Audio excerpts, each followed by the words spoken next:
In the realm of the 10,000 Demons sect within the Bliss Palace, a woman declared with an icy demeanor, "I shall enter a period of seclusion. You must diligently cultivate, enhance your cultivation, and strengthen your physique." With that, she cast aside a spatial ring and turned to depart. At that moment, Su Chen, who lay upon the bed, finally regained his vision. He appeared as if he had been pulled from the depths of a watery abyss, drenched in cold sweat, his complexion pale as death. Internally, he cursed bitterly, "Damn woman!" 6 months prior, he had traversed into this fantastical world, becoming a disciple of a minor sect. During the entrance examination, it was revealed that he possessed the celestial yang physique, a supreme alchemical constitution. Consequently, he was offered to the 10,000 Demons sect by the sect leader, becoming the personal alchemical furnace for the female demon lord. Yet, this demoness regarded him as naught but a mere tool for her enhancement.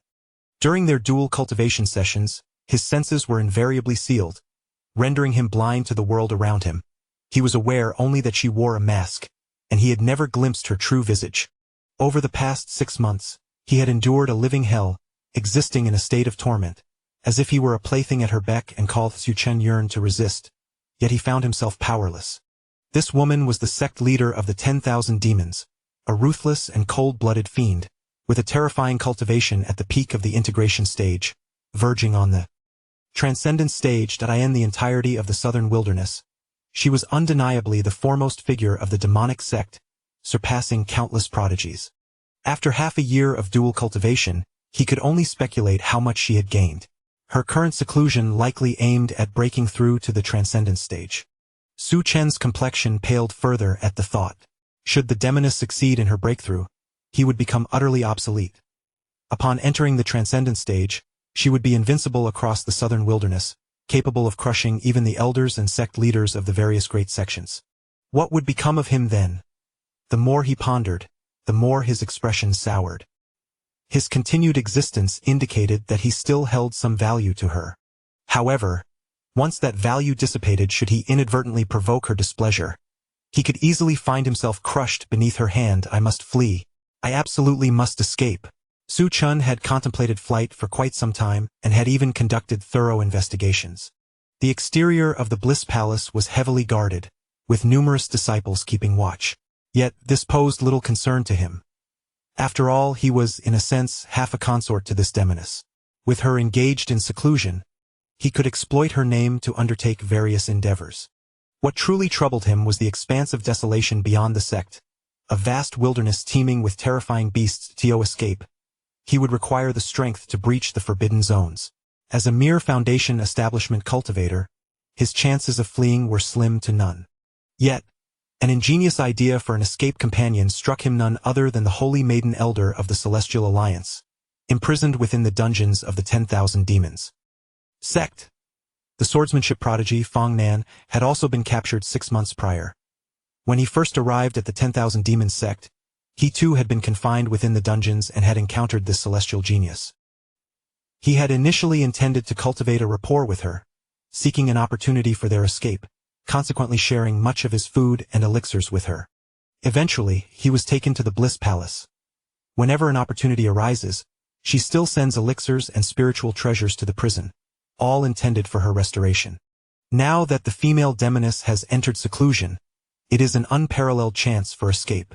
If not now, then when? Over the past 6 months, Su Chen has procured a plethora of spiritual medicines from the female demoness. Among them are several high-grade restorative pills and a dozen high-grade healing herbs. If Fong Nan can regain her strength and become his ally, they can flee from this vast expanse of beast-infested territory. Determined to act, Su Chen swiftly adjusted his state, then exited the Bliss Palace, heading directly for the Demon Sect's prison. To the peak of the Demon Sect, within the Hall of Shadows, 18 Yama Lords stood in a line, each exuding a terrifying aura of the transformation stage. The crowd lowered their heads, their faces filled with reverence. At the forefront were 2 figures. One stood with hands clasped behind, beside the other, who was the leader of the Yama Lords, Lady Wuxin, a demon cultivator of the refinement stage.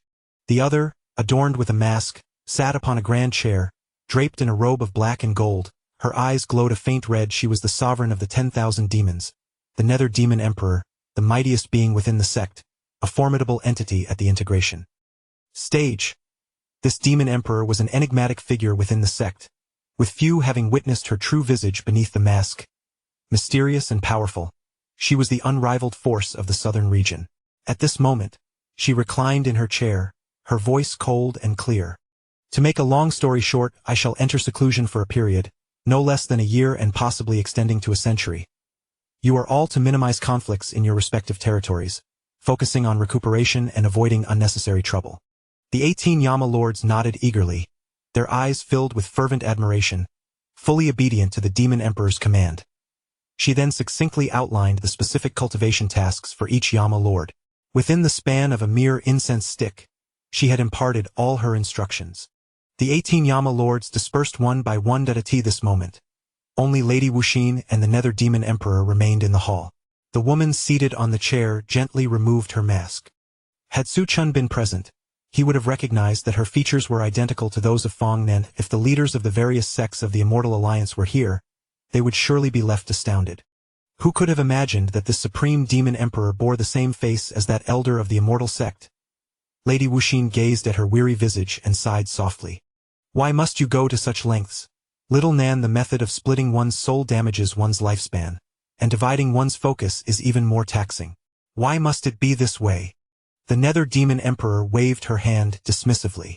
Over the past 6 months, I have immersed my clone in the Chenyuan treasure pool, completely purging the demonic energy. I have refined my sword intent to its pinnacle, achieving mastery in the sword path. My identity is now flawless, enabling my return to the immortal sect. Once that body breaks through to the peak of the integration stage and our souls merge, it will be the moment I strive for ascension. Lady Wuxin's eyes were filled with concern. What about the main body? The main body will remain in seclusion at the peak of the demon sect, accumulating spiritual power and awaiting the breakthrough. The Nether Demon Emperor lifted her gaze towards the woman beside her. As for the sect, I will rely on you to manage well. Lady Wuxin shook her head. It is not arduous, Xiaonan. You should devote yourself entirely to your cultivation. Indeed, the Demon Emperor donned her mask, rising slowly as she made her way toward the grand hall. Under the luminous moonlight, her shadow elongated, gradually fading into the depths of the hall. Lady Wuxin gazed in the direction of her departure, a soft sigh escaping her lips. How profoundly solitary that figure appeared. Once upon a time she too was an innocent and carefree girl that a century ago. The former sect master was slain by the leader of the Immortal Alliance, leaving the young sect master to bear the weight of the entire Wanma sect. Carrying the burden of vengeance, she immersed herself in relentless cultivation, growing stronger with each passing moment. Now, after 100 years, she has ascended to the pinnacle of the fusion stage, inching ever closer to her goal. If she can successfully break through to the tribulation stage, she shall vanquish those alliance leaders and avenge her father. Yet her existence has been fraught with suffering. Sigh. With another prolonged exhalation, Lady Wuxin departed from the main peak. Body refinement, chi cultivation, foundation establishment, golden core, nascent soul, spirit transformation, void refinement, fusion, tribulation, great ascension, ascension. Chapter 2. The swordsmanship prodigy Fong Nen. Just as Su Chun had anticipated, no one dared to obstruct him along his journey. Within the demon sect, there exists a stringent hierarchy, distinctly manifested in the colors of the robes worn by its members. Outer disciples don gray robes, marking the lowest echelon within the sect.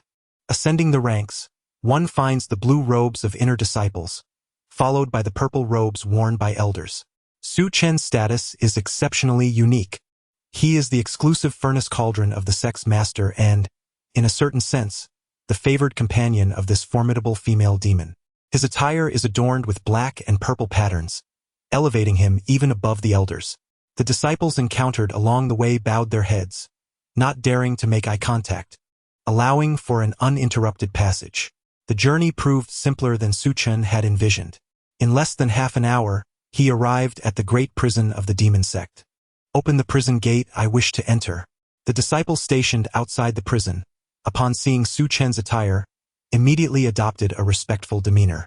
One timidly spoke up, My lord, you require a token to enter the prison. Su Chen frowned at this remark. The disciple, sensing his unease, quickly amended his statement. Forgive me, my lord. I shall open the gate at once. Without hesitation, one disciple swiftly opened the prison door while the other led the way. As they traversed through the main hall, the light gradually dimmed until they reached the depths of the prison. The leading disciple reported the situation to the warden, who was clad in a purple robe, equivalent in status to an elder and thus inferior to Su Chun. May I inquire whom my lord wishes to see? Fong Nan. The warden was taken aback. For Fong Nan held a particularly special status, imprisoned in a most peculiar location, deep within the prison, ensconced within formations personally set by the sect master. However, he was acutely aware of the identity of the individual before him, the sect master's exclusive furnace cauldron. With a flicker of thought, the warden stepped forward and lowered his voice. Is this matter at the behest of the sect master? Su Chun nodded, maintaining a stoic demeanor. Yes. He refrained from elaborating further. In the current situation, the less he divulged, the more the other party would ponder. As expected, the warden quickly nodded in understanding. Understood. I shall escort you forth at once. Inside the prison, the atmosphere was considerably colder than outside, the air thick with dampness and a hint of a metallic scent. Most of the inmates were members of the Immortal Alliance, with a small fraction being disciples from within the sect.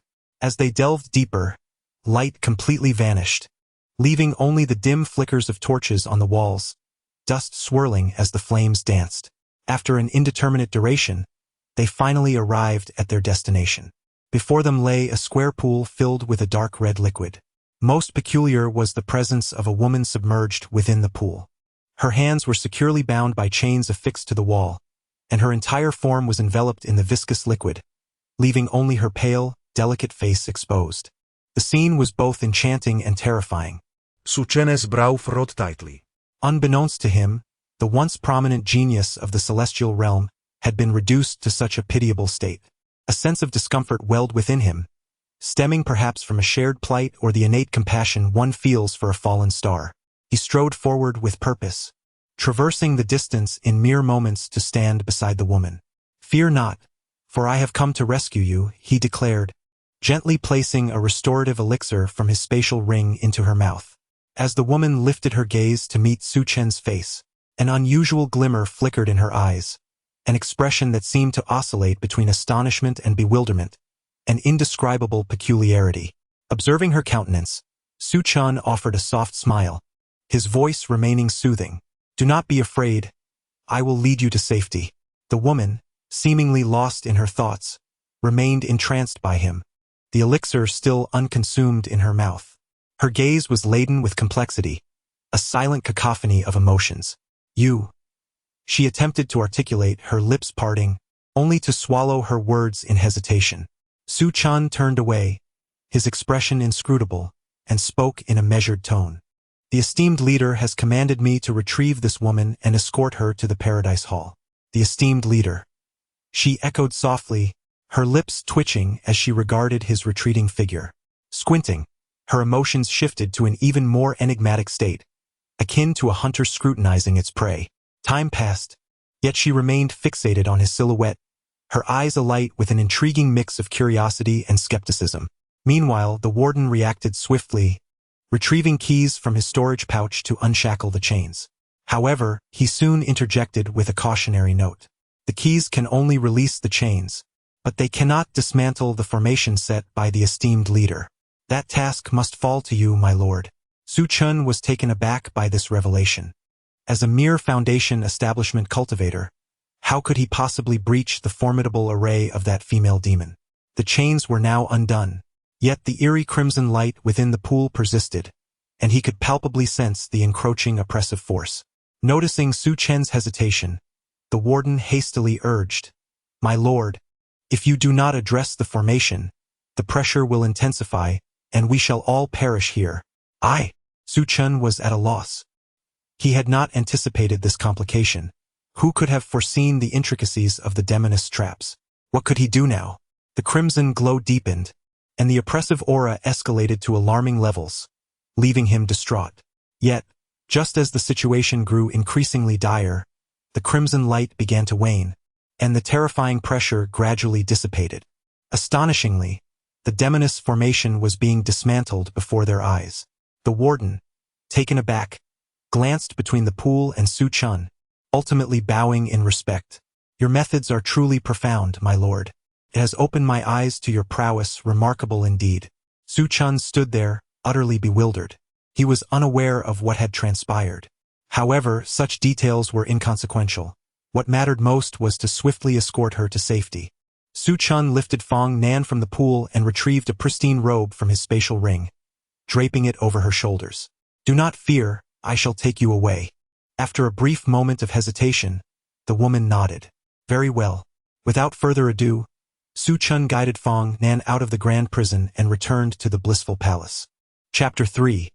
Is she unkind to you? In the exquisite hall, the woman had just bathed and donned a fresh robe.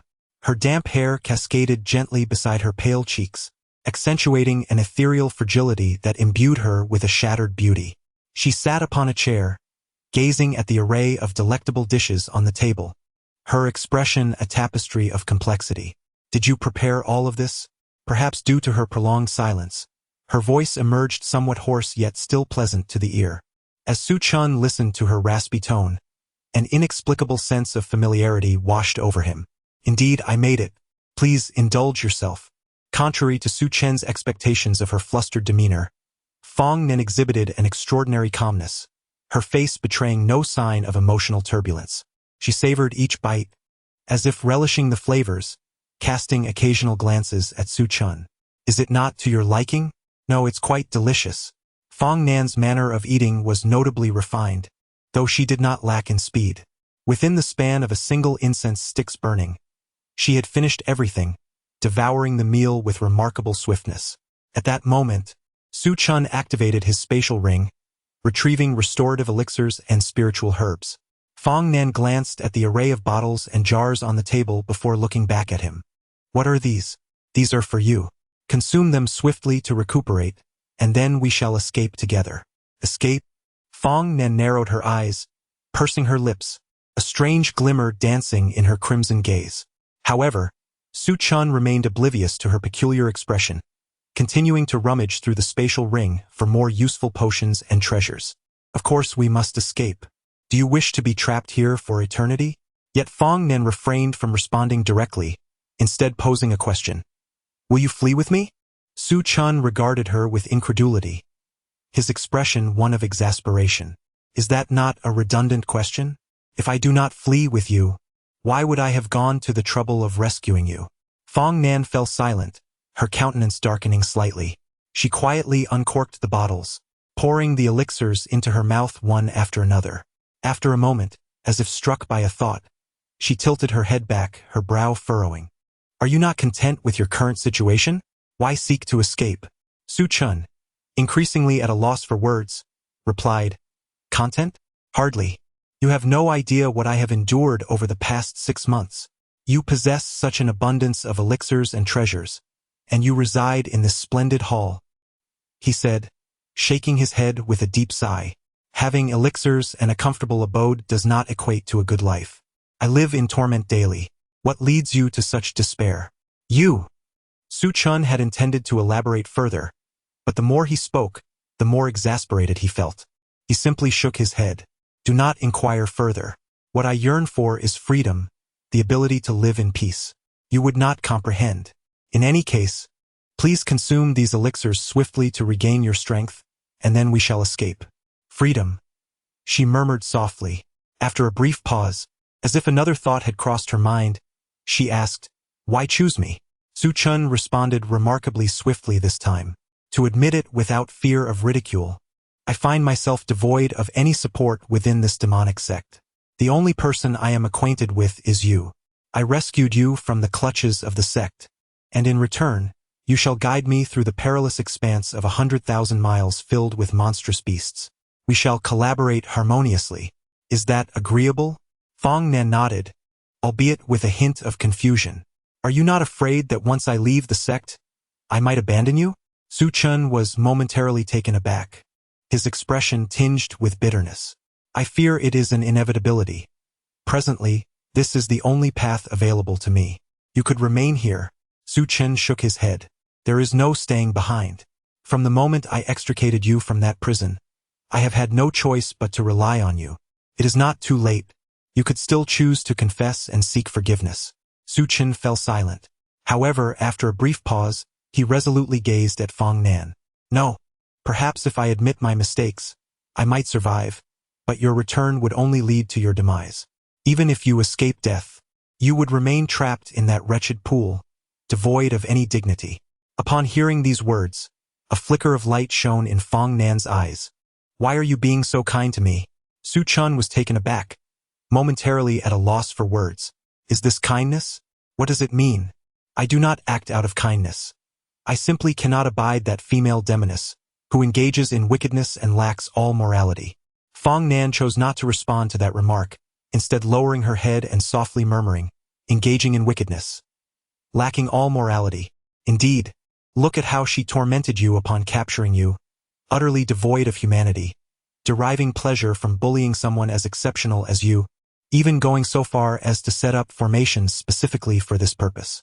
Su Chen observed Fong Nan's peculiar expression and seemed to fathom her concerns. Do not fear. That female demoness is currently in seclusion, and there is nothing to worry about. Let us seize this opportunity to make our escape from this treacherous place and never return. Do you truly despise her so? The question seemed oddly phrased, and Fong Nan sensed the awkwardness in her words. I meant to say, does she treat you so poorly? Su Chen hesitated for a moment, then sighed. It is not that she treats me exceptionally poorly. In fact, she is rather kind to me, though she does not regard me as a person. Not regarded as a person? Yes, to this day, I have yet to see her true appearance. I am merely a toy in her eyes. After uttering these words, Su Chen suddenly felt a tinge of strangeness. Wait, how do you know about my relationship with her? He looked at the woman before him with curiosity. It is understandable that the disciples and elders within the demonic sect are aware, but how would someone imprisoned in such a grand prison know? Fong Nan blinked, surveying the vast hall and glancing at the high-grade medicinal pills on the table. She spoke softly. Is it not evident? Su Chen was momentarily stunned, then awkwardly scratched his head. It seems so. If one considers their situation, it becomes relatively easy to deduce. In any case, you must recover quickly. I can only rely on you to guide me out of here. Su Chen has now staked all his hopes on Fong Nan. Should he succeed, he shall escape to freedom, but should he fail, it would lead to his demise. The duration of this formidable woman's seclusion remains uncertain. Should she emerge tomorrow, both of them would meet their end, and no explanation would suffice. Time is of the essence, as they await Fong Nan's restoration of her powers. The woman nodded in acknowledgement. I understand. The night passed in silence. Most of the bottles and jars on the table lay empty, consumed by Fong Nan. Her expenditure of elixirs was rapid, yet her ascension in strength was equally swift. Merely one night had elapsed, and Fong Nan's cultivation had already returned to the golden core stage. It is believed that with just 2 or 3 more days, she shall attain the nascent soul stage. At that point, a swift escape will be in order. Chapter 4. The Abyssal Demon Emperor. A week swiftly passed.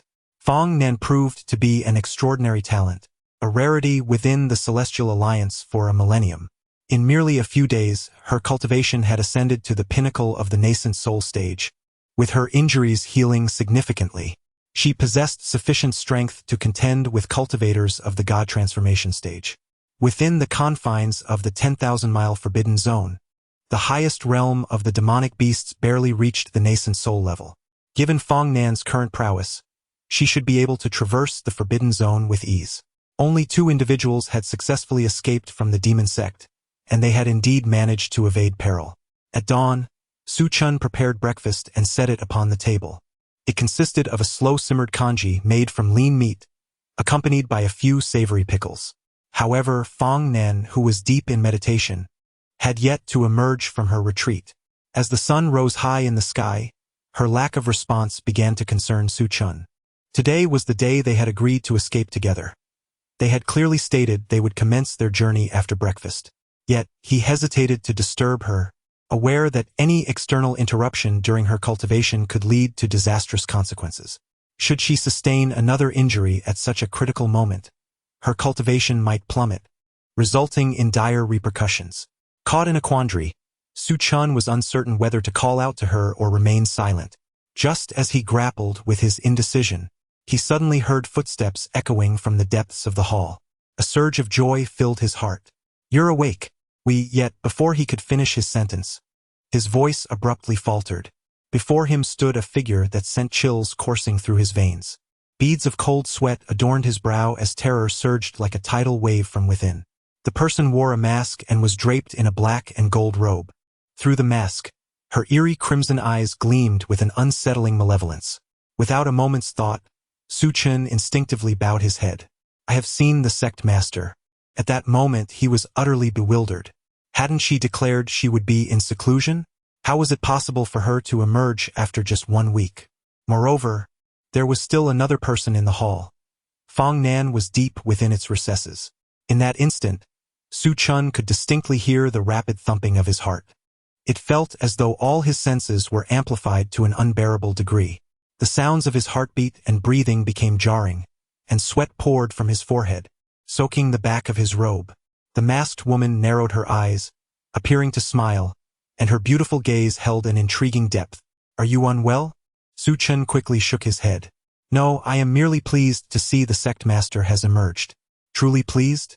Her voice was calm, yet it struck Su Chen's heart like a mighty hammer. He felt utterly unsettled. Unsure whether he was hallucinating or had misheard her words, he realized this was the first time he had ever encountered a question from her. Previously, she had only issued emotionless, unilateral commands. Never had any inquiry been imbued with such sentiment. Something was amiss, deeply amiss. At this moment, Su Chen felt as though his heart was lodged in his throat, his anxiety escalating to a frantic level. He was even tempted to confess everything, yet he forcefully suppressed that thought. If he were to reveal Fong Nan now, could lead to the demise of both. Even if he survived, that woman would undoubtedly face a dire fate. It was imperative, for both his sake and hers, that he remain silent. If discovered, he could only attribute it to bad luck, but a voluntary confession would be akin to courting death. Su Chen struggled to maintain his composure. "Reporting to you, my lord, I am truly delighted." The masked figure of the Netherworld Demon Emperor remained silent. She paced slowly around the room, her hands clasped behind her, her gaze fixed upon the bowl of lean meat porridge and pickles on the table. "Are there others in the Bliss Palace?" This query nearly caused Su Chen's heart to leap from his chest. His palms slick with sweat, his breath trembling. "No, it is just me," he managed to reply. He was acutely aware that this fearsome demoness was at the pinnacle of the integration stage. If she were to unleash her divine sense to scan the surroundings, she would undoubtedly uncover the secrets of the Bliss Palace. It was even possible that she had already realized the truth, toying with him like a cat with a mouse. Her eyes remained fixed on the dishes, lost in thought. After a considerable pause, she finally spoke. "You have never prepared these for me." The tone was ambiguous, neither a complaint nor a reprimand, yet it left Su Chen at a loss for words. Suddenly, he found his vision obscured, as if she had sealed it off entirely. This woman was indeed preparing to take action against him. Su Chen felt a mix of despair and resignation. Just when escape seemed within reach, this heartless creature extinguished all hope. While he sat in his chair awaiting his fate, he suddenly felt a pair of icy hands upon him. Delicate fingers grazed his chest before tightening around his throat. Su Chen was bewildered by her intentions. If she wished to kill him, why the theatrics? Just then, he heard her voice. "Do you think I treat you poorly?" Su Chen's heart skipped a beat. The question struck him as peculiar. What was the current situation? Nevertheless, he dared not delay and promptly replied, "You treat me very well." "Really? Truly very well." Su Chen intended to elaborate further, but suddenly, he felt his mouth obstructed. His lower lip was bitten, and blood welled in his mouth, the metallic taste overwhelming him. Pain shot through his mind. "What now? Do you still feel well?" Yes, he stammered, suppressing the urge to curse. This madwoman, who could fathom her intentions? She was truly deranged. Before Su Chen could react, the demoness seized him, tossing him onto the bed. All his senses were rendered mute. He could neither see, hear, nor smell anything. Only a pervasive ache coursed through his body. Several hours had elapsed when Su Chen awakened, only to find it was already dusk. He felt as though his entire being had been dismantled. Standing quietly beside him was Fong Nan, the prodigy of the sword path from the celestial gate. She had her arms crossed, her expression serene. "It is time to depart," she stated. Su Chen gazed at her in bewilderment, struggling to comprehend. "Are we still alive?" he asked. "Indeed," she replied. Chapter 5. Do not burn the meat later. Su Chen learned from Fong Nan that she had sensed the terrifying pressure descending upon them in the morning. Consequently, she employed a secret technique from the celestial sect to feign death, thereby evading the detection of that divine consciousness and narrowly escaping calamity. A wave of apprehension washed over Su Chen. Fortunately, he had refrained from speaking too much. Moreover, the female demoness had left after their dual cultivation, sparing them from a search in the Grand Hall. Had there been even the slightest hint of exposure, both would have faced dire consequences. However, at this moment, they no longer needed to fear. Utilizing his identity, Su Chen escorted Fong Nan out of the demon sect, and their journey was unexpectedly smooth. They had now reached the foot of the mountain, and entering the forest would lead them into a vast area teeming with ferocious beasts. Su Chen turned to glance at Fong Nan beside him. "From here on, it relies on you," he remarked. She replied, her demeanor calm and collected, exuding an air of tranquility. This expression piqued Su Chen's curiosity. "Are you not happy? We have escaped that wretched place," he inquired. "Not bad," she answered, leaving Su Chen to ponder whether this woman was devoid of emotions. Though undeniably beautiful, she never seemed to smile, her face perpetually wearing a serene expression. She appeared indifferent to food and lacked any apparent passions, seemingly free from desires. "Are you not afraid? This vast expanse is home to countless ferocious beasts. It is exceedingly dangerous," he pressed on. Fong Nan remained silent, merely casting a fleeting glance at Su Chen before turning away, as though she had not heard his words at all. "What does that mean? Do not underestimate me. I was the one who rescued you," Su Chen exclaimed. his voice rising in indignation. After a moment of silence, he added, somewhat anxiously, "Sister, I truly rely on you." The vast expanse of the ferocious beast territory was a region that sent shivers down the spine. Yet, with Fong Nan, who was at the pinnacle of the nascent soul stage, accompanying him, she simply released her aura, causing the surrounding beasts to retreat, none daring to approach. Their pace remained swift. From evening until dawn, they had traversed over half the distance, approximately 1/5 of the journey completed. With a few more days, they should be able to exit this perilous area. The moon shone brightly amidst the sparse stars, and the night was tranquil. Su Chen gathered some branches from somewhere and built a makeshift frame. He retrieved the previously marinated beast meat from his spatial ring and set it to roast over the fire. "Are you eating?" he asked. "No," she replied. "Will you not feel hungry? Then I will eat." Thus, Su Chen roasted another piece. During their rest periods, he was always tasked with preparing the food while Fong Nan practiced her sword techniques nearby. Her movements were enigmatic and graceful, resembling a delicate butterfly, each motion imbued with elegance and beauty. The long sword in her hand danced, resonating with a melodic hum. She moved with the grace of a startled swan and the fluidity of a wandering dragon, exuding an undeniable aura of heroism.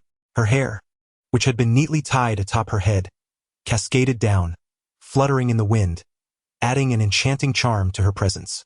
Uncertain of how much time had passed, Fong Nan suddenly furrowed her brow. "It's burnt," she remarked, and upon noticing the lack of reaction from the person before her, she raised her hand to point at the fire. "It's overcooked." Only then did Su Chen come to his senses. Oh, he exclaimed, flustered as he fumbled with the meat on the grill. "Tastes good when burnt." Fong Nan cast him a sidelong glance and replied coolly, "You might want to finish cooking before looking at me. I'm not watching. I'm practicing my swordplay." Her movements remained graceful, embodying the profound essence of the swordsmanship. Each strike was sharp and precise, flowing seamlessly into the next. As Su Chen grilled the meat, he attempted to mimic her sword techniques. Although he possessed a remarkable physique that could be considered extraordinary, it primarily enhanced the potential of his counterpart in dual cultivation rather than benefiting himself directly. Nevertheless, aside from his innate constitution, Su Chen's aptitude was commendable. In the realm of cultivation, talent is of utmost importance, classified into two aspects: foundation and comprehension. A superior foundation determines the speed of absorbing spiritual energy from the universe and the efficiency in refining heavenly materials. The better one's foundation, the swifter their absorption of spiritual energy, and consequently, the faster their cultivation progresses. The second aspect is comprehension. Some individuals may be intellectually dull, struggling for decades to grasp a technique, while others possess a photographic memory, mastering movements with but a single glance, understanding at an accelerated pace.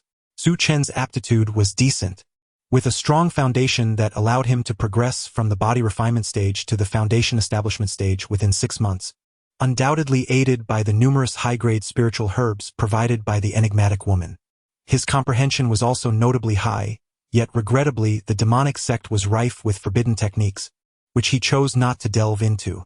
Now, observing Fong Nan's swordplay, he regarded it as the first technique he had endeavored to learn. Finding a branch from somewhere, he imitated her movements with earnest intent. After finishing the grilled meat, he sought an open space to practice on his own. Fong Nan stood to the side, taking small bites of meat while watching Su Chen train. Your speed is too slow, and your strength is insufficient. Your body is too frail. Not that I want to be frail, he retorted. Just practice more. With time it will improve. After a short while of casual practice, Su Chen discarded the branch and shook his head. Forget it. He then lay back on the ground, using his hands as a cushion for his head. Not practicing anymore? My physique. TSK, it's simply not suited for cultivation. Even if I train, I can't surpass others. Besides, with you as my support, whether I practice or not hardly matters. Indeed, Fong Nan truly seemed to possess an impassive demeanor, her expression resembling that of a silent gourd, devoid of any reaction. Su Chen found her stoic expression amusing and, with a spark of curiosity, proposed, "How about I become your disciple? I will learn sword techniques from you, and in return, I will cook for you." Su Chen was momentarily taken aback by her response. What? No, I meant I want to become your disciple, to be your student from now on. That is fine. Her reaction was so unremarkable that it made Su Chen question whether it was his own thought process that had gone awry. Shouldn't the act of taking a mentor be a significant affair? How could she so casually agree to it?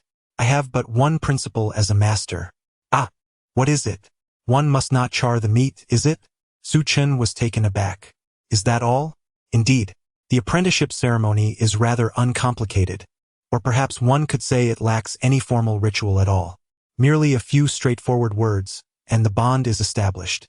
Su Chen has fortuitously acquired a mentor of extraordinary caliber, a prodigy in the sword arts, rarely seen in the Celestial Alliance for a millennium, rumored to be the reincarnation of a female emperor.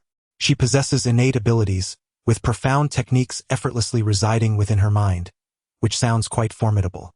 This turn of events is undoubtedly a stroke of luck. Chapter 6. What are you looking at? Su Chen felt somewhat disoriented. Had he truly escaped from the demon sect so effortlessly? The sensation seemed surreal, akin to a dream. After enduring 6 months of torment and tribulation, it all seemed to evaporate in an instant. Sitting cross-legged on the ground, he rested his chin on his hand, a blade of grass held between his lips, savoring its bitter flavor as he idly observed a figure in the distance. In truth, Su Chen had acquired a considerable understanding of Fong Nan. When he initially traversed into this minor sect, he frequently overheard fellow disciples discussing the esteemed elder of the Immortal Alliance, known as the Saintess. She was a prominent figure among the younger generation of the Southern Wilderness, a once-in-a-millennium swordsmanship prodigy, rumored to be the reincarnation of a female emperor. It was said that she could comprehend techniques from the memories within the inheritance without the need to learn new methods, cultivating at an astonishing pace. Her innate talent and comprehension were unparalleled. In Su Chen's eyes, she epitomized the archetype of a fortunate protagonist. In contrast, she appeared more like the true protagonist, rendering it prudent to align oneself with her for a worry-free future.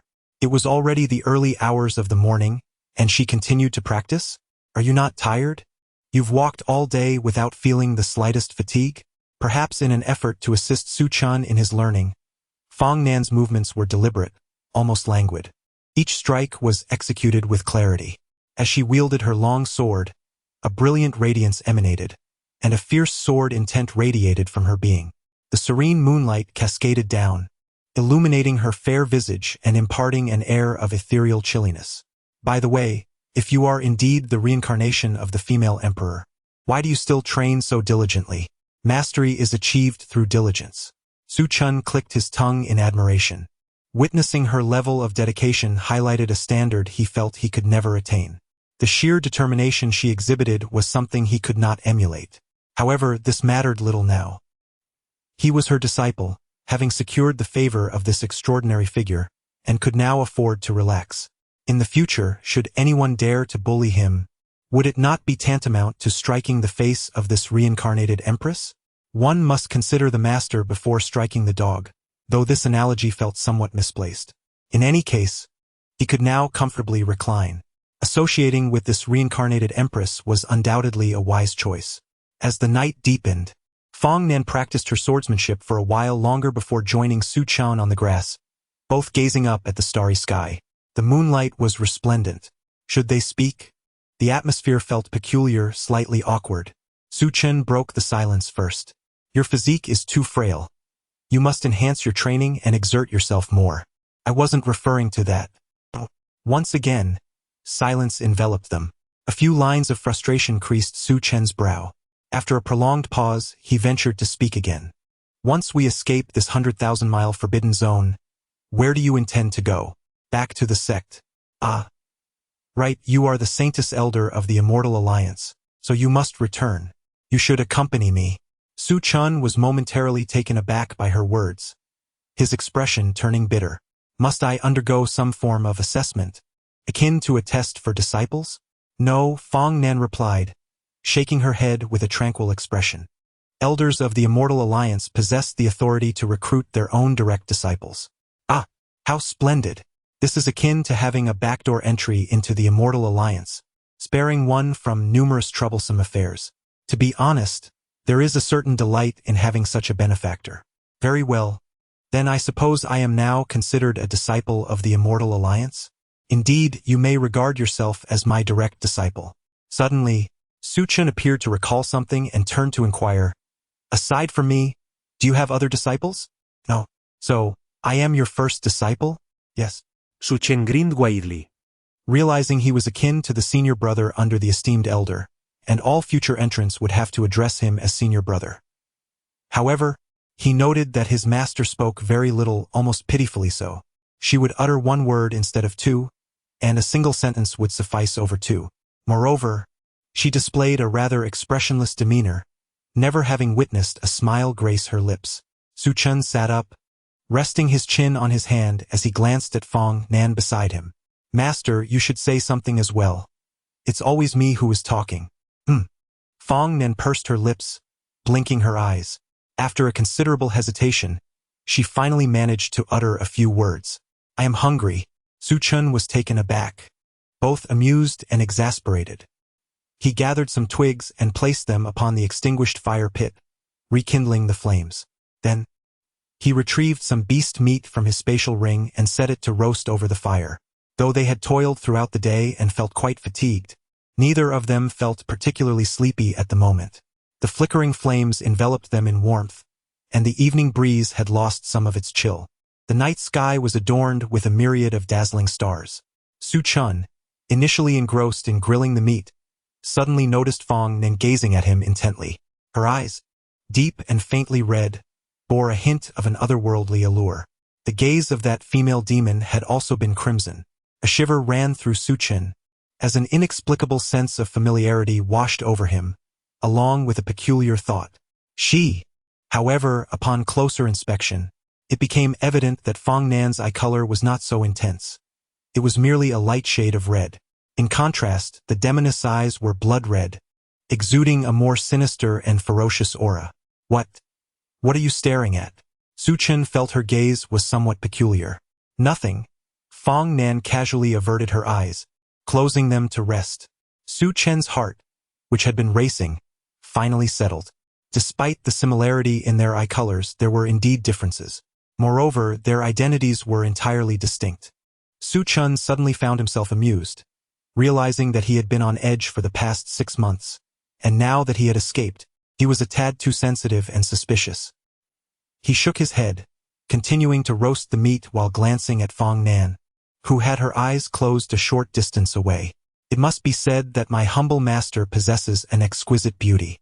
Her black hair cascades down, carelessly draping over her shoulders, reminiscent of a striking figure from an elegant painting. With starry eyes and sharp brows, she exudes an air of heroism. Were she to don male attire, she would surpass Su Chun in handsomeness. Yet, even in her simple white robe, she emanates a unique charm. A black sash cinched at her waist accentuates her graceful form, adding a touch of allure. Alas, this woman does not smile. Otherwise, her beauty would be even more pronounced. Su Chen's gaze remained fixed upward, ultimately resting upon Fong Nan's face. Bathed in the cool glow of the moonlight, her cheeks appeared as exquisite as flawless jade, embodying the essence of pure and immaculate. Just as Su Chun found himself increasingly captivated, Fong Nan, with her eyes closed, suddenly furrowed her brows. Upon opening her eyes and meeting his gaze, she remarked, "The meat has burnt again." Chapter 7.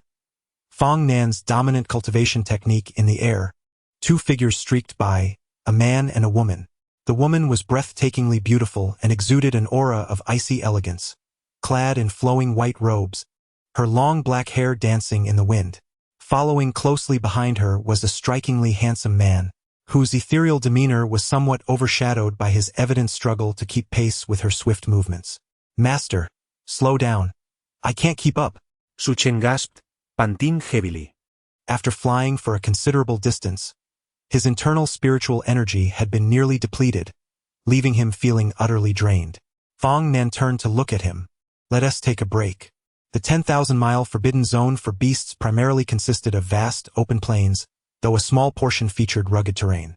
They had deliberately avoided the more dangerous areas, which, while delaying their journey, ensured greater safety. 2 days passed in the blink of an eye, and they finally reached the very heart of the forbidden zone. Here, the most formidable of beasts resided. Once they crossed this region, they would be on the outskirts of the forbidden zone, where true safety awaited them. The two sought refuge in a concealed cave to rest. Su Chun retrieved a medicinal pill from his spatial ring and swallowed it. After half an hour, he had regained much of his strength and felt his internal spiritual energy replenished. At that moment, he suddenly heard a tremor outside the cave, the ground slightly quaking beneath him. A crimson-furred monkey approached, its eyes brimming with murderous intent. With each breath, its body expanded, muscles growing more formidable, clearly perceiving the two within the cave as its next meal. A beast? Su Chen's eyes brightened. Over the past 2 days of training with Fong Nan, he had achieved a modest mastery of swordsmanship, significantly enhancing his strength. The beast before him exhibited a spiritual energy fluctuation that was not particularly strong, indicating it was at the mid-stage of foundation establishment. This presented a perfect opportunity for him to test his skills. "Shall I give it a try?" "Go ahead." Su Chun accepted the spiritual sword handed to him by Fong Nan, gripping it tightly as he channeled his spiritual energy. The blade resonated, emitting a piercing hum. With a surge of energy, he plunged the sword into the beast, blood splattering and the cave filling with a thick, metallic scent. The red monkey let out a furious roar, its gaze fixed on Su Chun, malice radiating from its eyes.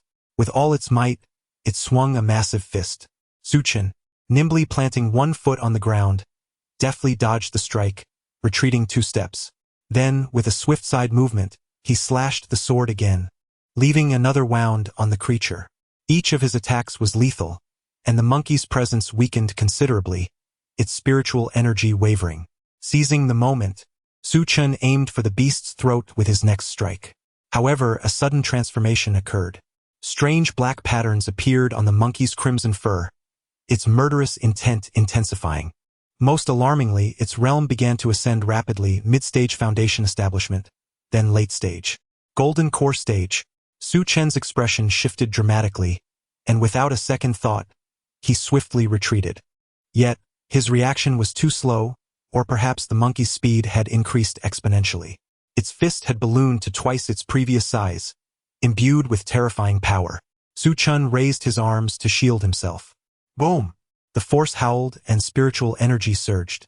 His arms felt as if they had shattered, akin to being struck by a truck. He soared backward like a kite with its string severed. At that moment, a figure leaped up and caught the airborne Su Chun. It was Fong Nan who stood behind him. "Are you all right?" Her voice lacked its usual calmness, revealing a hint of urgency. Just as Su Chun was about to respond, he halted upon seeing Fong Nan's expression. Her eyes were blood red, a vivid shade that seemed more frenzied than usual. He could even discern the panic and concern within her gaze. This familiar yet peculiar look stirred an odd sensation in Su Chen's heart. "I'm fine." While the two conversed, a distant monkey once again charged forward. Roar! It bellowed fiercely, emitting a terrifying force and a torrent of spiritual energy. Su Chen's heart raced in alarm. The beast appeared to have employed some secret technique to elevate its cultivation level, now possessing the strength of a golden core stage. In the same realm, the physical prowess and internal spiritual energy of a demonic beast surpassed those of human cultivators. In other words, in equal realms, the power of demonic beasts was significantly superior to that of humans. Yet Fong Nan remained motionless, seemingly oblivious to the impending terror. Her gaze was fixated on Su Chun, her emotions complex. Was it concern, or something else? Su Chun couldn't quite articulate it. However, that was of little consequence now. What mattered was how to deflect the beast's onslaught. The red ape unleashed a powerful strike. At last, Fong Nan stirred from her stupor. She squinted, and a flicker of displeasure crossed her beautiful eyes. With a gentle lift of her hand, crimson waves of energy swirled around her fair arm in a vortex. Buzz, buzz, buzz. The scene was both eerie and enchanting, a cacophony of sound. She muttered a soft curse. The terrifying demonic beast at the golden core stage became rigid, unable to move. Then its massive muscles began to shrink, its cheeks hollowing out. Dots of white light emanated from its body, gathering in the palm of Fong Nan. The light appeared gentle and warm, exuding a sense of comfort. The monkey's form gradually diminished, while the white halo in Fong Nan's palm expanded, eventually transforming into a soft sphere of light. Within the span of a single incense stick's burning time, the once towering ape had become a desiccated corpse. Its eye sockets were sunken, and its shriveled fur clung to the bones, revealing their shape. Su Chun was utterly dumbfounded. What kind of domineering technique was this? It directly siphoned the entire life force from this demonic beast. Was this truly celestial magic? It seemed more akin to the sinister arts of the demonic sect. As Su Chun stood there in bewilderment, he beheld Fong Nan transmitting a sphere of white light towards him. The radiant glow surged into him, and in an instant, he felt a wave of warm energy coursing through his limbs and bones. It was as though he were immersed in a hot spring, experiencing unparalleled comfort and warmth. Simultaneously, he could distinctly sense his cultivation level ascending at an astonishing pace. Everything felt surreal and dreamlike. By the time Su Chun regained his composure, he discovered that his realm had advanced to the mid-stage of foundation establishment. Chapter 8. I help you warm your hands. The realm had been transcended, yet Su Chun felt no joy. Instead, an eerie sensation enveloped him. Was it truly this simple to break through? The disparity between minor realms was significant. Transitioning from the early to the mid-stage could take years, even decades, for those with lesser talents. Even for someone of Su Chen's considerable aptitude, a few months of arduous effort would typically be required for such a breakthrough. Yet now, in less than the time it takes to burn a stick of incense, he had successfully ascended. His internal spiritual energy surged abundantly, and the strength of his physical form had elevated by more than a mere notch. The odd feelings swirling within Su Chun grew increasingly bizarre, bordering on the absurd. When he regained his senses, he suddenly noticed Fong Nan gazing at him. Their eyes met, and the atmosphere turned exceedingly strange. Does it hurt? Huh? What? That punch you threw earlier, I've recovered already. Fong Nan raised her hand to gently massage Su Chen's arm, her touch soft and deliberate. After a moment of hesitation, Su Chun inquired, that technique? In the immortal sect, there shouldn't be any technique so domineering, right? Fong Nan nodded in acknowledgement, yet her reaction only deepened Su Chen's bewilderment. How could she so calmly admit to it? Was it truly as he suspected? Was this a forbidden technique of the demonic sect? The questions swirling in Su Chen's mind multiplied, conjuring images of Fong Nan's earlier demeanor, flustered and anxious. Strangely, her blood-red eyes appeared otherworldly. Could this woman possibly be linked to that female demon lord of the demon sect? The thought of familial ties sent a shiver down his spine. Had he merely escaped one perilous den only to stumble into another? Striving to maintain his composure, he asked, "So, Master, you and that female demon lord of the 10,000 demons sect, you share no relation, right?" Relation? "You mean like sisters or some blood connection?" "None." Upon hearing this, Su Chun exhaled deeply, the tension in his chest finally easing. "That's a relief, but about that technique." Fong Nan blinked slowly, her tone nonchalant as she continued, "I acquired it from an ancient relic. The demon lord discovered it, which is why she captured me and compelled me to surrender this technique." After a brief pause, she added, "Few are aware of this matter. The demon lord knows, and then there's no one else." Su Chen suddenly understood. So that was the crux of it. No wonder the demon lord sought to imprison this elder of the immortal sect. It was all for this technique. It also explained why Fong Nan had endured for half a year, surviving until now. A sense of empathy washed over him as he felt a pang of concern for her. "Fortunately, you did not divulge this technique. Had you done so, the fiend would likely have slain you on the spot." Peculiar glimmer flickered in Fong Nan's beautiful eyes. She did not elaborate further, merely resting her hand gently upon Su Chen's arm. At that moment, Su Chen seemed to grasp something. "Wait. Have you entrusted your secret to me? Do you truly have such faith in me?" The only others aware of this matter are that female fiend and myself. One could only imagine the depth of her trust in him. A warm current coursed through Su Chen's heart, mingled with a tinge of guilt. He realized he had been overly suspicious and neurotic, still drawing connections between her and that female fiend, which was wholly unjust. Fong Nan nodded slightly. Yes. Her expression was calm, yet it deeply moved Su Chen, evoking a sense of tenderness toward her. "This past half-year must have been arduous for you, being submerged in that pool daily. The mere thought of it causes me discomfort." Su Chen sighed. Without waiting for Fong Nan's response, he continued, "The female fiend is envious of your talent. Her heart is as small as a needleless eye, unable to bear seeing others excel, particularly those prodigies who threaten to surpass her." Su Chen, oblivious to the slight twitch at the corner of Fong Nan's mouth, continued his monologue. "The female fiend is truly ruthless, employing despicable means to achieve her ends. Treating you this way is utterly contemptible. How lowly, how vile."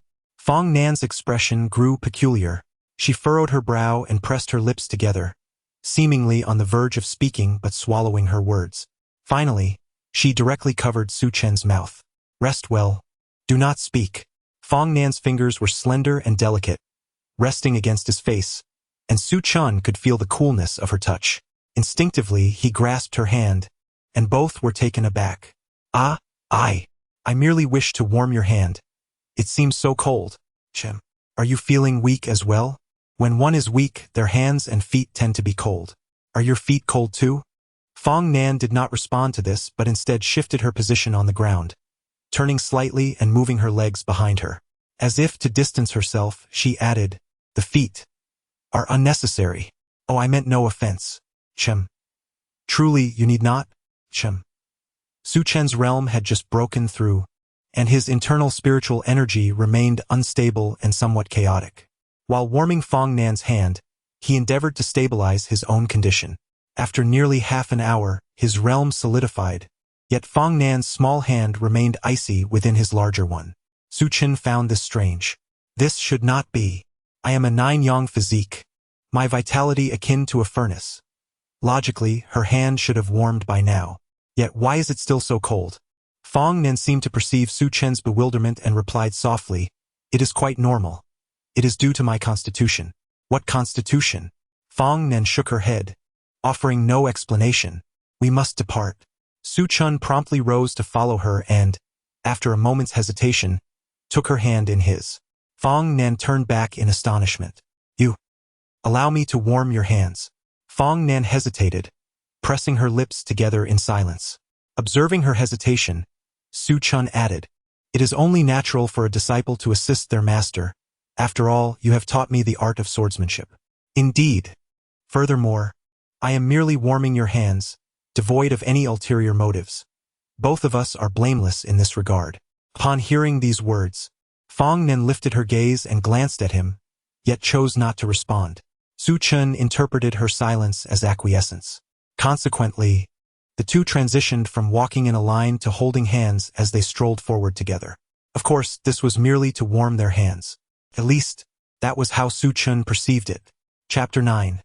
Not at all shy, Su Chen had come to a realization. Fong Nan was the reincarnation of the Empress, a rare prodigy of swordsmanship within the realm of immortals. Conversely, that female demon was the most formidable figure in the entire Southern Wilderness demon sect. It was as if one had inherited the archetype of a protagonist while the other embodied that of an antagonist. A clash between these two was inevitable. This meant that the female demon was Fong Nan's archnemesis. Su Chen had comprehended everything. Since he had allied himself with Fong Nan, it was only natural for him to aid her in confronting the demoness. Thus, he had taken to vociferously denouncing the female demon in the past few days. The demoness was presumably exceedingly ugly, both in appearance and in heart, being ruthless and devoid of humanity. Usually, Fong Nen remained unperturbed by his remarks, but today, she seemed intrigued by the statement. Was she truly that unattractive? Well, she must be rather hideous, one would assume. To be frank, I have never laid eyes on her true visage. Su Chen found it somewhat difficult to articulate. After all, he had been intimately involved with her for over half a year, yet he had never seen the face beneath her mask. Nevertheless, she must be quite unappealing. As the saying goes, one's appearance reflects one's heart. Just look at her despicable tactics. Imprisoning you in a dungeon, submerging you in that filthy pool. Truly despicable behavior. Indeed, the two had successfully traversed the intermediate region and reached the periphery of the 100,000 miles forbidden zone. Having arrived here, they were finally safe. In about half a day's time, they would be able to depart. Beyond lay the land of Shu, renowned for its culinary delights. At last, they could indulge in a proper meal. Speaking of which, the headquarters of the Immortal Alliance should be located in the Central Continent, which is quite distant. Indeed, the Immortal Alliance, formerly known as the Alliance of Immortal Sects, is a collective of the foremost immortal sects of the Central Continent, established to combat the demonic cultivators from the Southern Wilderness, the Western Desert, and the Eastern Lands. Among these, the demonic cultivators of the Southern Wilderness are the most terrifying, led by the 10,000 Demon sect, which boasts supreme beings like the Nether Demon Emperor and over 10 Yama Guardians. The demonic cultivators in the Western Desert and Eastern Lands are slightly weaker, yet their techniques are more frenzied and their methods more ruthless. Most are rogue cultivators, lacking a specific organization. The Immortal Alliance maintains branches in various regions, with elders dispatched from the headquarters. Fong Nan serves as the elder in charge of the Shu region. Suddenly, Su Chen pondered a curious question, looking at Fong Nan with intrigue. Speaking of which, you have been captured by the 10,000 Demons sect for quite some time. Hasn't the Immortal Alliance sent anyone to rescue you? No, the woman shook her head. However, we have an arrangement. As long as the Immortal Alliance provides 10,000 top-grade spirit stones each month, I am allowed to live. Su Chen gasped at this revelation. 10,000 top-grade spirit stones.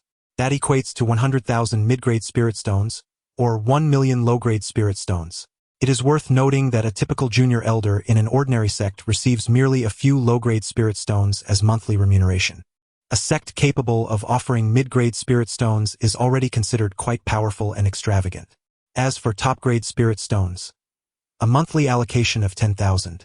It can only be said that the Immortal Alliance is wealthy beyond measure, able to accommodate the exorbitant demands of the female demoness. At this moment, Su Chen pondered something, his expression somewhat peculiar. This female demon must despise me greatly for having absconded with her golden goose. Fong Nan cast him a fleeting glance, affirming his thought. Remarkably, she added, "Do be cautious not to fall into her clutches. Otherwise, her vengeance will be quite severe." Su Chen, already timid by nature, felt a surge of trepidation at her words. Don't frighten me," he stammered, tightening his grip on her hand. "In any case, I shall stick with you. If we are captured, we shall face it together, and we can perish as one." As he spoke, he suddenly noticed Fong Nan squinting, her lips curling in a manner reminiscent of a mischievous little fox. Such an expression was rare on her face. If Su Chun recalled correctly, it was the first time he had witnessed it. "Did you just smile?" he inquired. "No," she replied. "You were clearly smiling just now." Indeed. The sight of her smile was captivating. Su Chun tugged at her hand. "Smile again, I didn't quite see it." No. Time passed, and as dusk enveloped the surroundings, the two finally emerged from the vast forbidden zone of monstrous beasts. In the distance lay a city, its walls adorned with ancient, massive claw marks, evidence of some unknown beast's ferocity. Upon entering the city, they would find themselves in the land of Shu, where the Celestial Alliance maintained a presence, ensuring safety and an absence of conflict within its confines. Although evening approached, the city remained vibrant with life. Vendors lined the streets, offering a plethora of delectable foods and intricate trinkets, alongside cultivators selling elixirs and spiritual treasures. Su Chun gazed around, filled with wonder. Since his journey began, this was his first encounter with such a place. After being tested for his aptitude at a minor sect, he had been promptly sent to the 10,000 Demons sect, followed by an interminable existence as a furnace. Finally, he could immerse himself in the rich culture of this world.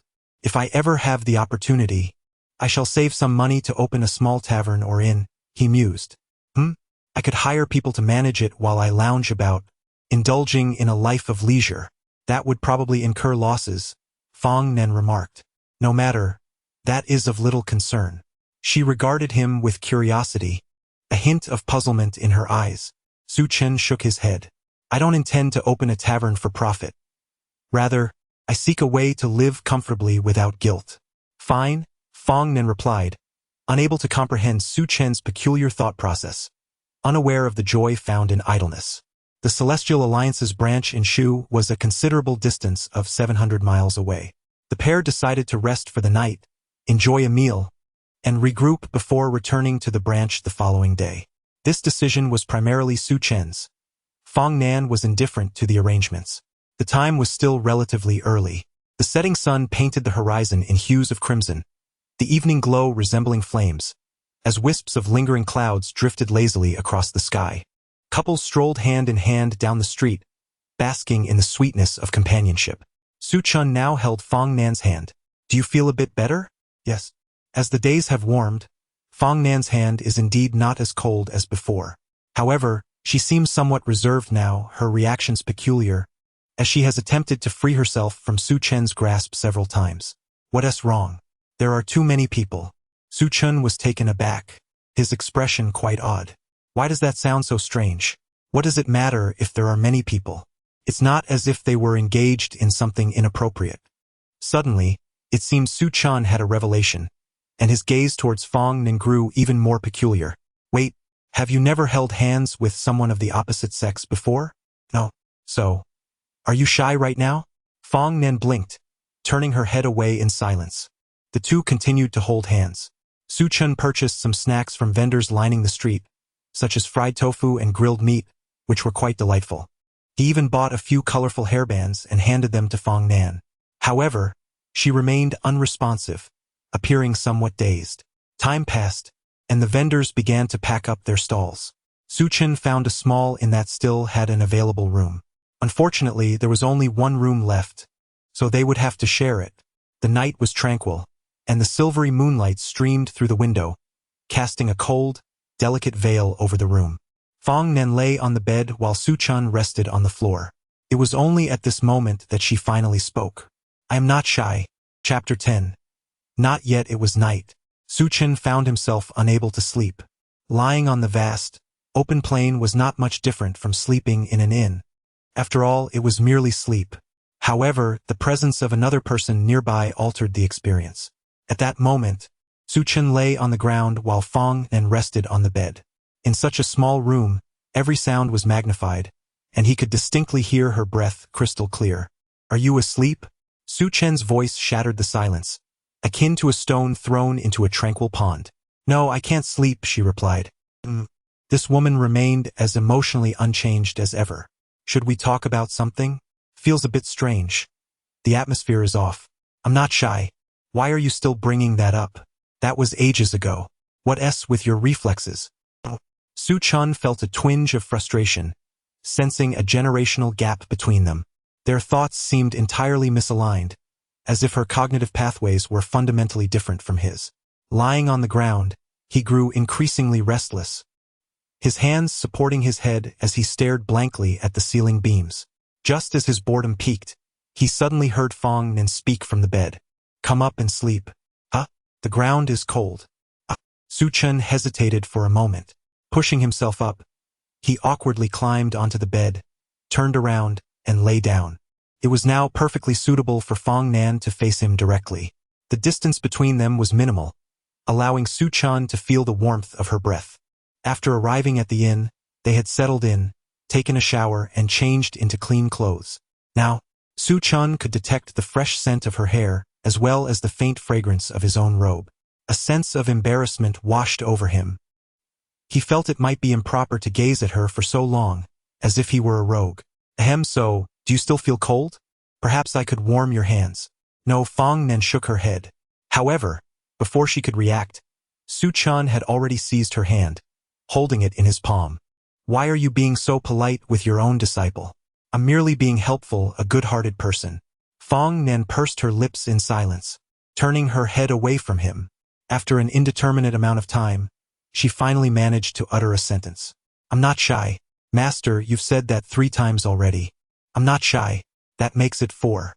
Su Chun was perplexed by her insistence on dwelling on this matter, having reiterated it several times. Amusement welled up within him, and he couldn't help but smile. "If you're not shy, why are your palms all sweaty?" "I'm not." Clearly, before Su Chun could finish his sentence, he suddenly felt 3 delicate fingers at his neck. Unbeknownst to him, Fong Nan had withdrawn her small hand from his grasp. Delicate and elongated fingers were ensnared around her neck as she articulated each word with deliberate precision. "I didn't tea." "All right, I didn't tea. Please calm down." "I am quite calm." "Then please lower your hand." This woman certainly had a low tolerance for teasing. Silence enveloped the two once more, the room steeped in tranquility, so quiet that one could hear a pin drop. Yet, the atmosphere between them grew increasingly peculiar, not awkward, but suffused with an inexplicable hint of intimacy. Su Chun tentatively ventured, "Shall I warm your feet?" The moment the words escaped his lips, he felt the weight of a deathly glare, an oppressive force intensifying. "Forget I said that." Su Chun discerned that Fong Nen harbored some affection for him, though he remained oblivious to the source of such sentiment. Was it due to his act of saving her, or perhaps the bond forged through their mutual assistance? As he pondered, Fong Nan's icy voice interrupted his thoughts. "Tomorrow, we shall return to the sect, and you will accompany me for the apprenticeship ceremony. Afterwards, I will begin teaching you swordsmanship. Can I learn that secret technique?" To wield that technique requires the sacrifice of one's own vitality. Given your frail condition, it would be unwise to attempt it. He understood that the more powerful the technique, the greater the backlash against oneself. However, he had not anticipated such a steep price. Su Chun sat upright, his brow furrowed. "You know the cost, yet you still practice it? Are you courting death? This technique could consume several years of your lifespan with just one use. Who knows how many times you have already employed it?" Fong Nen turned her face away, avoiding his gaze. Yuan Ing cultivators have lifespans of 1,000 years. If not used frequently, the impact is minimal. There's nothing to worry about. "You!" Su Chun wished to interject but was abruptly silenced as Fong Nan's finger pressed against his lips. "It's nothing to concern yourself with." This was clearly a sign that she wished to halt his inquiries. Su Chun regained his composure. Upon reflection, it seemed he had overstepped. Their relationship was merely that of a master and a disciple, devoid of any deeper intimacy. Furthermore, each individual had their own path of cultivation. His extensive discourse had been unwarranted. He fell silent. The room remained quiet. Neither spoke for an extended period until Fong Nen finally broke the silence. "Are you angry?" "What?" Su Chun was taken aback. "Are you upset?" "Not at all." After a brief nod, Fong Nen turned her back to him. After a considerable pause, she softly uttered, "Once I break through to the transcendent stage, I will cease using it. For now, it remains necessary." Su Chun felt a sense of bewilderment, almost astonished. To be frank, he was merely an ordinary foundation establishment cultivator, gifted only in a few areas, without particularly exceptional innate talents. In contrast, Fong Nan was a prodigy, a rare gem in the Celestial Alliance. Had it not been for their encounter in the Great Prison, their paths would likely have never crossed. To put it more bluntly, they existed on entirely different planes. Now, as she elaborated extensively, Su Chun found himself at a loss for words. You really don't need to explain anything to me. I am not anyone significant to you, Fong Nan declared, shaking her head and speaking to herself. Ever since my parents departed, few have shown me such kindness. The people around me are either driven by self-interest or ulterior motives, making genuine sincerity a rare find. I haven't really done much, Su Chun stammered. Fong Nan gazed at him quietly, her mind suddenly flooded with vivid images. Scenes of him rescuing her from the Chenkuan pool, and moments when he draped a Taoist robe over her shoulders. There were also the days filled with sumptuous meals laid out on the table. These memories flashed before her eyes. In a soft voice, she remarked, "Weren't you the one cursing that female demon on my behalf? And yet, when she confronted you, you didn't betray me." It had been an eternity since someone had treated her with such genuine sincerity. Someone who considered her perspective and remained steadfast in the face of danger. Su Chun was taken aback, his astonishment growing. If Fong Nan hadn't voiced it, he would have remained unaware of his own kindness, and her words made him feel somewhat bashful. He absent-mindedly touched his nose and casually inquired, "So, with my kindness towards you, is it too much to help warm your feet?"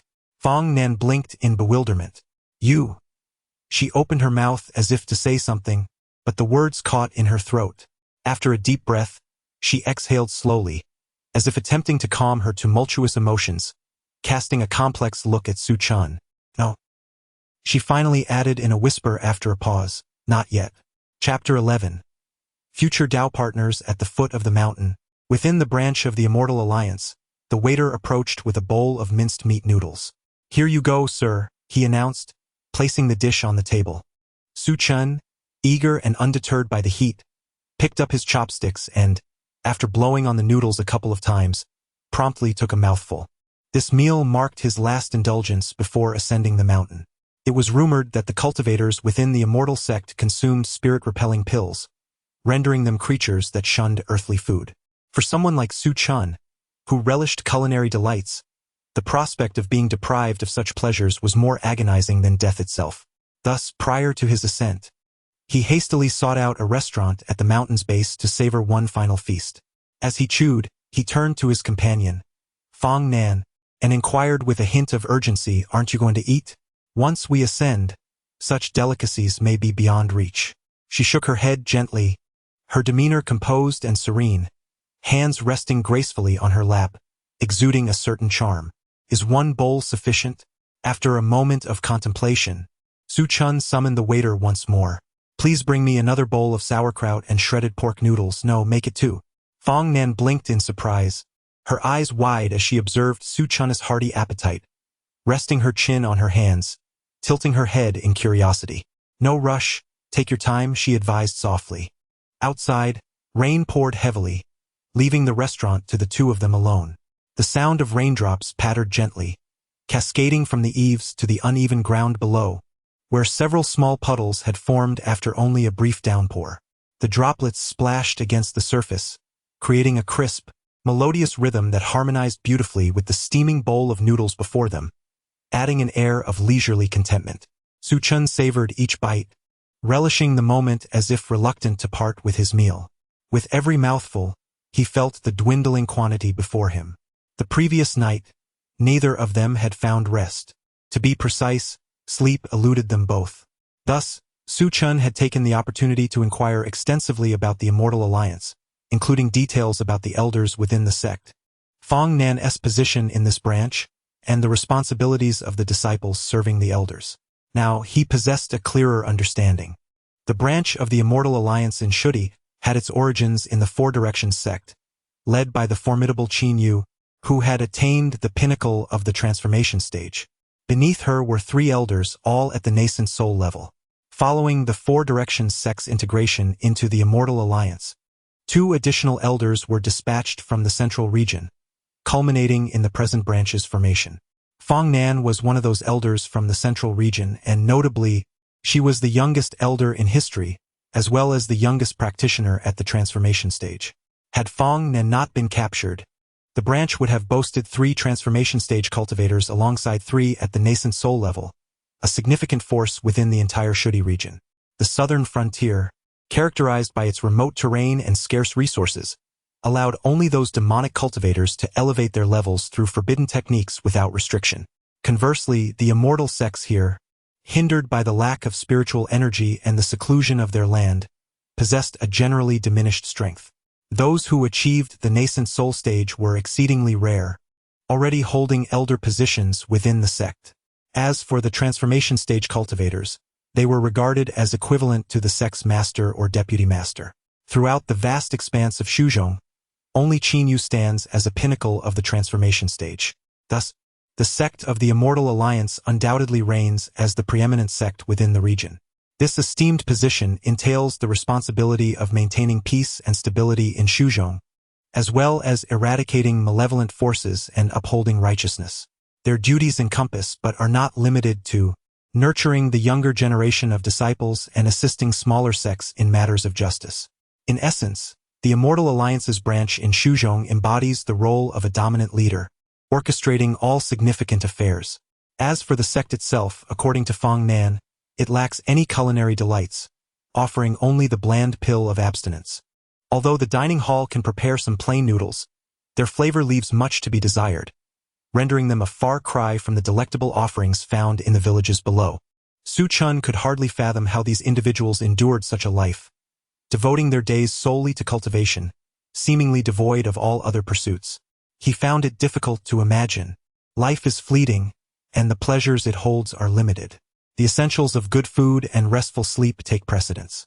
Ascending the mountain would likely subject him to relentless training under his frugal master, jeopardizing his chances for enjoyable rest and satisfying meals.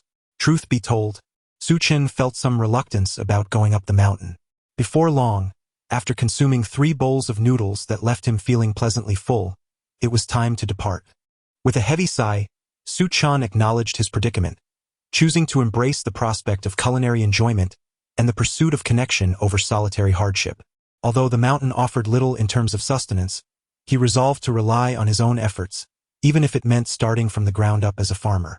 Just as the two were about to leave, Su Chen suddenly spotted a flash of green rushing in with great vigor. The individual, clad in a green attire, exuded a strong herbal aroma that was almost overwhelming.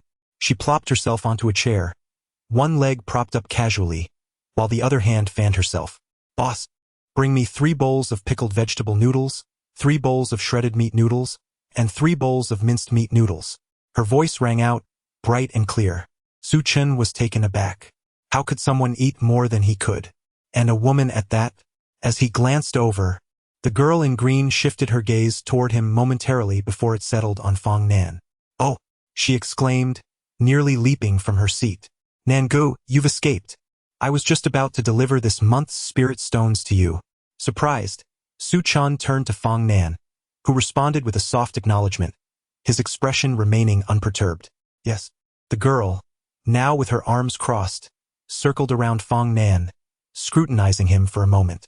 "You don't seem to have changed at all, still the same height, still so small." Su Chen couldn't shake the feeling that he witnessed the faintest twitch at the corner of Fong Nan's mouth. A rare sight indeed. Yet, he remained unclear about the nature of their relationship. "Who is this?" he inquired. "This is Elder Qing Mo, who journeyed here from Central Continent with me. She is also a renowned high-level alchemist." "Oh, I see. In terms of lineage, the individual before her could be considered her master's uncle." At this moment, Qing Mo was also scrutinizing Su Chen. She rubbed her chin and inquired with curiosity, "Is this your little Dao companion? He appears rather youthful. Has this lad reached the age of 18? Su Chen was certain he had not misjudged, as he noticed a subtle twitch at the corner of Fong Nan's mouth. He observed it quite clearly. It was an involuntary movement. Fong Nan turned his face slightly, replying, "He is my disciple." Qing Mo shook her head gently, responding nonchalantly, The relationship of a Tao companion does not conflict with that of a disciple. Allow me to rephrase my question. Is he a future Tao companion? Fong Nan pressed his lips together, his gaze dropping slightly. I do not know. This answer left Su Chen, who stood beside him, utterly bewildered. What was going on? His rather unorthodox master seemed a bit off. Chapter 12 I shall not give him to you. Is that not clear? Qing Mo replied, blinking her beautiful eyes, a hint of mischief flashing within them. Since he is not your Tao partner, might I have him instead? Su Chen felt a bit bewildered and instinctively turned to Fong Nan, only to find her expression had shifted to one of discomfort. Her brows knitted together as she spoke in a cold voice. He is my disciple. What's the matter? Just because he is your disciple does not preclude us from forming a Tao partnership. It would only bring us closer. Fong Nan's frown deepened as she stepped protectively in front of Su Chen. After a prolonged silence, she finally managed to utter, I shall not give him to you. The atmosphere fell into a stunned silence, with Su Chen taken aback. Meanwhile, Qing Mo erupted into laughter, her joy infectious. Oh, you stingy soul. I was merely teasing. How could I possibly compete with you? Regardless, I shall not give him to you. TSK. Nan, your heart is as narrow as a needle's eye. You truly fancy him, don't you? I do not. Noticing Fong Nan's increasingly peculiar demeanor, Su Chen hurriedly interjected, Aunt, please do not jest with us. King Montauk, crossing her arms, replied languidly, it is evident that she harbors feelings for you. You both are merely pretending to be oblivious. I must ask, are you not a scoundrel? One cannot covet what is in front while indulging in what is behind. By the way, what stage are you two at? Will I be able to cradle a little one by next year? An oppressive silence enveloped the group, a stillness so profound it was almost palpable. Su Chen sensed an awkward atmosphere brewing among them, leaving him uncertain on how to diffuse the tension. Suddenly, a sharp sound pierced the air, the unmistakable draw of a sword. Fong Nan had unsheathed her blade, her spiritual energy surging forth. Qing Mo raised her hands in surrender. Forgive me, Nan. Her movements were swift and practiced, clearly not her first encounter with such a situation. I shall not inquire further. Very well. I truly shan't ask again. Indeed. Cold sweat trickled down Su Chen's back as he thought. Surely, we cannot witness bloodshed on the very first day at the sect. He did not wish to meet his aunt only to have her meet her end. Master, let us not be angry. Anger is detrimental to one's health. I am not angry. All right, you are not angry. Now let us lower the sword. With great caution, Su Chen gently pressed her arm down, gradually reclaiming the spirit sword. Only then did his heart finally settle. As he noticed Qing Mo preparing to make another provocative remark, Su Chen swiftly interrupted. The noodles are ready. Aunt, please go and enjoy your meal. 9 steaming bowls of noodles had been laid out on the table. The shopkeeper had observed the unfolding drama with trepidation, and the waiter dared not approach. Why the rush? I merely wished to ask if you two could wait a moment for us to ascend the mountain together. Fong Nan stood unmoved, her expression impassive. I truly shall not inquire further. Am I such a wretched person? Nan, you should know me better. Please eat quickly. With that, Fong Nan tossed her words aside and exited the establishment. Now only Su Chen and Qing Mo remain. Would you like something to eat? No, I've just eaten. Oh, come on, don't be so polite. I really have eaten. Qing Mo replied with a smile, nodding slightly. That's good. I was merely being courteous. You needn't take it to heart. Upon hearing this, Su Chen involuntarily twitched his lips, suddenly gaining insight into Fong Nan's feelings. This Uncle Guoba truly has a rather cheeky disposition. It was not merely his words, but rather an inherent mischievousness. As Su Chen pondered this, he caught sight of Qing Mo lifting her head, remnants of meat clinging to the corners of her mouth, even with noodles still unchewed. You little rascal, are you mocking me? I was just joking. However, you should really eat more while you can. Once we ascend the mountain, there will be nothing left. Before Su Chen could respond, Qing Mo continued to chatter away. Let me tell you, that wretched place has no good food whatsoever. I suffer every day. Only when I descend the mountain to deliver spirit stones to the demon sect can I indulge in something decent. Now that your master has escaped, I won't have that opportunity again. How shall I endure this life? Qing Mo sighed deeply at the end of her lament. She then lifted her bowl and drank down the remaining broth and scraps of meat with great fervor. With a satisfied gulp, she wiped her mouth and began on another bowl. This capacity for food truly astonished Su Chun, resonating with him in a peculiar way. He felt a kinship with this master of his. Half an hour passed, and Qing Mo had devoured 9 bowls of noodles. The small belly beneath her green robe subtly rounded, a pleasing curve forming. Ah, delightful. She exhaled, reclining back in her chair, propping herself up as she rubbed her belly, resembling a portly middle-aged man. Despite her youthful appearance, she exuded the essence of a rather unsavory character. Achieving such a juxtaposition was indeed a challenge. As Su Chun scrutinized her, Qing Mo turned to him as well. Hey! What's the matter, Master Uncle? Nan Gu is quite innocent. She is merely a girl who hasn't matured yet, so you mustn't take advantage of her. Your master is far more powerful than I. Qing Mo shook her head, sitting cross-legged on her chair, her gaze lowered as she continued to rub her belly. This isn't about strength. Emotional wounds are far harder to heal than physical ones, and she is very sensitive to the people and things around her. Ah! In truth, she only appears strong. Internally, she is quite fragile. Her fierce exterior is merely a fade, much like a hedgehog. Su Chun intended to inquire further, to gain more understanding, but suddenly, a voice emerged from behind. What hedgehog? Both individuals fell silent, their hearts tightening. I was merely telling my disciple that there are hedgehogs and rabbits on the mountain, both adorable and delectable. Delectable? Indeed. I shall soon request some condiments from the shopkeeper, whether for grilling on the mountainside or for preparing a peppery salt dish. Ah! Fong Nan shows little interest in such matters. It is time to depart. The 2 individuals trailing behind hurriedly kept pace, not daring to utter a word. The recent rain had rendered the path at the foot of the mountain somewhat muddy, with droplets clinging to the branches above. The air within the mountains remained refreshing, imbued with the earthy fragrance of damp soil. Having frequently warmed Fong Nan's hands previously, Su Chun had developed a semblance of muscle memory. As they walked ahead, he instinctively took her hand. Initially, Fong Nan felt no particular discomfort, but after a while, she seemed to realize the presence of Qing Mo following closely behind. Consequently, she withdrew her hand and softly remarked, "There is someone else here." This statement carried a hint of ambiguity, at least from Su Chun's perspective. At that moment, Qing Mo stood frozen, struck by a thunderbolt of realization. Her expression was nothing short of remarkable.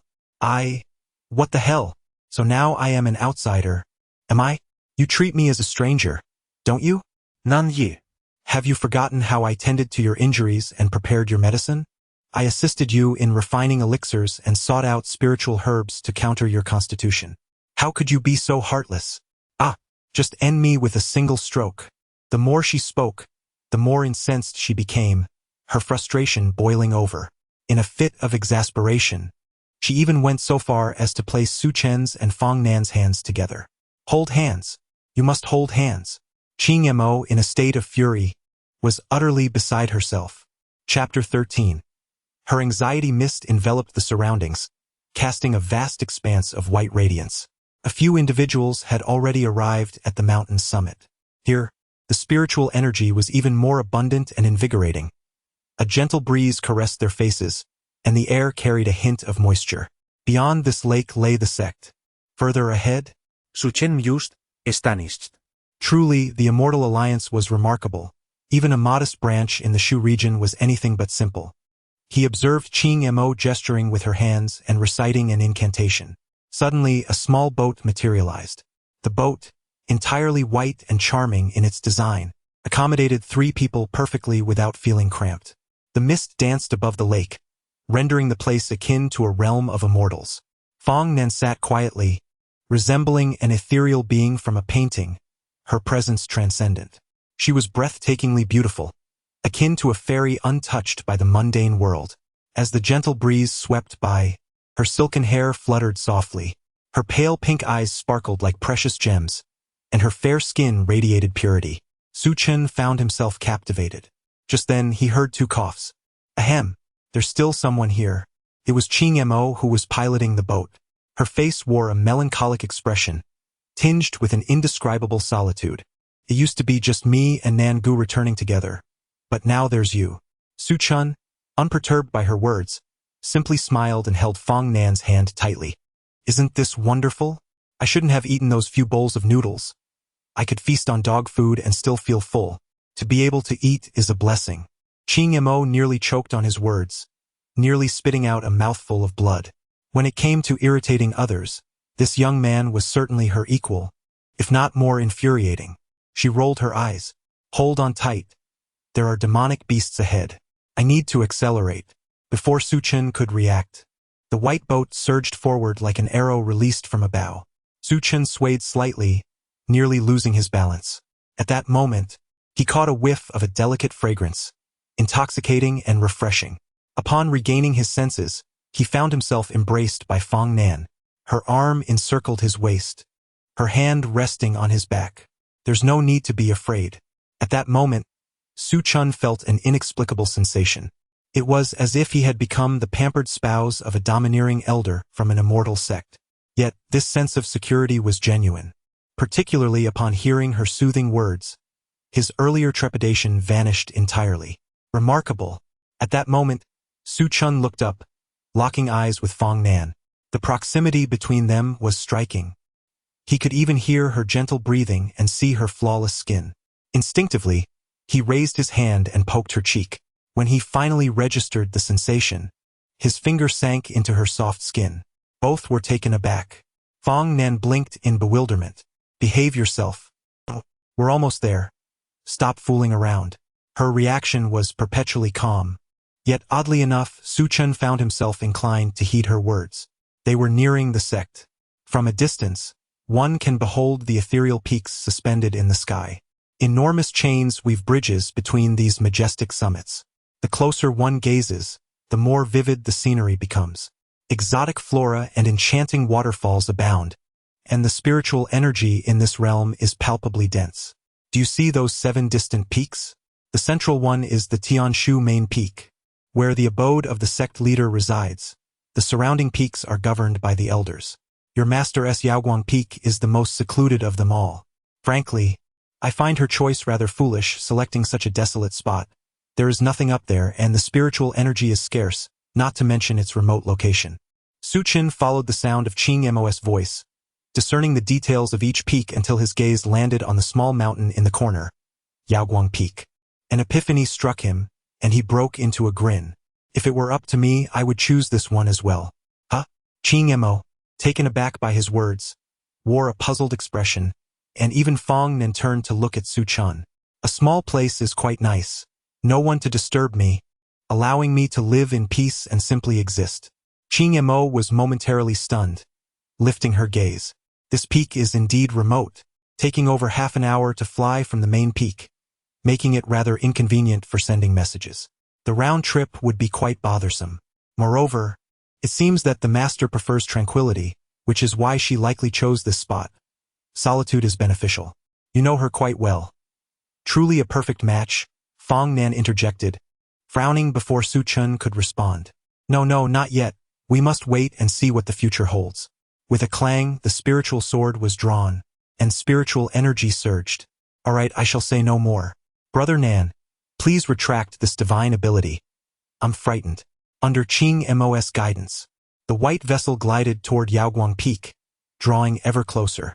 Su Chun gained a clearer view. Compared to the other peaks, Yaoguang Peak's location was indeed less than desirable. The spiritual energy here was not as rich as in the others. However, the environment was undeniably charming.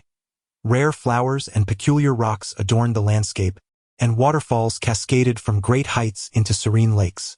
It was a splendid place for cultivation and self-cultivation. Although the spiritual energy was thin, even without practicing, one could simply lie back and enjoy the scenery, which would surely uplift one's spirit. As noon approached, the white mist over the lake gradually dissipated, allowing the resplendent sunlight to pour down. The shimmering water sparkled, reflecting golden rays in a dazzling display. All right, you two may ascend now. By the way, do remember to visit my Chaotang when you have the time. Qing Mo pointed to the peak adjacent to Yaoguang Peak, introducing it. This is Kaiyang Peak, where my Chaotang is located. I spend most of my time up there, so do come to find me, little junior nephew, brother Nan. She intended to say a few more words before departing, but upon noticing the spiritual sword clutched in Fong Nan's hand, the words caught in her throat. Well then, I shall take my leave. I wouldn't want to intrude on your sweet little moments. With that, Ching Mo swiftly departed. Fong Nan whispered softly, little couple. Sweet. Su Chun, who was nearby, naturally heard the murmured words. Are you upset? You seem a bit discontent. No, perhaps it was merely Su Chen's illusion, but he felt that his master's face bore a hint of crimson. So, are you quite happy now? Could it be that your joy stems from being referred to as a little couple by your master uncle? Clang. The spirit sword was drawn, and spiritual energy surged. Su Chen promptly fell silent. This woman truly had a tendency to become agitated. What was she in such a rush about? Moreover, at this moment, was she not inadvertently confessing her feelings? They had ascended the mountain. Su Chun gazed at the towering peak, soaring thousands of meters into the sky, and felt a tingle of apprehension. How on earth was one to ascend such a floating mountain?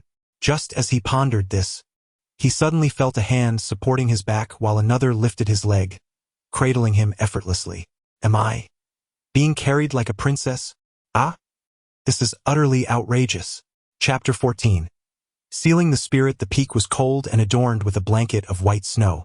Unlike other mountains, Yaoguang Peak lacked lush flora and exotic fauna. Instead, a modest square residence sat atop the summit, exuding simplicity. What a splendid view! Su Chen's eyes sparkled with delight. Being of the Nine-Yang constitution, his body was of the fire element, and he felt invigorated and comfortable in such a frigid locale. Moreover, the chill in the air evoked a sense of familiarity within him. Suddenly, it dawned on Su Chun. Was this environment a result of your constitution? The spread of cold toxicity? Do you feel particularly cold here? Is your body uncomfortable? Not really. The spiritual energy in this place is akin to the aura that emanates from Fong Nan, evidently altered by the spiritual power radiating from her being. No wonder other peaks are filled with the melodies of birds and the fragrance of flowers, while this one remains perpetually cloaked in snow. Su Chun took Fong Nan's hand, gently clasping it in his own. Indeed, her hand felt quite chilly. Is there no remedy? Perhaps a formation or some magical artifacts? None. What if we were to change to another peak, a more temperate environment? Fong Nan shook her head. It wouldn't help. It would still transform into this. As they conversed, the pair had reached the summit. Su Chun stepped forward and suddenly realized that he seemed capable of dispersing the icy spiritual energy surrounding them. Oh! Raising his hand, he waved, and the cold energy dissipated. It was indeed effective. While Fong Nan's constitution had altered this environment, it appeared that he could revert it back. Although the process might be lengthy, it was feasible. It was merely a matter of time. The residence featured white walls and green tiles, with plum blossoms standing proudly in the courtyard, their refreshing scent wafting closer.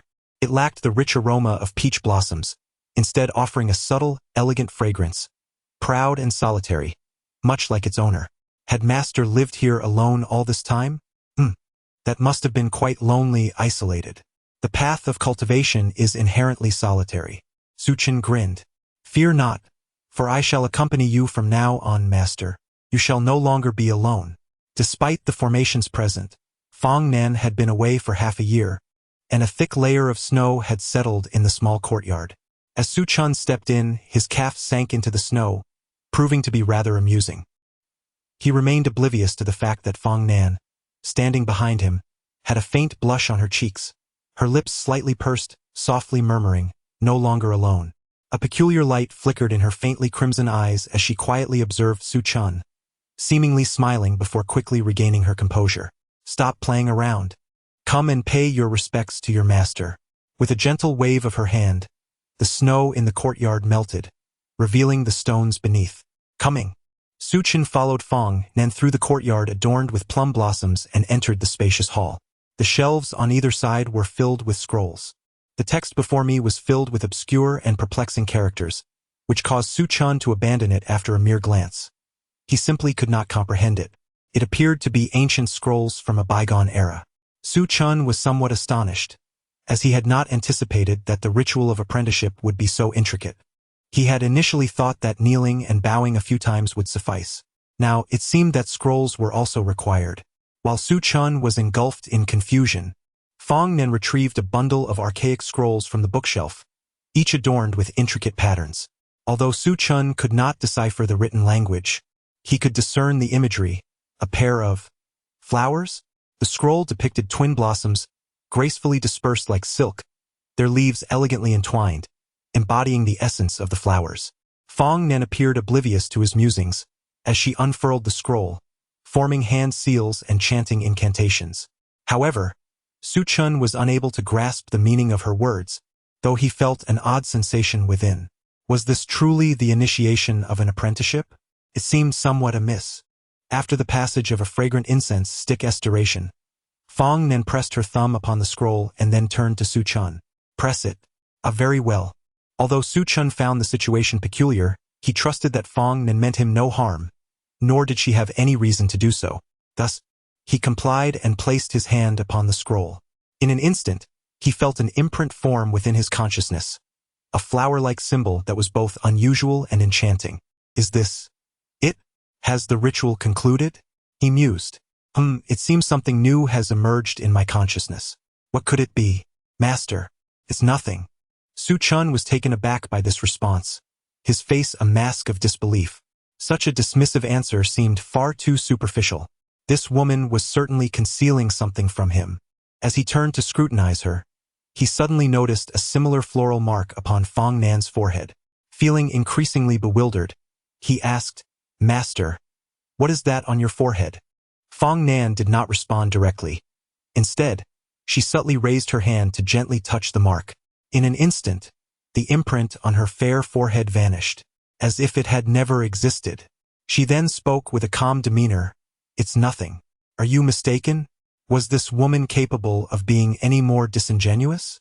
If Su Chun had previously harbored suspicions, he could now firmly conclude that the agreement he had just entered into with her was undoubtedly not a master-disciple contract.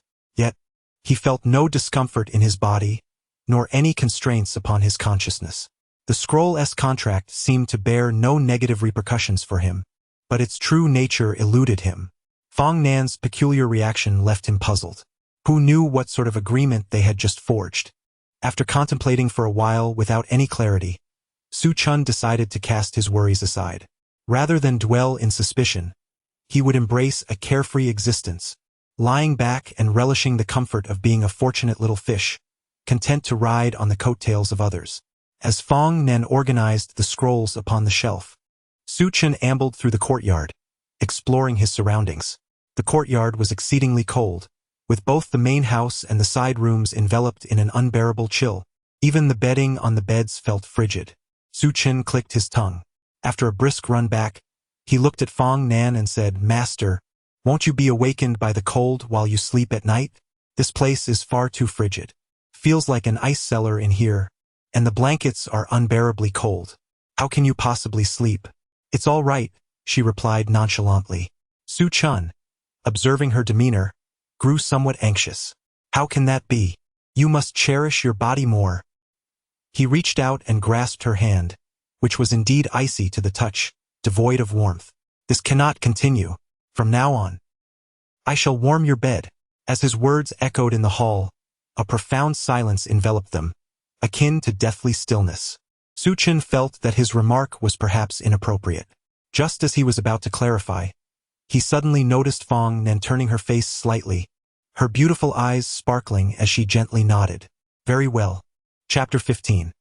A clear conscience is enough. Su Chun vowed that his considerations were solely based on his ability to dispel the cold poison, nothing more. He had no peculiar thoughts, and thus spoke candidly. Upon regaining his senses, he realized his words might have been inappropriate. Just as he was about to clarify, Fong Nan acquiesced. This development felt rather unsettling. It was now afternoon. Su Chun intended to explain further, but Fong Nan merely urged him to focus on his sword practice before soaring towards the main peak. Throughout the evening, Su Chun found himself unable to settle his mind, perplexed by Fong Nan's true intentions. Did she understand that he held no ulterior motives and merely wished to assist her? Or did she believe he harbored such intentions, coinciding with her own feelings which led her to agree? What was the truth? From noon until now, Su Chun had been entirely distracted from his sword training. Consumed by this conundrum, the hour had grown late. Snowflakes fell gently as a biting wind swept towards him. He entered his room, climbed into bed, and covered himself with the blanket. The chill enveloping him stemmed from Fong Nan's condition, impervious to external warmth. Even spiritual formations struggled to alleviate it, save for high-tier artifacts of the 6th or 7th rank. Such treasures were rare across the entire southern region, and even more so in Shudi. A sudden pang of sympathy washed over him. Had she endured this relentless cold for so many years? To bear such torment daily? It was no wonder her demeanor resembled that of an icy mountain, her countenance so frigid it could be described as expressionless.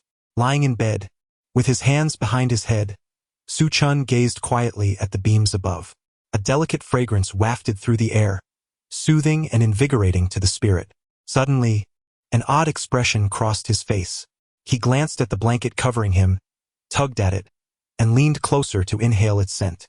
Could this possibly be her natural fragrance? In that moment, Su Chun felt somewhat peculiar. No, he should admit he was rather strange. Embarrassment washed over him. His current behavior was undeniably inappropriate. He resolved to take action. He could not continue in this manner. Rolling over, he tightened his hold on the blanket. Felt delightful. After a while, the sound of footsteps echoed outside. Peering through the window, he saw Fong Nan returning, her white robe flowing elegantly, her dark hair neatly tied atop her head. As she entered the room, her gaze met Su Chen's before she quickly averted her eyes. She retrieved a bag from her robes and extended it towards him. The bag was securely wrapped, but even a slight opening revealed a sweet aroma. Was it sweet potato? Su Chen was taken aback. The sweet potato was still warm, emanating steam. On her way back, she must have stopped by the dining hall. Observing the cool demeanor of Fong Nan before him, a warm sensation coursed through his heart. Thank you, master. Fong Nan had gone to the main peak not only to report to the sect leader but also to search for sword techniques and spiritual herbs for Su Chun. Although her comprehension of kendo is exceptionally high, allowing Su Chun to directly practice the sword techniques she has mastered would be akin to hastily promoting growth. At the outset of his training, it is imperative that he focuses on mastering the fundamental sword stances to establish a solid foundation. Only after he has thoroughly learned the basic techniques can he commence the practice of advanced sword forms. The spiritual herbs she retrieved include a portion of fasting elixirs and some restorative medications. The former serves to enhance fasting, while the latter enables Su Chun to recuperate swiftly after his training. Throughout the afternoon, she traversed numerous locations, seeking sword techniques that would best align with Su Chen's current circumstances. Additionally, she ventured to the peak where Qing Mo resides to gather an array of restorative potions.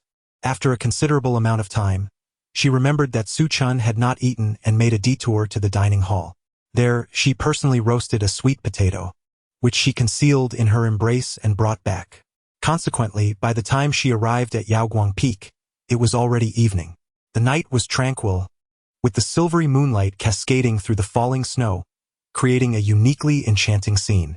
How have you been keeping warm? Su Chun, still nibbling on the sweet potato, was momentarily taken aback by the question. He was at a loss for how to respond. It's been fine, good. So do you want to come up? Sure. Fong Nan offered no further pleasantries. Channeling her spiritual energy, she stored her sword into her spatial ring, removed her shoes, and climbed onto the bed, lying down quietly beside Su Chun. It was exceedingly warm. Ah, that's good. Su Chun found himself at a loss for words, even halting his munching on the sweet potato. So, should I leave now? As he spoke, he attempted to rise. The situation felt peculiar, and the atmosphere in the room was undeniably strange. However, before he could fully sit up, a soft voice drifted from behind him. Didn't you say you wouldn't leave me all alone again? Silence. An overwhelming stillness enveloped the room. The voice was gentle, merely a simple rhetorical question, yet it concealed an abundance of emotions. Unease, longing, and perhaps even a hint of pleading. I feel that this situation is somewhat inappropriate, very inappropriate. It's a bit strange. What is strange about it? Even if I've kept you warm, This bed is so small. It's impossible for both of us to lie here together. Why not? Su Chen found himself speechless. Turning to look, he discovered Fong Nan gazing at him intently, her expression reminiscent of a stubborn child. Didn't you say earlier that it is only natural for a disciple to assist their master, and as long as it is done with a clear conscience, there is no need for guilt? Are you perhaps having second thoughts? Regretting coming up the mountain with me, or regretting taking me as your master? Fong Nan had spoken a great deal today. Her words this evening were likely the most she had ever shared since Su Chen had known her. He set down the sweet potato, climbed onto the bed, and gently grasped Fong Nan's hands in his own. I will not leave. I will stay here with you, go nowhere, just here.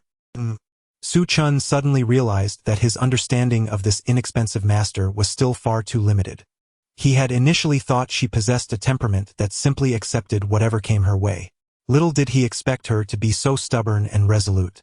If such traits were enhanced, it almost hinted at a hint of madness, a delicate obsession, did it not? Could his inexpensive master truly transform into a possessive character? Su Chen felt a flutter of anxiety.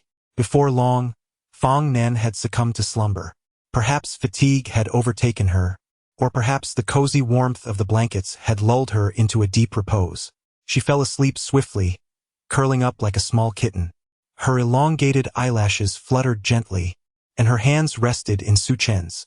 She was breathtakingly beautiful.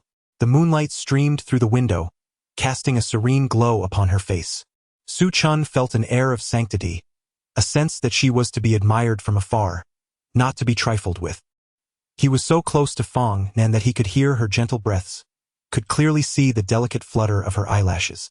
As he gazed at her slumbering visage, an unusual sensation stirred within him.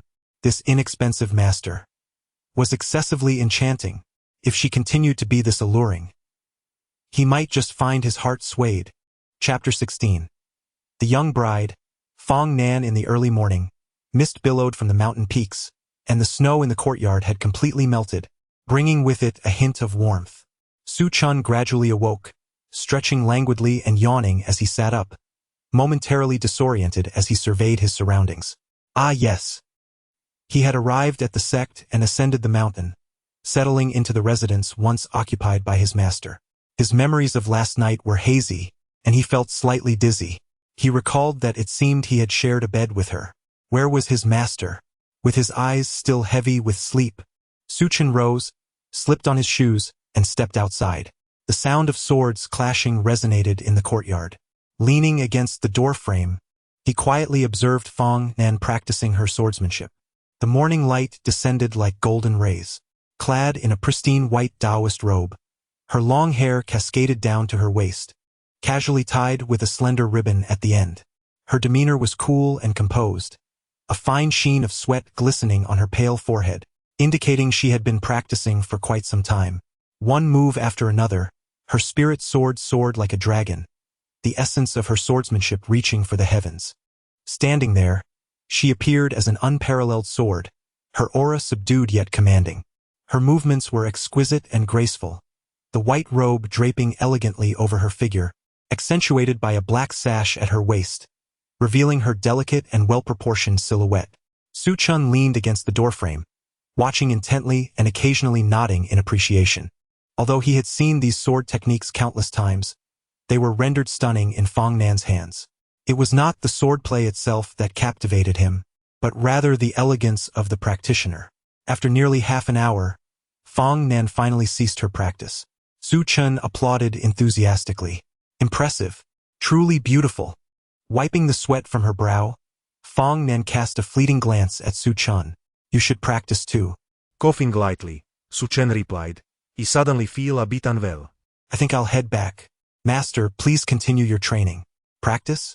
It was simply impossible for him to engage in such rigorous training. Su Chen had already devised a plan. As long as he remained by his master's side and lingered within the sect, he could live a life of ease. The foundation-building cultivators had lifespans of 100 years, while those in the nascent soul stage could live up to 500 years, and those who reached the transformation stage could last a millennium. The higher one ascended, the longer they lived. Accumulating spiritual energy to seek breakthroughs was sufficient. Why toil in combat? As long as he could survive, he could outlast everyone else. Moreover, he had such a formidable ally.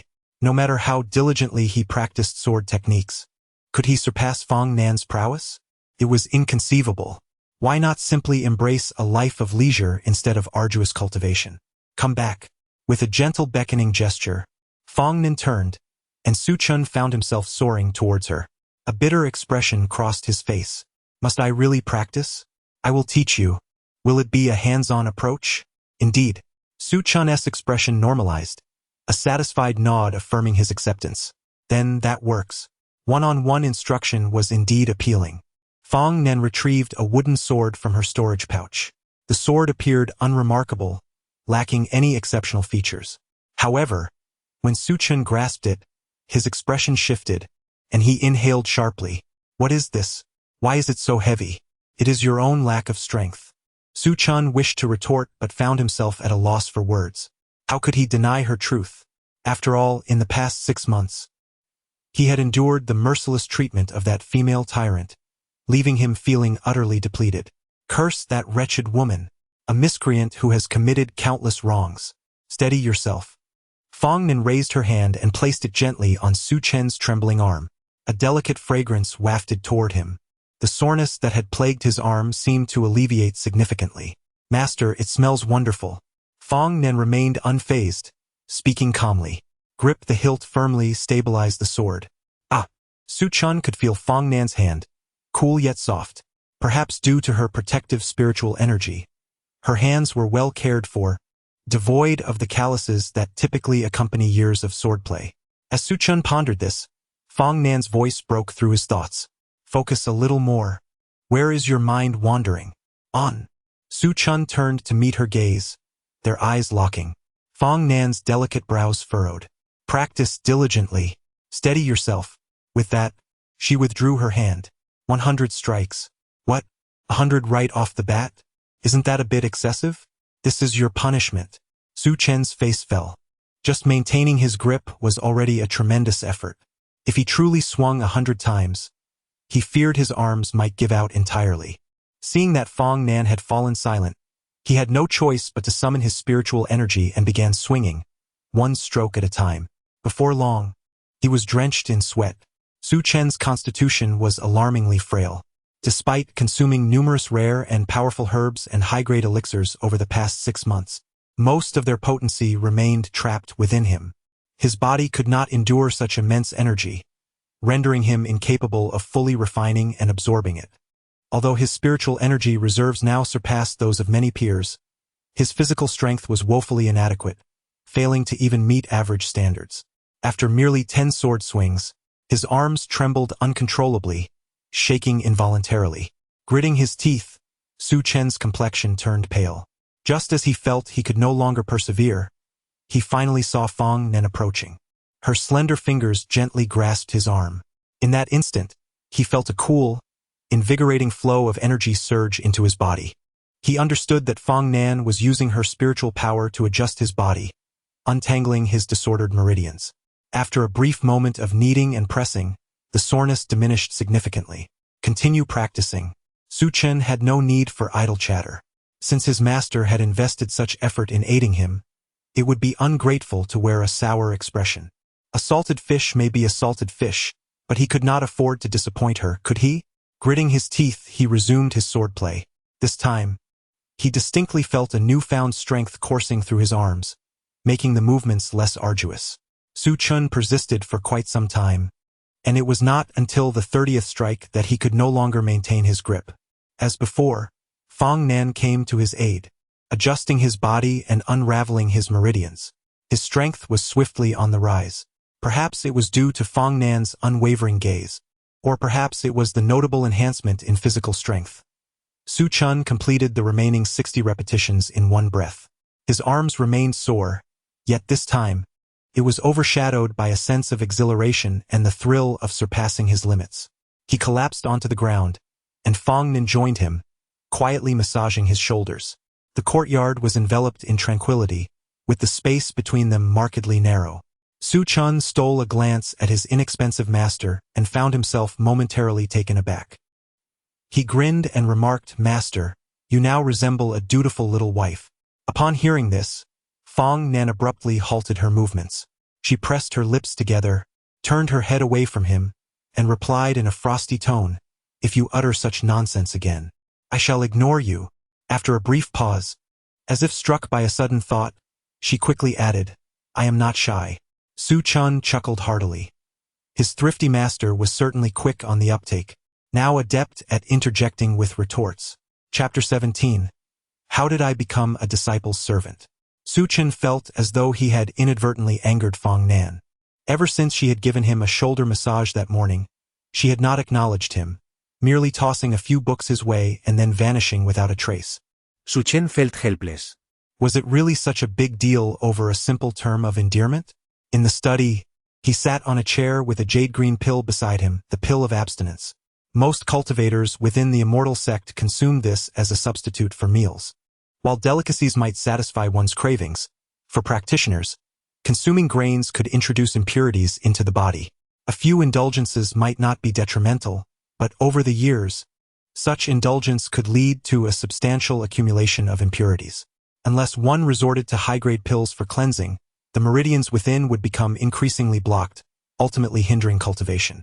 This urgency to cultivate early was precisely due to this concern. Even with superior innate talent, if one did not establish a solid foundation early on, it would be too late to pursue cultivation later. Su Chun gazed at the pill of abstinence and sighed. This would be his lunch. The thought of having to consume this regularly in the years to come was rather daunting. He shook his head resignedly, picked up the pill and swallowed it. The flavor was surprisingly pleasant, quite refreshing. As the pill settled in his stomach, a warm energy coursed through his limbs, enveloping him in a comforting warmth. Before long, he felt a sense of satiation, marking the end of his meal. Su Chun pondered what he should do next. His arms ached. Although Fong Nan had assisted in restoring his body, full recovery would still require time. He could no longer practice swordplay, so he decided to read. He picked up the 2 books that Fong Nan had thrown to him, Chronicles of the Four Directions and History of the Immortal Alliance. The first book introduced the origins of the Immortal Alliance's branch, the Four Directions sect. It briefly recounted the history and background of the sect. According to legend, 1,000 years ago, a dragon terrorized the region, and a celestial being intervened, slaying the dragon and suppressing it with the Four Directions cauldron. Subsequently, a sect was established here to impart teachings and resolve doubts, leading future generations to refer to it as the Four Directions sect. In earlier times, the region of Shu was plagued by malevolent spirits. The Four Directions sect engaged in fierce battles against these evils, suffering significant casualties among its disciples and elders, resulting in a substantial depletion of vital energy. It was only in the last century that the sect leader, Qin Yu, rose to prominence and subsequently joined the Immortal Alliance. After reading, Su Chun couldn't help but marvel. The Four Directions sect was the foremost sect in Shu, and its alliance with the Immortal Alliance had solidified its position at the pinnacle. However, greater heights came with heavier responsibilities. The disciples and elders of the sect were tasked with eradicating evil and upholding the righteous path. Disciples would accept assignments to descend the mountain and eliminate malevolent forces. In cases where they encountered more formidable evils, the elders would personally lead the charge. The more Su Chun read, the more peculiar his expression became. Wait a moment. The disciples were required to undertake assignments. This surely had nothing to do with him, right? A sense of foreboding began to stir within him. The once carefully planned and idyllic life now seems increasingly elusive, as if it can no longer be sustained. It is no wonder that Fong Nan has persistently urged him to practice swordsmanship. One never knows when he might be called upon to undertake a mission. Su Chun sighed deeply, perusing the chronicles of the Four Directions once more. After gaining a general understanding, he began to delve into the second volume, The History of the Immortal Alliance. The more he read, the more peculiar his expression became. He was aware that the Immortal Alliance was a coalition of the great immortal sects of Zhongzhou. Yet he remained oblivious to the fact that this was the decree of the celestial beings from the upper realm. Millennia ago, an immortal from the heavenly palace descended to the mortal realm, imparting wisdom and enlightenment to the populace, thus founding the Daoji immortal sect, which would later become the foremost sect of Zhongzhou. A millennium prior, the The sect's leader had broken through the tribulation period, achieving the Great Ascension realm and comprehending the ancient steel of the Immortals. He grasped the true essence of the Immortals and established the Immortal Alliance, uniting the sects to combat the extraterrestrial demons. This is the essence of the history of the Immortal Alliance. Upon concluding his reading, Su Chun fell into silence, his expression rather strange. The information concealed within was overwhelming. No one knew what the sect leader had perceived upon the ancient steel, nor had anyone truly encountered those extraterrestrial demons. In truth, the malevolent creatures recorded in the texts were either refined entities cultivated over centuries or misguided practitioners who had lost their way. Those of the demonic sect appeared no different from disciples of the immortal sects, save for the fact that their methods of cultivation were far more brutal and frenzied. As for those practitioners who committed heinous acts, burning cities and taking lives, they ought to be termed as evil cultivators. These individuals were the true scourge, each a lunatic in their own right. Refined entities, demonic beasts, and evil cultivators were all matters that the Immortal Alliance needed to address. Yet, the extraterrestrial demons mentioned by the leader remained shrouded in mystery, having never been encountered by anyone. How strange indeed. Su Chun rubbed his chin, pondering. It was said to be for the purpose of combating the celestial demons, yet none had ever laid eyes upon them. He remained baffled as to what the leader had witnessed upon the steel. He flipped through the 2 volumes multiple times, and before he knew it, afternoon had descended upon him. Bored, he reclined in his chair, staring blankly at the ceiling, and inexplicably, Fong Nan's visage floated into his mind. Oddly enough, he found himself missing her. Su Chun raised his hand to massage his shoulder, but no matter how he pressed, it could not compare to the sensation of her ministrations. A sense of despondency washed over him. How had he become so subservient to his master? Would he perish if he did not see her for a day? Why had he become so devoid of ambition? How infuriating! Who cannot live without whom? If they cannot meet, so be it. What of it? Su Chun sprang from his chair and walked directly to his room. Climbing into bed, he tightly embraced the quilt. Unable to hold her, was it too much to hold the blanket? When one is idle, their thoughts tend to wander. Su Chun was undeniably too idle.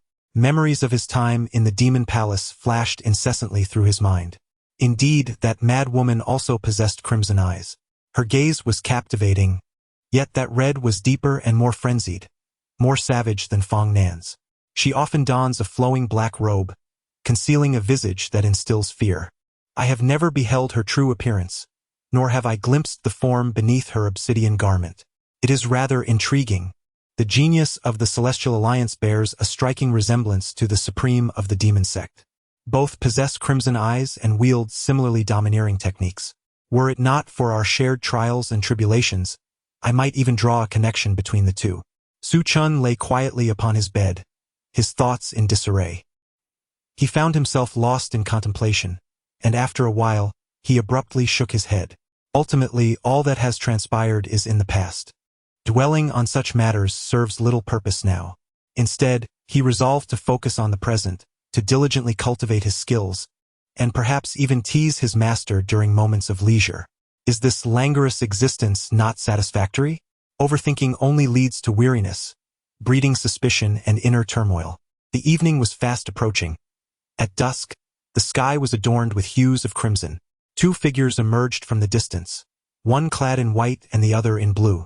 As they drew nearer, the foremost figure revealed herself to be Fong Nan, followed closely by Elder Qing Mo of the Grass Hall. Chapter 18.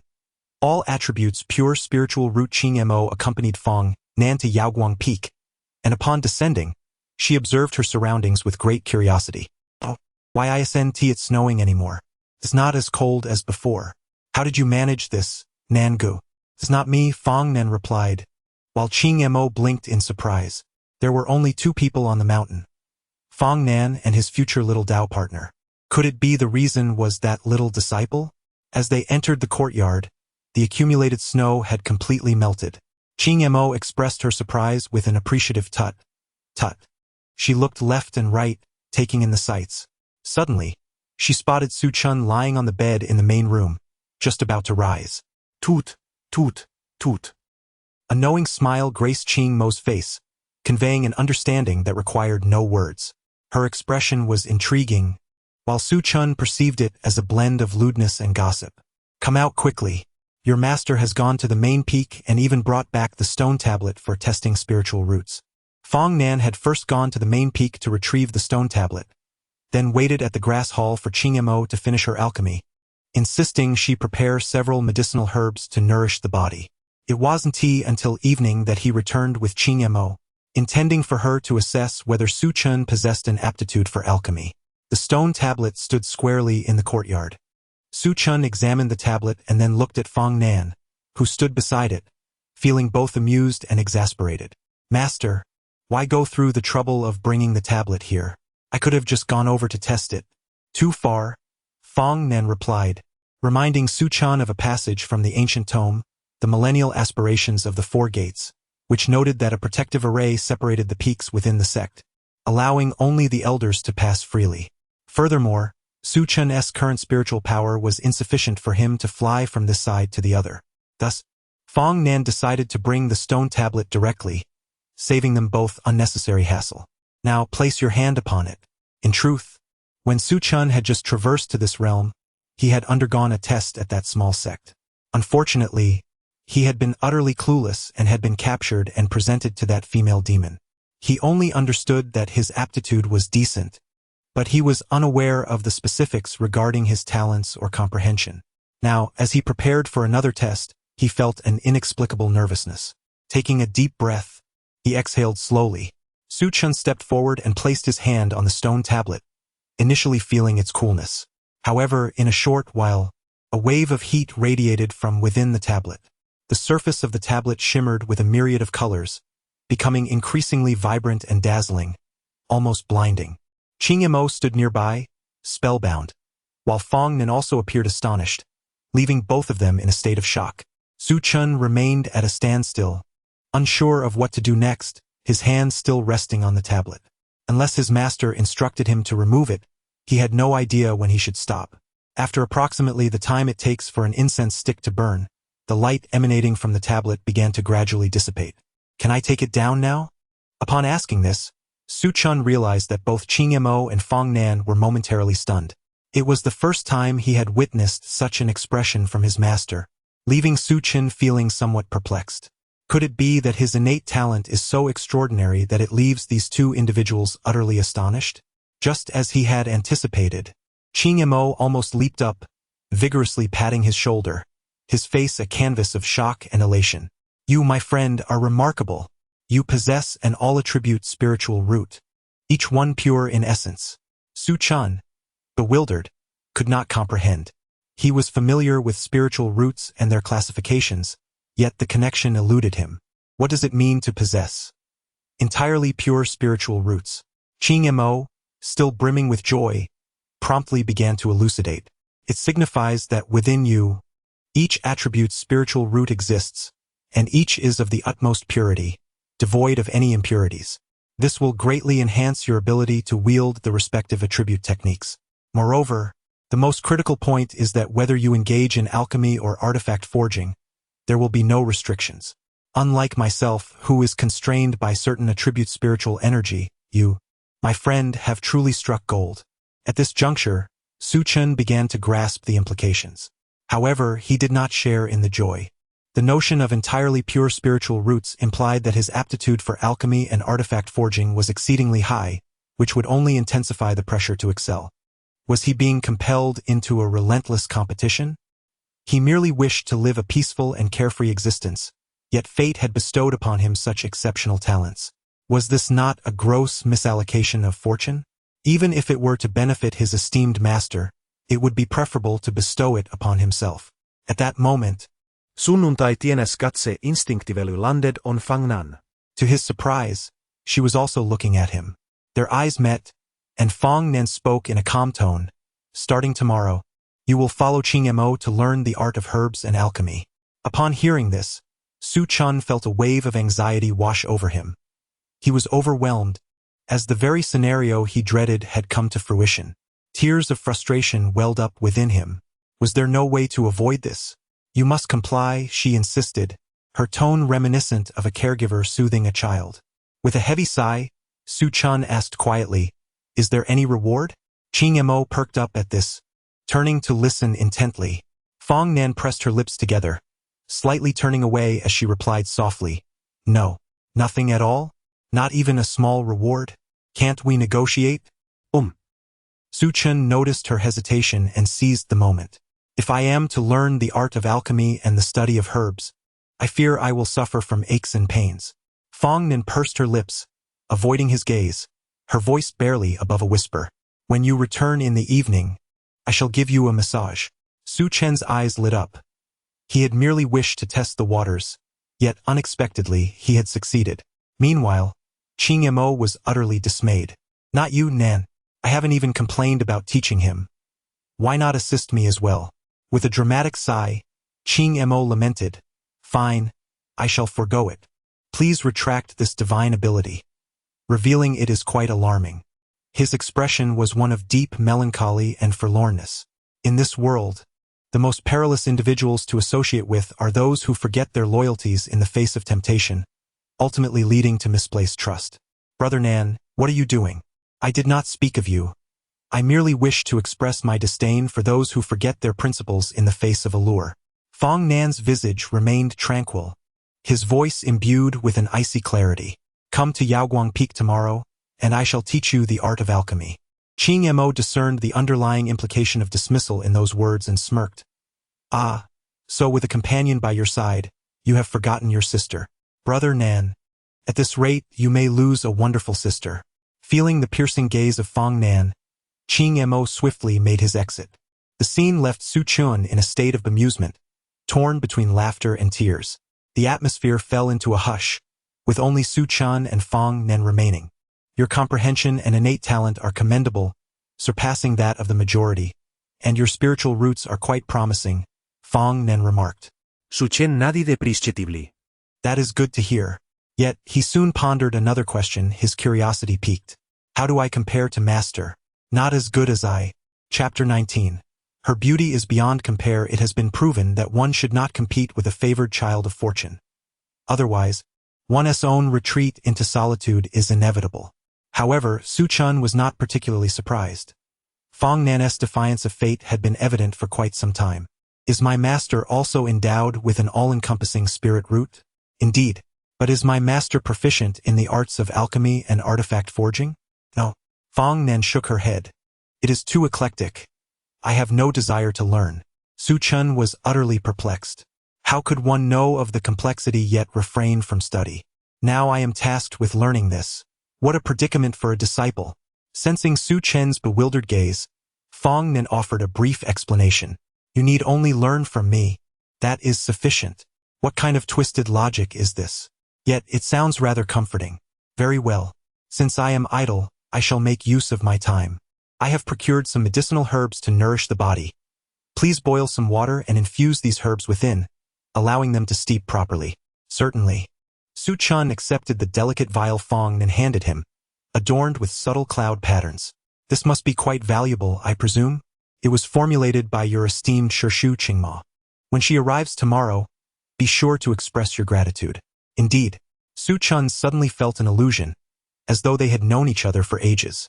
They exchanged words effortlessly, akin to an old married couple. Once the water was ready, he uncorked the vial and poured the entire contents into the water. An intoxicating aroma of herbs wafted through the air, as the water in the wooden tub transformed into a pale green hue, shimmering with an ethereal glow. As Su Chun began to undress, he noticed Fong Nan still standing beside him, causing a moment of awkwardness. Ahem. The latter quickly turned her back, maintaining a calm demeanor. Hasten your movements. If the water cools, the medicinal properties will be lost. Do not squander this restorative remedy. After a brief hesitation, she added, You need not be so reserved. We are already bound as master and disciple. Such trivialities hold no weight in our hearts. Su Chun reflected on this, realizing that his hesitation was rather pretentious. He loosened his sash, draped his robe over the edge of the tub, and leisurely stepped into the warm water. Unbeknownst to him, Fong Nan stood a short distance behind, silently observing him, her beautiful eyes shimmering with enigmatic glimmers, lost in thought. Since Su Chun was now immersed in the tub, she approached him, gently placing her hand on his back. In an instant, Su Chen's body tensed. Master! He felt the coolness of her delicate hand against his back, igniting an unusual sensation within him. Do not move. Ah, very well, what is this? Su Chen found himself inexplicably anxious, uncertain of Fong Nan's intentions and at a loss for words. He sat up straight, hands resting on his knees, trying to maintain composure. I shall help you regulate your body. You are far too frail. As Fong Nan's voice faded, Su Chen felt a refreshing current flowing within him, nourishing his meridians and circulating through his limbs and bones. With the aid of this cool energy, Su Chen could absorb the restorative elixir in the wooden barrel more swiftly. Soon, a faint crimson aura of spiritual power encircled him, continually surging into his body, revitalizing his physical form. The fatigue that enveloped him began to dissipate, akin to the soothing embrace of a hot spring. At this moment, Su Chen experienced a novel sensation. Warmth enveloped him from the outside, while the energy entering his being was cool and refreshing. In less than the time it takes for a stick of incense to burn, he completely absorbed the potency of the elixir, along with the residual energy that lingered in his body. His cultivation had significantly advanced. At that moment, the water in the barrel was beginning to cool. Su Chen emerged from his meditative state, opening his eyes, which sparkled with renewed vitality. His entire demeanor radiated energy and spirit. However, Fong Nan's hand still rested gently on his back, remaining there in serene silence. Master, I have finished absorbing the energy. It was only now that Fong Nan withdrew her hand. It's getting late. You should change into your sleepwear, she instructed, retrieving a set of clothes from her spatial ring before turning her back. When Su Chen finished dressing, she turned around. Is it a good fit? It fits well, but how did you know my measurements? Su Chen asked, curiosity evident in his gaze. I took note of them with my spiritual sense. Yesterday, I had the disciples from the servants' hall make a few sets, and I collected them today, Fong Nan replied softly, adjusting the unfastened robe around Su Chen's waist, her voice as cool as ever. Suddenly, she appeared to remember something. By the way, did you warm the bed? It is warm, but having been out for so long, I imagine the bed must be cold now. Then let us sleep together. Su Chen was taken aback by her words, staring at Fong Nan in astonishment. Yet, she remained unfazed, as if she had merely mentioned a trivial matter. As long as we are at peace with ourselves, it is enough. Indeed, Su Chen replied, a peculiar expression crossing his face as he took Fong Nan's hand, and together they walked to the bed in the main room. The courtyard had long since shed its snow, and even with the windows open, the chill was not biting. The gentle evening breeze wafted in, caressing their faces pleasantly. The sky was mostly clear tonight, with the moon hanging high and a myriad of stars twinkling. However, at that moment, Su Chen had no inclination to admire the scenery. Lying on the bed, he felt a tinge of tension even in his breaths. Just moments ago, he had witnessed this woman change into her sleepwear before him, and he had even caught a glimpse of the color of her undergarments. How could she be so audacious? Though Su Chen often reminded himself to be at peace with his conscience, how could he maintain that tranquility with such a beauty lying beside him? Despite having shared the same bed the previous night, they had both been clad in robes, with even their sashes still tied. But now, the situation was entirely different. Both individuals donned their night attire, a novel experience for both themselves and the formidable woman. If Su Chen were truly devoid of guilt at this moment, it would indeed raise concerns. The night enveloped the room in profound tranquility, amplifying every sound to an almost overwhelming degree. Su Chen could distinctly hear his own breath, striving to cultivate a sense of calm, yet finding it an elusive endeavor, his heartbeat racing as if it might leap from his throat. His body was tense, and no matter where he placed his hands, he felt an uncomfortable tension. Before long, one side of his body grew numb. It was as if the entire world had fallen silent, leaving only the sound of his own heartbeat resonating in the stillness. At that moment, he sensed a warm breath near his ear. The voice was cool yet gentle. Is it uncomfortable? No. Su Chen managed to smile, yearning to shift his position, as his body felt on the verge of stiffness. Yet, as he turned, he beheld a pair of eyes, as clear and radiant as rubies. She was breathtakingly beautiful, her purity illuminated by the moonlight, resembling an ethereal being. So exquisite. Chapter 20. The timid one, Su Chen's words escaped his lips without a moment's thought, a spontaneous expression of his heartfelt admiration. This woman truly possesses an extraordinary beauty. How can such a captivating person exist in this world? Fong Nen seemed oblivious to his remarks, her gaze remaining fixed upon him. Her eyes shone with a clarity so pure, devoid of any impurities. Although she exuded a cool demeanor, there was a certain warmth in her gaze that made Su Chen hesitant to meet her eyes. He could only turn his face aside, focusing on his nose, then his mouth, and eventually his heart, even reciting the heart-calming mantra several times. However, just as his heart began to settle, he felt a coolness by his cheek, accompanied by a fragrant scent wafting towards him. Why did you not respond to my words? Are you unwell? Such a simple question stirred Su Chen's heart, causing it to race anew, filling him with restlessness. No. I just find it difficult to sleep. Still, he dared not look at her, not out of fear, but from a simple sense of embarrassment. This feeling was peculiar. Just a single glance at her made his heartbeat quicken and his composure falter, leaving him utterly unsettled. Why do you not look at me? Su Chen struggled to find a response. It would be too shameful to admit his shyness. The phrase innocent of conscience had been his own utterance. Yet now he felt a twinge of guilt within. If he were to speak the truth, it would be too humiliating. Yet remaining silent was equally untenable. Su Chen felt a bitter turmoil within, momentarily at a loss for words. In his inner conflict, he failed to notice the fleeting smile that graced Fong Nan's lips.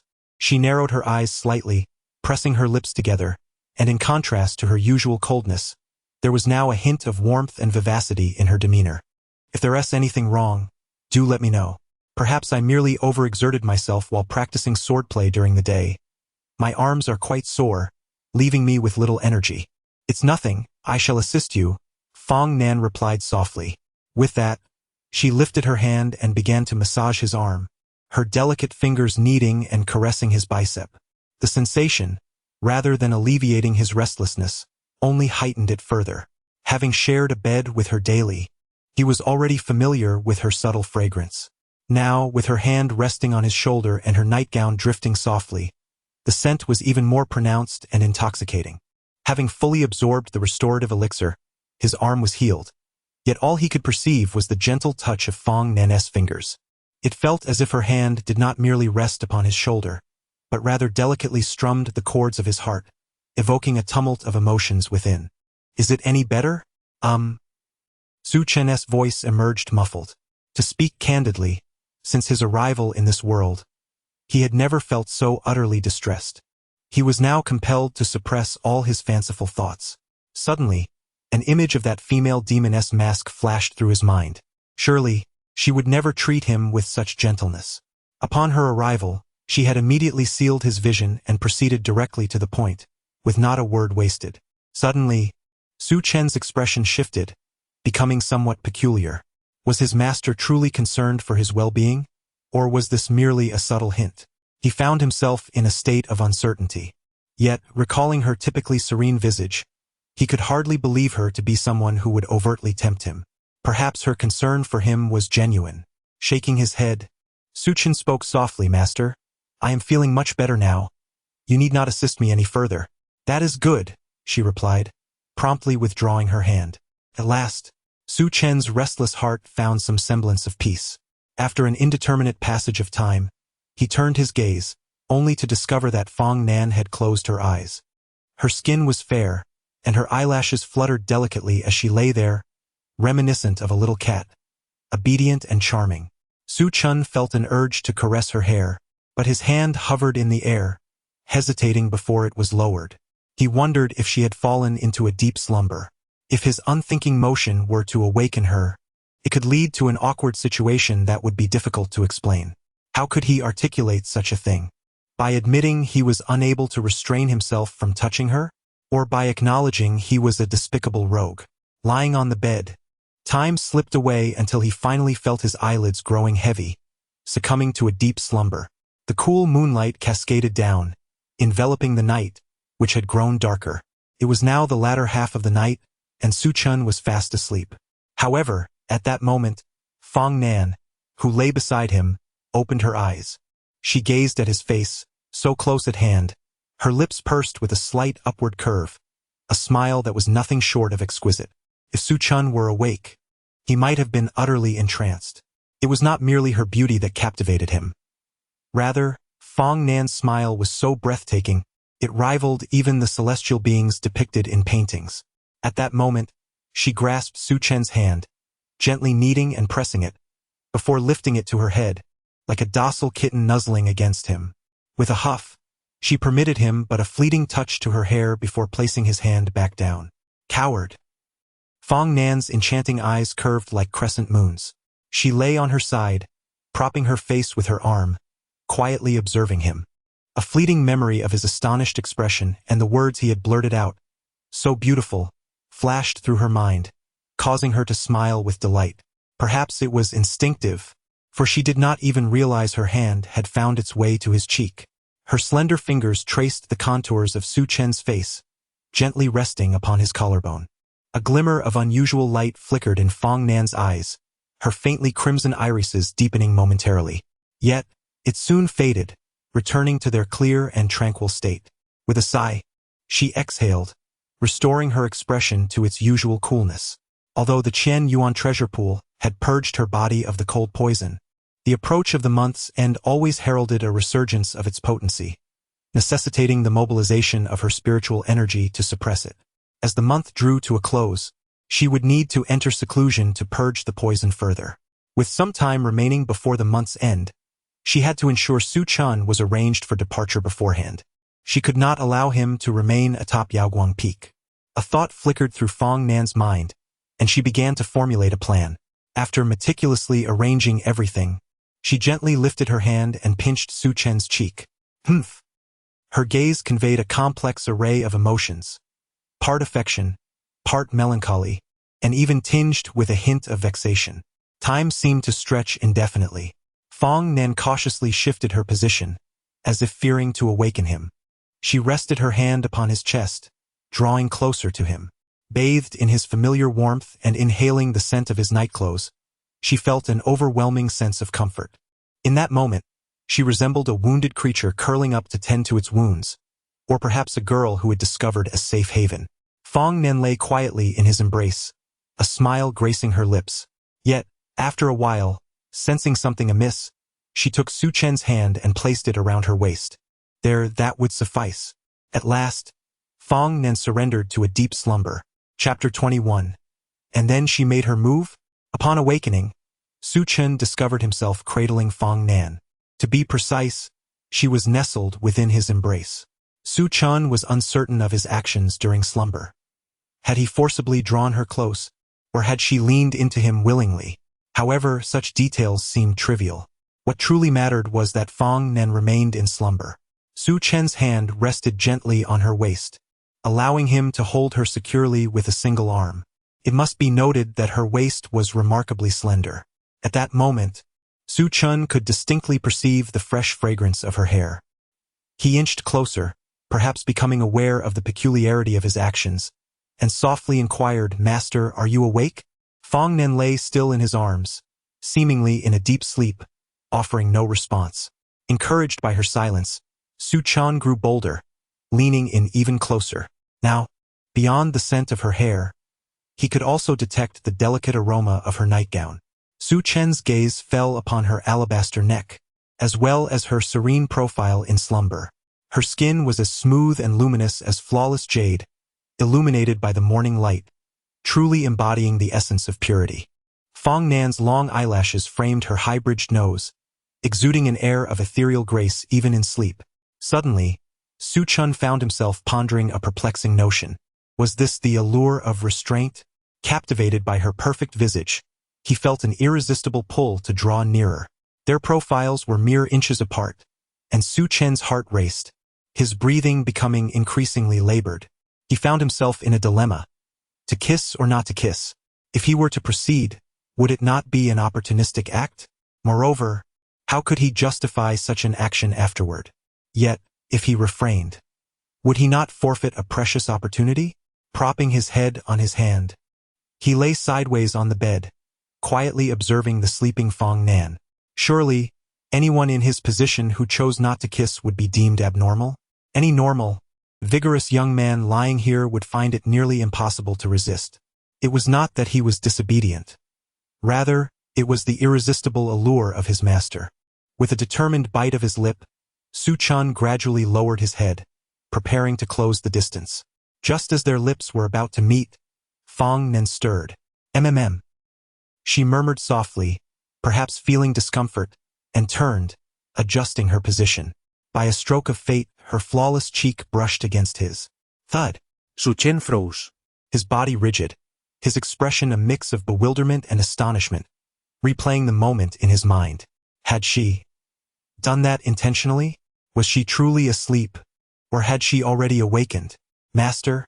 He tentatively called out, but Fong Nan remained unresponsive, lying serenely. "Master?" he repeated, this time with a heightened volume. Fong Nan furrowed her brow slightly. "Mm." Like a languid kitten, she nuzzled against his arm, before lifting her hand to encircle Su Chen's waist, drawing even closer. What was happening? Su Chun found himself utterly motionless, half of his body growing increasingly numb. He quietly sensed the slender arm that had draped itself around his waist, his thoughts swirling in disarray. Fong Nan rested one hand on his waist while the other grazed his chest. Unlike her usual aloof demeanor, she now seemed somewhat clingy. This stark contrast left Su Chun feeling increasingly unsettled, as if he were losing his composure. Time slipped away unnoticed until he cautiously reclined, attempting to ease the stiffness in his numbed side. Fong Nan's head nestled against his chest, as if seeking solace in his embrace. Su Chun recited the calming mantra in his mind, but his heartbeat quickened and his breath grew heavier, sensations beyond his control. Images of Fong Nan's serene countenance flooded his thoughts, entrancing him like a spell. Although they had shared a bed before, this intimate contact felt entirely unprecedented. Unsure of where to place his hands, he initially contemplated taking some action. Yet the purity of her visage, reminiscent of a pristine white lotus untouched by mud, compelled him to refrain from any impropriety.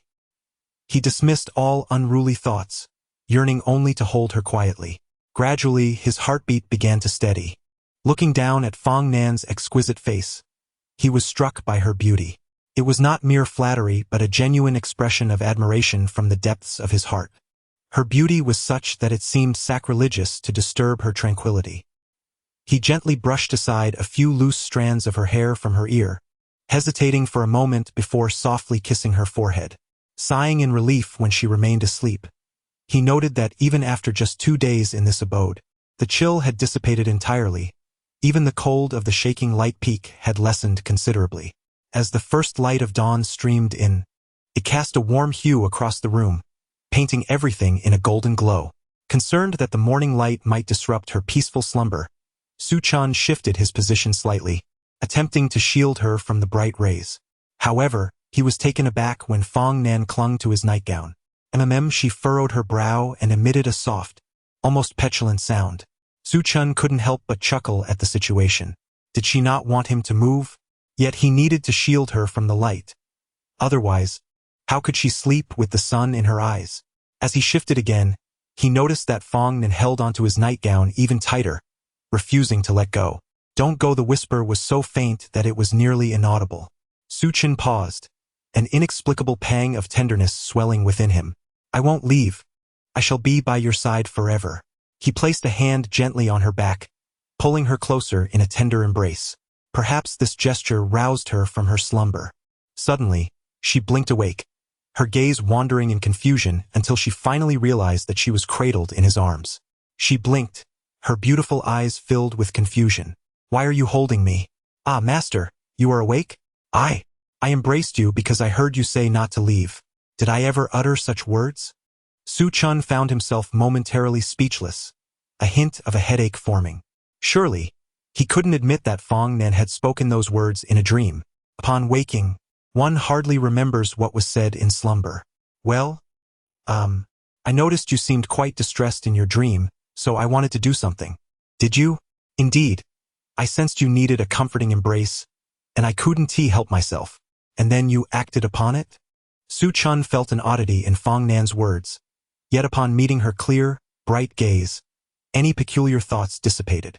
Surely, the master harbored no such convoluted intentions.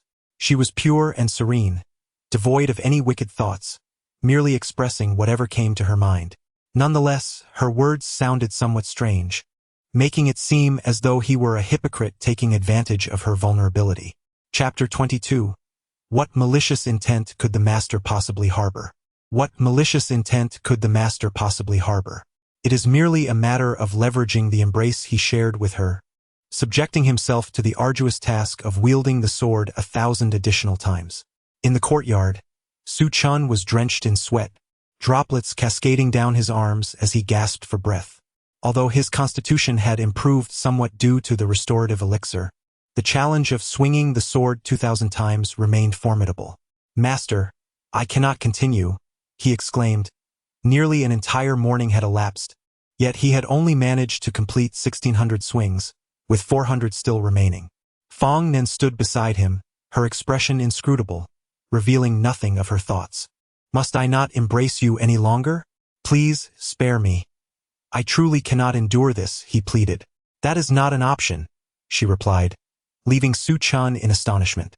Not embracing is not an option.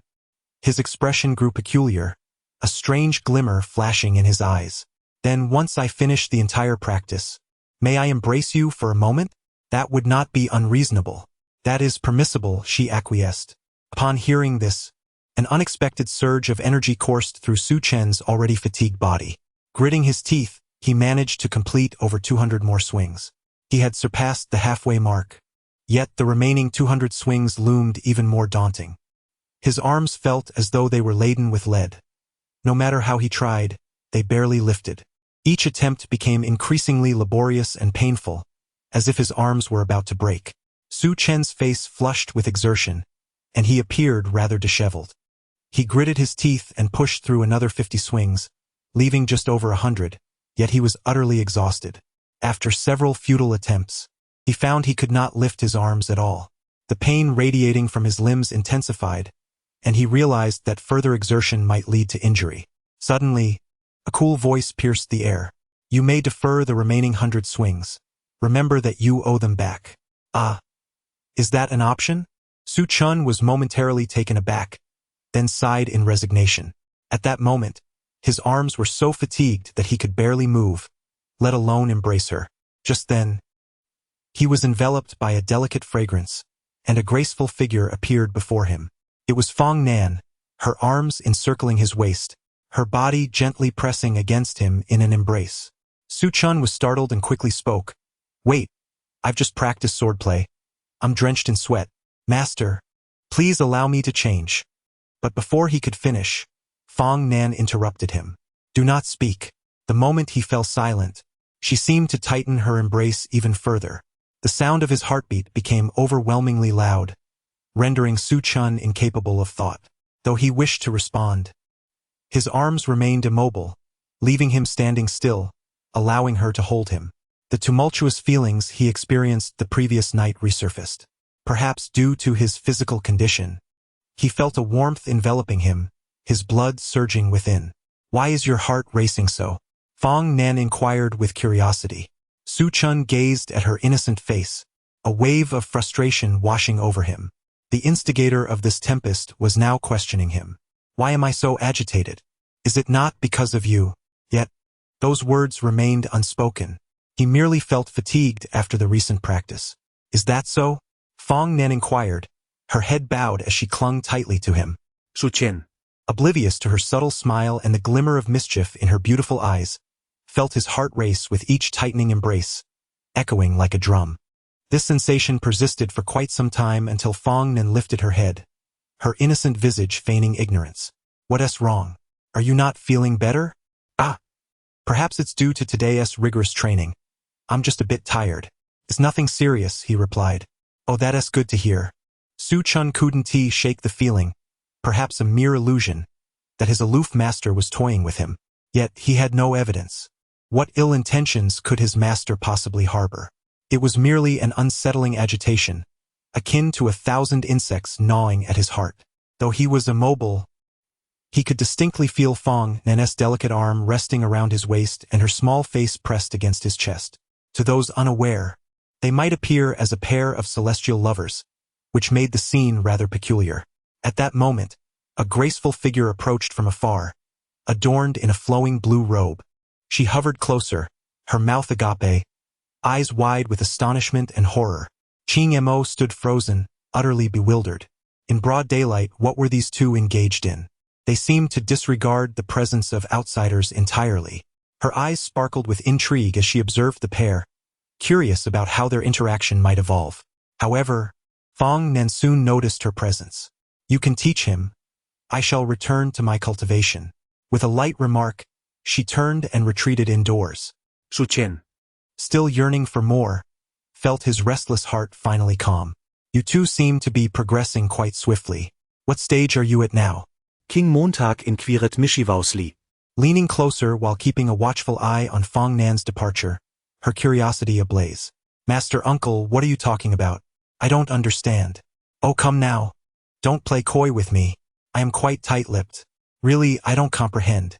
Ching Mo crossed her arms, narrowing her eyes suspiciously at him before pouting in disappointment. "Forget it then." She scrutinized Su Chun, noting that even in just 2 days, his physique had significantly improved. His muscles appeared more robust, and his complexion was notably healthier. His cultivation must have advanced considerably. Truly, he was remarkably gifted. "Master Uncle, I'm going to take a bath and change my clothes." After their rigorous sword practice, Su Chun found his robe drenched in sweat. Although he bore no unpleasant odor, the damp fabric clung uncomfortably to him. "Very well, go ahead." Ching Ma strolled around, observing her surroundings. Typically, the Yaoguang Peak was blanketed in pristine white snow, and the courtyard was similarly covered in a thick layer of snow. However, the scene had transformed significantly. There were only a few scattered snowflakes remaining, and the temperature at the summit had risen considerably. Where once there was the chill of winter, now there was the gentle warmth of early spring. A soft breeze caressed her face, refreshing and pleasant, invigorating her spirit. She gazed at the bare branches of the trees in the courtyard and the flowers that had long since withered. A thought struck her. When she returned tomorrow, she would bring some seeds to breathe life into this desolate abode. It was worth noting that during Fong Nan's time in the sect, Ching Ma often visited Yaoguang Peak, concerned that she might feel lonely. Now, seeing her having taken on a disciple and the two of them so inseparable, Ching Ma finally felt at ease. With her hands on her hips and a slight pout, she couldn't help but scoff. How quickly one forgets loyalty in the face of affection. Chapter 23. The mark of the Tao companion as you embark on your journey into the realm of herbalism. Establishing a solid foundation is of paramount importance. Ching Mo retrieved a substantial stack of books from her spatial ring and placed them before Su Chun. "These tomes are essential for your study. You must read them thoroughly and commit them to memory." "All of them." Su Chun gazed at the towering pile of books on the table, his expression turning sour. Was he expected to read through all of these? It felt like a daunting task that could very well drain his life force. Ching Mo placed her hands on her hips. "Don't look at me. It's futile. Mastering the fundamentals is crucial. Without a firm grasp of the basics, you can forget about advancing to alchemy and pharmacology." "Indeed." Su Chun nodded, the image of Fong Nan's serene visage flashing through his mind, providing him with a renewed sense of motivation. The final book in the stack contained information on herbs, cataloging most of the spiritual plants and flowers known in the cultivation world. A plethora of exotic flora was documented within its pages. Beside it lay a stone of imprint, showcasing various images of these plants. Although acquiring knowledge could be taxing, the process proved to be quite engaging. As the afternoon waned, Su Chun had perused every peculiar flower and herb in the cultivation realm. Now, he merely needed to reinforce and deepen his memory through repetition. However, he had yet to encounter the one plant that resided within his sea of consciousness, the very mark on his master's forehead. "Master Uncle, I previously came across a flower, but I do not know its name, nor could I find it here." "That's impossible. Describe it to me," Ching Mo urged. "It has a wispy, scattered appearance, and the petals converge at the base, presenting a faint red bloom." As Su Chun elaborated, Qing Mo's expression grew increasingly strange. She gazed at him with a complex mix of emotions. "Where did you see this flower?" she asked, her voice tinged with curiosity. "I saw it on the mountain before I joined the sect, near my home." Qing Mo narrowed her eyes, scrutinizing him intently. "On the mountain? Are you certain?" "Yes, I am certain." Su Chun nodded firmly, his intrigue intensifying. "Master Uncle, what is this flower?" "This flower." King Montag hesitated. Her words faltering for a moment before she finally spoke. "If your description is accurate, it should be the He Huan flower, symbolizing eternal love and the harmonious union of couples." "Ah!" Su Chun found himself at a loss, his mind blank, and his mouth twitching involuntarily. Qing Mo, noticing his peculiar reaction, leaned in closer. "Are you sure you saw it on the mountain near your home? This flower is also known as the bitter love flower or night blooming flower, said to blossom by day and close by night. However, it is seldom seen, blooming only for a fleeting moment." I have seen it," Su Chun affirmed, feeling a surge of revelation. Qing Mo crossed her arms, narrowing her eyes further. "Most individuals only glimpse the He Huan flower when they form the mark of a Tao companion." Though her voice was soft, it resonated within Su Chun, akin to a hammer striking his heart, leaving him in a daze. The mark of a companion. Speaking of which, when I first arrived at the sect and ascended to Yaoguang Peak, my master took me to perform the initiation ceremony. At that moment, that peculiar mark was forged between us, and marvelous floral patterns appeared upon our foreheads. In retrospect, what I thought to be an initiation mark is undeniably a mark of companionship. Su Chen's mind was in turmoil. He was utterly bewildered by this predicament and had no understanding of why Fong Nan would bind such a mark with him. Before he could gather his thoughts, Qing Mo approached him once more. "I say, you lad. You haven't already forged a bond with Brother Nan, have you?" "Absolutely not," Su Chun replied without a second thought, as if his innermost secret had been laid bare. Qing Mo was left dumbfounded. "No way, you really did?" "I did not. If that were true, your reaction would not be so exaggerated." "You must be teasing me." Su Chun opened his mouth to refute, but found that whatever he said felt utterly impotent. See? You've definitely forged a mark of companionship. The pace of your relationship is astonishingly swift." Su Chun sat in his chair, at a loss for words. He certainly could not confess that he had entered into this bond in a state of utter confusion. Such a claim would not only be disbelieved by Qing Mo, but even he himself would find it implausible. Too absurd. Absolutely ludicrous. Suddenly, Qing Mo furrowed her brow, as if struck by a thought. "I say, you lad, you wouldn't have other romantic interests, would you? You can't be thinking of someone else while dining at this table." "I do not." "Then why do you appear so despondent? Shouldn't this be a joyous occasion?" "Because..." Su Chun hesitated for a moment, ultimately deciding to relay the situation as it was. With each word he spoke, Qing Mo's mouth widened in astonishment. In the end, her lovely features were illuminated by an unusual glimmer. "Exciting. Brother Nan truly knows how to play. Apologies for my outburst. It's truly you two at work here. I could never concoct so many schemes." Night had already fallen. The sun dipped below the horizon, painting half the sky crimson, as wispy clouds floated serenely above. Both individuals instinctively lowered their voices. "So, what are your thoughts?" "I do not know. What is there to be uncertain about? They have already forged a mark of companionship with you." Qing Mo noted Su Chun's silence with growing frustration. With a sudden thump on the table, she exclaimed, "What are you hesitating for? Just go for it. Make your move tonight." Su Chun was taken aback, looking at her as if she were foolish. Unexpectedly, what followed were words more audacious. "If I had the means, I would have already taken Brother Nan by force. What business is it of yours?" Qing Mo sighed, appearing completely exasperated. Su Chen's expression darkened at her words. This woman. Does she truly comprehend what she is saying? Why does she reveal everything so indiscriminately? Just then, Qing Mo rummaged through her clothes and produced a delicate porcelain vial. She glanced around furtively. Once certain that no one was around, he cautiously handed the porcelain vial to Su Chun. "Ahem. You understand." Su Chen's lips twitched uncontrollably. "Understand what?" What in the world is this? Qing Mo patted his shoulder, her expression reminiscent of someone imparting a sacred belief.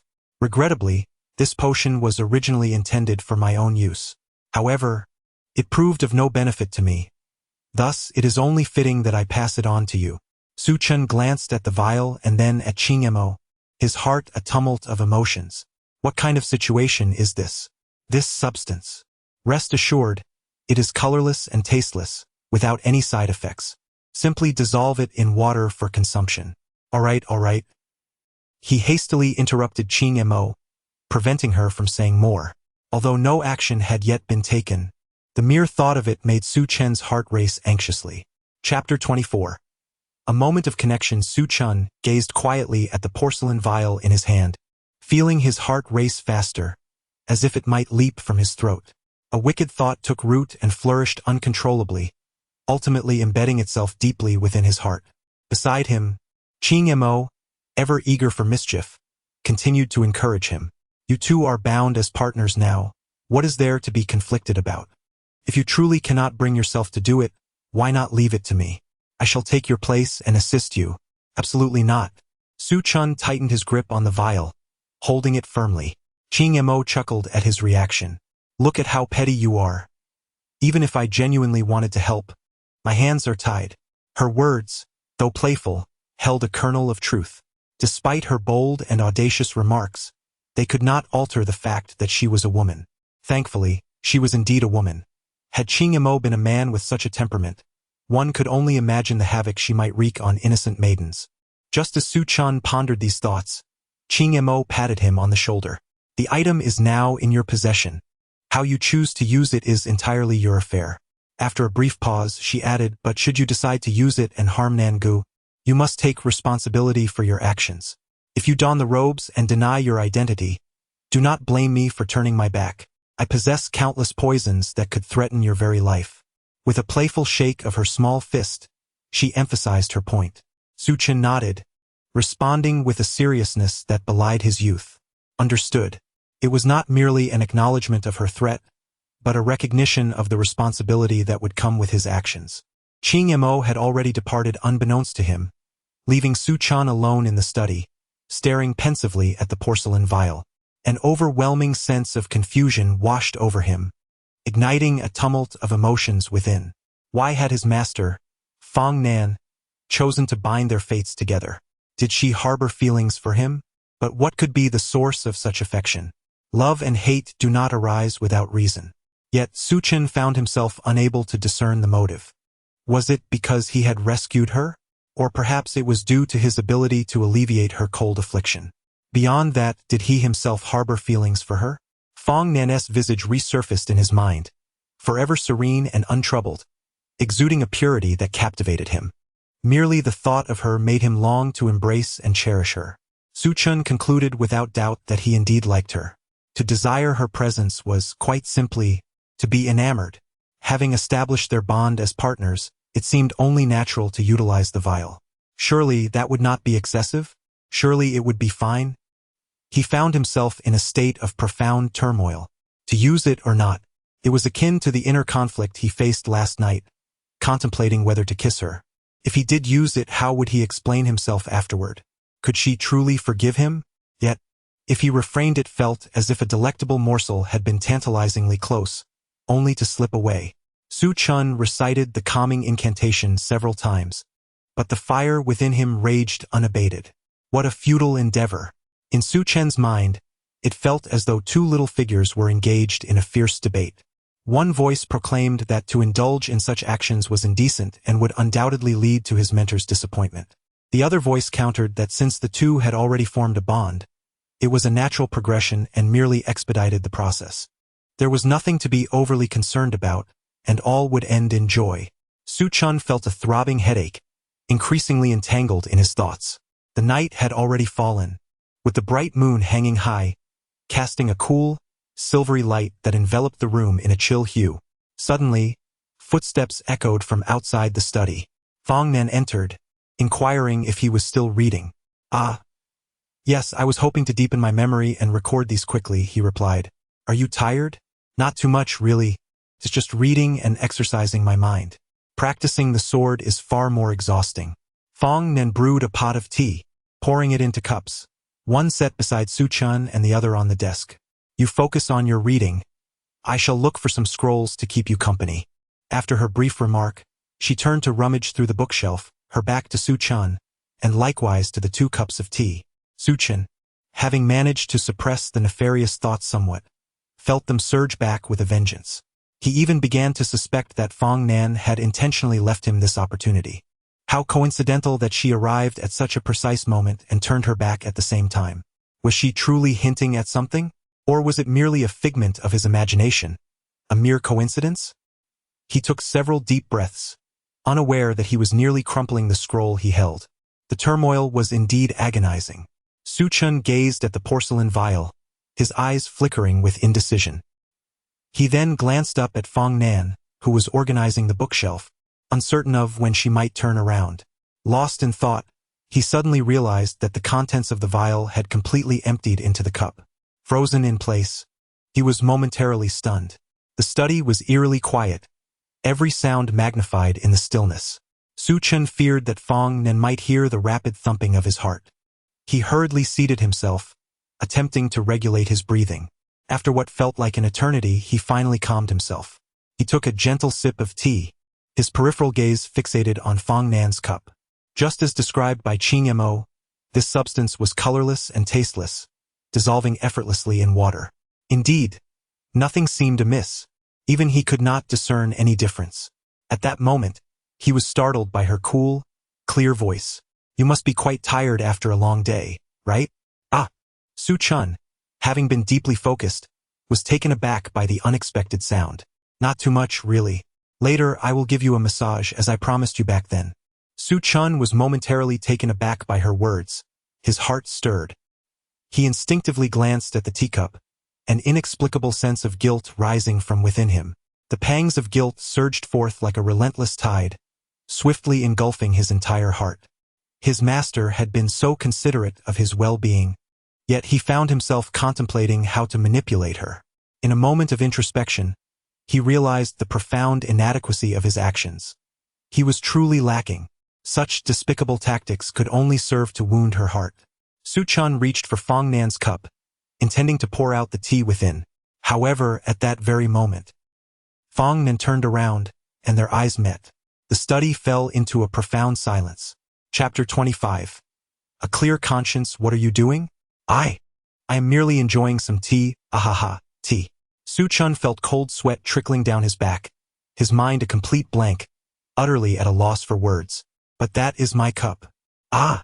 I must have taken the wrong one. Here, you may have it. As he watched Fong Nan pick up the cup, poised to drink, Su Chen's anxiety escalated. He could vividly envision the disappointment and sorrow on her face once the incident concluded. She would surely be quite disheartened, wouldn't she, to be subjected to such antics by her own disciple. The cup was nearing her lips. Su Chen's heart raced uncontrollably. He could no longer bear it and snatched the cup, gulping down the tea in one swift motion. He drained it entirely, tilting his head back to ensure not a drop remained. Su Chun failed to notice the astonishment flickering across Fong Nan's face.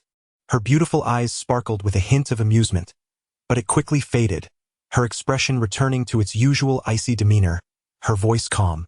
You didn't tea choke, did you? While speaking, she gently patted Su Chen's back, her touch remarkably tender. No. Su Chun wiped his mouth with a peculiar expression, his gaze vacant, lost in thought. Why? Did you suddenly seize my cup of tea? Was there something in the water? Upon hearing her words, Su Chen's heart raced. He endeavored to appear composed, forcing a smile. Ahaha! How could that be? Then why did you wish to drink my tea? This is because... Su Chen felt as if his head might explode, his scalp tingling, overwhelmed by confusion. At last, he managed to fabricate a reason. It was because he believed Master St to be more delectable, and he wished to compare. Really? Of course, it is true. This tea is indeed delightful. Ahaha. Truly intoxicating. Fong Nan regarded him with a curious glance but did not press further, continuing to gently pat his back. Should you desire anything in the future, simply ask me. You are my disciple, and I can provide you with anything you wish. Su Chen's heart stirred at her words. Did she mean it literally, or was it a double entendre hinting at something deeper? He was genuinely unsure whether the issue lay with him, as he often misinterpreted situations, or if Master was indeed alluding to something. Has she discovered my thoughts? Anything I desire can be provided. Yet Su Chen had no time to ponder further. The most pressing matter was to dispose of this substance. Having just consumed the tea, he initially felt no significant reaction, but he knew its effects would intensify. It would soon become problematic. Master, I wish to practice in the side room today, to delve deeper into my sword techniques. Very well. Su Chen rose to depart, only to be pulled back by Fong Nen once more. Her voice was cool. Allow me to first regulate your meridians and adjust your condition before you proceed with your training. This. Su Chen felt a jolt of apprehension. Under normal circumstances, he would welcome such an offer, but this was a unique situation. What's the matter? It's nothing. Su Chen gritted his teeth and reluctantly agreed. Then, please come. With a gentle touch, Fong Nen placed her hand on Su Chen's back, channeling her spiritual energy as it flowed through his meridians. The sensation was refreshingly cool, bringing a profound sense of clarity and comfort. The discomfort from his sword practice faded away, and the pain in his muscles began to subside. Under normal circumstances, this would have been a delightful experience. However, today it felt like a torment. The energy coursing through his body seemed to hasten the effects of that affliction, leaving him feeling as if he were ablaze. Is something the matter? Are you unwell? Fong Nan inquired, raising her hand to touch his forehead, her fingers slender and cool to the touch. A delightful sensation indeed. This sensation only served to exacerbate his plight. And no, I'm fine, Su Chen stammered. But Fong Nan drew closer, tucking a strand of his hair behind his ear with one hand, while her other hand rested against his forehead. What's wrong? In a certain sense, he was genuinely unwell, yet there was no remedy available for his condition. Before he could articulate his thoughts, Fong Nen lifted him effortlessly and carried him to the main room. You seem weak. You've likely caught a chill from warming my bed these past few days. I've read some miscellaneous texts from your master uncle and I know how to remedy this illness. Just lie down and relax. As she spoke, she changed Su Chen's nightclothes, her voice soft and soothing. By the time she finished, she had placed him gently onto the bed. Ancient texts suggest that cold ailments respond best to ice treatment, and my constitution is cold, making me perfectly suited to assist you. Before he could fully comprehend her intentions, Fong Nen loosened her waist tie and gracefully removed her white robe. She then slipped off her shoes and climbed into the bed beside him. At that moment, Su Chen was utterly bewildered, feeling as though his mind might explode. Was this not a disastrous situation? Was calamity not imminent? What he least desired was precisely unfolding before him. He hastily spoke, Master. Please just leave me here. There are remedies from my hometown. I just need to sweat it out and I can manage this myself. If left alone, he could perhaps find a way to handle it. But with Fong Nan beside him, there was truly no escape. He could only endure. Fong Nan blinked, her eyes sparkling with laughter, though it quickly vanished. Now lying beside Su Chen, she gazed up at him, her voice gentle. Why are you being so formal with me? Upon finishing her words, she reached out and embraced him lightly. Su Chen's expression darkened. This was perilous. Utterly perilous. Why was she so stubborn? There was no chance of relief. Su Chen was in agony, torn by his predicament. He could no longer endure. Further restraint would surely lead to disaster. If he suppressed this any longer, could ruin him for the rest of his life. He was left with three options. First, to confess everything, a last resort. Second, to concoct an excuse to hastily send Fong Nen away, leaving him alone. Yet this seemed equally difficult to achieve. And third, after much hesitation, Su Chen finally spoke. Master, this is indeed a manifestation of the yang poison brought about by my constitution. Ordinary methods prove ineffective. There exists but one remedy for this ailment. Fong Nan looked at him in confusion. What remedy? Su Chen lowered his voice, forcing himself to fabricate an explanation. The more Fong Nan listened, the more peculiar her expression became. By the end, she nodded, her demeanor remaining calm. So it is, now I understand. Rest assured, I shall take care of it. After all, this is for the purpose of detoxification. As long as our consciences are clear, that is sufficient. Chapter 26. The Red Seal. The following afternoon, shortly past noon, Qing Yemo hurriedly made her way to Yaoguang Peak, arriving even earlier than the previous day. Eager to ascertain Su Chen's progress, she was anxious to discover whether he had indeed succeeded. However, the situation did not unfold as she had anticipated. The two appeared to share no remarkable intimacy, seemingly unchanged from the day before. How perplexing! Could it be that this lad was of no use? As Qing Yemo pondered this, she suddenly noticed a faint redness on Fong Nan's wrist. "Oh, Brother Nan, what happened to your wrist?" As soon as the words left her lips, Su Chen's expression shifted to one of peculiarity. He coughed several times, as if he had choked. Fong Nan, on the other hand, maintained a calm demeanor. "It's nothing, no worries." Qing Yemo crossed her arms, narrowing her eyes in contemplation before her pupils constricted. Though she did not fully understand, she was greatly astonished. In secret, she discreetly gave Su Chen a thumbs up. It was indeed these two. Such cleverness. She would have never conjured such schemes herself. "You teach him," she said, "I shall go cultivate." With that, Fong Nan departed for the main house, leaving only Qing Yemo and Su Chen behind. Once Fong Nan was out of earshot, Qing Yemo quickly approached Su Chen, her curiosity ablaze. "So, what did you two get up to yesterday? You must tell me all the details." "We did nothing," Su Chen replied weakly, his expression a mix of awkwardness and embarrassment. He was reluctant to revisit the events of the previous night, which had been excruciatingly embarrassing. Su Chen seriously suspected that Fong Nan had already noticed his every move, ultimately offering him a way out. Yet, he could not fathom why his master would indulge him so. Had she truly begun to regard him as her partner? He had spent the entire night contemplating this question, unable to reach a conclusion. He had considered inquiring about the seal of companionship but ultimately restrained himself. If he refrained from asking, their current relationship could be preserved. However, should he pierce through that veil, it might shatter even their master-disciple bond, leading to even greater awkwardness. It would be prudent to wait until their feelings had deepened before broaching the topic. Seeing Su Chen's dismissive response, Qing Yemo furrowed her brow, hands on her hips. "You're being ungrateful. I provided you with that. Now that you've accomplished something, you won't even share the details with me." "I did nothing at all, humph. You two are treating me like an outsider, savoring the feast while denying me even a sip of broth." Fortunately, Qing Yemo refrained from pressing further, or Su Chen truly would have been at a loss for words. The subsequent hours passed much like the previous day, spent familiarizing themselves with the medicinal herbs. Having already seen them once yesterday, Su Chen was able to recognize most of them today. He planned to reinforce his memory that evening, ensuring he could identify them all. Before long, nightfall arrived once more. You must familiarize yourself with the medicinal properties and attributes of all spiritual herbs, as well as the environments in which they thrive.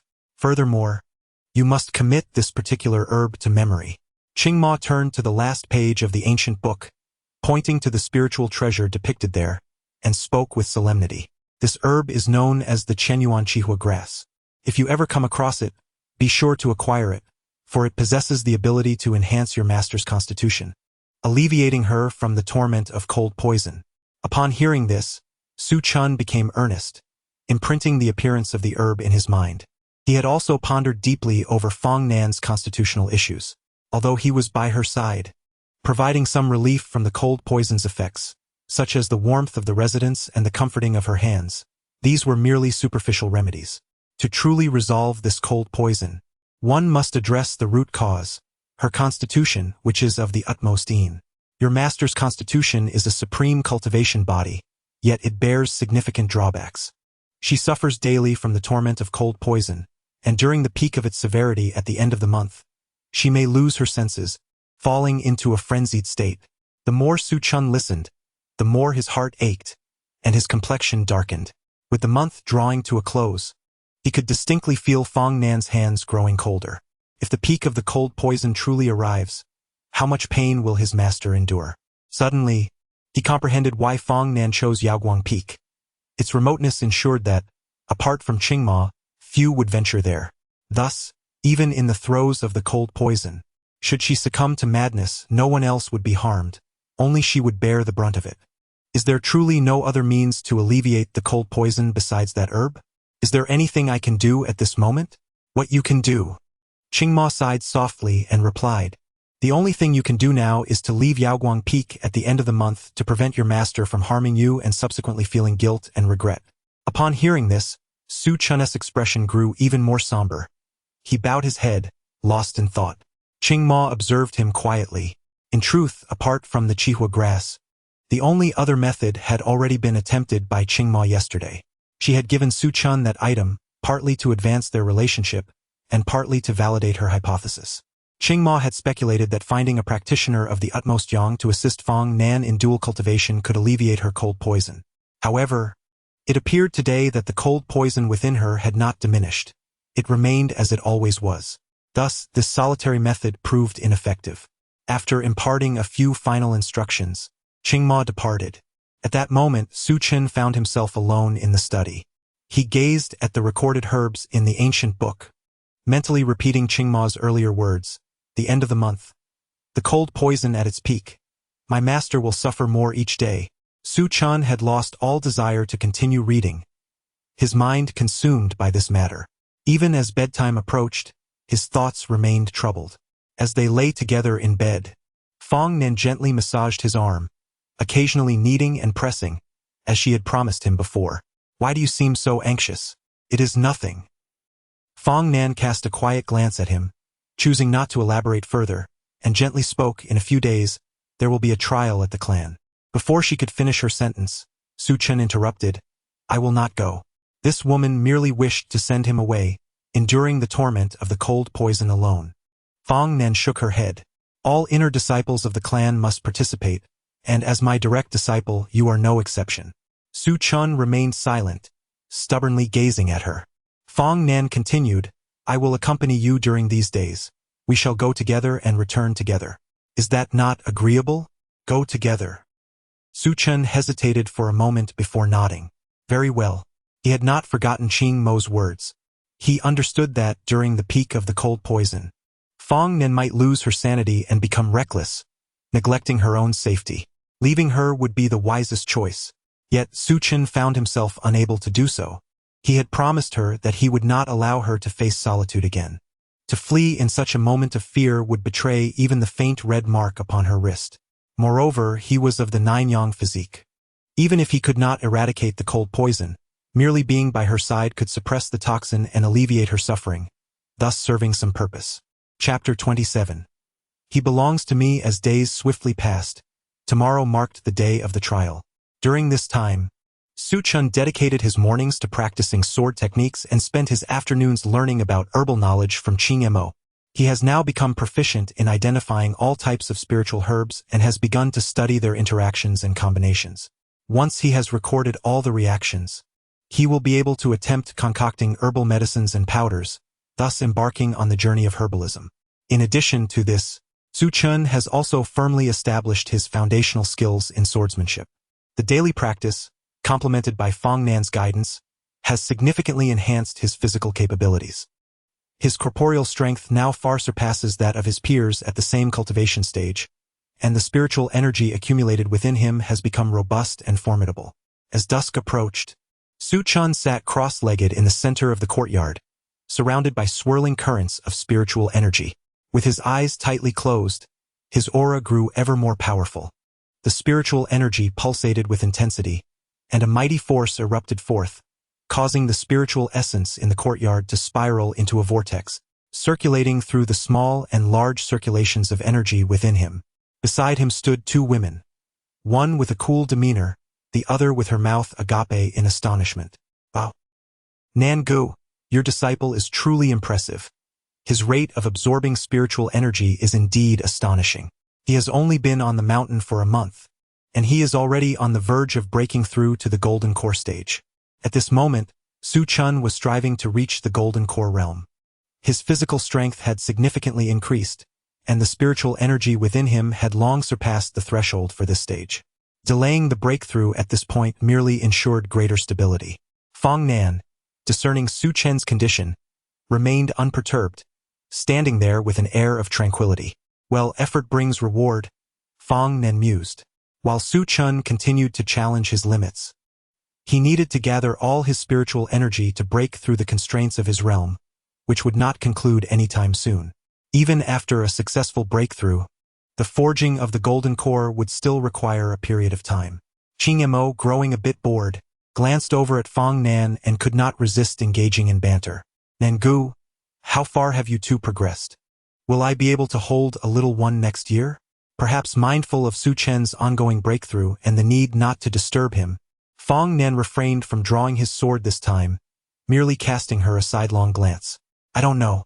It's not something you can just have if you want it. Do you desire it?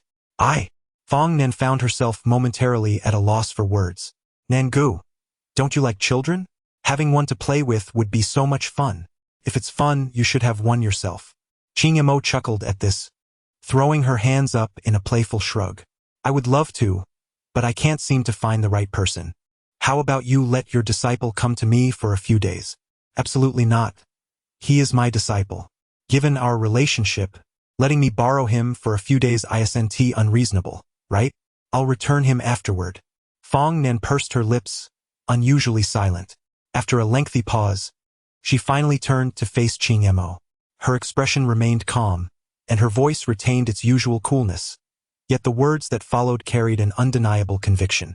He belongs to me. The words left Ching Ma momentarily stunned. It was her first encounter with this side of Fong Nan. Although Fong Nan had uttered merely 4 succinct words, Ching Ma could sense an overwhelming possessiveness emanating from him. Typically, no matter the circumstances, Brother Nan maintained an air of nonchalance, seemingly devoid of desires or ambitions. Yet today, she witnessed for the first time a fervent and resolute declaration of his claim. Ching Ma suddenly realized that Brother Nan was not a celestial sage. He too had things he cherished, merely having never encountered them before. Now, in this moment, as the two conversed not far away, Su Chen had already caught wind of the situation. The vortex of spiritual energy around him expanded, and a vast reservoir of spiritual power surged into his body, amplifying his aura immensely. Ching Ma was astonished. The speed at which he was forging his golden Dan was astonishing. What kind of prodigy was this young man? In truth, Su Chen had spent considerable time with the enchantress, consuming an abundance of rare and extraordinary treasures. The potent effects of these elixirs lingered within him. As his physical strength increased, the residual power transformed into nourishment for his body. The shell of the golden Dan had long been crafted. It merely required filling to form the Dan Yuan. Thus, the breakthrough to the golden Dan stage was a natural progression, occurring significantly faster than others. Before the incense could burn out, Su Chen had successfully ascended to the golden Dan stage, becoming a practitioner of that realm. He calmed his mind, stabilizing the newly attained level, as his formidable aura gradually became more composed and subdued. Ching Ma was somewhat taken aback. It was noteworthy that within the entire branch sect, there were only a handful of disciples at the Golden Dan stage, a rarity indeed. One was Qin Mu Shui, disciple of the sect leader Qin Yu, and the other was Bai Ziyang, grandson of the Grand Elder Bai Li. Only these two had achieved the Golden Dan realm, while most other direct disciples were still at the foundation establishment stage, with some newcomers perhaps still lingering at the Qi refinement stage. By the way, do you intend for him to participate in the training? If he joins now, he should be able to return by the end of the month, right? No worries. Ching Ma found it curious. Judging by Brother Nan's reaction, he likely had made preparations long ago. However, she refrained from inquiring further. She retrieved a bag wrapped in cowhide paper from her pocket and handed it to her. Sprinkle this powder into the pool. Soaking in it will alleviate the cold poison and exert a suppressive effect. Thank you. Oh, with our relationship, there's no need for thanks. If you truly wish, just kiss me first, Fong Nan teased, blinking innocently and remaining in place. After a moment, she returned the cowhide paper, as if to convey to Ching Ma, I no longer want this. Kiss me? How dare you even think of it? The latter sighed in exasperation. How could I take back what I've given you? If I don't kiss you, it's simply because you are a stingy person, Brother Nan, forgetting friends for the sake of appearances. Thank you. Feeling unfulfilled for not receiving a kiss, Ching Ma decided to leave Yaoguang Peak after a while. Meanwhile, Fong Nan quietly stood watch beside Su Chun. After more than half an hour had passed, he finally emerged from his state of cultivation. With a deep exhale, Su Chun released a long breath, his eyes sparkling with brilliance, feeling invigorated and refreshed. Now that he had successfully formed his golden core, he had ascended to the rank of a golden core cultivator. The reservoir of spiritual power within him had increased more than fivefold, and the strength of his physique had risen several tiers. Moreover, during his breakthrough, Su Chen's comprehension of the sword path had deepened significantly. It could be said that his overall strength had undergone a qualitative transformation. Upon opening his eyes, he noticed Fong Nan standing beside him, warming his heart. "Master, it's time to take a bath. The water is ready," Fong Nan said as she handed him a clean set of night clothes. "All right." It was already evening, and the stars were sparse in the sky, with only a bright moon hanging high above, cold and proud, exuding an air of solitude and desolation. Chapter 28. She smiled as the month drew to a close. Fong Nan's body grew increasingly frigid. Merely lying beside her, Su Chun could perceive the profound chill emanating from her. Fong Nan lay with her back to him, curled up in a tight ball, surrounded by a faint aura of icy mist. After a moment's hesitation, Su Chun placed his hand on her waist and gently pulled her into his embrace. "Ah!" Fong Nan let out a soft gasp. "You let go of me." "No," he replied. "Be good. Don't resist. Please, no." The more she protested, the tighter Su Chun held her. At that moment, she felt as cold as a block of ice, the chill penetrating to the bone. Despite the intimacy of their position, there was no hint of romantic tension. Cold, excruciatingly cold. Su Chun, whose nature was fiery, hoped to transfer his warmth to Fong Nan through his embrace. Yet, it only served to alleviate her discomfort, unable to dispel the chilling poison that plagued her. "Is it like this every month at the end?" Then, being submerged in that pool for half a year must mean you endure the torment of the cold poison every month. The prison of the demon sect was inherently sinister, and the pool was frigid beyond measure, its icy grip relentless. To be immersed in such a pool for 6 months. What agony that must have been. Su Chen's heart ached for his cool and composed master. Fong Nan paused at his words, then pressed her lips together and chuckled softly. "It's all in the past now. That female demon's methods are truly despicable. She knew you suffered from the cold poison, which is precisely why she confined you there, to torment you." "Perhaps," Su Chen replied.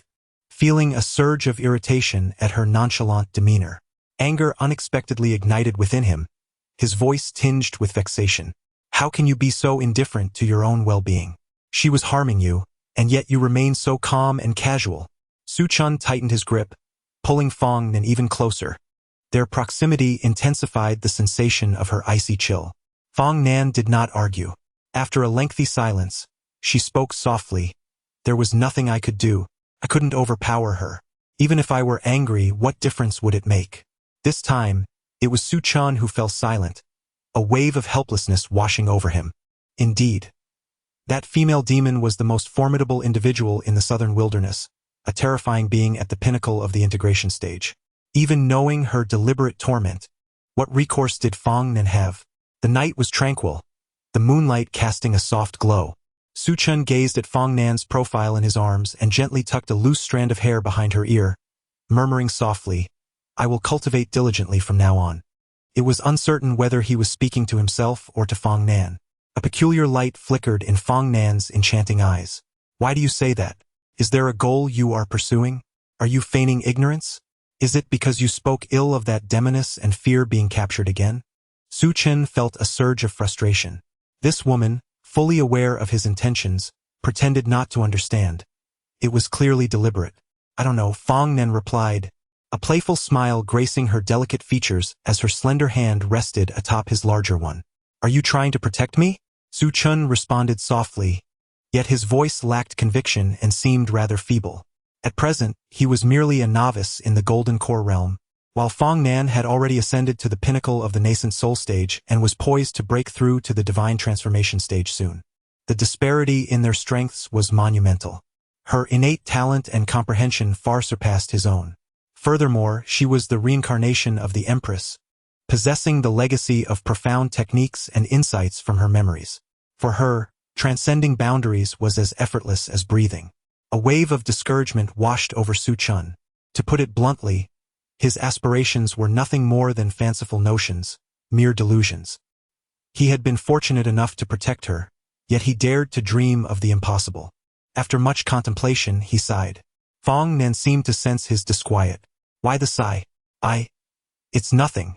An air of silence enveloped them, the stillness amplifying every sound. Fong Nen lay quietly in his embrace, but after a while, she withdrew from his grasp and turned to meet his gaze. Her brow furrowed as she spoke. I dislike seeing you like this. Their eyes locked, and in that moment, Su Chun forgot to breathe, his mind consumed by her words. He was at a loss for words, his thoughts in disarray, his heart racing. Just then, Fong Nen cupped his face in her hands, her tone still icy. Having made a resolution, why do you belittle yourself? Why contemplate giving up before even striving? Fong Nen gazed into his eyes and continued softly, if one day I am captured and imprisoned in that great abyss, you... Before she could finish, Su Chun interrupted assertively, I will rescue you. Though his voice was not loud, it was imbued with unwavering determination. They exchanged glances, their breaths resonating in the quiet. Fong Nen turned her head away. Really? Just moments ago you were contemplating surrender. How can you now be so resolute? Indeed, that which is the strongest in the southern wilderness. If you save me, she may come to despise you. It matters not.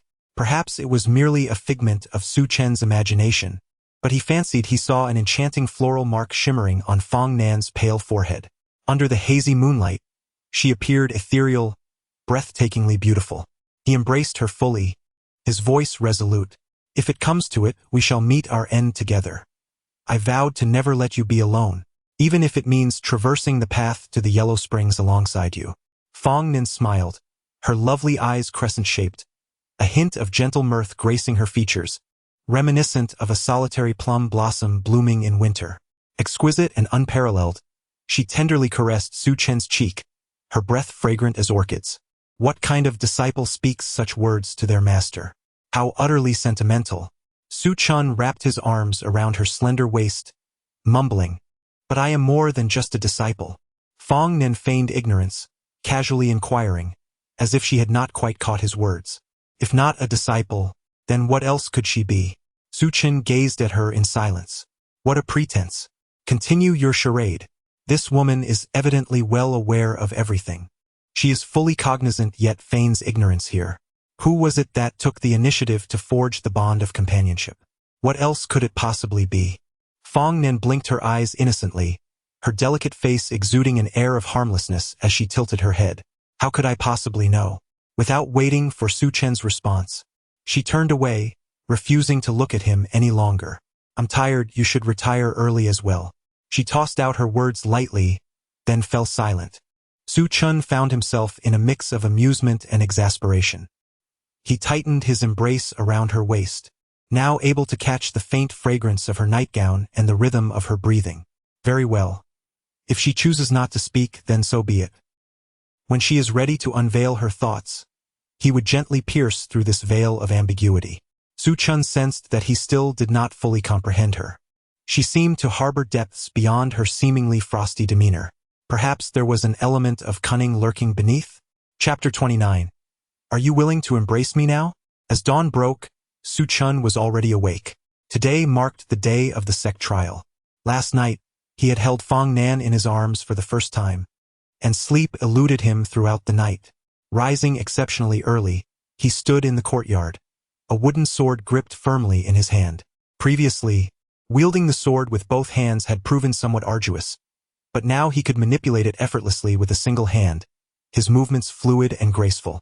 This improvement was attributed to his breakthrough in cultivation, which significantly enhanced his physique, vitality, and spiritual energy. Additionally, his understanding of the swordsmanship had deepened, solidifying his foundational skills and achieving a modest mastery of techniques. If he were to channel his full spiritual energy into his swordplay, he could hold his own even against mid-stage golden core cultivators. He was not particularly concerned about his performance in the trial. Rather, his thoughts were occupied with Fong Nan. Although she had promised to go together and return together, he feared that she might wish to shoulder the burden alone. After practicing his swordplay for a while, he noticed Fong Nen leaning against the doorframe, quietly observing him. Though her demeanor remained cool as usual, there was an intriguing glimmer in her beautiful eyes. Up so early to practice? You are quite diligent, he mused, and as the realization of her earlier words struck him, he understood her intentions. This woman was toying with him once more. Indeed, she was a scheming temptress. After continuing his practice, he immersed himself in a medicinal bath to absorb the restorative properties. When it came time to don his robes, Fong Nen offered him a garment, but he declined. I do not wish for this color. Why not? She inquired, puzzled. The robe was custom-made from the outer sect and bore a stylish design, its black hue exuding a sense of gravitas. She could not fathom why Su Chen found it unappealing. I want a robe of the same color as yours, he replied. Fong Nen chuckled softly. You sound like a child. Is that a problem? Seeing the eager look in Su Chen's eyes, she reluctantly agreed. Very well. However, she still handed him the black robe, adding with a hint of nonchalance, you wear this, and I shall change into one that matches you. Su Chen was taken aback. Before he could respond, Fong Nan had already departed to change her attire. His expression turned peculiar. So, she had prepared matching outfits all along? Each color had its corresponding set. As he gazed at the robe in his hands, his heart stirred. Did she truly think the same way he did? Had she anticipated this all along? Once both donned their new robes of matching colors, they stood together like celestial beings, causing anyone who beheld them to exclaim at their perfect compatibility. Indeed, they were a perfect match. Su Chen had now advanced to the golden core stage, his internal spiritual energy abundant and no longer as ethereal as before. Together, they soared toward the main peak, Su Chen naturally wrapping his arm around her waist, gently holding her hand. Fong Nen made no objections. After a while, Su Chen could no longer resist the urge to inquire. Is it inappropriate for me to hold you like this? There are many people on the mountain, and they might gossip. Upon hearing this, Fong Nen cast him a fleeting glance, her voice cool and composed. You understand these implications, yet you still embrace me? Su Chen scratched his nose, feeling a bit awkward. The location of Zhaoguang Peak was rather secluded, being the most remote among several mountain peaks. Hardly any cultivators ventured there, so their intimate gestures seemed inconsequential, as no one could witness them. However, as they drew closer to the main peak, the number of fellow cultivators in the air increased, causing him to feel somewhat self-conscious. Then, should I not hold you anymore? He asked, a hint of reluctance in his voice. Fong Nen remained calm. You are merely warming me. You harbor no ill intentions. Our bond is pure and without guilt. Let them gossip if they wish. Her words left Su Chen feeling somewhat embarrassed. To be honest, he felt a pang of guilt. He did not desire such pristine clarity. While it was true that he was assisting her in alleviating the cold poison, he also yearned to hold her delicate waist and caress her small hands. However, he could never voice such thoughts, for doing so would reveal his less than noble desires. Suddenly, Su Chen cast a suspicious glance at Fong Nan. Surely, she must be aware of his true intentions? Perhaps she was feigning ignorance while fully comprehending his thoughts. After a moment of hesitation, he reluctantly released his embrace. Fong Nan appeared quite surprised and turned to him. What is the matter? Do you truly harbor such thoughts? Have I struck a chord with you? Su Chen shook his head. My decision to withdraw my hand is not born from shame in response to your words. You must have already sensed my thoughts long ago, yet you chose not to address them. It's a mutual understanding between us. Besides, we have already formed a bond of partnership. What harm is there in a simple embrace? It is merely that. I do not wish for them to speak ill of you. Fong Nan's beautiful eyes sparkled with light. What difference does it make if they say a few words? I want to lose a piece of myself. If you wish to hold me, then do so. After saying this, she even extended her hand toward him. Nearby, several disciples from other peaks gazed at the scene with astonishment. Although they did not recognize Fong Nan, they could sense the powerful aura she radiated, indicating her status as an elder. The individual beside her, while strong, appeared to be merely at the golden core stage, likely a disciple. The peculiar relationship of elder and disciple was indeed eye-catching. Su Chun felt the weight of the surrounding gazes upon them. He frowned, his expression darkening. He did not take Fong Nan's outstretched hand, shaking his head. It is merely my selfishness at play. I cannot bear to hear them speak poorly of you. Just seeing their gaze upon you stirs my anger. It is my own twisted nature. Upon hearing his words, Fong Nan's eyes sparkled once more as she gently waved her hand. A faint halo of pale light enveloped the two, isolating them from all external sounds and sights. Within this luminous sphere, they could still glimpse the world outside, yet the outside remained oblivious to their presence. Fong Nan's eyes sparkled with mirth, her voice soft and melodious. Are you satisfied now? Su Chun, taken aback, felt as though all the secrets nestled in his heart had been laid bare before her, an inexplicable embarrassment washing over him. He touched his nose and nodded in affirmation. I am satisfied. Then, are you willing to embrace me now? Despite the chilling intonation of Fong Nan's words, they stirred something deep within Su Chen's heart. This woman must be doing this on purpose. She deliberately uttered such tantalizing phrases. Gritting his teeth, Su Chun resolved, if it's an embrace you desire, then so be it. Chapter 30. He is my Tao partner on the main peak. Hundreds of inner disciples stood on the Enlightenment Square, a sea of black-clad figures. On the high platform, the Grand Elder presided over the trials, and the disciples listened intently. However, Su Chen, also on the platform, appeared rather indifferent. He absorbed only the essence of the proceedings, his mind not fully engaged, as he savored the presence of Fong Nan beside him. The rules of the trial were straightforward. Participants were required to seek out spiritual herbs and flowers within a secret realm or gather materials from the bodies of demonic beasts. Ultimately, they would be assessed based on the rarity of the materials they collected, leading to a ranking system. The first-place winner would receive the 5-turn Shenyuan pill, while the second would be awarded a 4th-tier fire attribute spiritual sword. Subsequent ranks would also receive rewards, allowing them to choose from 3rd-tier elixirs or spiritual artifacts, with the quantity determined by their standings. Su Chen found the trial quite intriguing. Had he not attended, there would have only been 2 Golden Core disciples in the sect, and it was clear who would claim the top 2 positions. This trial seemed orchestrated for their benefit, and now his presence posed an unforeseen variable, a potential threat to them both. This realization prompted the 2 individuals on the platform to glance in his direction, despite their inability to discern his intentions. Amused, Su Chen had no desire to compete. He participated in the trial merely at the behest of his master. As for the rewards, he had no interest in the meager offerings of this minor sect, given that his spatial ring still contained high-tier elixirs gifted by that formidable enchantress. Once he had accumulated sufficient resources, he would exit the secret realm without hesitation. Su Chen's thoughts were simple. If fortune favored him and he quickly acquired the resources, he would leave immediately. If luck was against him and he struggled to find anything, he would simply seize what others had gathered. Regardless, his plan was to enter and exit on the same day.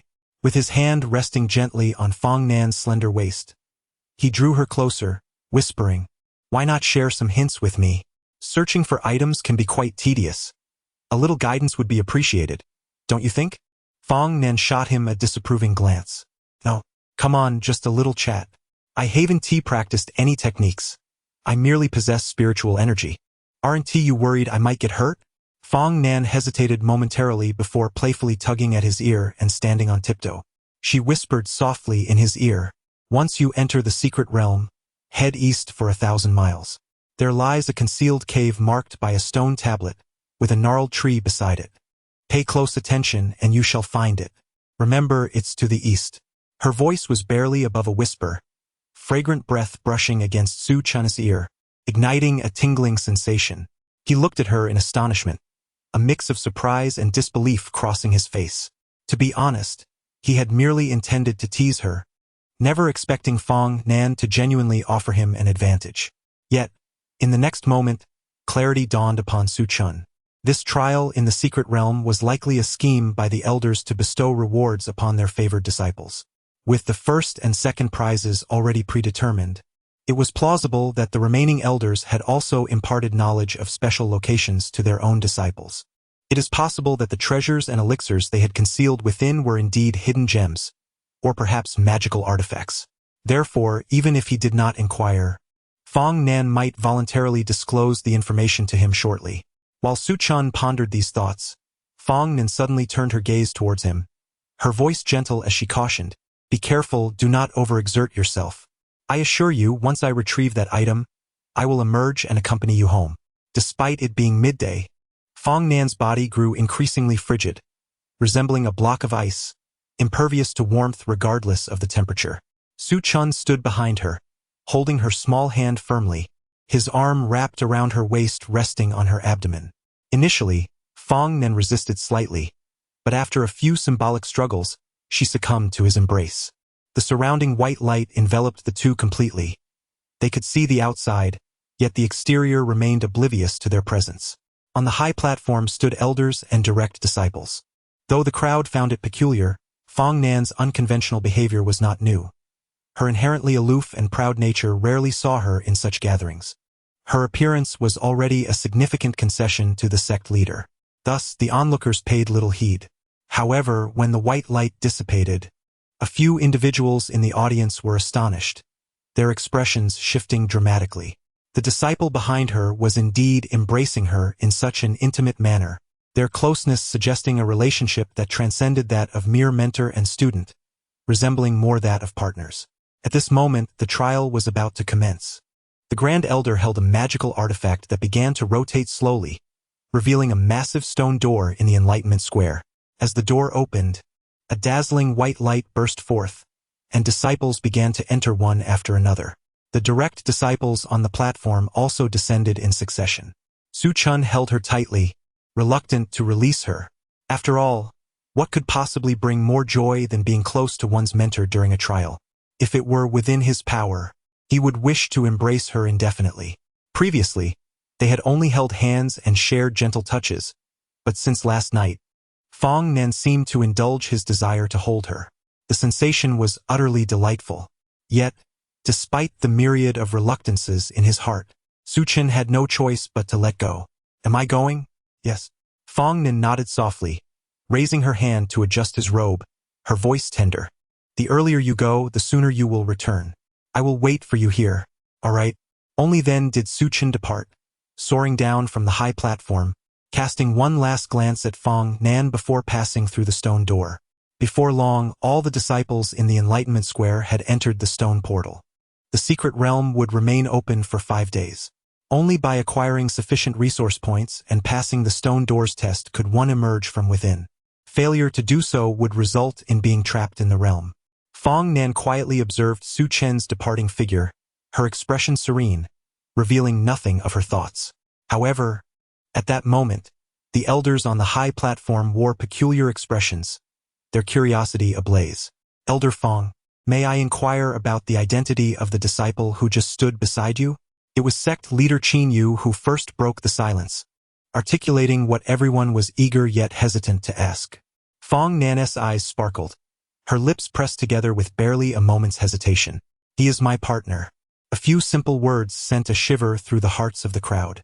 They had anticipated that Fong Nan would utter some words to mask her admission, yet she confessed so openly.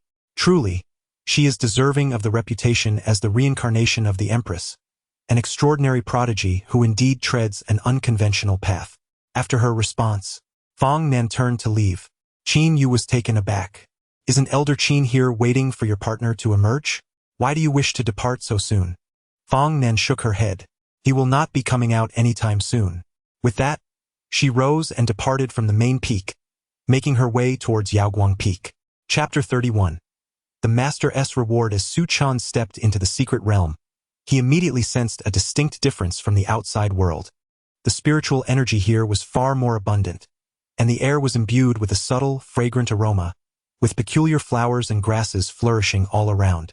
Small, curious beasts darted through the thickets, unafraid of the cultivators, peeking out with inquisitive eyes, gathering in small groups to observe these uninvited guests. This secret realm opened once every 3 years, lasting for a mere 5 days, during which disciples entered to collect resources. These resources included various spiritual herbs and materials from the bodies of mystical beasts. The more one collected, the higher their score. Yet, Su Chun was preoccupied with thoughts of exiting as soon as possible. To the east. After determining his direction, he summoned his spiritual power and took flight towards the location provided by Fong Nan. He was curious about what his master had left behind in that cave. A sense of anticipation bubbled within him. Now a golden core cultivator, Su Chun encountered mostly qi refining stage beasts along the way, with a few at the foundation establishment stage. Merely sensing the pressure of his spiritual energy sent them scattering in fear, lacking the courage to obstruct his path. This sudden recollection reminded him of the time he and Fong Nan had escaped from the vast territory of beasts. It felt as though it had happened just yesterday. He was surprised at how much time had passed and how their relationship had evolved. As he journeyed, Su Chun found himself pondering the nature of his connection with Fong Nan. Were they master and disciple? It seemed rather peculiar for a relationship characterized by hand-holding and embraces to be labeled as such. Perhaps they were companions in the Tao. While they had indeed formed a bond, Fong Nan's reluctance to acknowledge it was palpable. A strange expression crossed Su Chen's face as an odd sensation gnawed at his heart, akin to 1,000 insects biting at his core. It was quite tormenting. Suddenly, the memory of embracing Fong Nan surged back into his mind, stirring his thoughts and emotions. He quickened his pace, unleashing all his spiritual power. His sole desire was to obtain the item and depart from this secret realm, disregarding any notions of trials or tribulations. They could entertain themselves without him. 1,000 miles might seem distant to an ordinary person, requiring a day or two even on a fine steed. Yet, as a golden core cultivator, Su Chun was unbothered by the expenditure of his spiritual energy, propelling himself forward at full speed. In less than half an hour, he had covered the distance of 1,000 miles. Slowing his pace, Su Chun recalled Fong Nan's words about the distance being 1,000 miles, though she had not specified the exact location. He could only extend his spiritual consciousness, probing the area bit by bit. He remembered several key details: a concealed stone cave, a stele at its entrance, and a withered tree by its side. With keen focus, he spread out his spiritual awareness, narrowing his eyes in concentration. Before long, he made a discovery. Beyond a narrow gorge lay a hidden valley that opened up after walking 100 steps. At first glance, the valley appeared unremarkable. However, Su Chun soon spotted the concealed stele, perfectly accompanied by the gnarled old tree. Approaching for a closer inspection, he searched diligently, yet despite his efforts, he found nothing. Confusion clouded Su Chen's mind. The esteemed master would never utter a falsehood merely for amusement. Surely there lies a crucial aspect yet to be discovered. He ceased his relentless search, closing his eyes to expand his consciousness, enveloping the entire valley. To his surprise, he detected faint fluctuations of spiritual energy beside the stone tablet, subtle enough to elude casual observation. Following the trail of energy, he ventured forth, parting the lush undergrowth until he encountered the chilling stone wall. What he discovered was a talisman. Su Chun carefully peeled away the ancient and delicate talisman. In the next instant, the valley underwent a dramatic transformation. The stone tablet radiated brilliance, and the withered tree beside it blossomed anew, tender green shoots emerging from its branches. Just as Su Chun was taken aback, he suddenly sensed a surge of overwhelming life energy. The source of this energy was within a cave. This pure essence of vitality had fully materialized, forming strands of vivid red threads. Su Chun was struck with awe. What lay within that cave? The closer he approached, the more he could perceive the vastness and purity of the life energy. The cave was rife with extraordinary phenomena, the dense life force enveloping Su Chun entirely. The essence seeped into his body, nurturing his physical form. At this moment, he finally discerned the object resting within the cave. It was a bone, an oddly shaped and mysterious bone radiating exquisite vitality. Su Chen's expression turned peculiar. During his prior confinement in the Bliss Palace by the female demon, he had perused numerous texts out of boredom. Coincidentally, he had come across this very object in ancient tomes. It was known as the Phoenix Bone, a spiritual bone nourished by the blood of the divine phoenix, formed only once every millennium. Carrying such an artifact would bolster one's physical body and enhance vital energy, making one's spiritual power more robust and vitality more abundant, akin to perpetually consuming miraculous elixirs. This single bone equated to the accumulated wealth of a sect over a century or even a millennium.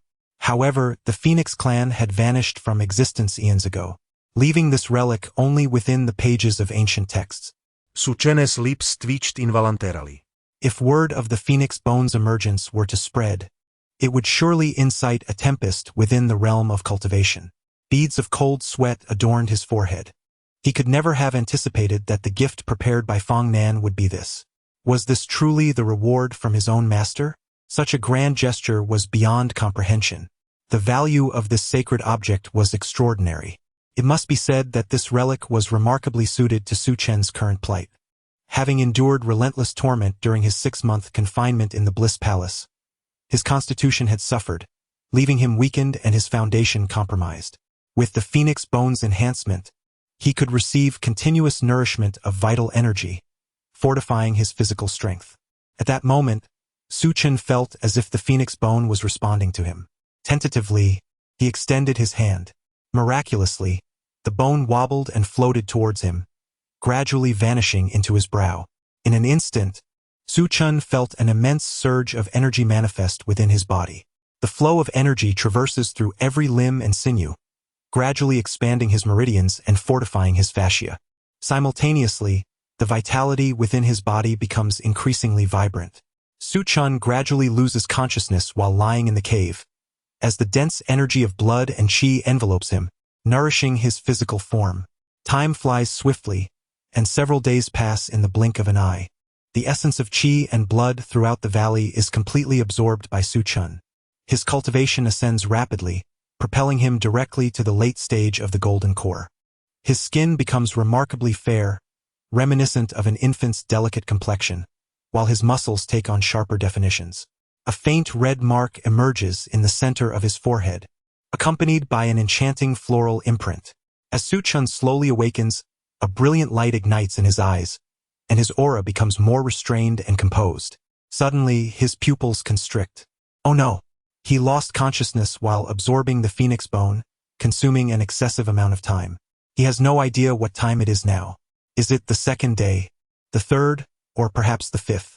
Upon emerging from the cave, he discovers that the path he once traversed has vanished. Su Chen's expression darkens, realizing he is trapped in this secluded valley. Chapter 32. Yearning for closeness with Fong, and the valley lay in serene stillness, surrounded by towering mountains. Su Chen had searched for quite some time but could not find a way out. A slight headache began to settle in. This predicament was surely part of Fong Nan's design. What he could conceive, she could undoubtedly anticipate. Was it truly impossible to escape? Must he wait until the conclusion of the secret realm to find his way out? Su Chen was uncertain of how many days had passed since the realm's inception and how long he would be compelled to wait. More importantly, he was not inclined to wait at all. He yearned to leave this place swiftly and return to Yaoguang Peak, to be by Fong Nan's side.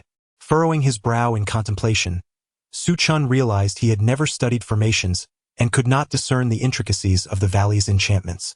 However, within his spatial ring lay the life-preserving jade talisman bestowed upon him by the female demon. If he harnessed its full power, it could unleash an attack equivalent to that of a cultivator in the integration stage. Initially, he had considered discarding it upon his escape, wanting to sever ties with his past. Yet, upon further reflection, he deemed it unwise to part with such a valuable asset, opting to keep it as a trump card.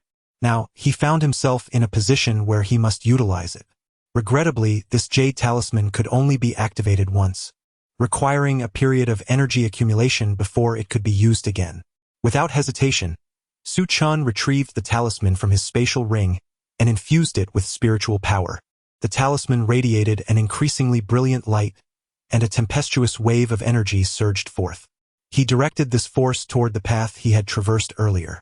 Soon, he witnessed the manifestation of a situation. Stable space began to fracture, collapsing in increments. As the talisman's energy dwindled, the route he had entered through gradually materialized. A smile spread across Su Chen's face. Indeed, it was possible. Seizing the remaining energy of the talisman, he swiftly departed the valley, racing toward the exit of the secret realm. Empowered by the talisman, his speed became terrifying, transforming him into a mere streak of light that swiftly vanished beyond the horizon. In the vast wilderness, several figures fled in disarray, appearing quite disheveled, each covered in dirt and grime. Has this beast gone mad? It has pursued us for over 10,000 miles. One exclaimed, exasperated. Why did you think you could take it on, Bai Ziang? You're out of your mind. You fool. The disciples trailing behind the two felt a mixture of bitterness and despair. They had hoped that by following these two, they could secure a favorable position. Even a share of the spoils would have sufficed. Who could have predicted that these two direct disciples would lead them into such chaotic circumstances? The eldest sister, Qin Muxue, had attempted to steal the egg of a Yuaning beast and was left severely injured. Fortunately, the beast had been preoccupied with guarding its egg, allowing the group a chance to escape. Otherwise, they might have all perished. However, no sooner had they escaped than the second brother, Bai Ziang, stumbled into the lair of a late-stage golden core beast and, in a fit of arrogance, struck it. And thus, the current situation unfolded. They had been pursued relentlessly for 3 days and nights, with the beast still hot on their heels, its eyes filled with murderous intent. It could be said that since their entrance into the secret realm, they had accomplished nothing but a continuous flight. The inner disciples were filled with deep regret, their lips pressed tight, their faces etched with remorse. Had they known this would transpire, they would have fared better acting independently. Following these two direct disciples had indeed brought them misfortune. They ought to have included that fellow as well. If the three of them had joined forces, they could at least have contended with the beast pursuing them from behind. Bai Ziang was filled with regret. At that moment on the high platform, he and Qin Muxue had aimed to recruit that disciple of Master Fong Nan. However, due to the presence of Bai Guang, they had been unable to voice their intentions. Once they entered the secret realm and witnessed him heading eastward, it was likely that Master had left him some instructions. Unfortunately, they could not form a team. Qin Muxue, however, shook her head. The strength of a late-stage golden core beast was comparable to that of a nascent soul cultivator. Even if that disciple were at the golden core stage, he likely only possessed the initial stage of golden core. Thus, their combined efforts would be futile. As the two conversed, the pursuing beast drew ever closer, the scent of blood swirling ominously. The expressions of the group shifted dramatically. They were still several hundred miles from the exit of the secret realm. Reaching it would take no less than the time of an incense stick burning. Yet, the beast was on the verge of catching up, and collectively, they were no match for it. What were they to do? Qin Muxue and Bai Ziang exchanged glances. As the senior sister and brother within their sect, they were resolute in ensuring the safety of their junior disciples. You all continue onward without looking back. I will hold it off, Bai Ziang declared, drawing his sword and charging forward. However, before 3 breaths had passed, he was sent hurtling back like a ball, spitting blood mid-air. The force propelling him was swifter than the escape of his junior disciples. The scene was somewhat comical, and Bai Ziang felt a tinge of embarrassment. Cough. This beast is rather formidable. It seems I cannot stop it. Is that not self-evident? Qin Muxue's gaze was akin to that of one observing a fool, her head throbbing in exasperation. Both she and Bai Ziang were merely at the mid-stage of golden core. Although she had broken through earlier and possessed a more robust internal energy, halting a late-stage golden core beast was still exceedingly difficult. Should she charge in like him, she would likely find herself flung back as well. Perhaps I should return and offer it a few blows. If all else fails, I could summon my grandfather for assistance. Upon hearing this, a few lines of black appeared on Qin Muxue's face. She found herself curious about the expression her grandfather would wear upon hearing such words from his grandson. Suddenly, a violent surge of spiritual energy roared towards them, prompting Qin Muxue to hastily activate her protective talisman. The jade pendant at her waist trembled. A trickle of blood escaped her lips, and her aura weakened considerably. She barely managed to fend off the attack with her protective artifact, yet her internal energy had been nearly depleted. This was disastrous. They were still a short distance from the exit, at least 300 to 400 miles away. Given the current circumstances, it seemed impossible to reach it in time. Qin Muxue sighed internally. Were they truly destined to perish here? She had never even experienced love. How she regretted not drawing closer to Master Fong Nan. Had she known she would meet her end here, she would have boldly kissed him on the high platform.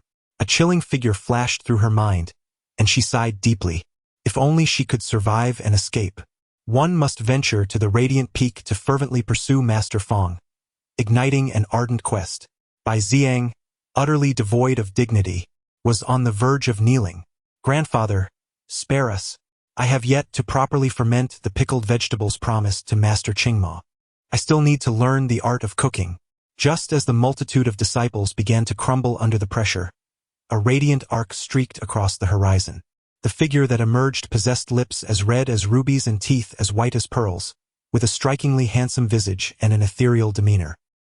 He too observed the unfolding scene, seemingly hesitant at first, but soon took decisive action. With a gentle flick of his hand, a resonant hum echoed, a supreme aura descended, and an overwhelming torrent of energy cascaded from the heavens. A brilliant light enveloped the surroundings. In the next moment, the once ferocious late-stage golden core beast that had been roaring in fury was instantly vanquished. Under the onslaught of this potent energy, not even a remnant of its body remained, as if it had never existed. A profound silence enveloped the scene, punctuated only by the acrid scent of blood. The figure then inquired, "On which day are we of the secret realms opening?" Chapter 33. A second kiss. At this moment, the atmosphere in the arena was profoundly silent. A few individuals exchanged incredulous glances, their faces etched with astonishment.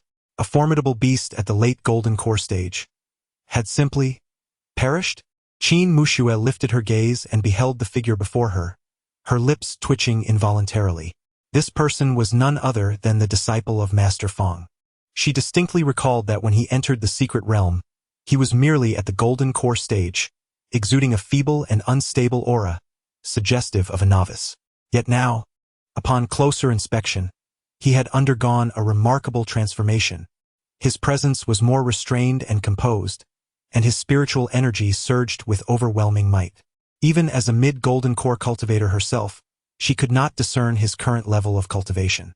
However, that was not the crux of the matter. The key point was that he had effortlessly dispatched the late golden core beast with a single strike. What realm was he truly in? Could it be the nascent soul stage? A tempest of emotions surged within Su Muxue, her mouth agape, her beautiful eyes wide with disbelief. In merely a few days, he had ascended from the early golden core stage to the nascent soul stage. What ist?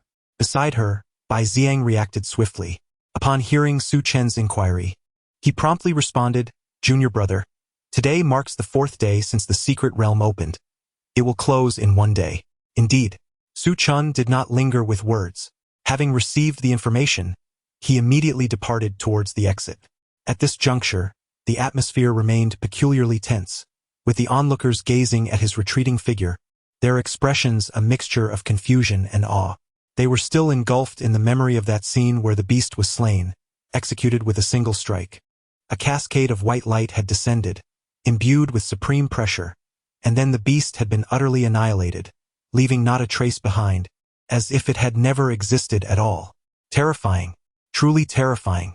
After an indeterminate amount of time, the disciples gradually emerged from their stupor, their faces reflecting a myriad of emotions. Bai Xiang, however, remained composed, a grin spreading across his face. "I told you, bringing him into our team means the 3 of us together would undoubtedly prevail." Qin Muxue furrowed her brow. "He is a formidable rival. Do you sense he poses a threat to your senior sister's standing? Are you burdened by such concerns?" Su Muxue shook her head, her expression grave. "He is my romantic rival." "Oh, I see. Wait, but you two are not of the same gender. How can he be your?" Bai Xiang was utterly bewildered. Qin Muxue was disinclined to clarify, her face clouded with worry. She had never anticipated that Master Fong's disciple possessed such terrifying prowess. Yet, upon reflection, it was not entirely unexpected. Master Fong was indeed a once-in-a-millennium genius. Therefore, it was only natural for his disciple to be extraordinary, not someone to be underestimated. Qin Muxue felt an overwhelming pressure. Earlier, while on the high platform, she had sensed that the relationship between the two was anything but ordinary. If she did not take the initiative soon, it seemed Master Fong might be completely overshadowed by his own disciple. This was unacceptable, absolutely unacceptable. Her eyes sparkled with determination, having resolved in her heart. Upon exiting, she would head to Yaoguang Peak. She must take decisive action. It was time to express her feelings, to embark on a fervent pursuit. On the other side, Su Chun remained oblivious, having been unwittingly cast as a hypothetical rival in love. He hastened forward, reaching the exit in mere moments. As the Phoenix Bone constituted a resource point, he effortlessly passed the Stone Gates trial. Departing from the secret realm, he made his way toward Yaoguang Peak. Without his innate spiritual power, he would have been unable to return to the main peak. Su Chun surmised that this was anticipated by Fong Nan. However, Fong Nan was unaware of his possession of a jade pendant. Though its power could only be utilized once, it could exhaust the spiritual energy contained within. Now, with a small reserve of energy remaining, he had sufficient strength to return from the main peak. Empowered by the jade pendant, Su Chen's speed increased considerably. He paid little heed to the energy consumption, his mind solely occupied by the image of that ethereal figure. For long days had passed. He wondered about Fong Nan's current state. The day after tomorrow marked the end of the month, a time when the cold was at its peak, and Fong Nan would be enduring her greatest suffering. Su Chun furrowed his brow. Concern breeds turmoil. The more he worried, the more discomfort he felt, as though his heart were obstructed by some unseen force. The journey from the main peak to Yaoguang Peak felt like an eternity. At last, he was nearing his destination. He lifted his gaze only to find his pupils constricting in shock. The entire mountain was enveloped in frigid air. The higher he ascended, the colder it became. Icy gusts howled and swirled above the peak. Snowflakes danced through the air, and the world was draped in white. A thick layer of snow blanketed the courtyard. Exhausting the last vestige of energy from the jade pendant, Su Chun finally landed atop the peak. Yet, even with his 9-yang physique and the protection of the Phoenix Bone, he could not suppress a shiver. It was cold, exceedingly cold. Yaoguang Peak had transformed into a realm of ice and snow, reminiscent of the depths of winter, piercingly frigid. Snow fell incessantly, with white being the sole hue. Su Chun hurried into the courtyard, traversing it to enter the main room. However, before he could push the door open, he noticed a figure emerging from within. Her complexion was pale as parchment, and her vitality appeared severely diminished. Yet, her clear, cold eyes shimmered with life, locking onto Su Chun with a captivating gaze. It was Fong Nan. You have returned. Yes. Su Chun had initially been harboring a tempest of emotions, but upon seeing her in such a state, all his feelings dissipated, leaving only heartache. He stepped forward, enveloping her in a tight embrace, disregarding the biting cold. His arms encircled her slender waist, holding her firmly against him. Outside, the wind and snow howled fiercely. Inside the room, the two were closely entwined. Fong Nan's arms hung limply at her sides. After a moment's hesitation, she reciprocated his embrace. After a lengthy silence, she spoke softly. I can hardly breathe. I do not care. Are you angry? Su Chen remained silent. Merely tightening his hold on her, allowing the bone-chilling air to course through him. Fong Nan endured his embrace for a while before finally speaking again. Let me rest for a moment. I will not. Just let me catch my breath. Su Chun hesitated briefly before loosening his grip slightly, though his arms remained draped over her. Fong Nan exhaled deeply.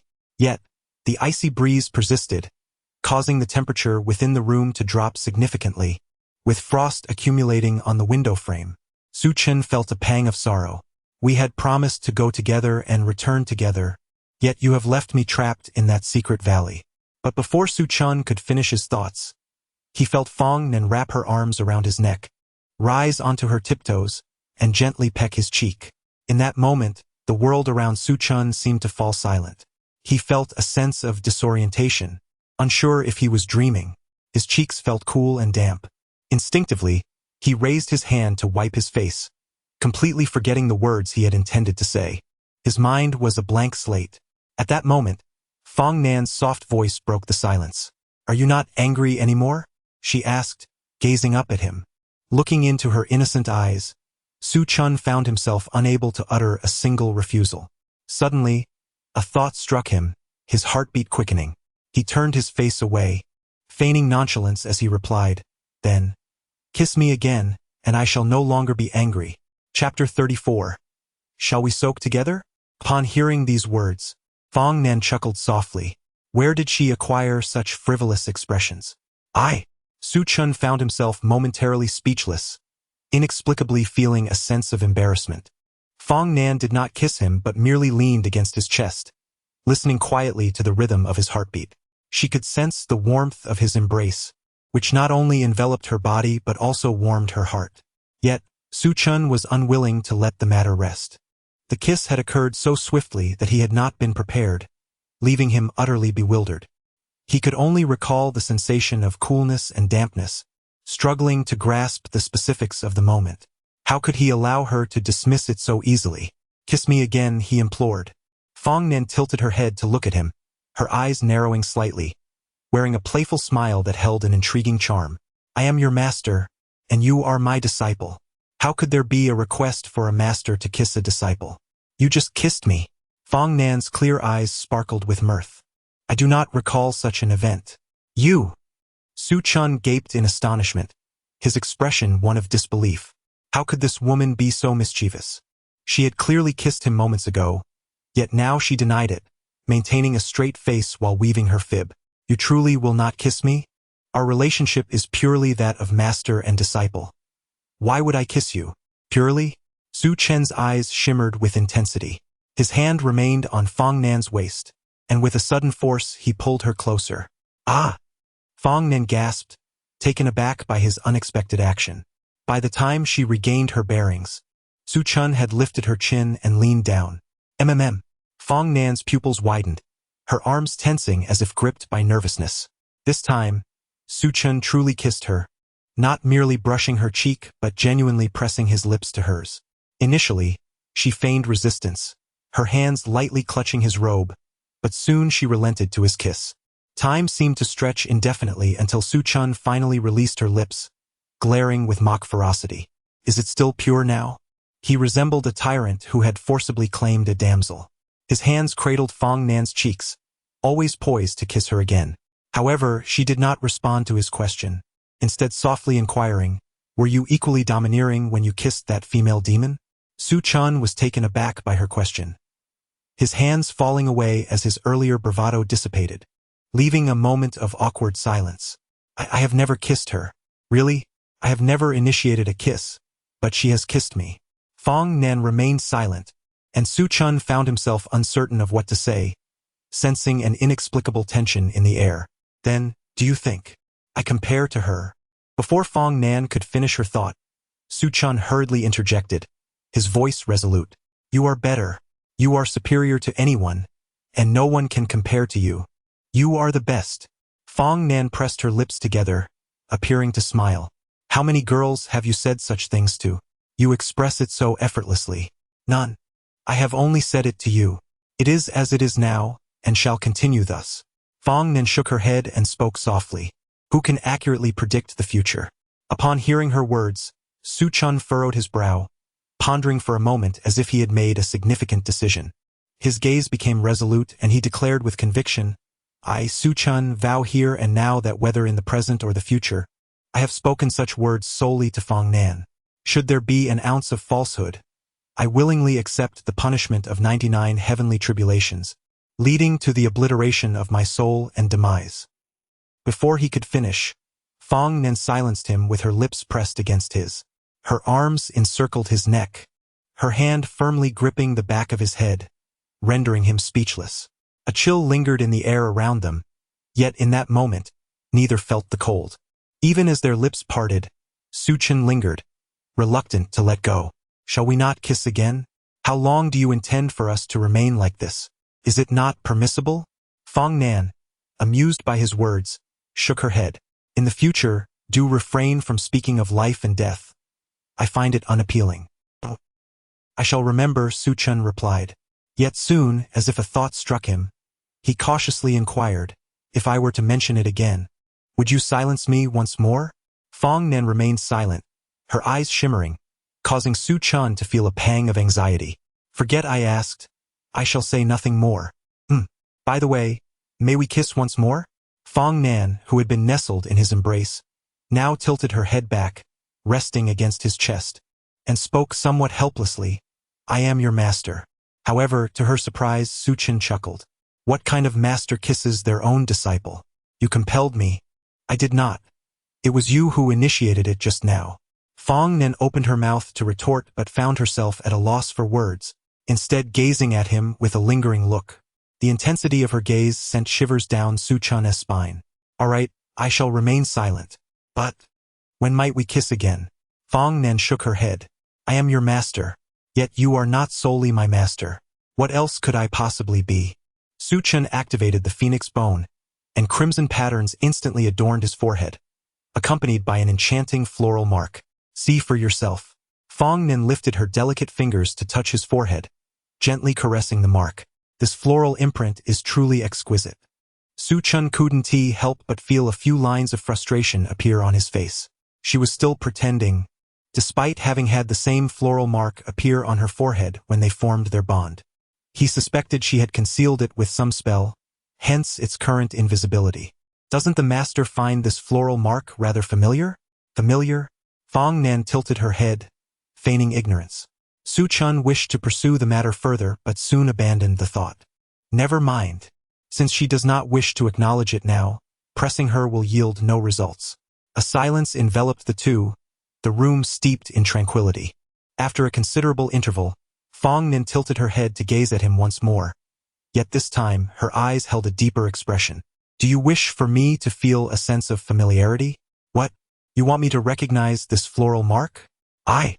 Su Chen met her gaze, hesitating momentarily before ultimately shaking his head. I desire for you to recognize it, but I do not wish to pressure you. I will defer to your wishes. Fong Nan, taken aback by his words, gazed at him in astonishment, then broke into a radiant smile. I do find it somewhat familiar, yet I cannot discern what it is. Perhaps it will come to me in time. At that moment, the room was suffused with frost. As midnight approached, the chill intensified, and the final day of the month loomed near. The two had embraced for quite a while, yet even Su Chen's physique, imbued with the essence of the sun, could not fully suppress the cold poison, only alleviating it to some extent. Just as he pondered what to do next, Fong Nan retrieved a pouch of spiritual medicine from her spatial ring. This was prepared by your master's uncle for me. By soaking it in the potion, can help mitigate the cold poison. Su Chen was initially taken aback, and then his pupils constricted as he felt his heartbeat quicken. So, shall we partake together? Chapter 35. Fong Nan's breakthrough amidst the swirling mist. The oversized wooden tub was filled with ample water to dissolve the medicinal concoction. With both individuals submerged, the space felt comfortably accommodating. The steam rose, and Fong Nan lay nestled in Su Chen's embrace. A hint of disappointment escaped Su Chen's lips. Indeed, they were together in the tub. Yet, Fong Nan stubbornly refused to shed her robe, compelling them to soak together fully clothed. However, the medicinal liquid seeped into her garment, clinging to her skin and accentuating her graceful silhouette. Initially, she felt no discomfort, but after some time, an unsettling awareness crept in. Turning to face Su Chen, their gazes locked. I didn't see anything, I swear. Don't overthink it, she murmured softly. Fong Nan replied, now realizing their proximity had become somewhat cramped. Sensing Su Chen's unwavering gaze, she submerged herself entirely in the water. You, stop looking at me. We're sitting face to face. If I don't look at you, who else would I gaze upon? Besides, it's not something I can control. Then perhaps you could step out? He suggested. I want tea. I'll stay here with you. My physique can help suppress the cold poison, working in tandem with the elixir. One must admit, the efficacy of the potion was remarkable. The once frost-laden room, suffused with an icy chill, gradually warmed as Fong Nan soaked in the medicinal solution, causing the frost to dissipate entirely. Although Master Ching Mo was not the most reliable, the remedy she prepared proved to be dependable. Were it not for the warm water, Su Chen's large hand would not have been cradling Fong Nan's delicate one, whose temperature had notably risen, no longer icy to the touch. As they conversed, an unexpected transformation occurred within the tub's liquid. Influenced by their respective spiritual energies, the potion's hue began to shift. One side turned crimson, while the other embraced a cerulean blue. The two colors melded together, creating a kaleidoscope of vibrant hues.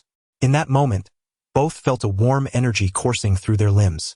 Su Chen was astonished to discover that his spiritual power flowed forth from his dantian, intertwining with Fong Nan's energy through the circulating potion, merging into one. Ultimately, it returned to his dantian, traversing the small and large circulation pathways in an endless cycle. The liquid resembled a harmonious blend of a hot spring and a frigid pool, shrouded in ethereal mist. Fong Nan, too, sensed the potion's transformation. Her expression became peculiarly complex, lips pursed slightly. Observing her countenance, Su Chen quickly inquired, "What's wrong? Is there something amiss with the potion?" Fong Nan responded softly, yet she remained reticent to elaborate. However, the situation grew increasingly peculiar. Su Chen could distinctly feel his spiritual energy harmonizing and complementing Fong Nan's, their connection deepening with each passing moment. Even their consciousnesses began to gradually intertwine. What could possibly be the reason behind this? Is this the normal effect of the medicinal liquid? Why is it also affecting me? Do not inquire further.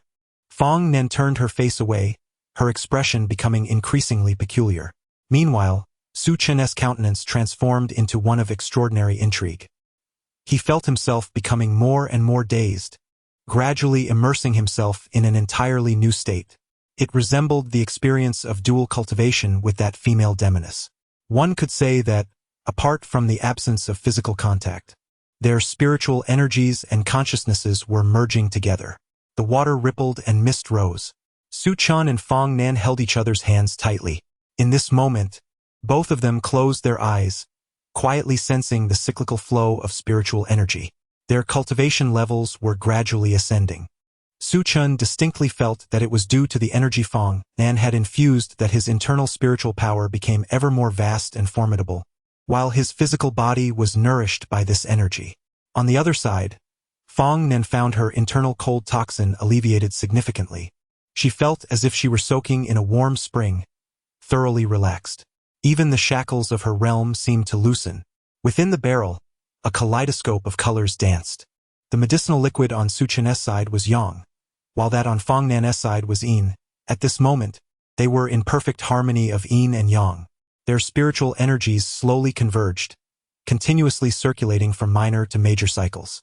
They complemented each other, akin to a pair destined to be together. The two perfectly absorbed the medicinal liquid into their bodies. Beyond the enhancement of their cultivation, Su Chen and Fong Nan felt an undeniable closeness to one another, an uncontrollable urge to draw nearer. Su Chen tugged her hand and suddenly pulled Fong Nan tightly into his embrace. The once stable field of spiritual energy shifted, as the warm spring and the cold pool melded together. The flow of their energies quickened. The closer they drew to each other, the faster the merging of their spiritual forces became, with rippling waters and rising vapors. A subtle fragrance wafted through the air. Fong Nan could only sigh in resignation. She understood that Su Chen was influenced by the medicinal liquid. If she were alone in the barrel, the yin liquid would not invoke any changes. Likewise, if he were to soak alone, the yang liquid would yield no effects. However, if the two of them were to soak together, the balance of yin and yang, the merging of spiritual energies, would become uncontrollable. This medicinal liquid would compel both to cultivate. Absorbing yin to supplement yang. Their energies flowed. To simplify it, it was a rudimentary form of dual cultivation. Their energies intertwined, circulating through their bodies in a grand cycle. She truly hadn't anticipated that Qing Mo would resort to such a substance. Should an individual with an unstable heart succumb to the influence of this spiritual medicine, they might lose their sanity as Su Chen had. She had a means to extricate herself but feared for his well-being. After a moment of hesitation, she remained still. Alas, let him be. The spiritual energy continued to flow, endlessly circulating through minor to major cycles. Both their cultivation levels were on the rise. Several hours passed in a blink, and Su Chen had successfully advanced to the great perfection of the golden core stage. Fong Nan's internal spiritual energy had reached a state of fullness, and the constraints of his realm were steadily diminishing. At that moment, a resplendent blue beam of light surged into the sky, a manifestation of fully materialized spiritual energy. An overwhelming pressure descended, causing the vast and majestic spiritual force to surge. The ice and snow atop Yaoguang Peak melted away, while the surrounding celestial peaks trembled in response. All the elders sensed this terrifying power and soon became aware of a momentous revelation. Fong Nan had successfully entered the transformation stage. Chapter 36. Is this considered a confession? The phenomena surrounding Yaoguang Peak were extraordinary. Ethereal purple mist emerged from the horizon, rolling in waves, boundless and vast. The air was thick with swirling mist and billowing clouds. At this moment, all the disciples gazed in awe toward Yaoguang Peak, their hearts filled with astonishment. They could distinctly sense the overwhelming aura of spiritual energy and the supreme pressure that accompanied it. Terrifying. There was no other word for it. Simultaneously, the elders on the other peaks felt this powerful disturbance, equally taken aback. They understood that Fong Nan's restoration to the transformation stage was merely a matter of time, whether sooner or later she would inevitably break through. Yet they were astonished by how swiftly this had occurred. It had only been a month since her return to the sect, and within this brief span of just over 10 days, she had directly surged into the transformation stage. It is worth noting that while the Four Directions sect is the foremost grand sect of the southern wilderness, it possesses only 2 practitioners at the transformation stage. The sect master, Qin Yu, at the pinnacle of this realm, and Qin Shu, the head of the Grass Hall, at the mid-level. Now that Fong Nan had reached the transformation stage, the overall strength of the Four Directions sect would significantly increase. Several elders attempted to convey their congratulations through their spiritual senses, but their thoughts were entirely thwarted by the protective barrier surrounding Yaoguang Peak. Not only could they not communicate, but they also could not even penetrate the barrier with their spiritual awareness, rendering them unable to ascertain the situation within the peak. Before long, the extraordinary phenomena dissipated, and the fearsome pressure gradually faded away. Everything returned to tranquility. The elder, who was inherently reserved, likely wished to maintain a low profile and avoid drawing attention. The other elders held him in even greater esteem, feeling a sense of inadequacy. If these old-timers, were to break through to the transformation stage, they feared their noses would be elevated to the heavens. After a moment of reflection, including the sect master Qin Yu, everyone withdrew their spiritual senses and refrained from further intrusion. However, one individual stood apart, the head of the Grass Hall, Qin Shu. Upon realizing her inability to penetrate the barrier, she decided to fly directly toward Yaoguang Peak, curious to uncover what secrets Fong Nan was hiding in such a mysterious manner. At this very moment, within the main chamber of Yaoguang Peak, Su Chun gazed at Fong Nan with a complex expression. The transformation stage.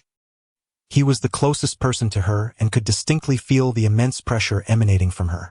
Although Fong Nan harbored no hostility toward him, the dense spiritual energy made it difficult for him to breathe, only now easing slightly. Is this the strength of a practitioner at the transformation stage? He suddenly felt a wave of helplessness wash over him. He was merely at the peak of the golden core stage. Even if he were to break through, he would only attain the nascent soul stage. How could he possibly protect her? The disparity in their strengths was insurmountable. As Su Chun recalled his earlier words, embarrassment washed over him. Bowing his head, he clenched his fists, his mind in turmoil. Just then, he felt a slender, delicate finger lift his chin. Fong Nan was gazing intently at him. Do not indulge in foolish thoughts. Ah! Su Chun felt as though she were a tapeworm within him, for no matter what thoughts crossed his mind, she seemed to discern them effortlessly. Yet he stubbornly retorted, I haven't. The words escaped his lips lacking conviction, his voice barely a whisper, and a flush crept across his cheeks. Fong Nan's hands rested gently upon his face, their coolness providing a soothing contrast, as if to physically alleviate his discomfort. She exhaled softly, You're lying. Su Chen's gaze fell, his voice muffled. I haven't been thinking anything frivolous. I merely recalled the things I said before. It was excessively arrogant. To speak of diligent cultivation and seeking your aid were declarations that did not align with my true capabilities. Fong Nan remained silent after he spoke, her fingers lightly tracing his face, occasionally playfully poking him. Embarrassed or perhaps a bit vexed, Su Chun turned his head to evade her touch.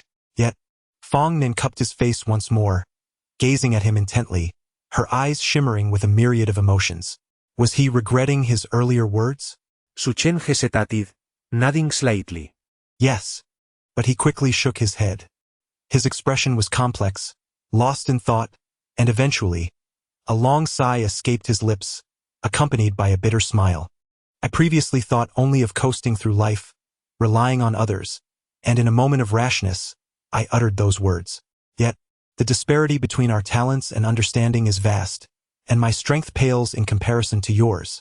I shall never catch up in this lifetime. Isn't that rather humiliating? The grandiose claims I made now seem unattainable. Naturally, I regret it. Su Chun perceived himself as a rather twisted individual. He had resolved to lean on her, yet when she tended to him, he felt reluctant to accept her one-sided generosity. Furthermore, he found himself increasingly perplexed. Whenever he saw her, an overwhelming desire to treat her well surged within him, and in her absence, she occupied his thoughts incessantly, as if he were bewitched. After a prolonged silence following his confession, he noticed Fong Nan had not spoken. Curious, he looked up, only to be taken aback. Fong Nan's lips were pressed together in a gentle smile, her eyes gleaming with warmth. What are you laughing at? Su Chen's heart raced, anxiety swelling within him. He was uncertain of the source of her mirth. Was she mocking his boastfulness or his inability to find his place? Silly. Her words floated lightly, devoid of malice, more a playful admonition. This was the first time Su Chun had witnessed such a side of Fong Nan. Her typically cool demeanor now radiated a newfound charm. She continued, "Is it common for a master to be protected by their disciple? If that were the case, wouldn't I, as the master, lose face? However..." Su Chun attempted to interject, but she silenced him with a gentle finger upon his lips. Advancing one's cultivation requires perseverance. I wasn't born with the prowess of a divine being. It is a gradual journey. After a moment's hesitation, she added, moreover, matters concerning two individuals should naturally involve mutual contributions. Why burden yourself so heavily? I wish to express my affection towards you as well. Su Chin gazed intently at her, his voice slightly hoarse. Could this be construed as a confession? Fong Nan blinked innocently, feigning ignorance. What? You clearly stated earlier about matters concerning two people and their mutual contributions. A master-disciple relationship. Surely, that is not what you meant. You cannot deny that you also wish to express goodwill towards me. Correct? Su Chun raised his hand, gently grasping her small hand. He felt a fluttering sensation in his heart, his pulse quickening. Just as he was about to inquire further, he suddenly heard footsteps approaching from outside. A surge of spiritual energy drew nearer. It was Master Qingmo. She soon arrived at the door, lightly tapping on it. May I come in? Without waiting for a response from the two inside, she pushed the door open and entered. Upon witnessing the scene before her, her mouth fell agape as she hurriedly waved her hands. You two continue. Pay no mind to me. Just treat me as if I do not exist. Qingmo produced a small stool from somewhere, obediently sitting upon it, eagerly awaiting the unfolding drama. Chapter 37. The method to eliminate cold poison. The precious herbs scattered in the wooden barrel were provided by Qingmo, who claimed they could suppress the cold poison. However, she did not disclose that if Fong Nan and Su Chun soaked together, the herbs would undergo different transformations. At this moment, Fong Nan rose from the barrel, her expression tranquil as she approached Qingmo. Initially seated on a small stool, Qingmo became flustered upon meeting Fong Nan's gaze. I did not know he would return. And I am merely here to assist both of you. As Fong Nan drew nearer, her countenance remained impassive. In haste, Qingmo retrieved a petite porcelain vial from her bosom and extended it with both hands. All right, I felt your breakthrough and came to deliver the herbs, she exclaimed. You look as if you might devour me. You shall not find a sister as good as me. Fong Nan accepted the vial and uncorked it. Instantly, a rich aroma of medicine wafted through the room, filling it entirely. The elixir within was golden, adorned with 4 peculiar crimson patterns. This pill was known as the Hunyuan Golden Pill, which possesses the efficacy of consolidating one's foundation and nurturing vitality, making it ideal for newly ascended cultivators. The sooner it is consumed, the better, as it can stabilize their realm and replenish their energy. Typically, Newly ascended cultivators experience instability and a lack of substantial spiritual energy within, requiring 10 days to several months for self-adjustment to solidify their realm. However, with the use of this pill, consolidation can occur within merely an hour. The 4 distinctive red patterns signify it as a 4th-grade Hunyuan golden pill, an extraordinarily rare concoction, achievable only by an alchemist at the transformation stage with a rank of 4th grade. If such a pill were to be offered on the market, it would command no less than several thousand mid-grade spirit stones. Thank you, Fong Nan said, not hesitating to pour the elixir into her mouth. The spiritual energy surged, evaporating the liquid within her robe. She settled cross-legged upon the bed, eyes tightly shut, beginning the process of refining and absorbing the essence. Su Chun sensed that Fong Nan was avoiding him, reluctant to address the earlier question. Yet he had no proof. As he pondered, he suddenly noticed Qing Mo signaling to him, her expression somewhat mischievous. The two refrained from interrupting Fong Nan's absorption and exited the main room to the courtyard. Qing Mo prodded Su Chun. How does it feel? What? He stared at her in confusion, but soon connected the dots. Are you referring to the herbs? Well, as long as you know, why insist on stating it aloud? Don't you feel any shame? Su Chen's face darkened, his lips twitching involuntarily. Who should really feel shame here? Nevertheless, thoughts of that experience lingered in his mind. He furrowed his brow, his expression peculiar. What was that? I only sensed our spiritual energies intertwining, and my cultivation seemed to enhance significantly. Qing Mo nodded in agreement. This object can create an environment conducive to mutual cultivation, allowing the spiritual energies of both individuals to flow and intertwine. If their energies resonate harmoniously, both may experience a profound enhancement. Upon finishing her statement, she suddenly furrowed her brow, cradling her shoulders and resting her chin in suspicion as she scrutinized Su Chun. Something feels amiss. If your spiritual energies are indeed so compatible, wouldn't the benefits of dual cultivation be even greater? Could it be that you too accomplished nothing last time? What exactly is your situation? Su Chun felt increasingly embarrassed, struggling to respond to this woman. Meanwhile, Qing Mo's expression grew increasingly peculiar, as if recalling something, her countenance becoming more animated. That red mark on Nangu. Ahem, ahem, ahem. Why are you coughing? You clearly appear guilty. Qing Mo glared at him in exasperation, then let out a long sigh. It was frustrating to have such thoughts yet feel powerless. Otherwise, how could this little rascal take advantage of the situation? So what is the current status between you two? How far have you progressed? Ahem. Qing Mo's expression turned serious as she regarded him intently. Enough of the teasing. Tell me honestly, have you two? No. Su Chun interjected, glancing at Fong Nan, who was quietly absorbing the medicinal pill, feeling relieved. Why do you keep asking me this? Qing Mo set aside her previous frivolity, adopting a more solemn demeanor. Your constitution is of the yang type, complementing hers. This time, the simple fusion of spiritual energies has already managed to completely suppress the cold poison. Should you two engage in dual cultivation, it is possible that the cold poison could be entirely expelled, freeing her from its torment. Su Chun was taken aback by this revelation.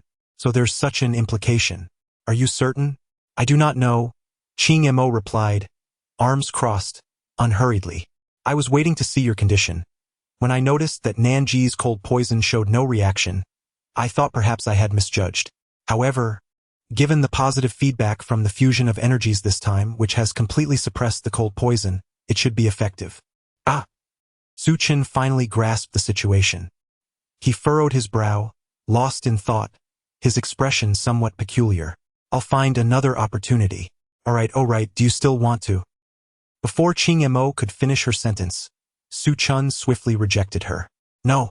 The thoughts swirling in this woman's mind were utterly disconcerting, and Su Chun felt a shiver run down his spine. Fortunately, Qing Mo did not pursue the topic further. I see your cultivation has improved significantly. Are you about to break through to the nascent soul stage? Yes. During their recent practice, the intertwining of their spiritual energies had allowed them to absorb the full potency of the medicinal herbs. Fong Nan's spiritual energy became even purer and more robust, nourishing and refining Su Chen's physical form during the flow. This resulted in his meridians widening, his sinews swelling, and his vitality becoming increasingly vigorous. Additionally, with the constant influence of the phoenix bone, his energy and blood were being replenished every moment. Under the influence of various factors, Su Chen now finds himself just one step away from the Yuanying stage.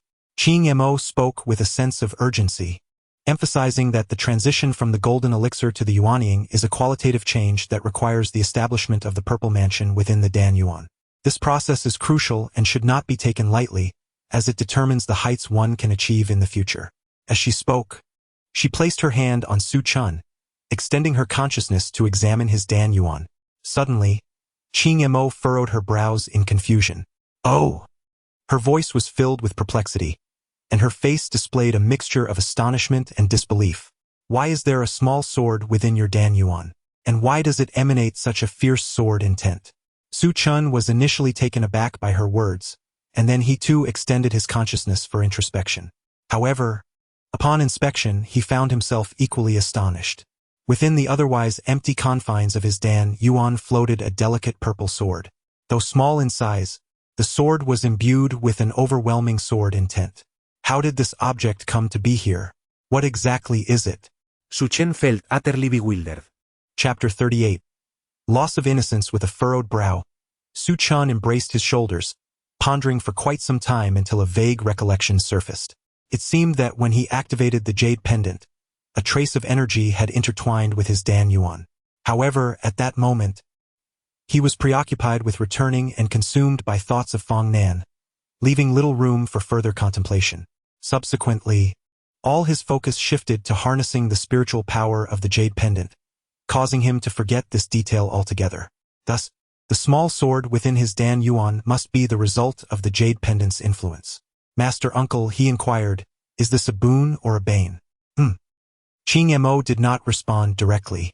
Instead, he dispersed his consciousness, continuing to sense Su Chen's Dan Yuan. After a considerable pause, he finally spoke. "It is indeed a good fortune, but if mishandled, it could turn into a misfortune." "What do you mean?"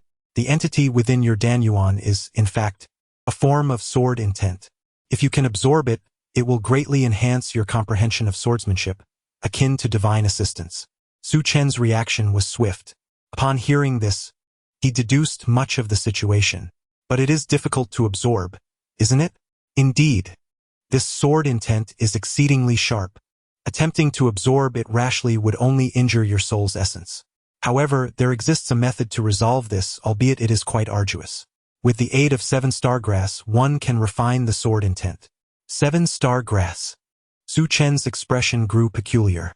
Having already achieved a modest proficiency in herbal medicine, he recognized all manner of rare flora and was aware of the properties and efficacy of spiritual herbs.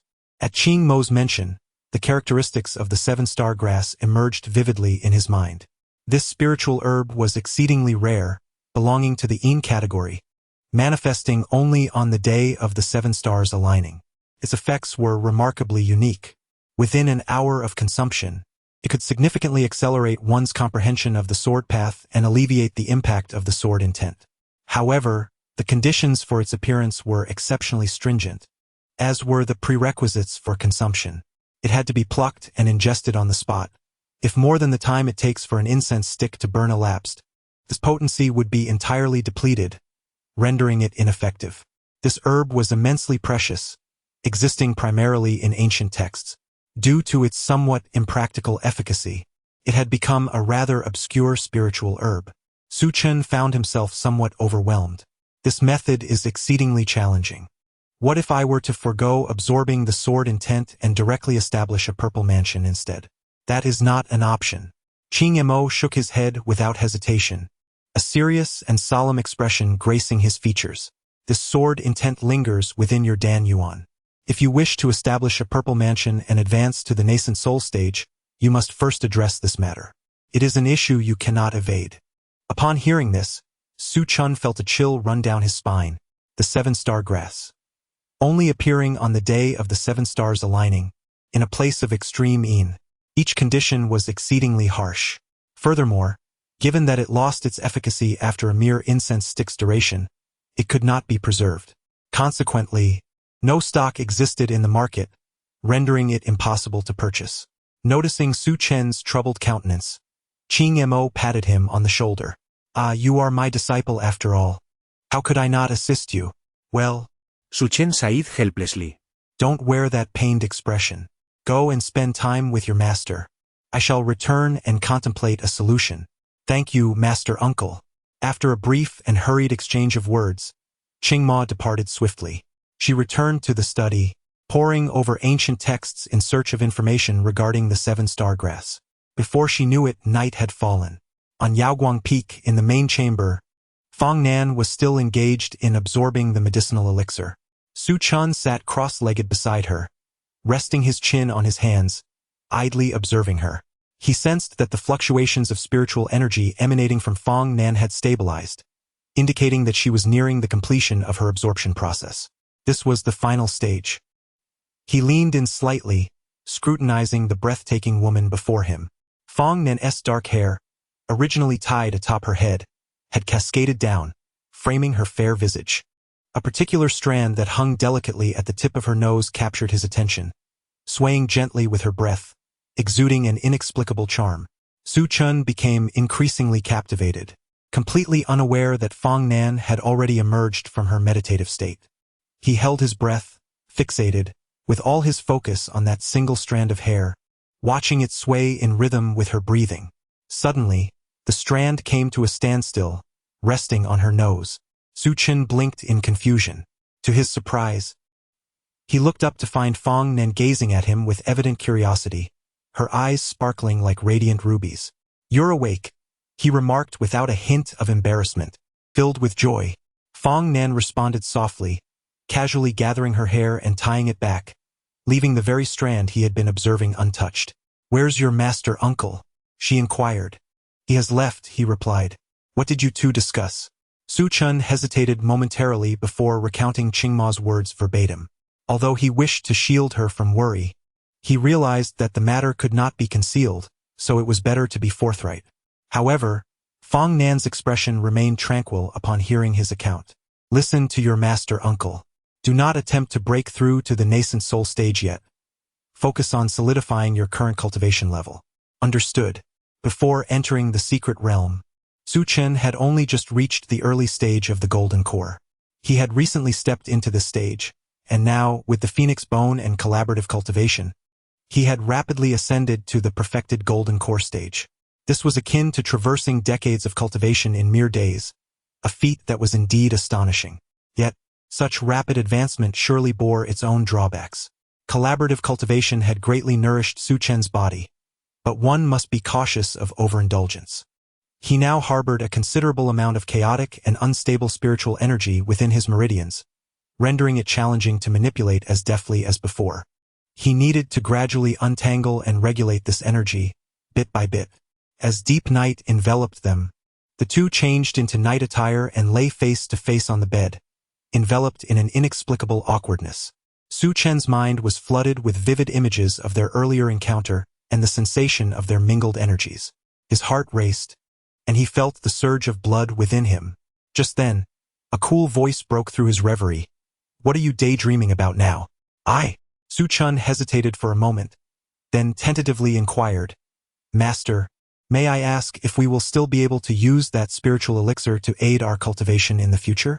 Upon uttering these words, he felt as though the entire world had fallen silent, and he could distinctly hear the rhythm of his own heartbeat.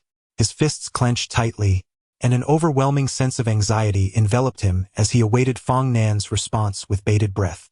However, to his dismay, she merely shook her head. Su Chun was deeply disappointed. "Why, wouldn't this method of cultivation benefit us both? It is efficient and devoid of any side effects. We could be immersed together in it. But what does being together truly mean?" Fong Nan replied, her expression perplexed. She pursed her lips and chuckled softly, shaking her head gently, her voice tinged with amusement. "It is no longer pure." Chapter 39. A smile just for me. Su Chun felt a sense of melancholy. He had a vague feeling that he had inadvertently brought misfortune upon himself. The previous arguments had lost their efficacy. Was he no longer innocent?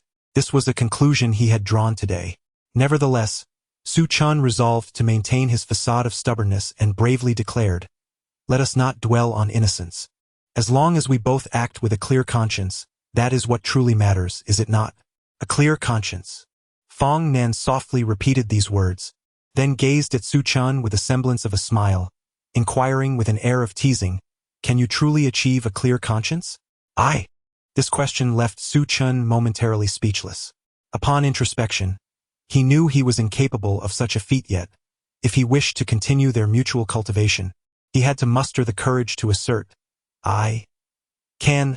These words were almost forced through clenched teeth, escaping from between his lips.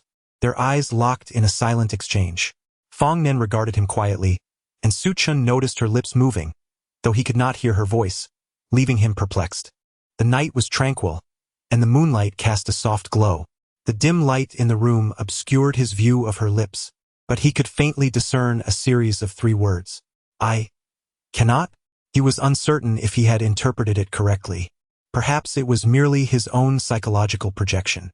Yet, given Fong Nan's nature, she would never utter such words. Suddenly, Su Chun sat up. "What did you just say? Please repeat it. I didn't hear you." Fong Nan looked at him innocently. "I didn't say anything. That's not true, you definitely spoke. I clearly saw your lips move. You must have said something. Moving my lips doesn't necessarily mean I was speaking. What else could it mean? Surely, it's not about wanting a kiss, is it? Wait, so is it about a kiss?" Fong Nan turned away, her voice cool and distant. "I'm tired." Without hesitation, Su Chun embraced her, his hand resting on her slender waist, pulling her tightly into his arms. "You always do this. Every time you provoke me, you run away. You clearly spoke just now. I saw those 3 words distinctly. I fell asleep." Su Chun was momentarily stunned by her words, his expression a mix of confusion. "Who can speak while asleep? Stop pretending to be asleep," Su Chun exclaimed, uttering several more phrases, but Fong Nan ignored him completely, appearing to be genuinely lost in slumber. It is said that one who feigns sleep cannot be awakened. Yet Su Chun was unconvinced. The silvery moonlight flowed through the window, casting a chilling aura in the room.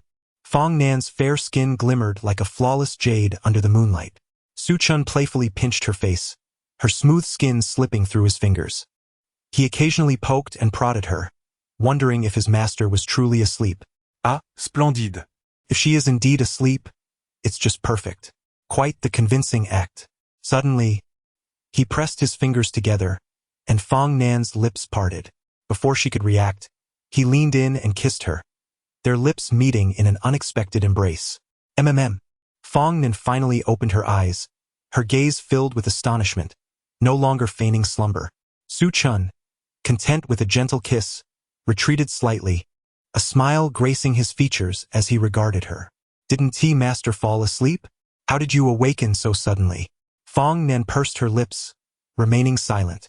Her enchanting eyes sparkled with a myriad of emotions, revealing an inner turmoil that was indecipherable. "Have you turned wicked?" "I have not. Yet you clearly have." As she parted her lips to speak, the words lingered unspoken, and she turned away, her back to him.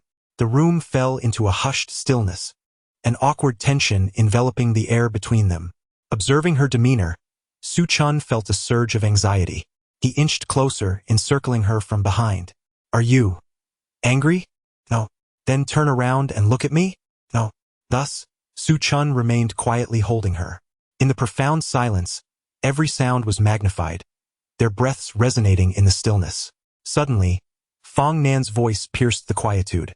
"Do not touch my belly." "Oh, please remove your hand.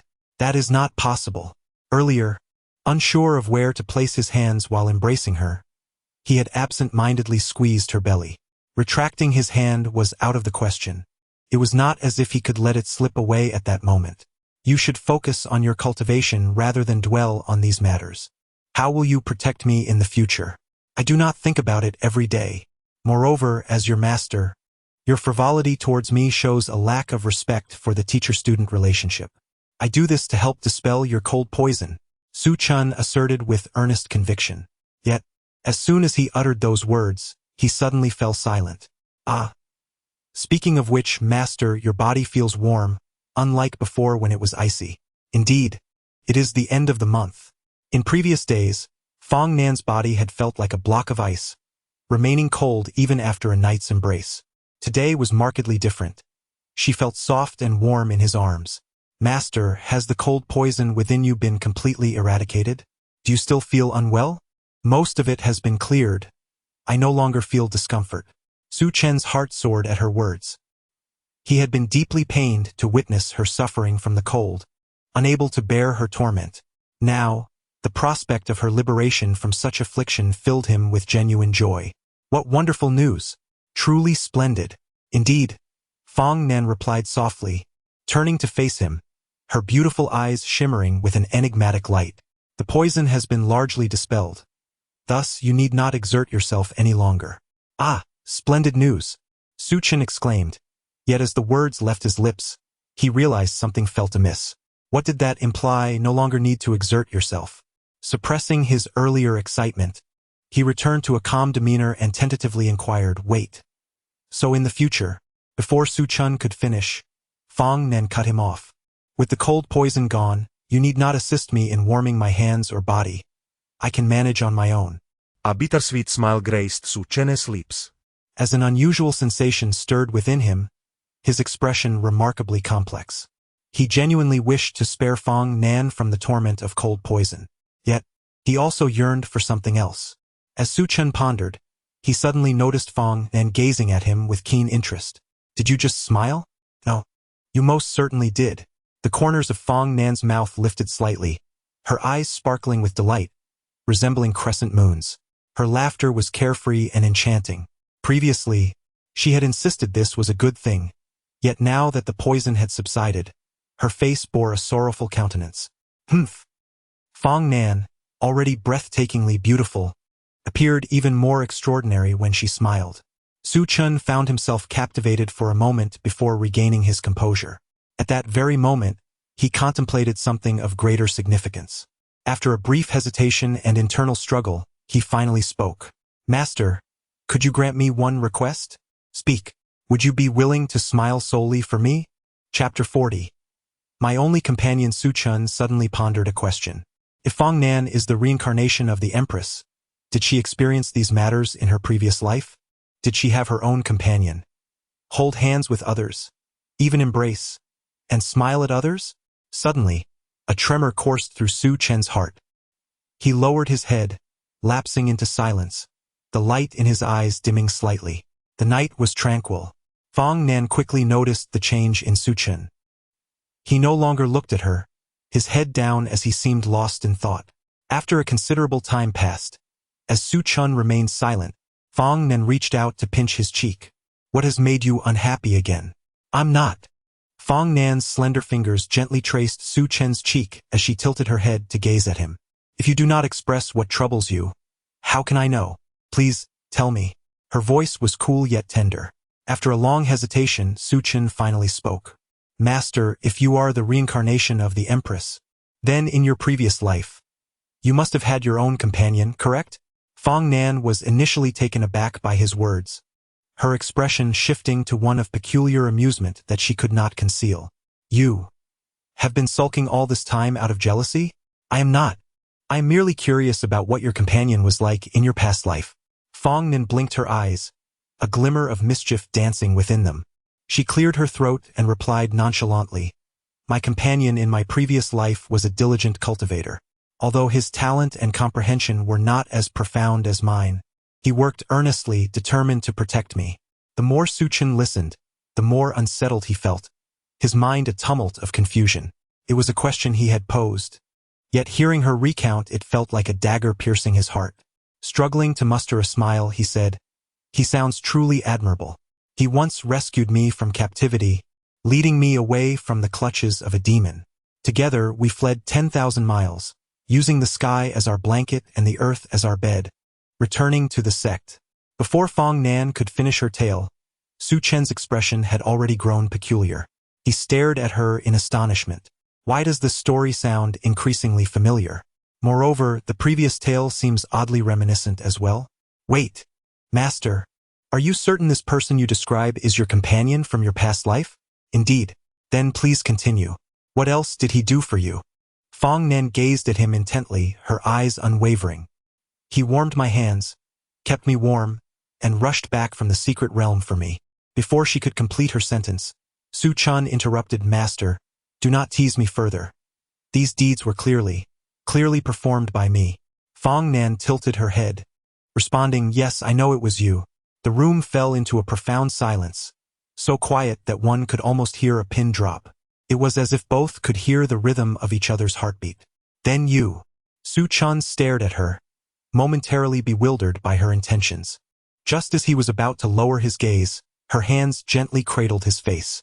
"My former life's companion was a person who would never belittle themselves. A diligent, brave, strong, and earnest individual." Su Chun fell into silence. After a long while, he let out a deep sigh. "It seems I am overly entangled in my thoughts. I tend to overthink trivial matters. I shall refrain from asking further."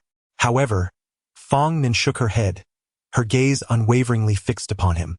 "Regardless of past lives or this one, there exists but one companion for me, and I wish to draw near only to this person." "Ah!" Su Chun was taken aback upon hearing these words. "One and only? Does this mean she has only ever had this one companion? Does it imply she has indeed been close to me?" The more he pondered, the more chaotic his thoughts became, his heart ablaze, as if countless tiny insects were gnawing at him. He abruptly sat up, taking several deep breaths. Then, with focused intensity, he looked at Fong Nan.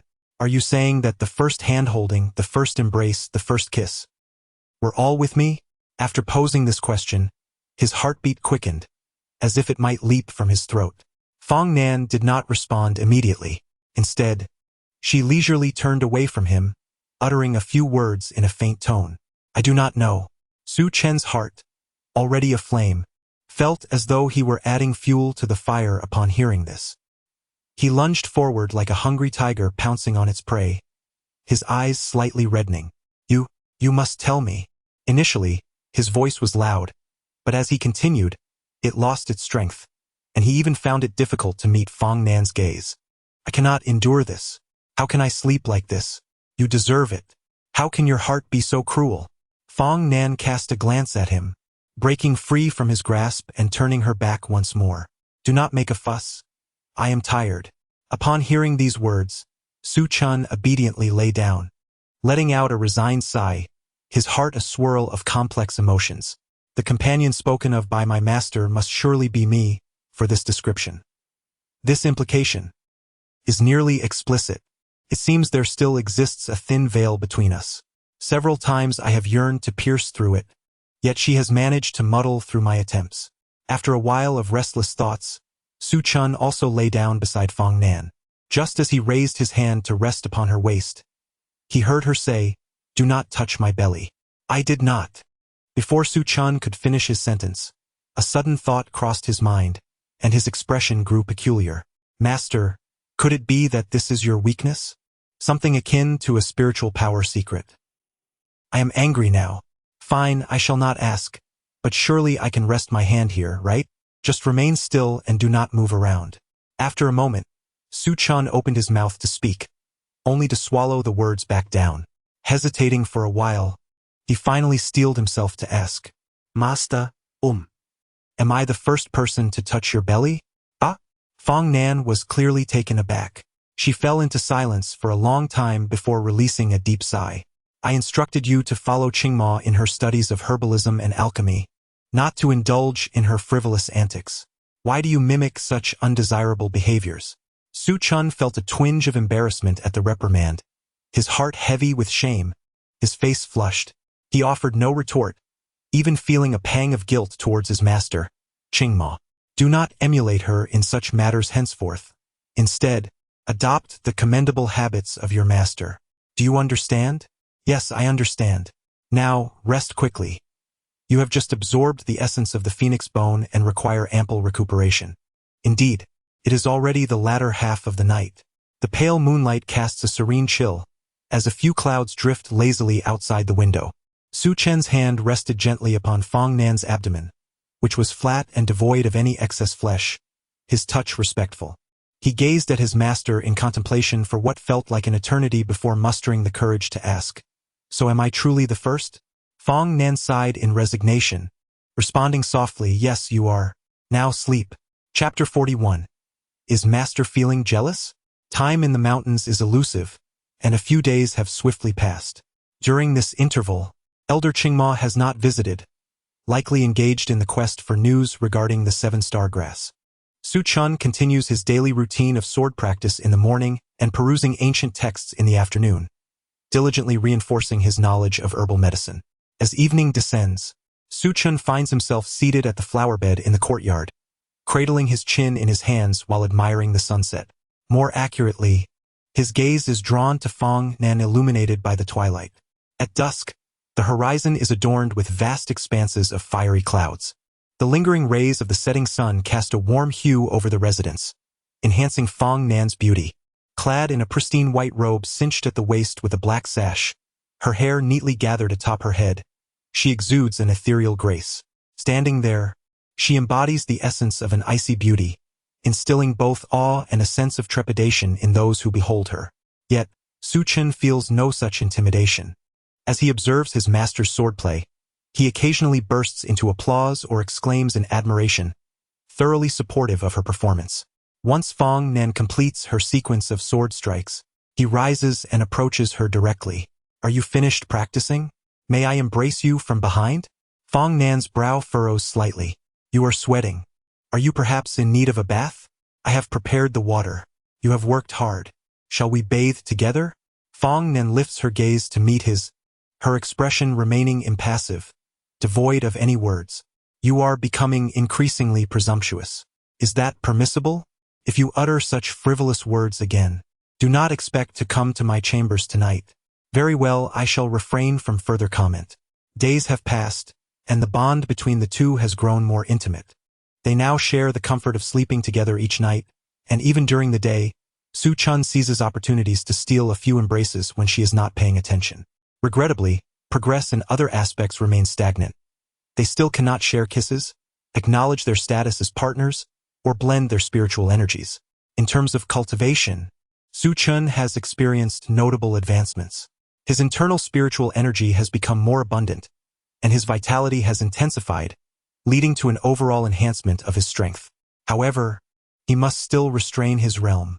Only by absorbing the sword intent within his Dan Yuan can he aspire to open the Purple Mansion and strive for the nascent soul stage. Fong Nan has retreated inside for her bath, and naturally, Su Chun cannot intrude. Instead, he sits outside, idly watching the sunset cast its fading light across the sky. It is worth noting that ever since the cold poison within his master was resolved a few days ago, the icy mist atop Yaoguang Peak has vanished, and the climate has returned to normalcy. Previously, the peak was shrouded in relentless snowfall, and the courtyard was a vast expanse of white. The monochromatic scenery above and below had been rather dreary. Now, with the climate restored, some bolder little creatures have ventured closer. Coupled with the flowers planted by Elder Qingma in the courtyard, Yaoguang Peak no longer feels as desolate as it once did. While it cannot be described as bustling, it has gained a touch of warmth. At this moment, Su Chun notices a dark spot on the horizon gradually enlarging. The figure approaches, and he wonders, is someone coming to Yaoguang Peak? Curiosity piqued, he gazes intently. It was only then that he recognized the somewhat familiar girl, clad in a vibrant green robe that exuded a lively spirit. He was certain he had encountered her before, yet her name eluded him. It struck him as peculiar that anyone would venture to such a remote place as Yaoguang Peak, where there was naught but desolation in the surroundings. If someone were to fly in this direction, it could only be for the purpose of reaching Yaoguang Peak. He was uncertain of the girl's intentions. As he pondered, she had already alighted atop the peak. The atmosphere was decidedly strange. Su Chun opened his mouth to speak, yet words failed him, so he opted for silence. After all, she was unlikely to be seeking him. She was probably there to discuss something with his master. Master is currently bathing. Please wait a moment, he casually explained before resuming his contemplation of the sunset. As Su Chun gazed at the waning sun, the girl squinted at him, scrutinizing him from top to bottom, left to right. Ultimately, she clenched her fists. I truly fail to comprehend why Master Fong Nan would harbor feelings for you. Her beautiful eyes were filled with jealousy.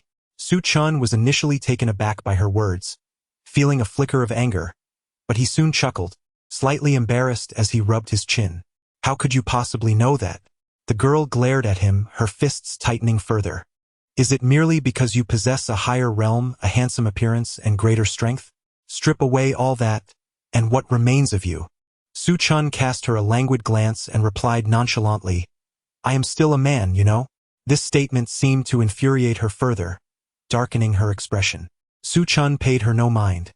He could discern that the girl also harbored feelings for his master. Although she was a woman, she was nonetheless a rival, and thus he felt no obligation to treat her kindly. Half the sun had descended beyond the mountains, and a few remnants of clouds, tinged with crimson, drifted lazily across the horizon. The mist rose, and the light danced in ethereal hues. Evening was fast approaching. Suddenly, Su Chun noticed the girl examining him once more. He frowned. Why do you keep staring at me? I simply wish to know what Master Fong appreciates about you. I intend to catch up, she exclaimed, her tone serious. You're delusional, she added, as she rose to her feet. I am grateful for your rescue. This is a token of my appreciation. Please accept it. As she spoke, she produced a small porcelain vial from her robe. The moment it emerged, a rich aroma of medicinal herbs filled the air. This was undoubtedly a third-grade elixir, perhaps even a fourth-grade one. Su Chun was taken aback, both astonished by the girl's generosity and puzzled as to when he had saved her. When did I rescue you? You. Her anger was palpable. Her fists clenched tighter as she took several deep breaths. It was in the secret realm. You saved me and Bai Xiang when you killed that beast on our behalf. Oh. Su Chun finally began to recall the incident. At that moment, witnessing the plight of those being pursued, and sensing the substantial remaining spiritual energy within the jade pendant, I intervened to offer my assistance. To my surprise, her gratitude was quite generous, making this encounter rather fortuitous. However, just then, I heard her voice again. Now that I have repaid my debt to you, we are even. From this point forward, I shall not hold back. Hold back from what? I retorted. I will never relinquish Master Fong Nan to you. I shall pursue her with unwavering determination. Then do your best, she replied, her teeth clenched, her beautiful eyes ablaze with fury as she fixed her gaze upon me. I will indeed give my all. I shall strive for excellence in everything I can achieve. Yet, scarcely had she finished speaking when a chilling voice emerged from behind us. What are you two doing? For some reason, I sensed an even greater frost in Fong Nan's words today, akin to ancient ice, piercingly cold. It felt as though there was a hint of hostility, and perhaps jealousy. Chapter 42. The Gentle Bird. Fong Nan. The atmosphere atop Yaoguang Peak was rather peculiar. Just moments ago, the eloquent Qin Muxue now stood frozen in place upon seeing Fong Nan. Her mouth agape, she struggled to articulate her thoughts, her cheeks flushed, unable to utter a single word. Standing beside Su Chun, she appeared exceedingly awkward, reminiscent of a child caught in wrongdoing. Su Chun discerned her shyness and anxiety, yet Fong Nan remained oblivious to it. At that moment, a bone-chilling wind howled through the courtyard. Fong Nan frowned slightly. What were you two discussing just now? Her words, devoid of emotion, instilled a sense of unease in those who heard them. Noticing that Qin Muxue was still at a loss for words, Su Chun hastily interjected to clarify. Earlier, in the secret realm, I saved her, so she has come to express her gratitude with this medicinal pill. Gratitude? Fong Nan's gaze fell upon the small porcelain vial in Su Chen's hand, her eyes glimmering with curiosity. Did you specifically make a trip to deliver such a trinket? Ah! Qin Muxue, feeling Fong Nan's penetrating gaze, grew even more flustered. She was unsure where to place her hands, gripping her robe tightly, her heart racing with trepidation. This was her first time being so close to her esteemed master uncle. However, she did not forget the purpose of her visit. Master uncle, and here is this for you, sent by our master. Please accept it graciously. As she spoke, she retrieved a crimson spirit fruit from her storage pouch, presenting it with both hands. The air was thick with the aroma of medicinal herbs. Su Chun glanced at the fruit and noticed the peculiar patterns adorning its surface, infused with a formidable vitality. He was somewhat taken aback. This fruit, known as the Hunyuan blood fruit, was a fourth-tier spirit fruit. It was particularly suitable for cultivators who had just broken through their realms, replenishing their vital essence and enhancing their physical strength. Moreover, its medicinal properties were mild, posing no side effects to the body. It was a rare and sought-after high-tier fruit rich in vitality. At that moment, Qin Muxue continued to explain. Under the instruction of my master, I was to deliver this item to Master Uncle Fong, to congratulate you on your breakthrough into the transformation stage. Upon hearing this, Fong Nan merely cast her a fleeting glance, displaying no signs of reluctance as she accepted the spirit fruit. If there is anything else, please convey it all at once. Ah! Qin Muxue was initially taken aback, followed by an increased admiration for Fong Nan. Even before she could articulate her thoughts, Fong Nan had already discerned her intentions, truly an insightful individual. Reporting to Master Uncle, there is indeed one more matter. Within the span of an incense stick's burning time, Qin Muxue succinctly outlined the situation. In essence, the demonic cultivators at the foot of the mountain had grown increasingly rampant and audacious, prompting the sect to dispatch disciples down the mountain for training. They required an elder to accompany them and wished to know if Fong Nan would be willing to join. The atmosphere fell silent as Qin Muxue awaited Fong Nan's response. Unexpectedly, Fong Nan turned her gaze towards Su Chun, who had been quietly observing. Do you wish to go? What? If you wish to go, then I shall accompany you. If you do not wish to, then I shall refrain from going as well. Her words, delivered in a calm and unassuming manner, struck Qin Muxue's heart like a heavy hammer. She felt as if her heart were shattering, her figure unsteady. It was truly perplexing how this lad had bewitched her master with such skill. It filled her with envy and resentment. Su Chun naturally sensed the envious gaze of Qin Muxue. However, at that moment, his expression was somewhat peculiar, even awkward. One couldn't help but wonder, did the master believe that Qin Muxue was pursuing him? Could she possibly see this woman as a rival? Su Chun felt a chill run down his spine. No wonder Fong Nan's reactions had seemed odd. It appeared as if she were staking her claim. As Su Chun pondered, he suddenly felt delicate fingers gripping his chin. I am speaking to you. Fong Nan exhaled softly, her voice impeccably cool. The distance between them was now exceedingly close, and Su Chun could even feel her warm breath against his ear. This scene, of course, did not escape Qin Muxue's notice. She was panting heavily, her eyes reddening. Ah! A thought surged within her. How wonderful it would be if Master Fong were holding her chin instead. Yet such musings were but the fantasies of a dreamer. All she could do was watch the two of them in their intimate embrace. Unable to endure the awkward atmosphere any longer, Su Chun hastily spoke up. Let us go together. All right, I will follow your lead. Now, Fong Nan was obedient, her demeanor sweet and gentle. One hand rested on Su Chen's chest while the other encircled his waist, resembling a delicate bird. This was a side of Fong Nan that he had never witnessed before. Had it not been for Qin Muxue's presence today, Su Chun might never have seen such a scene. He instinctively wrapped his arms around Fong Nan's waist, holding her close. Meanwhile, standing not far away, Qin Muxue felt her heart shatter, her pupils constricting. How had she never seen this adorable side of Master Fong? Even someone as formidable as her would lean into another's embrace, resembling a dutiful little wife. This moment struck Qin Muxue profoundly, shaking her resolve. Her body swayed slightly, stumbling backwards several steps. In that instant, the image of Master Fong in her heart completely crumbled. Feeling overwhelmed, Qin Muxue realized she had offered the elixir and the spirit fruit, and she knew Master Fong had descended the mountain with them. No longer able to linger, she performed a courteous bow and spoke aloud. Disciple takes her leave. As she departed, tears streamed down her cheeks, glistening like crystals. At this moment, Fong Nan, who had been leaning against Su Chun, finally lifted her head, gazing in the direction of Qin Muxue's departure. She continued to watch until the figure vanished from sight, the aura of spiritual energy dissipating entirely. Only then did Fong Nan turn her gaze back to Su Chun, silently observing him without uttering a word. What? What is it? Su Chen felt inexplicably anxious, forcing a dry laugh. Even though he had done nothing wrong, her gaze made him feel as if he had committed a grave sin. That person likes you. It has nothing to do with me. Why are you looking at me like that? She initiated a conversation with me, almost as if issuing a challenge, claiming her intention to pursue you.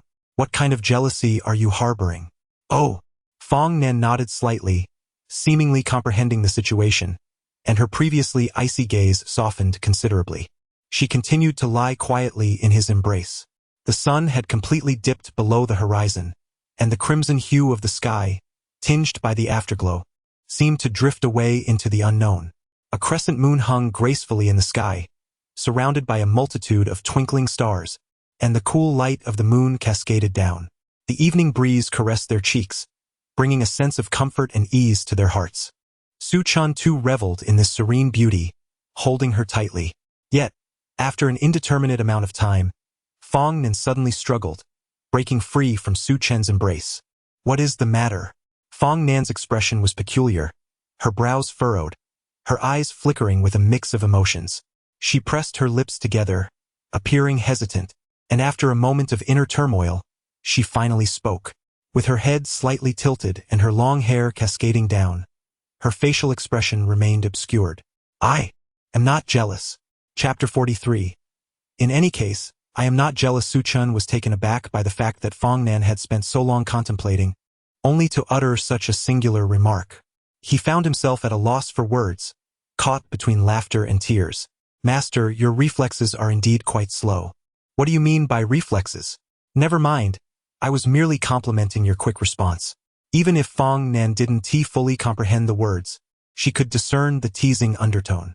She huffed softly, her expression frosty, a hint of chill gracing her delicate features. She murmured quietly, I am not jealous. Fong Nan possessed a higher realm and greater strength than Su Chun, yet there was one aspect in which she fell short, her height. Presently, as Fong Nan lay in Su Chen's embrace, her petite head barely reached his chin. With her cheek resting against his chest, she could distinctly hear the rhythm of his heartbeat. After a moment, lost in thought, Fong Nan suddenly lifted her gaze to him, saying, Your heartbeat is not as rapid as before. That's something I cannot control. Su Chun held Fong Nan, a peculiar expression on his face, caught between a smile and intrigue. It was quite unexpected to see his master in such a manner. What manner? In a delicate, bird-like way. As he spoke, Fong Nan gazed up at him from his embrace, lending credence to the description. Humph. Fong Nan did not rebut. In any case, I am not jealous. How do you still remember that? I did not eat it. Then why are you still fixating on it? Fong Nan frowned as she looked at him. Suddenly recalling something, she placed her hands around Su Chen's waist, holding him tightly. Her lovely face pressed firmly against his chest, enveloped in a tranquil fragrance. Su Chen's heartbeat quickened, and his face flushed. What are you doing all of a sudden? At that moment, Fong Nan, who had been resting against his chest, finally sat up. Isn't this a way to control the heartbeat? After all this time, she remained entangled in their previous conversation. Su Chen smiled gently. If you embrace me so suddenly, of course, I will be nervous. And when I'm nervous, my heartbeat quickens. Is it merely nervousness? Well, not entirely, but my quickened heartbeat is certainly due to you. It's not something I can control. Fong Nan nodded, half understanding, before tilting her head to look at him again. So now, what can I do to make your heart race even faster? Aside from hugging. Su Chun was momentarily stunned by her words, his expression turning peculiar. Was his master hinting at something? Or was it something else? He rubbed his nose, his gaze evasive, his countenance growing even stranger. If I say something, can you do anything? Yes. Su Chen's pupils trembled. He stared, astonished and bewildered, at Fong Nan in his arms, hardly processing her response. Had she agreed so effortlessly? Was she truly offering him an opportunity? Then Su Chen's gaze roamed over Fong Nan, taking in her form from head to toe. Fong Nan furrowed his brow. If you continue to speak so frivolously, you shall no longer sleep in the main chamber. Indeed, it was not as he had imagined. He tucked away the absurd thoughts swirling in his mind. It was still too early to entertain such notions. Everything must unfold in due time, one step at a time. However, given the current circumstances, how should he manage her? Presently, Fong Nan stood silently, akin to a flawless, pristine porcelain doll, exquisite and breathtaking. Su Chen gazed at her for a long while but ultimately refrained from uttering anything that might provoke her distaste. Earlier, I claimed I could not control my heartbeat. Now I wish to retract that statement. Why? Because merely observing you quickens my pulse, thereby rendering it somewhat controllable. Su Chen's large hand enveloped Fong Nan's delicate one, gently resting it upon his chest. Both could feel the rhythmic thrum of their hearts quickening. Their eyes locked in a gaze.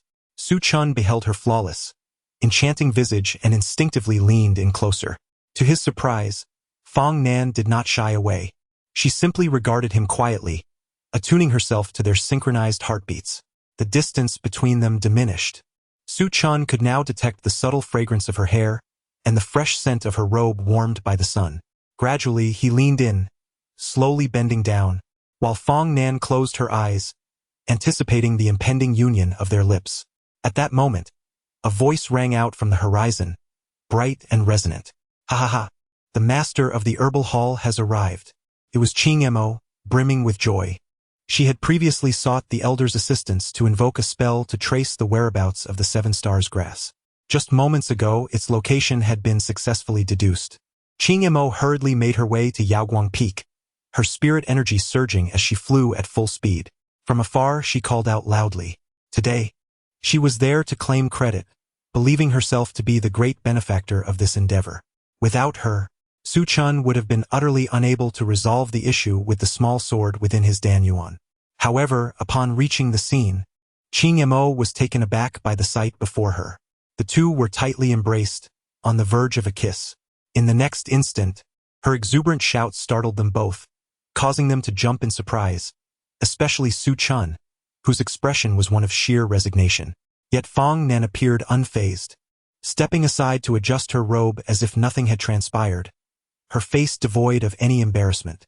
She even greeted Qing Mo with a smile. You're here. Ah. I've arrived. It must be said, Qing Mo felt rather awkward, exceedingly so. She sensed she might have unwittingly caused an unintentional disruption. She cut straight to the point. There's news regarding the whereabouts of the Seven Stars grass. I thought I'd come and inform you. Thank you for your efforts. It is not arduous, not at all. This was derived from the Grand Elder's intricate array calculations, indicating that the event will transpire 7 days hence, in the expansive Yunxia forest, situated 8,000 miles away. After delivering the message, Qing Ma turned and departed without a glance back. His arrival was swift, and so was his departure. He soon vanished beyond the horizon as if he had never been there at all. At this moment, the two individuals remaining in the courtyard exchanged no words, and the atmosphere was tinged with a peculiar tension. Su Chen grasped Fong Nan's hand, drawing her into his embrace. Shall we continue? He inquired. Fong Nan softly responded, closing her eyes as her lashes fluttered gently. Night had fallen, and the sky was adorned with twinkling stars, while the cool moonlight bathed the surroundings. A gentle evening breeze wafted through the courtyard, and with the beauty nestled in his arms, eyes shut, she surrendered herself to his whims. Unable to contain his desire any longer, Su Chen pressed his lips against hers in a fervent kiss. Chapter 44. When you are given too much, you no longer cherish it. That night, Su Chen lay with his hands cradling his head, gazing vacantly at the ceiling. Despite the late hour, sleep eluded him. Lowering his gaze to Fong Nan nestled in his arms, he was surprised to find her looking back at him, their eyes meeting in a silent exchange. Why aren't you asleep yet? He inquired. Not much, she replied. What are you thinking about? Nothing. Su Chen sensed an air of nonchalance in his master's words. He playfully pinched her cheek, and Fong Nan feigned a struggle for a moment before allowing him to continue. She tilted her head, looking at him. And you? What occupies your mind at this late hour? As he beheld her exquisite face, his heart raced. I want to kiss you again. Fong Nan blinked and shook her head. No, why not? It felt akin to meat just within reach, tantalizingly fragrant but unattainable. The torment was unbearable. They had only shared a fleeting kiss moments ago, and now she denied him further intimacy. He had yet to savor the taste of her lips, and the abrupt cessation left him restless, as if countless insects were gnawing at his heart. Lying in bed, sleep eluded him, his thoughts swirling chaotically. Her words only deepened his vexation. Just one more kiss. No, we've kissed before. Why can't we now? Simply because. With a furrowed brow, Su-chan sighed deeply, his gaze cast downwards. Seeing his dejected demeanor, Fong Nan's eyes sparkled with amusement, her slender fingers smoothing the crease in his brow. Frowning does not suit you. Cheer up. I cannot. He appeared forlorn, his voice a mere whisper. Why is it unacceptable? We've shared many kisses before. Did I upset you in some way? Fong Nan placed her small hand atop his larger one, shaking her head gently. When given too much, one no longer cherishes it. Who said that? I cherish each moment, regardless of whether it's the first or the 1,000th. Who desires 1,000 kisses? That's precisely my point. Each kiss remains equally precious to me. Her beautiful eyes twinkled with mirth, yet she still shook her head. You speak so sweetly now, but after so many kisses you would likely grow tired of it. I vow I won tea. Before Su-chan could utter another word, Fong Nan silenced him with a gentle finger upon his lips. Her gaze shimmered with emotion as she bit her own lip, quietly observing him. Do you truly desire it so? I do. Then, just one kiss. Fong Nan closed her eyes, her lashes fluttering slightly, a sheen of perspiration glistening on her fair forehead. It was evident she too felt a twinge of nervousness. In that moment, Su-chan could distinctly hear the rapid beating of his heart. He leaned in slowly, his movements more deliberate than before, cradling her delicate face in his hands. Finally, he pressed his lips against hers. This time, unlike the last, there was no palpable tension nor a blank mind. Su-chan endeavored to imprint this moment's sensation deeply within his heart. Suddenly, Fong Nan's eyes flew open, pupils constricting. Her exquisite gaze was filled with astonishment. Her cheeks flushed, and her fair neck bore a rosy hue. She impulsively pushed Su-chan away. You kissed me. Why are you still? Words failed her, leaving her in a state of embarrassment. Su-chan, too, felt a twinge of awkwardness. I apologize. Shall we continue? No, Fong Nan replied. Her face still flushed as she turned away, refusing to meet his gaze. Even when Su-chan leaned closer, she ignored him. After a prolonged silence, she whispered, perhaps we can kiss again next time. Next time? When might that be? During our training. Will you permit me the time of an incense stick? At this, Fong Nan erupted into laughter. Do you wish to kiss me or devour me? An incense stick's duration. How can that not be tiresome? How could it ever be tiresome? Su-chan shook his head, resolutely stating, even if it were for an hour, 10 hours, or 100 hours, a lifetime of kisses would never grow tiresome. You speak nonsense. If you doubt me, let us test it. Starting now until death do us part. The conversation grew increasingly absurd. As night deepened, it was already past midnight. Su-chan's hand rested gently on Fong Nan's slender waist, cradling her in his embrace. Since their last training session, the chill that had plagued Fong Nan's body had significantly dissipated. Though she was still cold, it was no longer as frigid as before. Coupled with Su-chan, whose body was imbued with the essence of the sun, the symptoms of her ailment had alleviated considerably. In that moment, Fong Nan's delicate hands were clasped within Su-chan's, receiving gentle caresses as if she were a cherished treasure. Suddenly, Su-chan seemed to recall something. Master. Are your hands still cold? With you warming them, they are no longer chilly. What of it? Su-chan's expression shifted to one of intrigue, his gaze wandering. Before we ascended the mountain, did you not say you wanted me to warm your feet once we arrived? When did I ever say that? It was when we were at the inn. You explicitly told me. I did not. Fong Nan recalled the incident vividly, her memory crystal clear. Do not attempt to deceive me. What I said then was, not yet. Su-chan grinned, cradling her small face. What was not possible then is surely feasible now, is it not? Fong Nan paused, then quickly realized he was twisting her words. You are so wicked.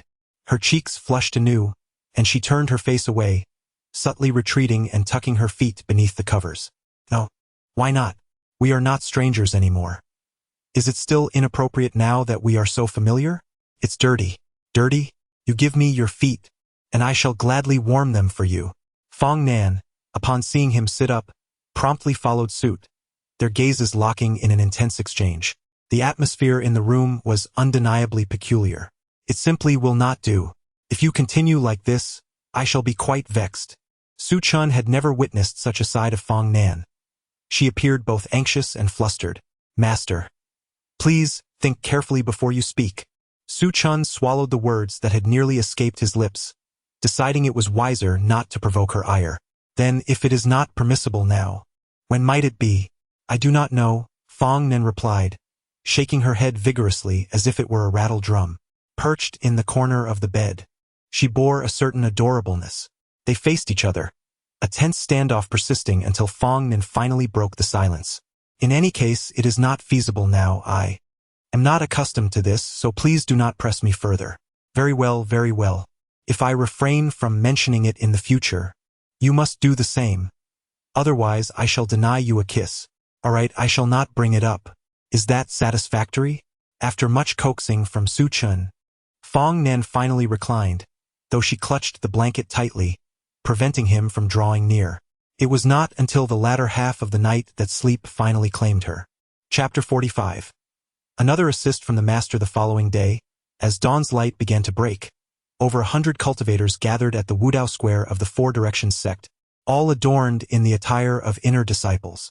After years of diligent training within the sect, this marked their first descent from the mountain, and an air of excitement enveloped them. They had arrived even before the sun had risen, congregating in animated discussions about the adventures that awaited them below. This expedition was set to last a month, led by 2 elders of the nascent soul stage, accompanied by Elder Fong of the transformation stage. After the passage of a fragrant incense's worth of time, all participants were present, and the Grand Elder presided over the initiation ceremony. The disciples had already formed their teams, and once the Grand Elder concluded his address, they quickly dispersed in small groups to embark on their journey down the mountain. At the foot of the sect's mountain, 3 individuals sat within a noodle shop. 2 of them were fervently enjoying their meals, while the third sat quietly at the side, exuding a serene beauty. Master, are you not going to eat? It seems their noodles have become more delectable. Why not indulge in a bowl yourself? One of the 2, Su Chun, suggested. The other, Ching Mo, chimed in, yes, Nangu, you should have some too. I can't be the only one gaining weight.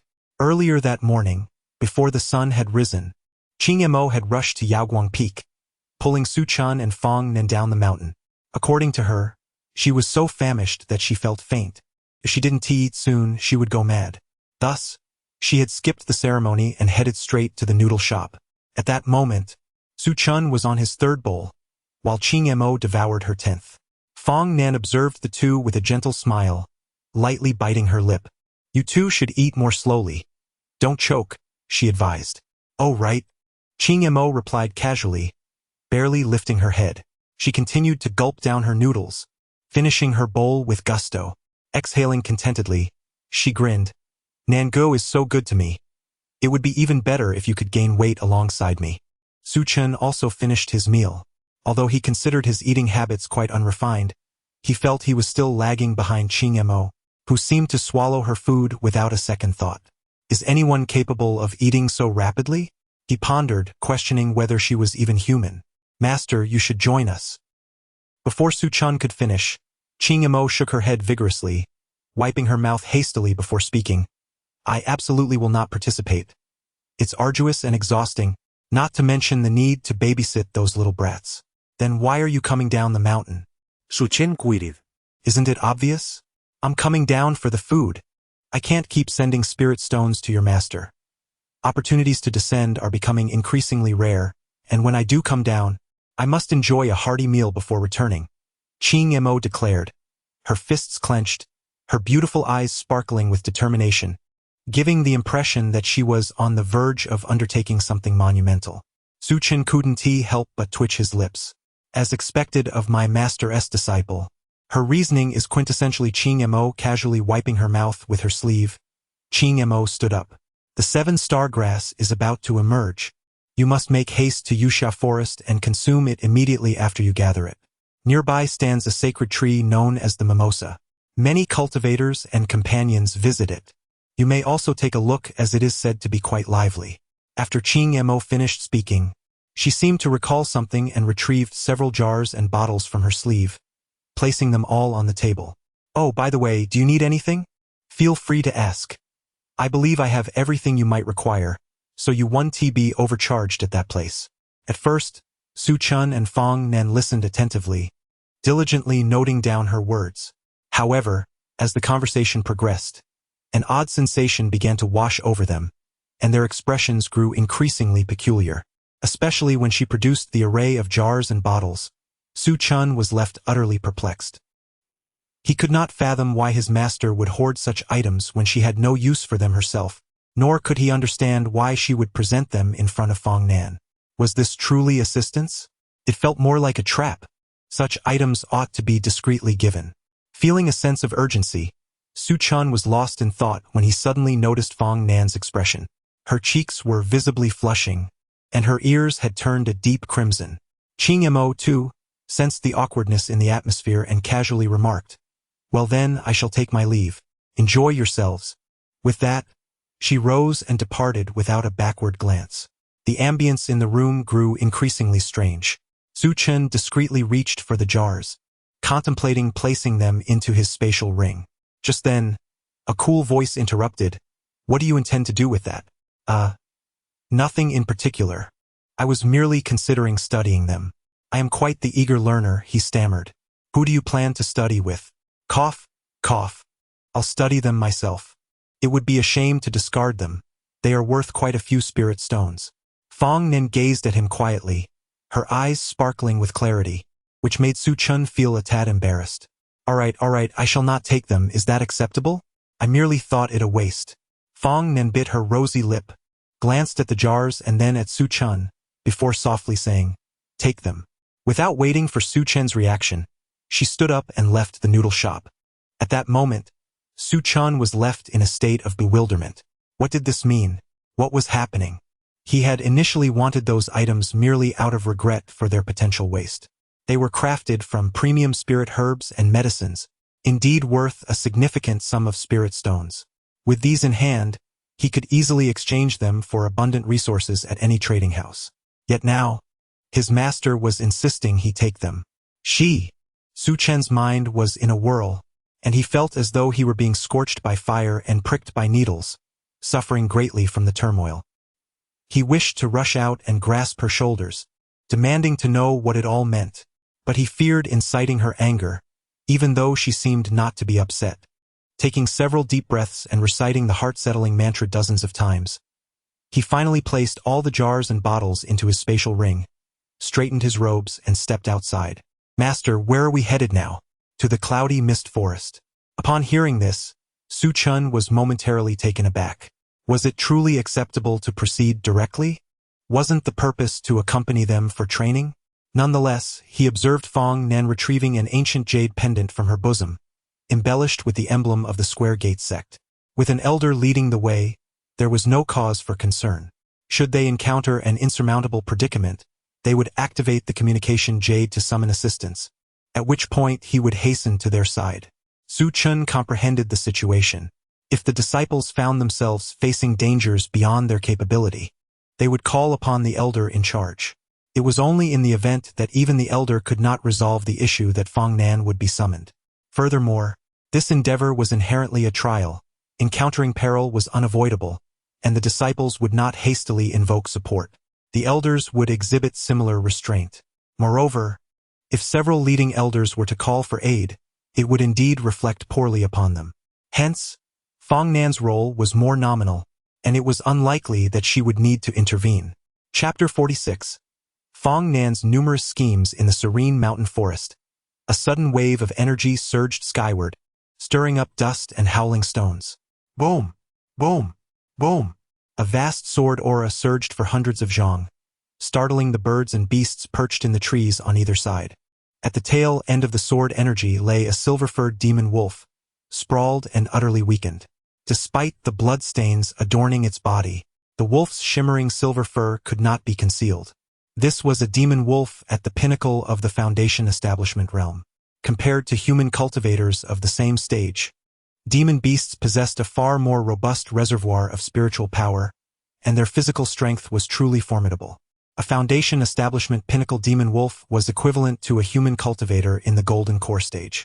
Yet, even this formidable creature could not withstand Su Chen's sword strike. The blade carried an overwhelming sword intent, sharp and relentless. Su Chen had mastered the basics of his sword technique and was beginning to comprehend the essence of swordsmanship. Coupled with the peak Golden Core level of spiritual energy, it was no exaggeration to say that not only could he slay this minor Foundation Establishment Demon Wolf, but he could also vanquish Golden Core demon beasts with ease. Su Chen strode over to the demon wolf side and thrust his sword down, bringing an instant end to its life. He had refrained from slaying it immediately, not out of mercy, but rather to preserve its valuable pelt. Such a fine item could fetch, at the very least, dozens of mid-grade spirit stones or several hundred low-grade spirit stones in the market.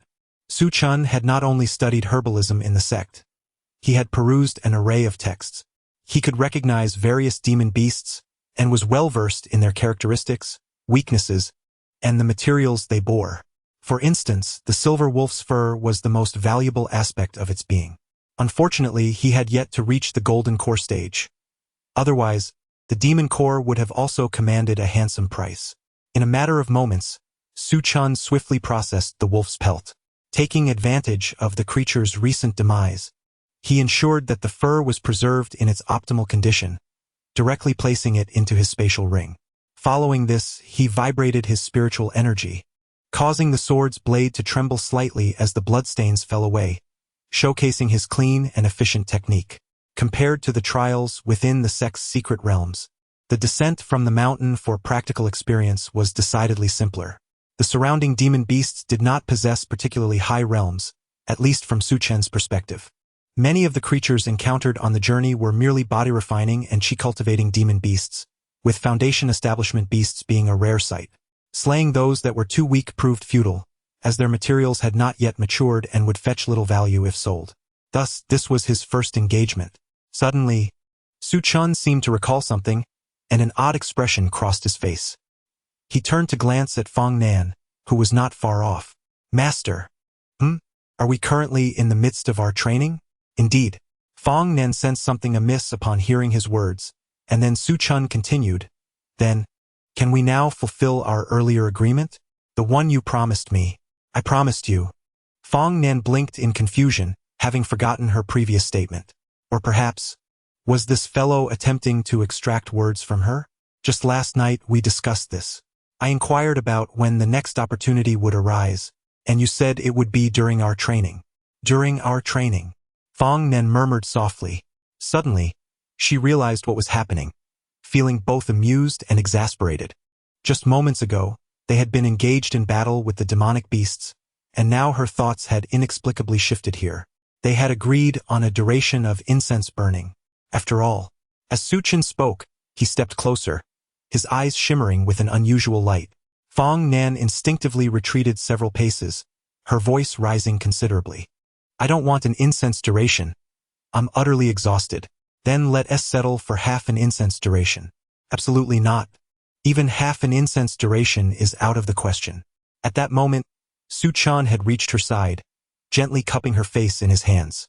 As he leaned in to kiss her, a sudden chill interrupted him, and he realized it was her hand blocking him. "What are you doing?" I'm not doing anything." A few lines of frustration appeared on Su Chen's face. "Why are you obstructing me? Didn't we agree on this yesterday?" Fong Nan turned her face away, shaking her head repeatedly. "No, it's not going to happen." "Then when can I kiss you?" She hesitated before speaking again. "We should at least reach Yunxia Forest first. We have more pressing matters to attend to, and we can discuss this later." Su Chen sensed that his master was stalling for time, but he had no evidence to support his suspicion. Narrowing his eyes, he scrutinized her closely, his hands still holding her face. "Is that a promise? This time we truly agreed. It cannot change. Once we arrive, I will kiss you." "Oh," Fong Nan mumbled in response, though it was unclear if it constituted an agreement. "Then let us hasten our departure." Yunxia Forest lay over 8,000 miles from the Four Directions Gate, and at their pace it would only take a few hours.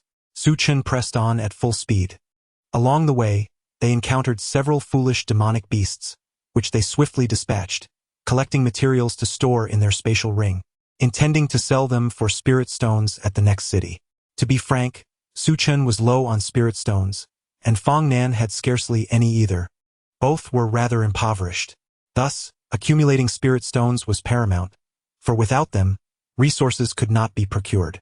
Su Chen hoped to purchase some seeds upon his return, as there were ample untamed plots behind the residence on Yaoguang Peak. Rather than leaving them barren, it would be beneficial to cultivate something. Who knew, they might actually yield fruit? He also considered buying some ingredients. Although he had been rather clumsy in his past life and struggled to prepare decent meals, he could always manage a hot pot. As long as he could concoct a sauce that approximated the right flavor, it would suffice. What he lacked now was spirit stones. The two traveled at full speed and finally arrived just before noon. In the distance, a small city came into view, followed by the vast forest behind it. Two figures soared through the air, one ahead of the other, with the one in front coming to a halt. Su Chen turned to look. "Master, we have arrived." Fong Nan seemed to misunderstand his words. Then, "Shall we enter the city?" Chapter 47. You are my Yunxia city. This place was originally a resting spot for cultivators before they ventured into Yunxia Forest, gradually evolving into a bustling marketplace for barter. Over time, the marketplace expanded significantly, leading to the development of what is now known as Yunxia City. When one speaks of Yunxia City, one cannot overlook the towering ancient tree within its bounds. This magnificent tree blooms once every 7 years, its flowers a breathtaking spectacle, but only for a fleeting moment. Legends say that those who witness this ephemeral bloom may find eternal companionship with their partners, sharing a bond of unwavering support and sweet harmony. It is precisely this tale that has drawn an increasing number of cultivators to Yunxia City. With merely 5 days remaining until the sacred tree's next flowering, the city has become increasingly populated, predominantly with couples walking hand in hand. Among them are two figures, Su Chen and Fong Nan, who have just arrived at Yunxia City. At this moment, Su Chen tightly clasps Fong Nan's delicate hand, refusing to let go. So many people around. So what? Aren't they all holding hands too? What is there to be embarrassed about? Fong Nan shakes her head. But I am your master, and you are my disciple. We are not partners. Su Chen opens his mouth to respond, but the words linger on the tip of his tongue, swallowed back as he squeezes her hand firmly. He declares, "Regardless, I will not release your hand." Since arriving in Yunxia City, his master has been acting oblivious, as if forgetting their prior interactions. He wonders how long she can maintain this facade. Fong Nan strolls through the city, her curiosity piqued by the vibrant stalls lining the streets. So lively here. I senti it nearly time for the sacred tree to bloom, as Uncle Qingma mentioned? I suppose the people in the city are also entangled in relationships as ambiguous as ours. Upon hearing this, Fong Nan blinks, tilting her head to look at him, her demeanor calm and her aura serene. Perhaps, although the Hahuan tree still has some time before it blossoms, the city is indeed becoming more crowded. The atmosphere is quite delightful. Couples walk hand in hand, their faces aglow with happiness. Su Chen tugs at Fong Nan's hand. "Come on, smile." "All right," she replies softly, her lips forming a subtle smile, a slight change in her expression. "You should smile too." "Me? I think I shall pass. My partner Wen Ti even let me kiss her. How can I possibly smile?" After uttering these words, Su Chen strides forward, only to be halted by Fong Nan's gentle grip. She lowers her gaze slightly, her voice soft and sweet. "I will give you something later." Her words are barely audible, easily lost in the bustling atmosphere.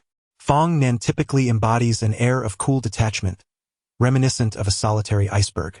In this moment of coyness and restraint, there emerges an unexpected charm, a delightful contrast.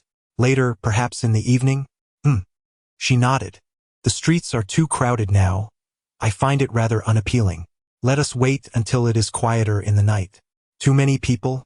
Should we head to the inn now?" Fong Nan gazed at him with anticipation, then glanced at the spatial ring adorning his hand. First, Su Chen was perplexed by her meaning, but soon comprehension dawned upon him. He removed the ring and offered it directly to Fong Nan. "Those various bottles and jars, I simply cannot bear to discard. Do not overthink it. If you are uneasy, I can give you the ring and entrust all those bottles and jars to you." Fong Nen pushed the ring back, shaking her head. I do not want it.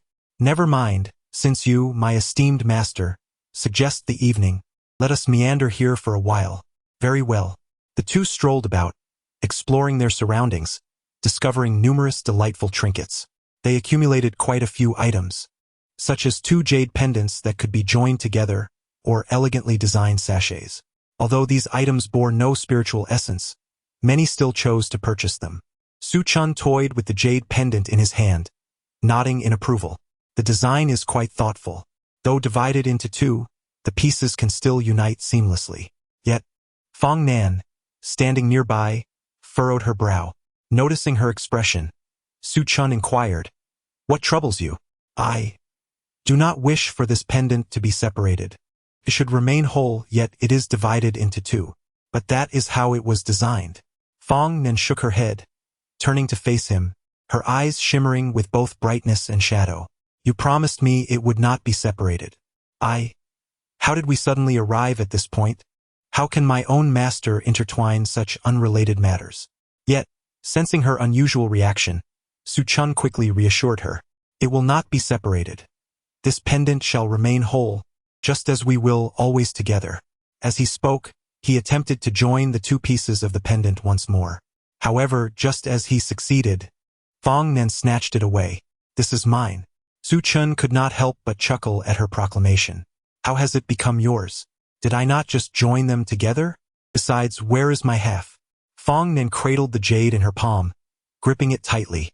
She lifted her gaze to meet his, her cool eyes now tinged with warmth. "The jade is mine and so are you." Her voice, though not loud, resonated clearly with Su Chun, stirring something within his heart. It was hard to fathom that his usually aloof master could utter such enticing words. Su Chun felt a touch of discomfort. I am not an object. How can you claim me so possessively?" Fong Nen gazed at him with serene composure, exhaling softly. "You are mine." Chapter 48. Fong Nan and the female demon Su Chun sensed something peculiar about Fong Nan. It was not that his master had undergone a profound transformation, but rather, when she spoke of the jade pendant, she seemed to become a different person altogether. Moreover, that gaze. Inexplicably, Su Chun felt a sense of familiarity, as if he had encountered it before. Observing the cool silhouette walking ahead of him, an unusual feeling stirred within his heart. "Master?" he tentatively inquired in a soft voice. Yet, Fong Nan remained unresponsive. A tremor coursed through Su Chun. An unsettling feeling began to blossom within him. The expression in his master's eyes bore a strange resemblance to that of the female demon from the 10,000 Demon sect. "Is that you, master?" he called out once more, even tugging at her hand. Still, Fong Nan stood there, lost in thought. It felt as though his heart had plummeted into an abyss. He was uncertain of the current situation, yet an innate sense of danger welled up within him. Holding his breath, he tugged at her again. This time, Fong Nin turned around, raising her hand to point at a small stall not far away. She murmured softly, "I want to eat that." Following her gaze, Su Chin discovered a humble stall selling fried tofu. A fire crackled beneath, supporting a stone slab on which gleamed a square, glistening piece of tofu. He could sense the longing in Fong Nan's eyes, sparkling with a childlike innocence, as if she had never tasted anything so delightful. A sigh of relief escaped Su Chen's lips, and he chuckled inwardly. So, his master was merely entranced by the tofu. He realized he had been overly sensitive, connecting disparate thoughts without reason. He resolved to be more cautious in the future. He would never wish to hurt his master's feelings. "Shall we buy some? There's no queue since it's not crowded. Let us hurry and get 2 servings. The two made their way forward, with Su Chen leading and Fong Nan trailing behind.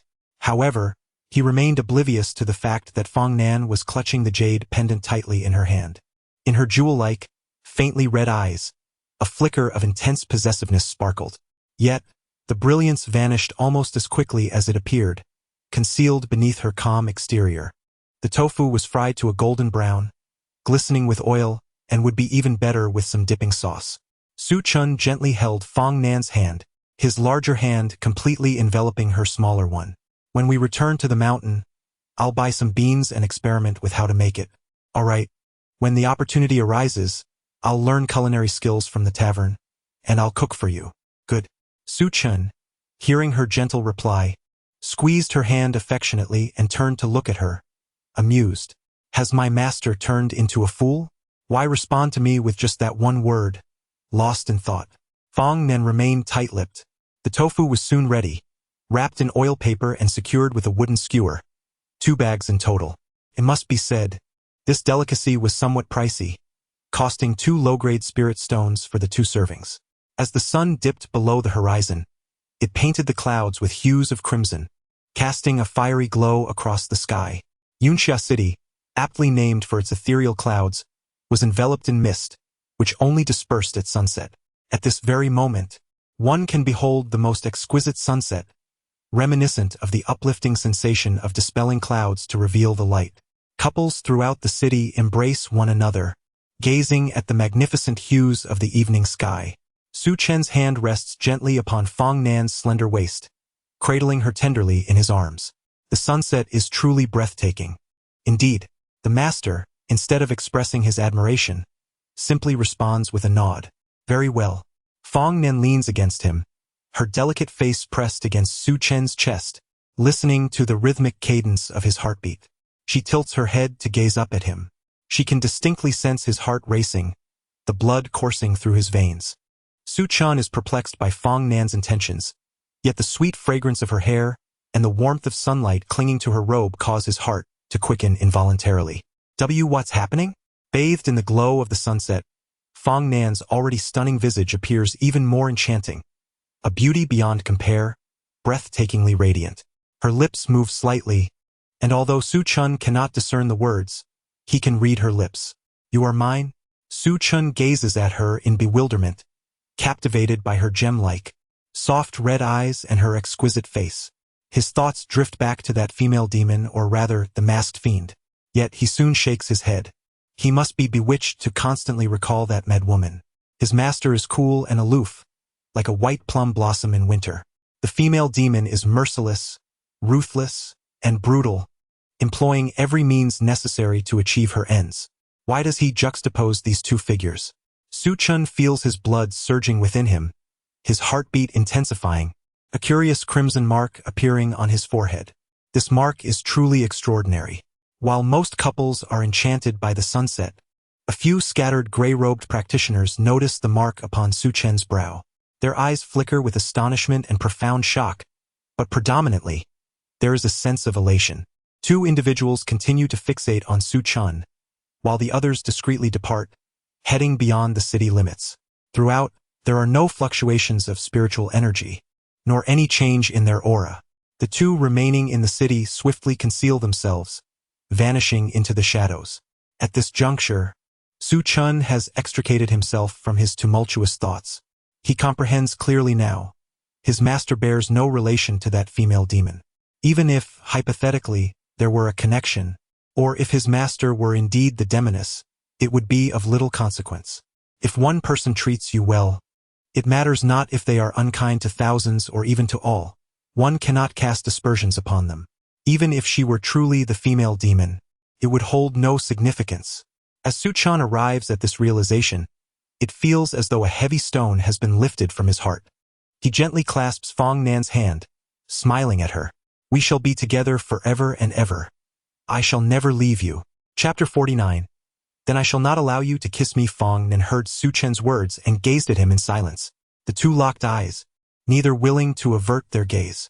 While countless couples in the city admired the evening glow, only Fong Nan and Su Chen remained engrossed in each other's eyes.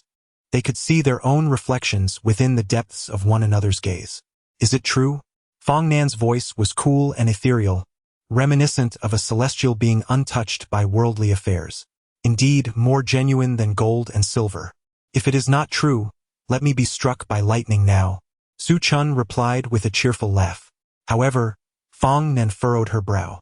She lifted her hand and pinched Su Chen's face. I do not appreciate you saying such things, never did, do not now, and will not in the future. There was a newfound fervor in her gaze, an emotion that had not been present before. Su Chen was momentarily taken aback. With a teasing tone, he said, Then kiss me, and I shall refrain from saying it again. As he spoke, he turned his face to the side. Yet, before he could fully comprehend, he felt a sudden coolness on his left cheek. It was Fong Nan, who had impulsively pressed her lips against him. The soft imprint lingered for an eternity. Eventually, when those around them began to take notice, Fong Nan withdrew. Su Chun, now somewhat dazed, touched his cheek in bewilderment and looked at her in confusion. Master, do you not dislike being seen by others? Fong Nan shook her head gently and replied softly, but I dislike you saying such things even more. I do not wish to hear you utter such words. Ah! Su Chun felt that he could now make even bolder requests of her. He sensed that, at this moment, she would comply with whatever he asked. Yet, he could not bring himself to voice those thoughts. Looking into her eyes, he felt that any such demands would be a desecration of their sincere feelings. I shall not say it again, he promised. Fong Nan nodded, taking the initiative to grasp his hand, placing her small hand into his larger one. Later I shall let you kiss me. I will not go back on my word, but there are too many people around now. She hesitated for a moment, lowering her head, her cheeks slightly flushed, for the duration of an incense stick. What? Nothing. If you do not understand, then forget it. Su Chen's pupils dilated, and his expression transformed with surprise as he gazed at her in astonishment. Wait, are you saying I can kiss you for the duration of an incense stick? Is that true? His exclamation of joy was so loud that it drew the attention of those nearby. Fong Nan's cheeks turned a visible shade of red, her delicate ears flushed. She clenched her small fists, biting her red lip. You did this on purpose. I did not. Then I shall not allow you to kiss me. Truly, I did not. Fong Nan stepped forward, and Su Chun hurriedly followed her. At this moment, the figure clad in gray robes in the darkness fixated on the direction in which the two had departed, vanishing once more into obscurity. 500 miles outside the city lay the boundary between Yunsha City and Yunsha Forest. Here, grotesque stones jutted out, and the terrain was rugged and intricate, concealing numerous secret caves. Whispers spoke of murderous demonic cultivators lurking within these caverns, which served as their sanctuaries and even as rendezvous points for several demonic sections. Within one such cave, 5 figures stood in a row. What formations! I would have them all obliterated. The more chaos, the greater the death toll. The quicker we can absorb souls and enhance our power, bellowed the bald man, grinning broadly. However, a nearby figure clad in black wore a scornful expression. And then what? Will we be besieged and slaughtered by the Celestial Alliance? Or will the 10,000 Demons sect cleanse us? The bald man, taken aback by this remark, widened his eyes in disbelief, his expression darkening as he furrowed his brow at the speaker. What do you mean, Murong Tian? Do you wish to fight? Wang Lei, do you think I fear you? As the tension escalated, the other figures in the cave remained silent, crossing their arms and waiting to witness the unfolding drama. Just then, a woman donning a blood-patterned mask coldly interjected, "What are you arguing about?" As her voice fell, an overwhelming pressure descended, revealing her as a formidable cultivator of the harmonization stage. The atmosphere shifted, and the countenances of several demonic cultivators at the transformation stage turned pale. The woman continued, her tone frigid, "Follow the assignments I previously designated. Each of you shall occupy the pivotal points of the grand formation. Do not concern yourselves with other matters. Should you encounter anyone from the Celestial Sect, eliminate them." Under the weight of her dominance, the assembled crowd hastily nodded and dispersed. The two who had previously clashed dared not utter another word. They merely exchanged a glare before swiftly exiting. The masked woman, however, remained within the cave, her eyes gleaming with madness. Lord Yenluo. A fleeting thought seemed to ignite within her, her gaze momentarily lost, then resolute. If I accomplish this task, I shall earn his favor through this merit. And then, a glimmer of amusement flickered in her eyes before her determination solidified. She rose and departed. Meanwhile, the bald man had not ventured far. After Wang Lei exited, he meandered about and found himself at another concealed cave.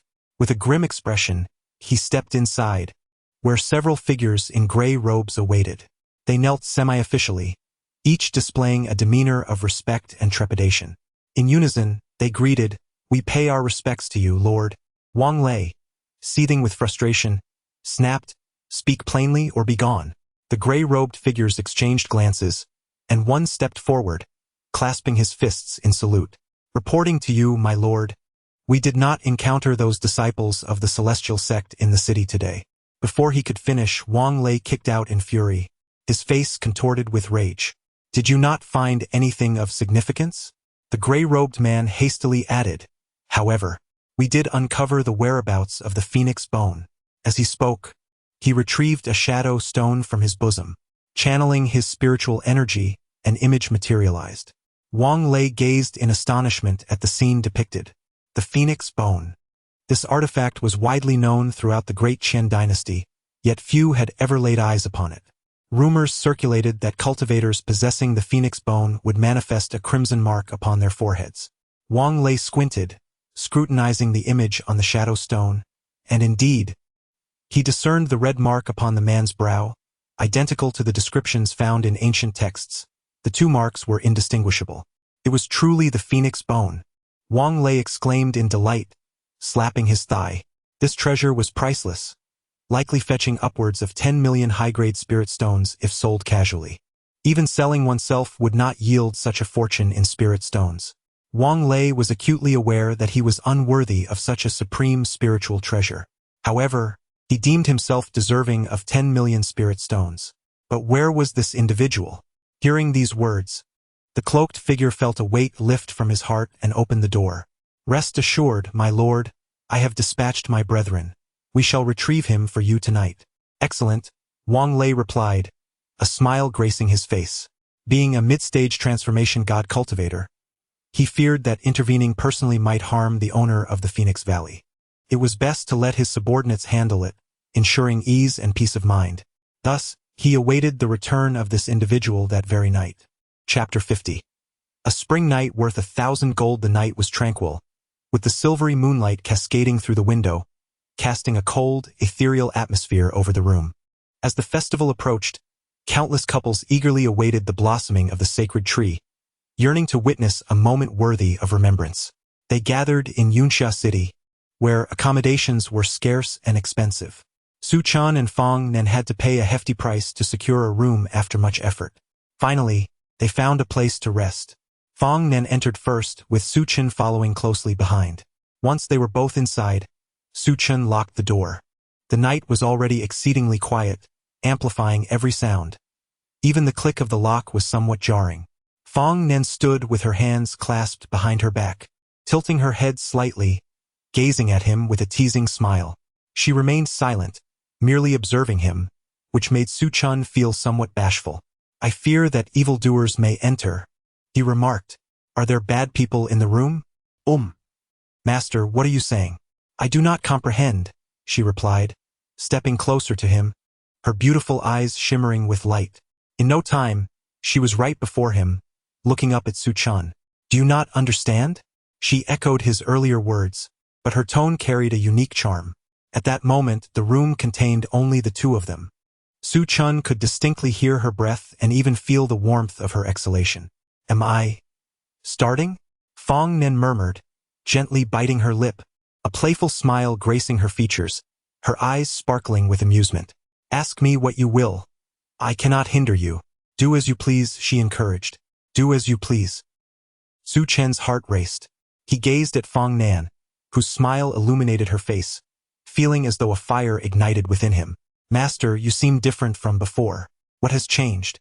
Have I become more beautiful?" she teased. "Indeed," he replied.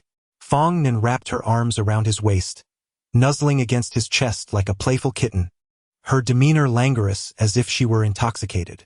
However, before long, her voice dwindled, and she succumbed to sleep. Su Chen was left in a state of bewilderment, his expression a mixture of confusion and surprise. Should he kiss her now or not? After a moment's hesitation, he gently lifted Fong Nan and laid her on the bed.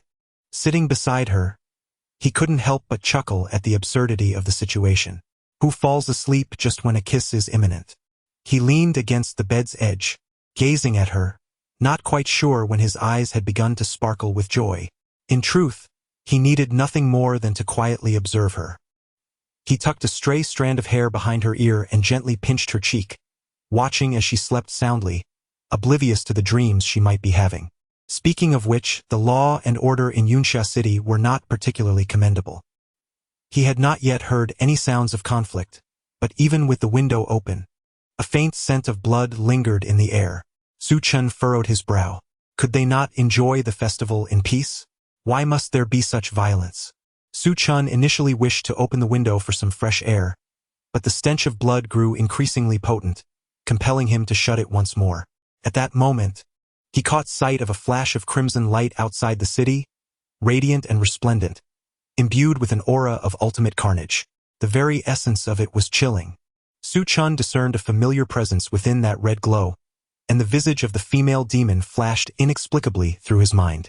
He shuddered involuntarily. Could it be that the female demon was in the Insha forest? Was the commotion in the city just now orchestrated by her? As these thoughts swirled in his mind, Fong Nan, reclining upon the bed, began to stir. She opened her eyes, revealing a hint of weariness, as if burdened by fatigue.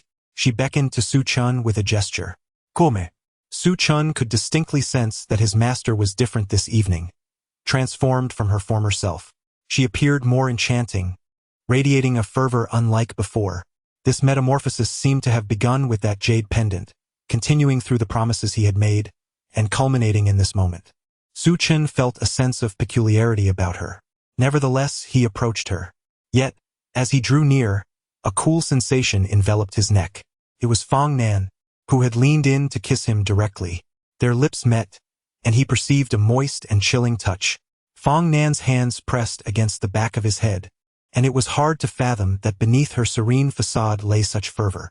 Su Chun felt as though he had been ignited by fire. At that instant, the blossoms upon their foreheads manifested, pure and extraordinary. The Hahuan flower mark appeared, a dual manifestation.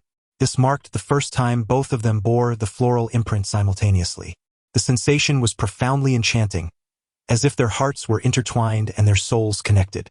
True to her promise to Su Chun, Fong Nan truly kissed him for the duration of an incense stick. Only after that time did their lips part.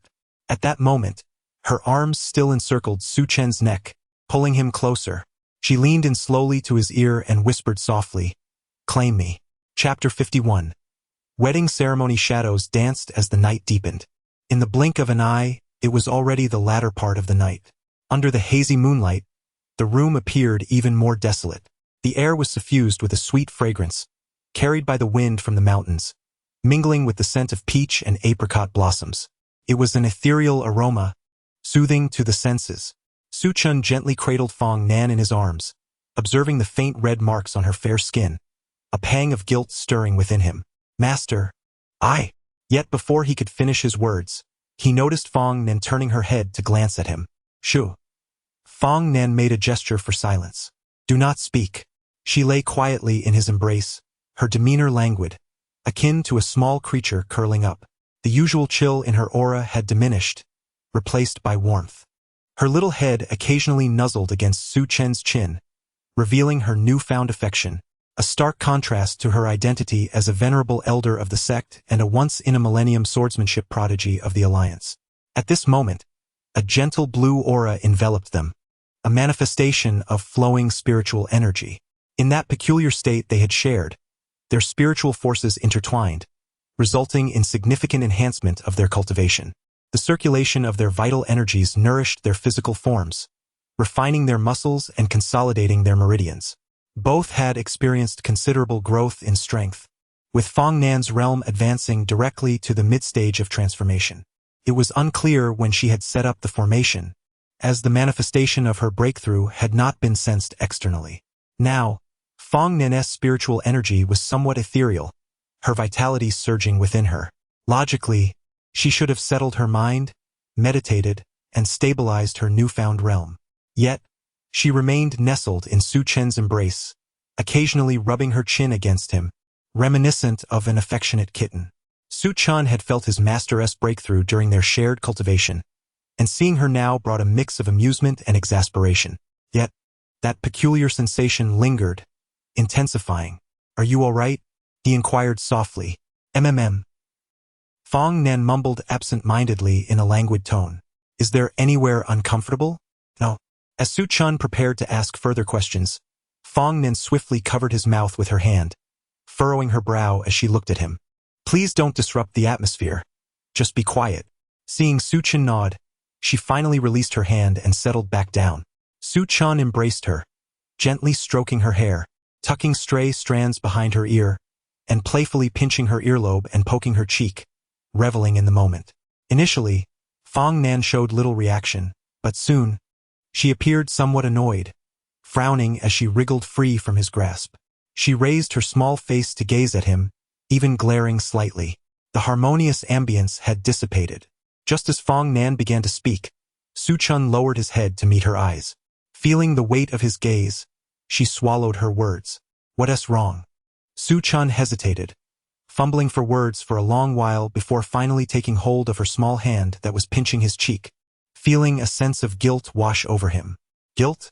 Such an important matter, yet it was so casually taken away from me.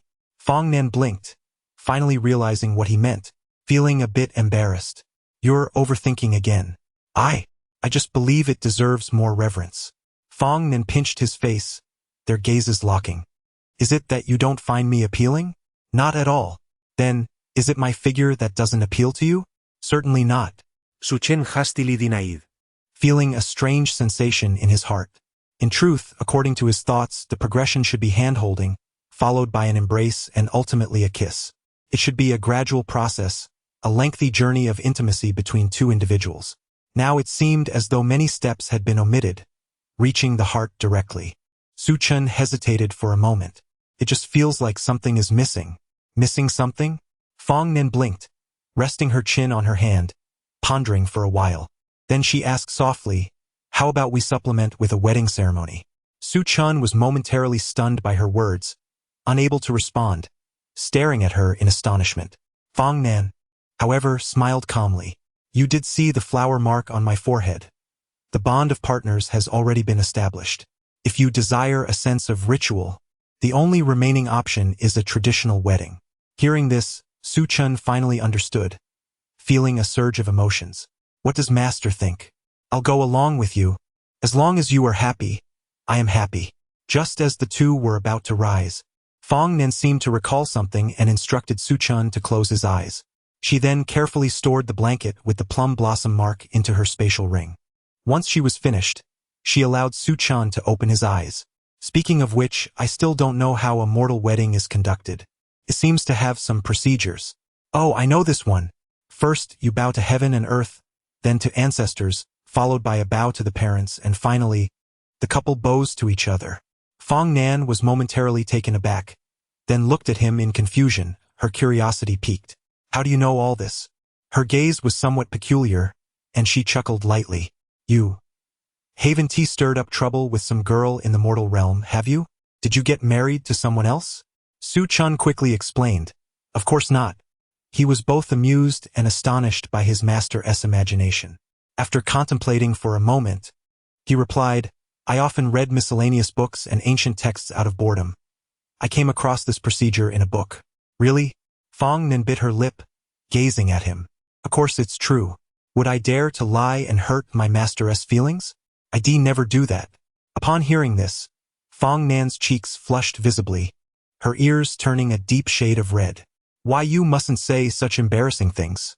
How is that embarrassing? These are my true feelings. Does Master not believe me? I believe. Just please stop. Fong Nan's mind was flooded with his words, feeling as though her head was filled with mush. It is as sweet as honey.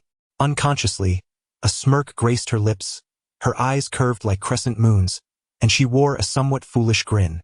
Beside her, Su Chun couldn't help but join in the laughter, resembling two simpletons. Master, shall we hold the ceremony now? Fong Nan nodded, but then, as if struck by a thought, shook her head. Never mind, I am a bit weary this evening. Let us postpone it for a few days. A few days? Yes, I shall invite an elder to witness our union then. An elder? Su Chun was taken aback by this revelation, his heart racing in an instant. His face was a canvas of confusion and disbelief. How could an elder suddenly appear out of nowhere? Fong Nan chuckled as she playfully pinched his cheek. My elder shall soon be your elder as well. There is no need to be so apprehensive, it will be fine. Chapter 52. Call me husband, master. Who is this elder? How should I address them? Should we prepare some gifts? No, I should say, what should I prepare? Su Chun rambled on, his thoughts spilling forth in a torrent, becoming increasingly incoherent with his rising anxiety. His face bore a serious and earnest expression, almost solemn. Seeing him like this, Fong Nin couldn't help but smile a little more. She remained silent, simply gazing at him for what felt like an eternity. It was only when Su Chun sensed her gaze and paused his chatter that he became shy. Master, why are you looking at me? This isn't just my affair. What exactly should I prepare? Fong Nin shook her head with a smile. As long as you prepare yourself, that will suffice. You need only accompany me. Is that all? Yes, that is enough. You need not prepare anything else. Having you by my side is all that truly matters. The silvery moonlight poured through the window, casting a cool ambience within the room. Yet, in their shared gaze, there was an undeniable warmth and intensity. They quietly looked at each other, a sweet affection blossoming in their hearts. Time seemed to slip away before Fong Nen appeared to recall something, retrieving a red spiritual fruit from her spatial ring and extending it towards Su Chun. Eat this. Su Chun recognized it immediately as the spiritual fruit previously gifted by Qin Muxue, a congratulatory present from the sect leader, Qin Yu. This fruit was of high grade, ideal for cultivators who had just broken through their realms, as it could replenish vital energy, strengthen the foundation, and even cleanse the marrow and bones. If sold in the market, it would fetch a handsome price, easily several thousand mid-grade spirit stones. Given that Fong Nan had just advanced to the mid-stage of the transformation god realm, consuming this fruit was perfectly suited to fortify her foundation. Yet, she chose to give it to Su Chun. No refusals. Before Su Chun could protest, she pressed the fruit to his lips and forced it into his mouth. Reluctantly, he complied. The moment the fruit entered, it transformed into a cool stream that vanished within him. This refreshing energy gradually morphed into a warm force, coursing through Su Chen's limbs and nourishing his body while fortifying his meridians. In less than the time it takes for a stick of incense to burn, his physical strength had more than doubled. The sheer volume of vital energy contained within the fruit was astonishing, almost overwhelming. It took a full 4 hours for Su Chun to digest merely 10% of the fruit's potency. Even this small portion left his body in excruciating pain, his meridians thrumming with spirit energy. Su Chun was profoundly shaken. Was it truly possible for such a vast reservoir of vital energy to be contained within just a fraction? What level of enhancement could he achieve if he absorbed the entirety of the fruit's power? As he pondered this, a gentle voice suddenly broke through his thoughts. Given your current condition, you are unable to absorb the full potency of the spiritual fruit. I have sealed away the remaining 90% of its medicinal power for you to gradually assimilate over the next few days. Ah! It is no wonder that I could not absorb the energy of the second layer of vitality, nor that my body was not overwhelmed by this immense force. A warm current coursed through Su Chen's heart. Indeed, it is time to earnestly refine and absorb this spiritual fruit. Yet, I find it difficult to avert my gaze from her. I feel as though I am ensnared in a dream, fearful that if I close my eyes, my master will vanish. Su Chun was reluctant to shut his eyes or to practice. He only wished to bask in this tender moment, wishing to freeze time at this very instant. At that moment, Fong Nin lay in Su Chen's embrace, her hand resting gently on his chest. With her face tilted upward, she gazed at him and softly urged, "Do not look at me. Focus on refining the spiritual fruit." No, Su Chen shook his head. "But if you do not refine it soon, the fruit will be in vain. I am right here beside you and will not leave." After a brief pause, Su Chun spoke again. Then, "Master, if you call me husband, I will begin to refine the spiritual fruit." Fong Nen stared at him, her expression momentarily blank, then flushed crimson once more. Biting her red lip, her neck was suffused with a rosy hue. She looked at Su Chun with wide eyes, astonished. Did he truly comprehend the implications of his words? How could he utter such embarrassing phrases with such composure? Fong Nen felt her heart race, unable to meet his gaze. You should refine it first." "I won't. I must first hear you call me husband." Fong Nan's mind was in a whirl. After hesitating, she nearly uttered the words, but they seemed to possess an enchanting quality. They lingered on the tip of her tongue, yet no matter how hard she tried, she could not bring herself to say them. Her face was flushed with embarrassment. Su Chun had never witnessed his master in such a state and watched her with keen interest, his heart racing as well. Seeing that Fong Nan had yet to speak, he could not bear to press her further and gently suggested, "Then, once I refine the 7-star grass and step into the nascent soul stage, will you call me husband?" Fong Nan froze for a moment, warmth blossoming in her heart, accompanied by a tinge of guilt. Although she was already his partner, she could not bring herself to utter the term husband. Her shyness weighed heavily upon her, and she felt remorse for his eager gaze. Fong Nan nodded solemnly and replied with a firm "Ahem." Thus she had tacitly agreed to this matter. She resolved to practice diligently over the next few days until she could say it without embarrassment. In her mind, she repeatedly rehearsed the term, again and again. Yet, the more she practiced, the shyer she became, and the more difficult it was to look at Su Chun. This led to a peculiar dynamic between the two over the next few days, as they both felt awkward in each other's presence. As the days swiftly passed, the city grew increasingly lively, all eagerly awaiting the blooming of the sacred tree. During this period, Su Chun devoted all his energy to absorbing the spiritual fruit. He has now assimilated a considerable portion of this fruit, yet simultaneously, his meridians have begun to swell, resulting in a painful sensation. His body has accumulated an excessive amount of spiritual power. It is now imperative for him to locate the 7 stars grass to eliminate the small sword suspended within his Dan Yuan, thereby allowing him to embark on the path to the nascent soul stage. Notably, aside from practicing his address, Fong Nan has made remarkable strides in her cultivation level. She has now reached the pinnacle of the mid-stage of the transformation stage, just a step away from the later stage. Tomorrow marks the day when the sacred tree will blossom, coinciding with the emergence of the 7 stars grass. While Su Chun remains relatively calm, Fong Nan's heart races with anxiety, growing increasingly apprehensive. She recalls her promise to him. Once Su Chun refines the 7 stars grass and steps into the nascent soul stage, she will call him husband. Chapter 53. As long as you are here in the stillness of midnight, the two individuals arrived at Yunsha Forest, wholly devoted to attuning their states of mind.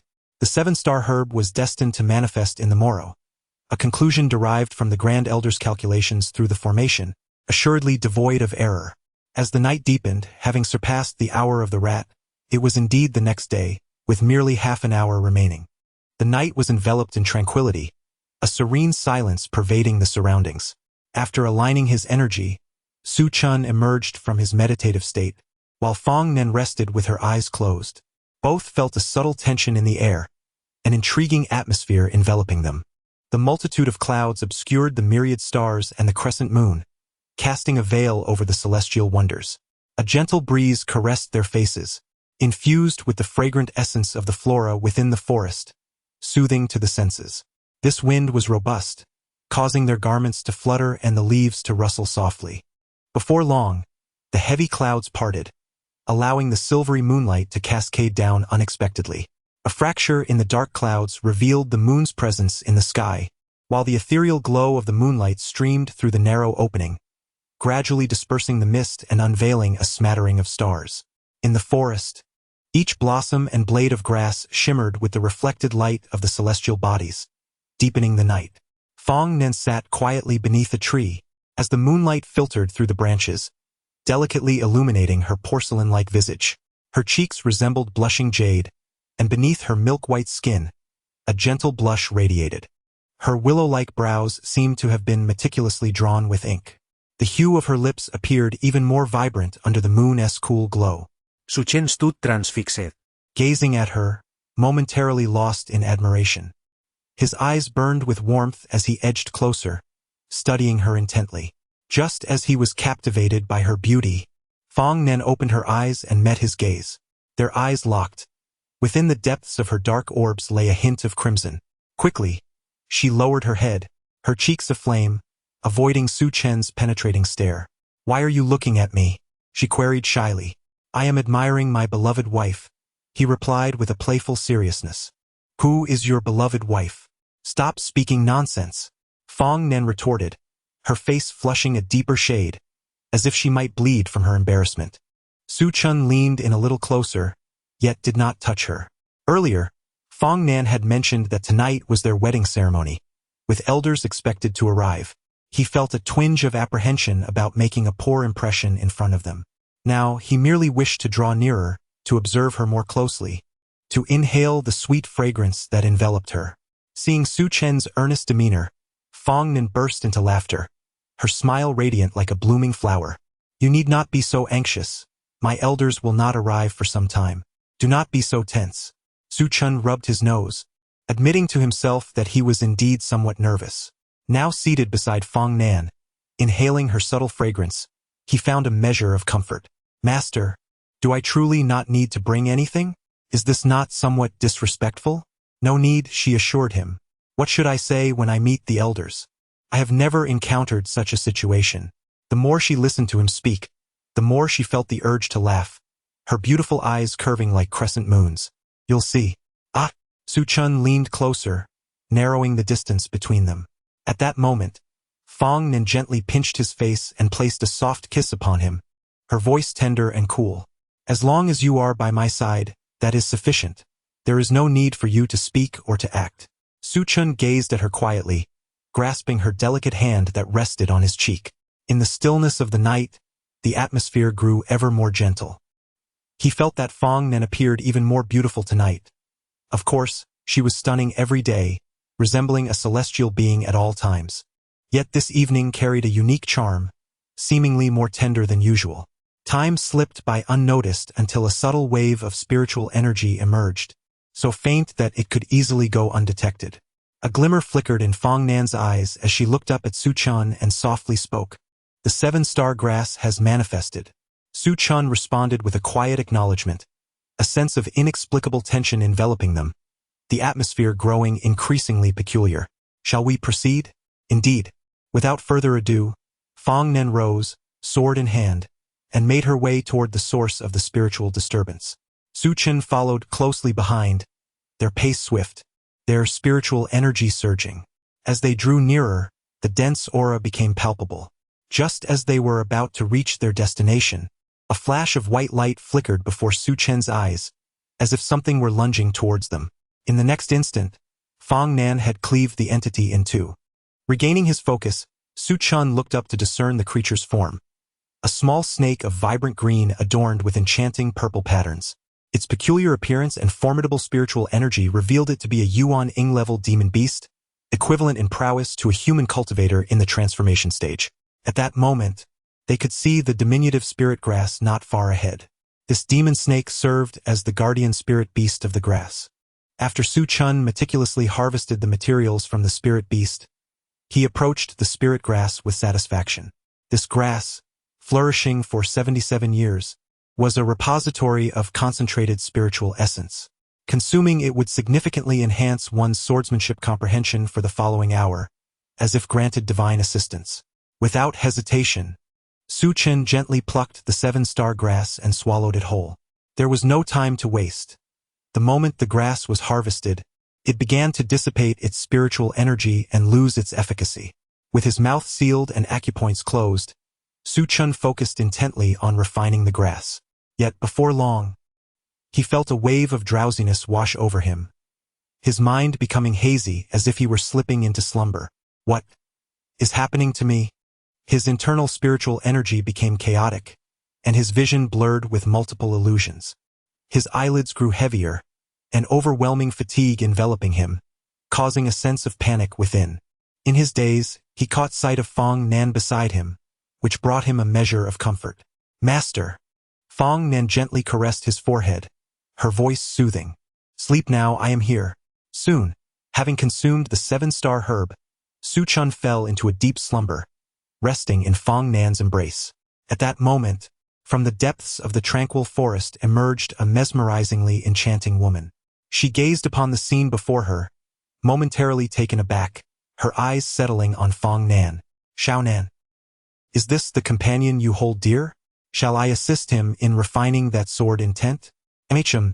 Fong Nan responded softly, her fingers caressing Su Chen's cheek, her eyes reflecting joy, anxiety, and a hint of shyness. The woman wasted no time and immediately invoked her secret technique. In an instant, the residual blood energy within Su Chen's body erupted forth. The potency of the 7-star herb he had just ingested also unfurled, and various energies nourished Su Chen's physique, facilitating a steady enhancement of his cultivation. Chapter 54. Compatibility in a tranquil forest. 3 figures stood in a serene tableau. Su Chen lay upon Fong Nan's lap, deeply ensconced in slumber, utterly oblivious to the world around him.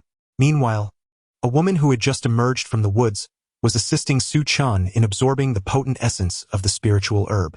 A gentle crimson aura enveloped his entire being, accompanied by ethereal blue shadows. Fong Nan gazed at Su Chen, her slender fingers gliding softly across his cheek, caressing him tenderly. Witnessing this scene, Lady Wuxin could not help but chuckle, a mixture of surprise and amusement washing over her. Just a few days prior, she had received a message from the young master, having traversed the forbidden zones of the demon sect to arrive here. To her astonishment, it was to aid this young disciple in absorbing the 7-star grass. What perplexed her even more was the realization that her usually aloof young master seemed to have developed feelings for this disciple. At that moment, Fong Nan appeared to recollect something, and after a moment of inner turmoil, she inquired, "Mother, did he have a betrothal already? Has he pledged himself to another woman?" Lady Wuxin was initially taken aback by the question, but soon burst into laughter, her beautiful eyes sparkling with mirth. Her expression held a hint of intrigue. She had not anticipated her young master exhibiting such a youthful, innocent demeanor, which was utterly charming. "Do not jest with me." Mother Fong Nan's voice was barely a whisper, her cheeks flushing a deeper hue. Regret washed over her. She had already begun to feel guilty the moment the question escaped her lips. Did her inquiry not imply doubt regarding him? Yet, the complexities of the human heart are often inscrutable. She felt compelled to ascertain the truth, fearing he might have any lingering romantic ties in the mundane world. Seeing the young master in such a state, Lady Wuxin decided to dispel any ambiguity. "Rest assured, he is merely an ordinary disciple from an affiliated sect, without any marriage agreements or formal ties to anyone. His background is pristine. He is simply a gift presented to you by the leader of that sect." Upon hearing the initial part of Lady Wuxin's reply, Fong Nan's anxious heart eased, and she exhaled a long sigh of relief. However, she frowned slightly at the latter part. Before Lady Wuxin could finish her sentence, Fong Nan interjected, "He is not a gift. He is not an object. He is a living being, my destined partner." Lady Wuxin's surprise deepened. Since the passing of the previous sect leader, it was the first time she had witnessed such an emotional response from the young master, and such an intense one at that. It seemed the young master had truly been touched by love. Stealing a glance, Lady Wuxin found Fong Nan intently focused on the young disciple. Her crimson eyes shimmered with an extraordinary light, flickering in and out of brightness. She playfully pinched his face, occasionally poking and pressing, thoroughly entertained. With lips pressed together, her beautiful eyes curved like a crescent moon, and a faint blush graced her cheeks as she appeared lost in thought. "Humph! Who is your wife?" Fong Nan gazed at Su Chen, who rested his head on her arm. She noticed a few strands of hair cascading over his fair visage, particularly the one that danced with his breath at the tip of his nose.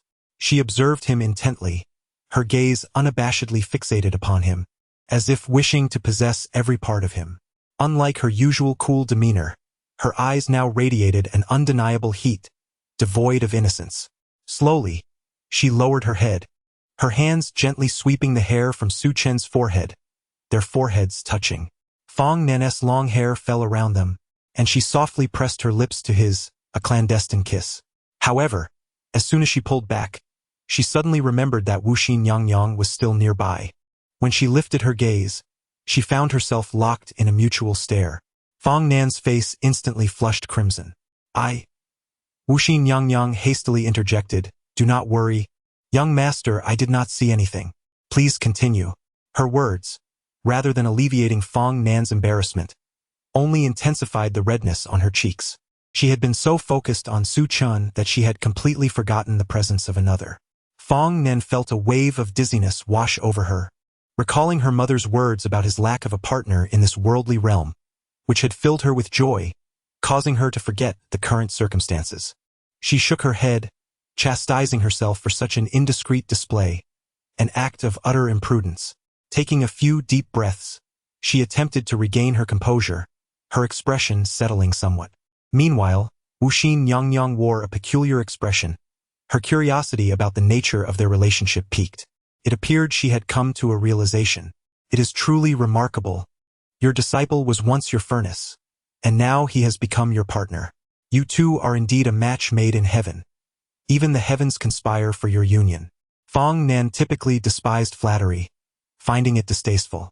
Yet, the words of Wuxin Yangyang, transitioning from earlier praise to this, brought a sweetness to her heart, akin to tasting honey.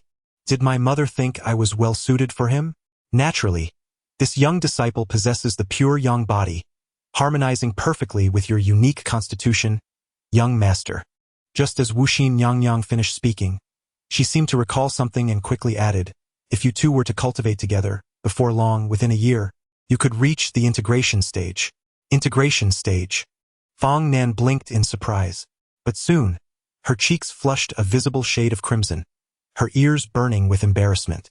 After regaining some composure, she felt shy once again, becoming quite reserved. Her small hands clutched her robe tightly, palms slick with sweat, and her garment wrinkled under her grip. Daily dual cultivation. A year?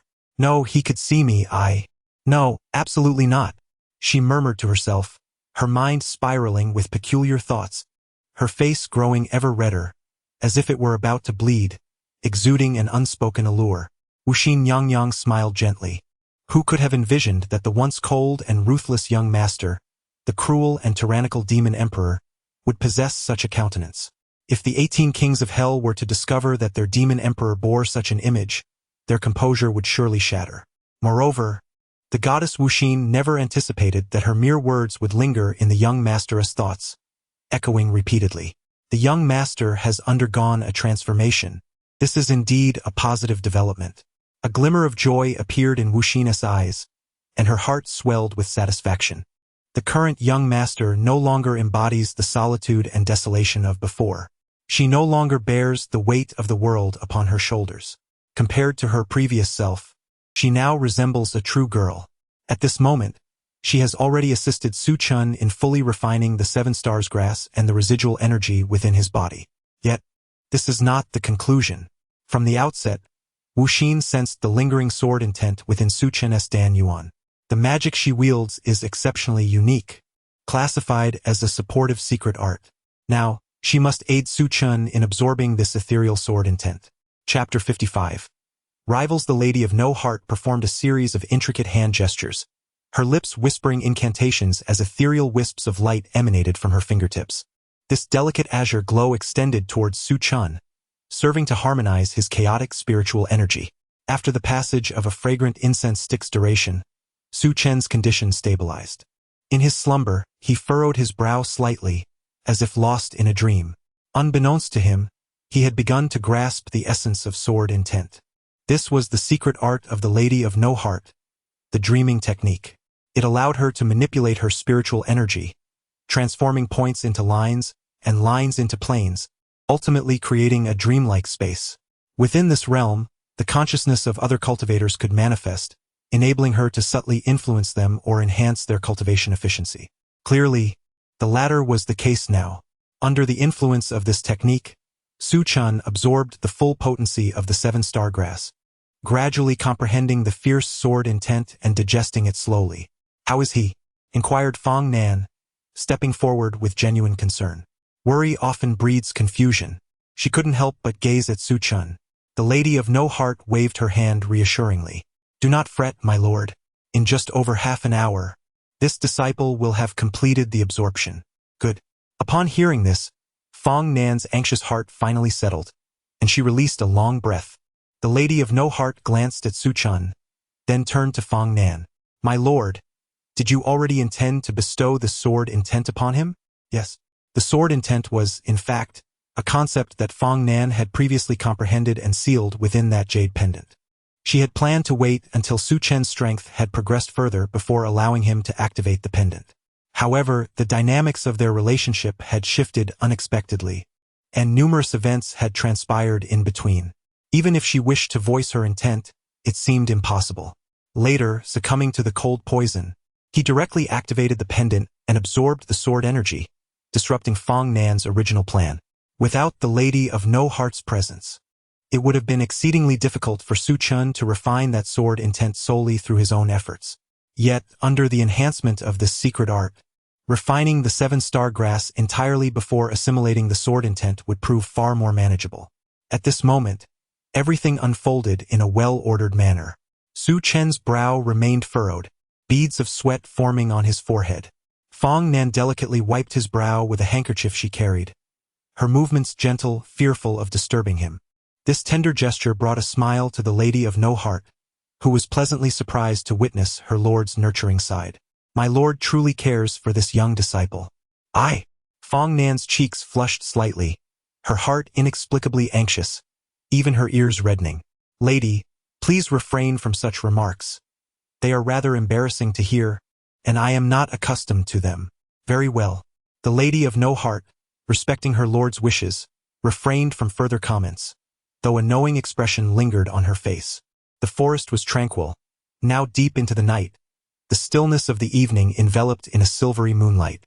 The cool and serene shadows cascade upon the flowers and grass, enveloping the entire forest in lush greenery. The Lady of Wuxi had long since established a formation, deterring any spirit beasts from approaching. Should there be any fluctuations in spiritual energy, she would be alerted at once, rendering any concern about outsiders witnessing the scene utterly unfounded. The sounds and images within were entirely isolated from the outside. Nothing could be seen or heard from beyond, and those who ventured too close would lose their way. Trapped within the formation, escape was only possible if one dismantled it themselves. There was no need for the young master to worry. When the time came, this little disciple would naturally awaken. With a gentle acknowledgement, Fong Nan's slender fingers, as white as goat's milk, evoked a fragrant, milky essence. She traced her fingers delicately along Su Chen's cheek, letting them slide down his face before giving it a tender pinch. A smile flickered in her eyes as she recalled something, followed by a soft sigh. That adversary, always scolding me, she mused, feeling a tinge of irritation. What misdeeds could that female demon have committed that she, Fong Nan, was unaware of? After all, her own body was merely a manifestation of the main body's breakthrough into the harmonization stage. In essence, she was but a fragment of divine consciousness, now entrusted to this avatar. The two were intrinsically one and the same. How could she be oblivious to her own actions? Annoyance bubbled within her as she playfully bit Su Chen's shoulder, leaving a faint mark of her teeth. This act bore no semblance of decorum, even causing the corners of the Lady of Wuxi's mouth to twitch in disbelief. Could such a display truly emanate from the young master? Were it not witnessed firsthand, the lady would refuse to believe it, even under duress. Yet, she also noticed the glimmer of tenderness in Fong Nan's gaze, realizing that the young master had indeed been touched by affection. Meanwhile, Fong Nan continued to treat Su Chun as a mere outlet for her frustrations. After all, he was her partner. She couldn't strike him nor chastise him without feeling pain for herself. Yet she found it irksome to hear him incessantly lament about that demoness. Though she understood he spoke not of himself but of the female demon with whom she felt no connection, it still felt peculiar. Time passed, and Fong Nan ceased her antics, simply gazing at him as he rested upon her lap, her eyes filled with warmth and a captivating allure. The Lady of Wuxi remained by her side. A tranquil silence enveloped them until Su Chun began to stir awake.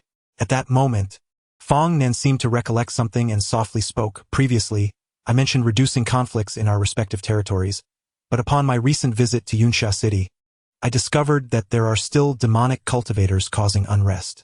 The Lady of Wuxi, upon hearing this, became serious and swiftly turned to face her. This territory belongs to the third Yenluo, Murong Fu. Young master, what has transpired here? Fong Nan, without further ado, produced a stone from his bosom. This object is a reflection stone, capable of temporarily recording events that have transpired. With a surge of spiritual energy infused, the reflection stone activated, conjuring images in the air. The more the Empress Wuxin beheld, the more her countenance darkened. The scene depicted was one of the young master engaged in battle. Although it was merely a one-sided massacre, It nonetheless sullied her hands, compelling her to attend to these menial matters. Young master, I have dealt with most of the demonic cultivators, yet the leader possesses slightly greater prowess, allowing him to escape. Please take care of it. Understood. The Empress Wuxin nodded earnestly. There should be no further disputes for the time being, allowing me to focus on my cultivation. Once my avatar also transcends to the integration stage, I shall be poised to confront the tribulation stage, at which point I shall no longer need to exercise such caution. Chapter 56. We have long since lost our innocence. There is another matter. In Fong Nan's enchanting ruby-like eyes, a flicker of coldness passed through as her voice remained composed. Those affiliated sects should be dismissed if necessary, and dealt with appropriately. They must not cause trouble under the name of the 10,000 Demons sect, for it vexes me. Upon hearing this, Lady Wu Xian nodded vigorously, understanding the implication. It seemed that the unruly individuals below were up to no good, creating chaos.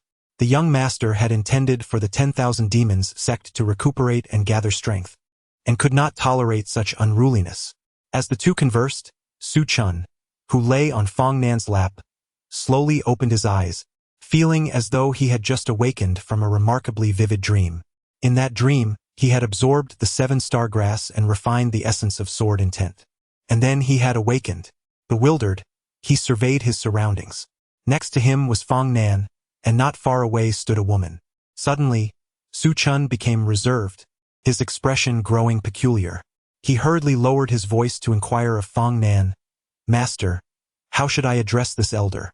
However, Fong Nan ignored him, seemingly oblivious to his words.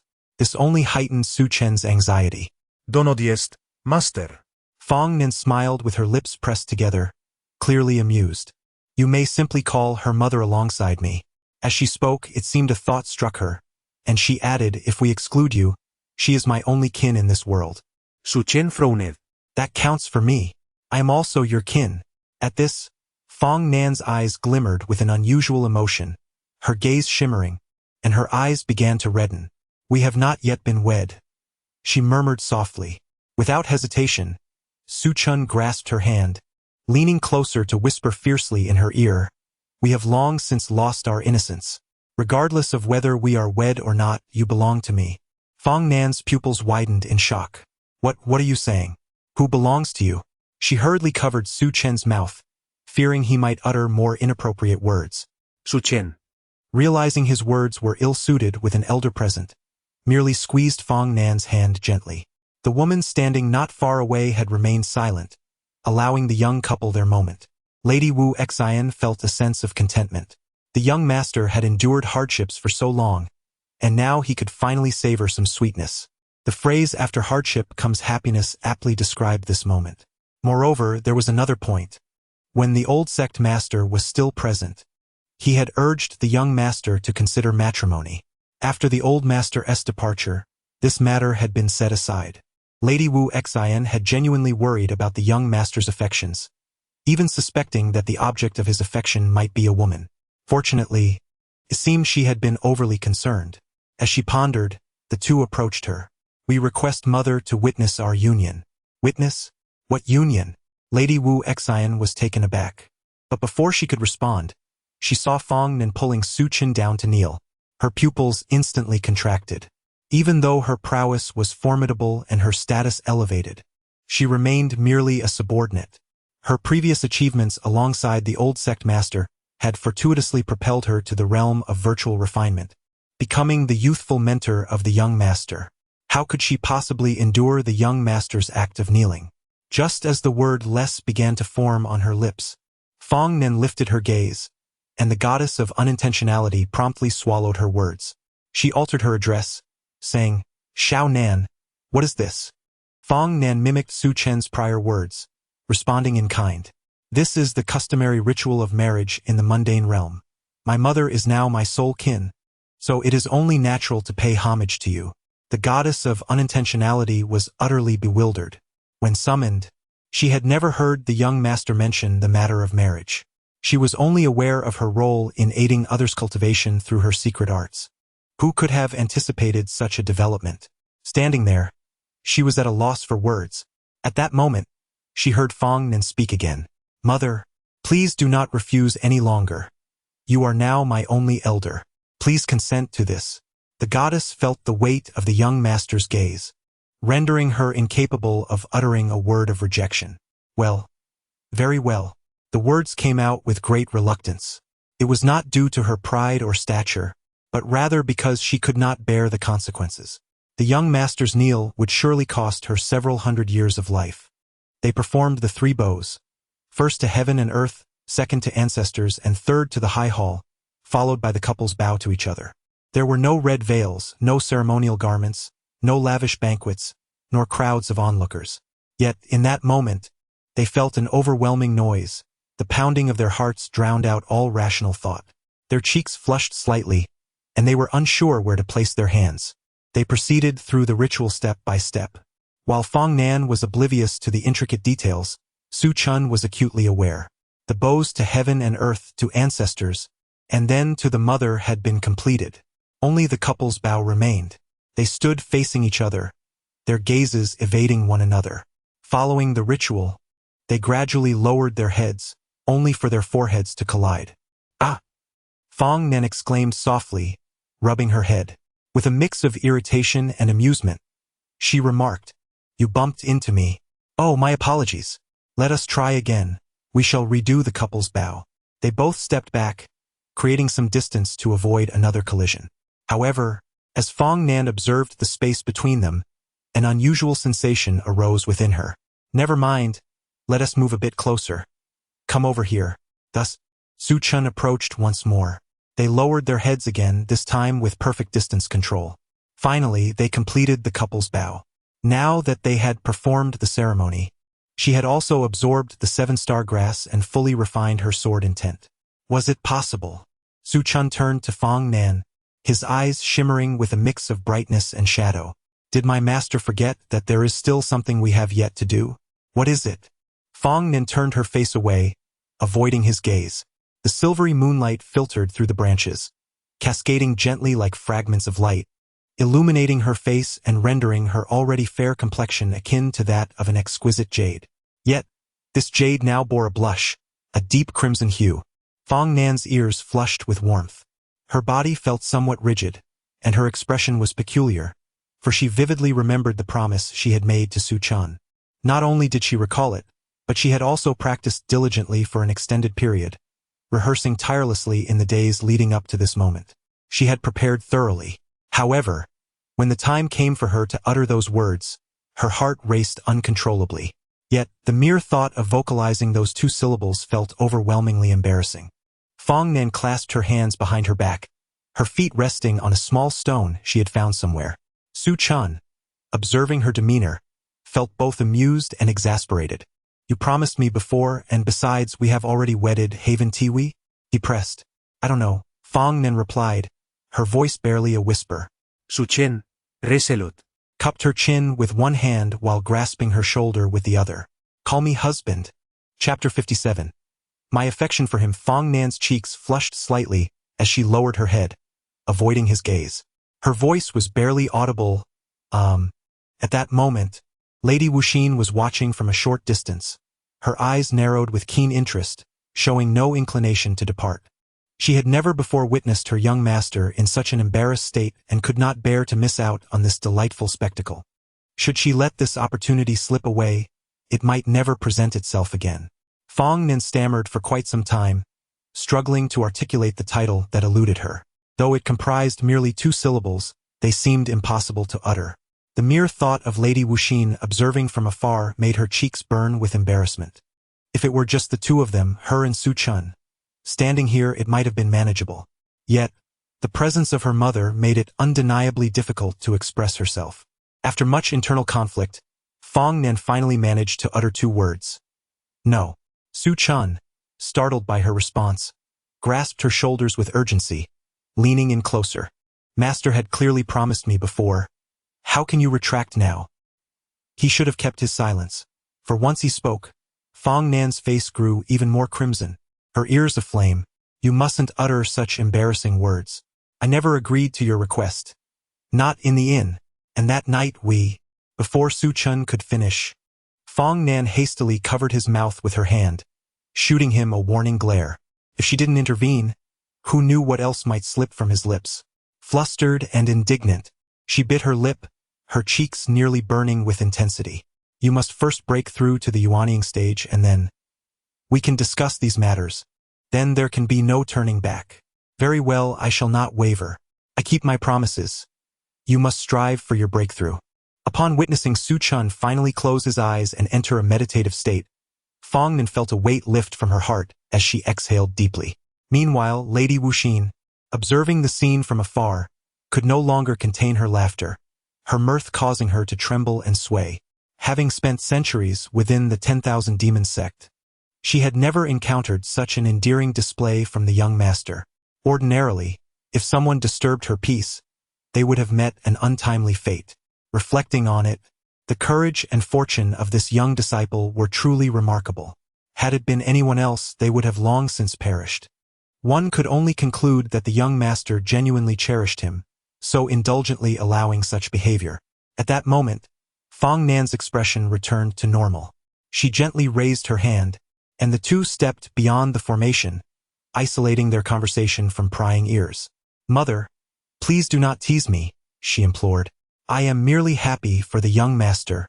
He will finally have someone to rely on. Fong Nan shook her head. Rely on? That is not the case. My bond with him is merely that I think of him, I care for him, I like him. I do not require him to do anything for me. Lady Wuxin was rendered speechless. Such words were indeed fitting for the young master to express. If it were a common woman.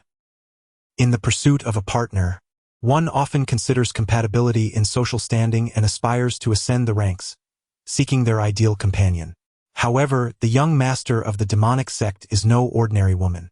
She chooses her partner based solely on genuine affection, longing for someone she truly adores. The strength, talent, or background of the suitor holds little significance, for she possesses these attributes herself. She, Fong Nan, is the high branch. Thus, anyone who captures her heart is the finest in all realms.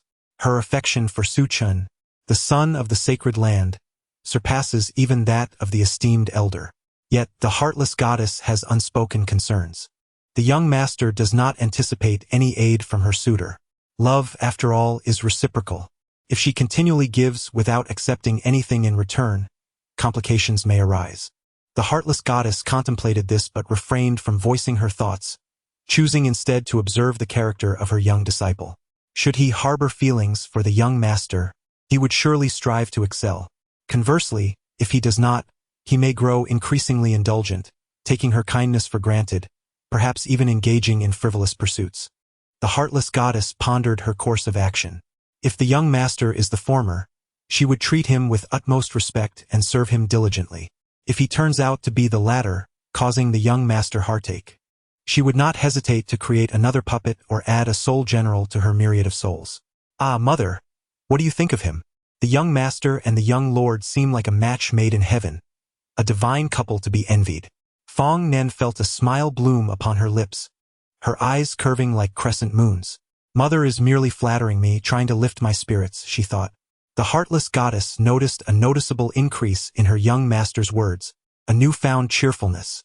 The amount she spoke today nearly rivaled her total words from the past few years. This is indeed a positive development. The path of cultivation is fraught with challenges and beset by countless inner demons. The demise of the former sect leader had become a haunting specter for the young master, compelling her to forge ahead, yet it rendered her increasingly somber and unpredictable in her emotions. Now, she has finally adopted a more optimistic demeanor, radiating a brightness that was previously absent, reminiscent of her childhood innocence and vivacity. The heartless goddess felt a pang of nostalgia. Suddenly, a thought struck her, and she hesitated, uncertain if she should speak. Fong Nan quickly sensed her change. If you have something to say, mother, there is no need for such formality between us. After a moment of silence, she finally spoke. I recently observed that the young lord possesses the bones of a phoenix, which brought to mind the Southern Abyss secret realm. Southern Abyss secret realm. Fong Nan murmured softly, a flicker of strange light dancing in her crimson eyes. This realm does not lie within the territory of the demonic sect, but rather in the central state where the celestial sect resides. In the annals of ancient texts, it is recorded that within the secret realm of the southern abyss lies a millennia-old phoenix bone. This mystical sanctuary opens its gates once every 1,000 years, and with time drawing near, it will soon be accessible once more. Should one succeed in acquiring an additional phoenix bone for Su-chan to absorb, there exists the potential to distill phoenix blood or even to comprehend the esoteric techniques of the phoenix lineage, thereby obtaining the divine inheritance of the sacred bird. Regarding the original phoenix bone within the sect, Fong Nan has resolved to present it to Su-chan, for his physique embodies the essence of the 9 suns. The phoenix bone aligns perfectly with his unique constitution, as if it were crafted exclusively for him. The phoenix blood and the legacy of the phoenix are exceedingly compatible with his nature. If he could be granted another such relic, the enhancement would be beyond measure. After a moment of contemplation, Fong Nan nodded in understanding.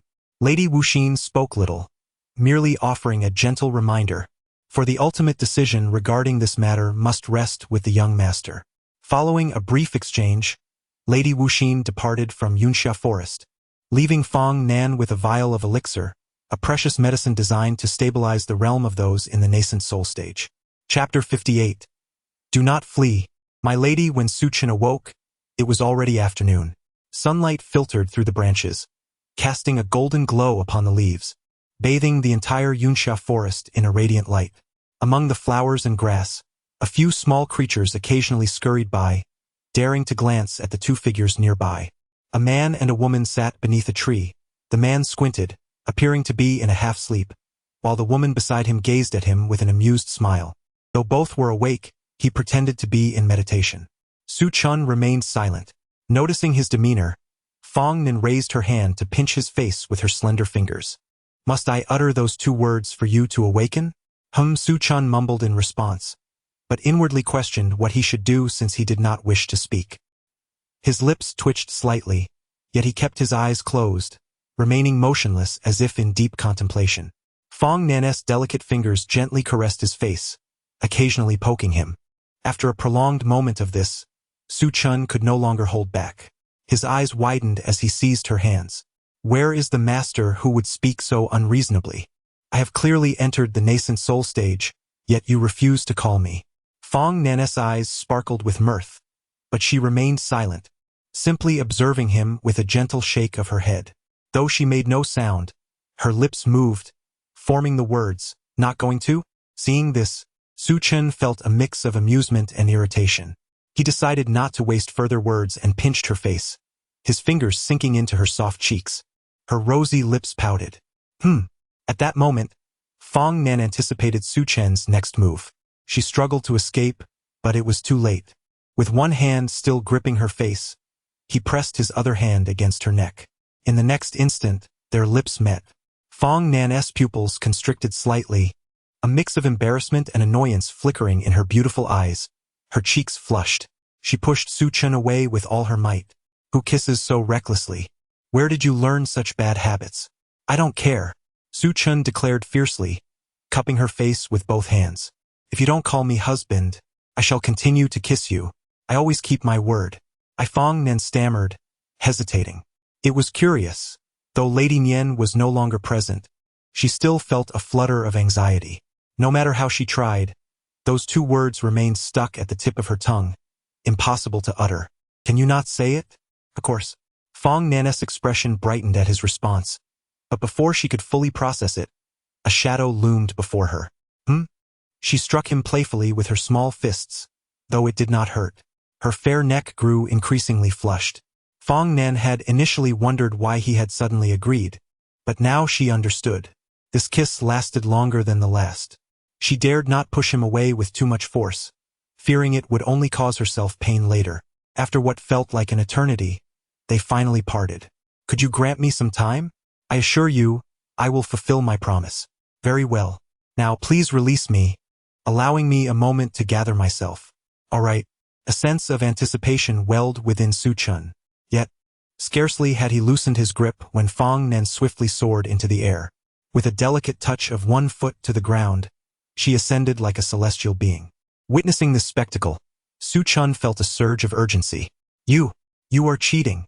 You were the one who started it, Fong Nan retorted lightly, casting a fleeting remark before she darted towards Yunxia City. Su Chun hastily summoned his spiritual energy to pursue her, but Fong Nan, at the peak of the mid-stage transformation, possessed overwhelming advantages in both energy reserves and speed, leaving Su Chun far behind. She soared ahead while he chased in her wake. Fortunately, she did not unleash her full speed. Otherwise, he would have been left with nothing but the faintest trace of her presence. Now, they maintained a distance that was neither too close nor too far. After an extended chase, Su Chun, feeling a surge of determination, shouted, "My dear, slow down, my dear. I cannot keep up."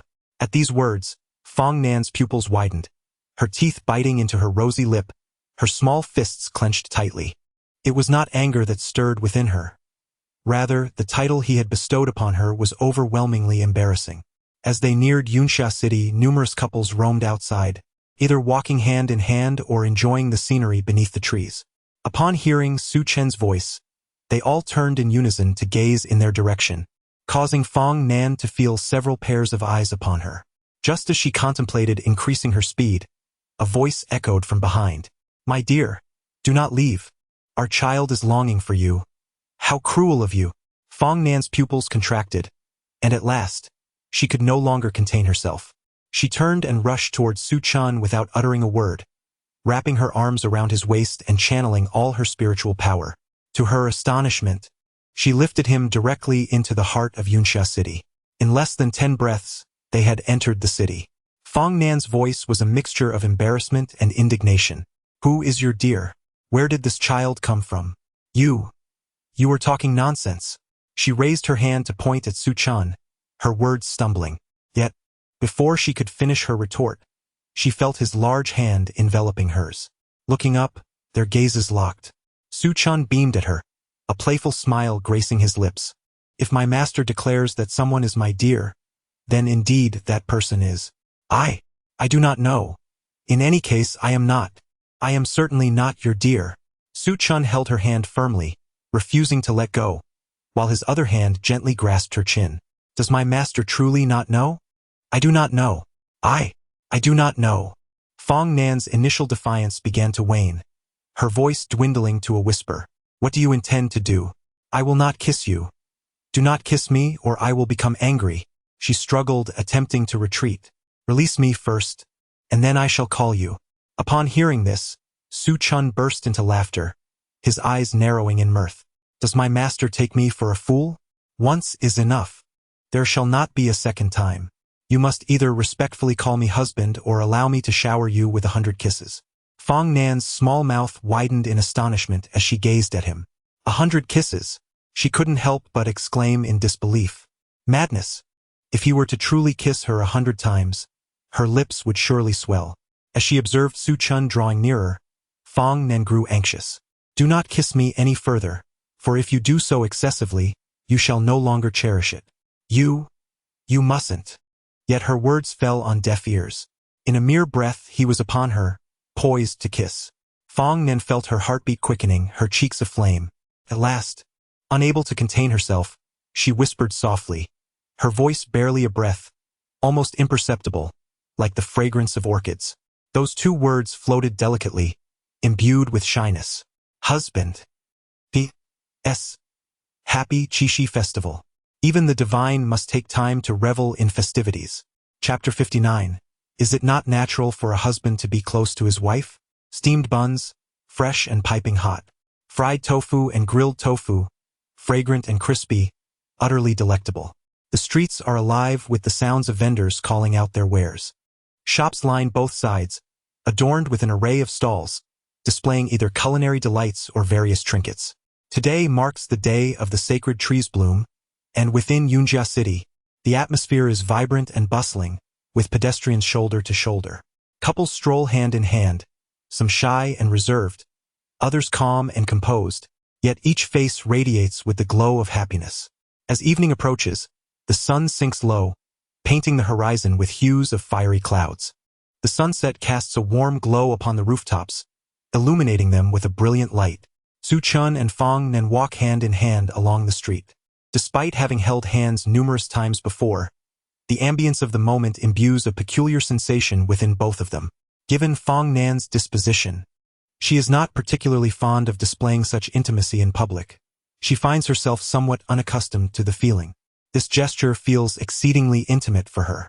After a brief, symbolic struggle, she eventually relents to Su Chen's hold. With couples all around them holding hands, she gradually adjusts to the atmosphere. Her gaze drops, lost in thought. After a while, she suddenly hears Su Chen's voice beside her, inquiring if there is anything she wishes to eat. No. She replies, "Then I shall purchase something for myself." "All right." Fong Nan nods and then seemingly recalls something, adding, "I'll eat yours." Su Chen is momentarily taken aback by her words, then bursts into laughter, his expression oddly amused. "Then I shall feed you." "All right." Mouth-to-mouth feeding. Fong Nan ponders for a moment before quickly shaking her head bobbing like a rattle. "No way. What is wrong with that? I am your husband, and you are my wife. It is only natural. I am not your wife." Su Chen's laughter intensifies at her response. "Then who was it that called out husband so loudly when we entered the city? I recall it quite distinctly. You. Please do not say that." Fong Nan turns her face away, her ears flushing with warmth. "I did not call out. It was not me." However much she tries to explain, her words seem insufficient. The idea of mouth-to-mouth feeding is simply unbearable. Moreover, Fong Nan suddenly adopts a serious demeanor, turning to look at him. "You cannot always kiss me." "Why not?" "Because if there are too many kisses, they will lose their value." "Nonsense. That will not happen," Su Chen retorts, stepping closer. Fong Nan hurriedly raises a hand to cover her mouth. "No. Holding hands in public is already the extent of what I can accept. The thought of kissing or hugging in such a crowd is simply too embarrassing. No, absolutely not." She retreats several steps before finally halting. "Having spent considerable time in the company of Qingma, have you adopted such frivolous habits from her?" Su Chen found himself both amused and exasperated upon hearing this remark. His master uncle had inexplicably been burdened with an unjust blame. Nevertheless, he chose not to press forward. Since it was a matter that Fong Nan was reluctant about, he naturally did not wish to impose. Instead, he simply took Fong Nan's hand once more.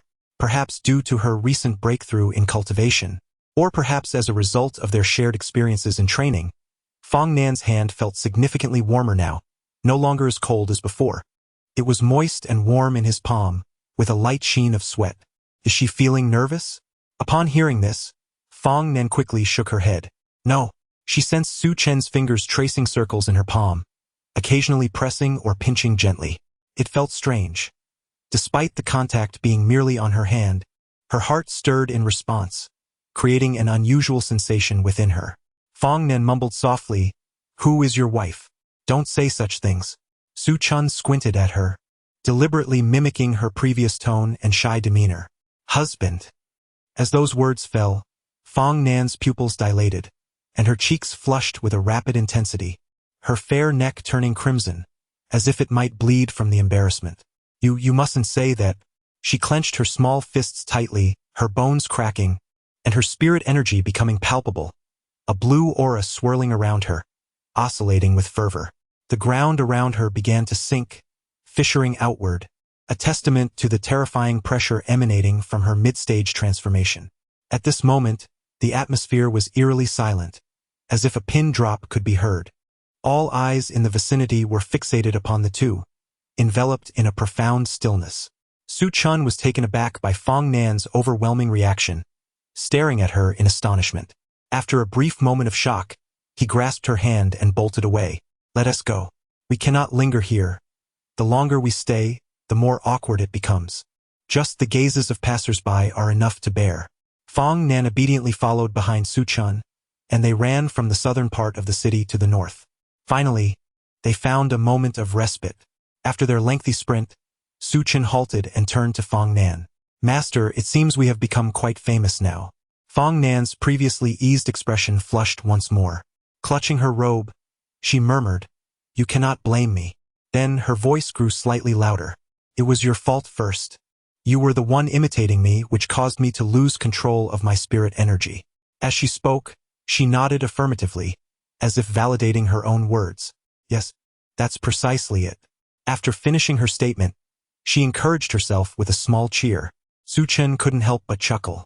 Now, we won't be able to enjoy fried tofu. No need for me to feed you anymore. Let us just take a look around here. The southern part of the city was a bustling food street, while the stalls in the northern area offered various trinkets. The jade pendant that hung from Fong Nan's waist had been purchased from one of the northern stalls. As today marks the occasion of the Qixi festival, the city is abuzz with excitement, with couples strolling hand in hand throughout both the southern and northern parts.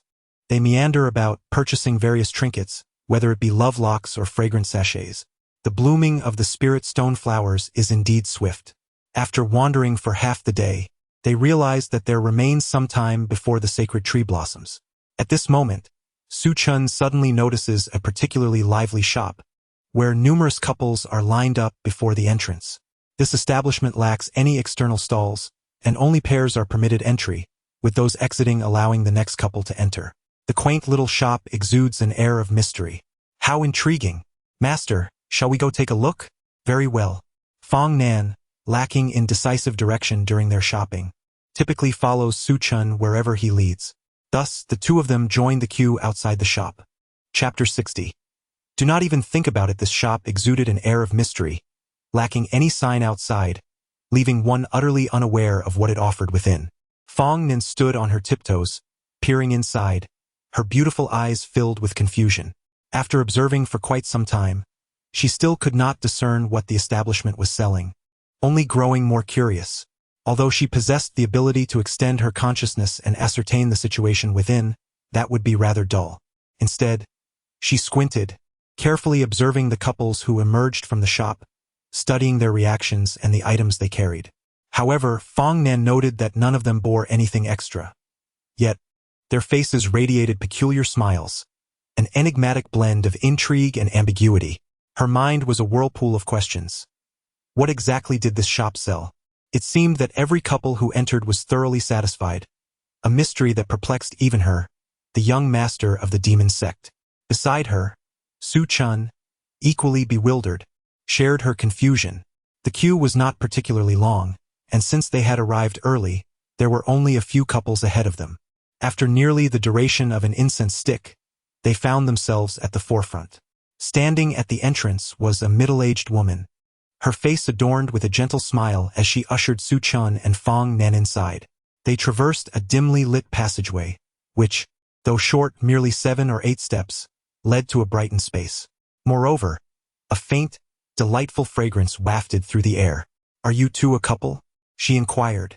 Su Chen hesitated, glancing at Fong Nan for confirmation, who blushed slightly and nodded, pursing her lips in agreement.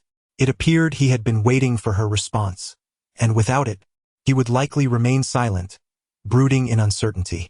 Is this your first visit to my little shop? The woman continued. Su Chen nodded, while Fong Nan surveyed her surroundings with keen interest. The woman smiled warmly. Please take your time to browse. I will not disturb you. If you find something you like, simply leave it, and you may settle the payment with me when you exit. As she spoke, the trio had already passed through the passage, with the woman remaining behind, no longer advancing. Su Chen was still trying to grasp the situation when he turned around and finally understood the peculiar expressions on the couple's faces. His own countenance transformed into one of incredulity. He could never have imagined that this world would harbor such establishments. Truly absurd. It seemed that where there was demand, a market would inevitably arise, defying common sense. Suddenly, Su Chen's heart raced. He was not alone in this venture, for Fong Nan stood beside him, her gaze fixed intently on the garments displayed. With genuine curiosity, she examined them from left to right, her crimson eyes brimming with intrigue. Ah! She gazed for quite a while, unable to discern the true nature of these items, not even venturing a guess. Fong Nan found it exceedingly strange. Previously, those companions of hers would enter this shop solely to purchase such items. Yet, even as rags, this meager fabric seemed utterly impractical. How peculiar! Though they were undeniably beautiful, adorned with intricate patterns, their utility was questionable. Tugging at the material, she discovered its quality was rather poor, tearing easily. This deepened her bewilderment. What joy could those individuals derive from purchasing such substandard fabric? It was utterly baffling. Could it be that they possessed an abundance of spirit stones with no place to spend them, thus becoming unwitting fools here? Fong Nan couldn't help but chuckle at the thought. The shop might deceive others, but they would never see her as a potential buyer. She was determined not to acquire these items. "Let us depart," she declared, grabbing Su Chen's hand, intent on leaving, yet he remained rooted in place, his expression exceedingly strange. "Master, do you know what these are?" "I do," Fong Nan replied, her face impassive, her voice calm. Su Chen was momentarily taken aback by her words, but upon observing her expression, he realized she surely had no clue. His demeanor grew even more peculiar. "Isn't this just a rag? Adorned with patterns, yet utterly impractical." Su Chen remained silent. Fong Nan's curiosity intensified. Could it be that she had misjudged? But with so little fabric, what else could it possibly be if not a rag? Su Chen cast her a glance, then averted his gaze, casually rubbing his nose. "Perhaps it is some undergarment." Upon hearing this, Fong Nan burst into laughter, her beautiful eyes curving like crescent moons, shaking her head in immediate denial. Impossible. With such scant fabric, how could it be an undergarment? What difference would it make between wearing it and not? As soon as she uttered these words, she froze, her expression blank, standing still with vacant eyes. Undergarment. Fong Nan murmured softly. With this realization, she lowered her gaze once more to that pile of clothing. However, the more she looked, the stranger her expression became, and her cheeks flushed deeper. "Ah!" she exclaimed. Fong Nan felt her perceptions shatter. What on earth were these? The rags she had just deemed perfectly ordinary now seemed utterly unapproachable. Her heart raced uncontrollably as she stared at those undergarments, her mind suddenly conjuring an image of herself wearing them. In an instant, her pupils constricted. The next moment, as if struck by a revelation, she whipped her head towards Su Chen. You mustn't think." "I am not thinking. I haven't even expressed what I was thinking. I am thinking of nothing." Nearby, the female shopkeeper observed their reactions and merely chuckled, shaking her head as she turned to leave. Standing at the entrance, she chose not to intrude. This pair clearly appeared to be a newly formed couple, still unacquainted enough with each other to react so dramatically. It was rather amusing. She found it amusing, yet at that moment, both Su Chen and Fong Nan were blushing furiously. The atmosphere in the arena was exceedingly peculiar. Su Chen's peripheral gaze fell upon a pile of undergarments, only to be abruptly obstructed by Fong Nan. "Do not look. I wasn't looking." "You clearly were." "I truly wasn't." Fong Nan's face was as flushed as a ripened peach, her pearly teeth biting down on her crimson lip. How could there be such indecent garments? "Indecent, indecent, indecent," she muttered softly in indignation. Fong Nan attempted to thwart Su Chen from gazing, yet her own eyes could not resist drifting toward those items. Just then, she noticed Su Chen lowering his head to look over, seemingly about to speak.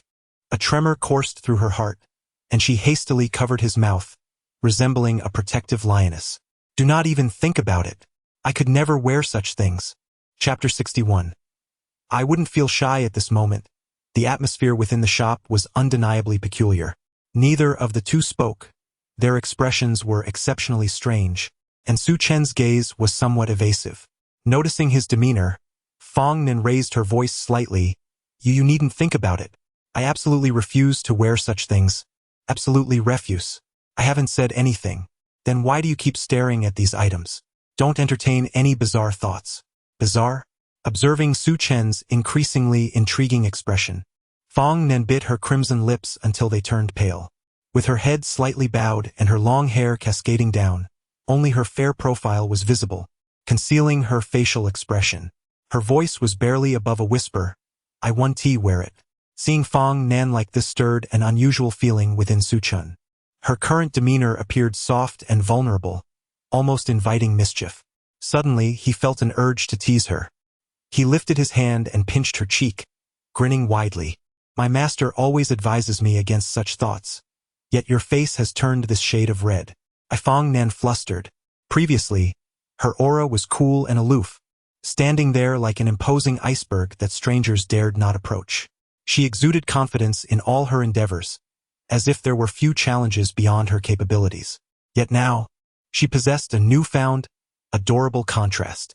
After fumbling for an answer for what felt like an eternity, Fong Nan finally asserted herself. It's hot, and I just blushed. So what? Her tone carried a hint of defiance. Su Chun chuckled at her response. Isn't the master feeling shy? Of course not. Fong Nan's voice was considerably louder than before, her attitude and tone more assertive. Then let us purchase a few items. After all, you do not seem averse to it. We can wear them for fun. Upon hearing this, Fong Nan's pupils constricted, and the light in her eyes visibly dimmed. Her gaze turned vacant as she replayed Su Chen's words in her mind. Wearing for fun, wearing for fun, wearing for fun, wearing was one matter, but playing was entirely another. Furthermore, if she were to don such garments, the dynamics of who would be playing with whom remained uncertain. No, Fong Nan firmly rejected. She discreetly took a step back, her expression peculiar. We should hurry and leave. The sacred tree is about to blossom, and we mustn't waste any time. As she turned to leave, she found her wrist firmly grasped by Su Chun. Are you so eager to leave, master? Is it because you feel shy? I do not. Fong Nan's words were still resolute, yet she kept her gaze lowered, avoiding the pile of garments. Su Chen's smile deepened. I initially thought that if you were too shy, we would leave at once. However, hearing your response gives me confidence. Let us continue browsing and perhaps purchase a few items. Fong Nan gazed at him in confusion, biting her lip, her beautiful eyes reflecting a hint of grievance. She seemed to part her lips as if to speak, yet the words lingered at the edge of her tongue, swallowed back. Ultimately, she merely let out a soft whimper, her little face contorted in distress, as if on the verge of tears. What was the matter, master? Were you perhaps having second thoughts now, feeling shy? I am not. No. It was unclear whether Fong Nan's words were directed at Su Chun or herself. Clenching her tiny fists, it seemed she was rallying her own courage. Taking a deep breath, she lifted her gaze. However, the moment her eyes fell upon those garments, Fong Nan's pupils trembled violently. She could no longer bear to look directly.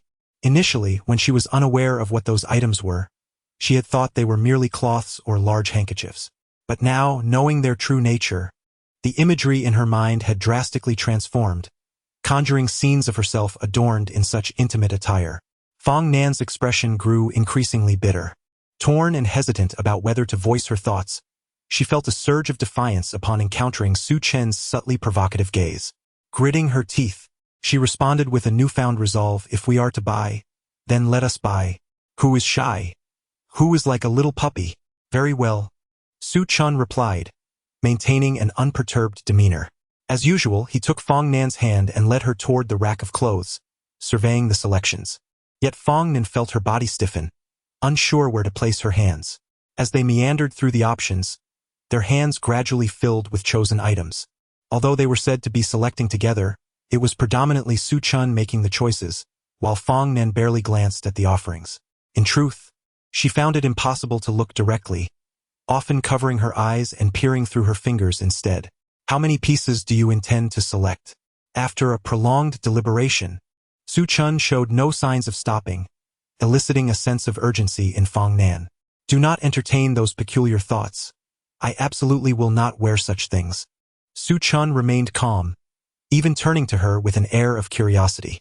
Master, you have repeated this sentiment thrice now. Is this perhaps your subtle suggestion? Suggestion? Fong Nan echoed softly, yet quickly shook her head in denial. No, it was merely that the sight of those garments sparked her imagination of wearing them, and she feared Su Chun might share in those thoughts. After a moment's contemplation, she added, I am not shy. Her voice was barely audible, so faint that one might overlook those 4 words entirely. She pressed her hands against her face, attempting to cool her flushed cheeks, striving to diminish the redness. Sensing Su Chun's gaze upon her, she averted her eyes and murmured, It's simply too hot.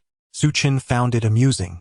No matter how warm it was, could it truly cause a mid-stage transformation realm cultivator to blush so?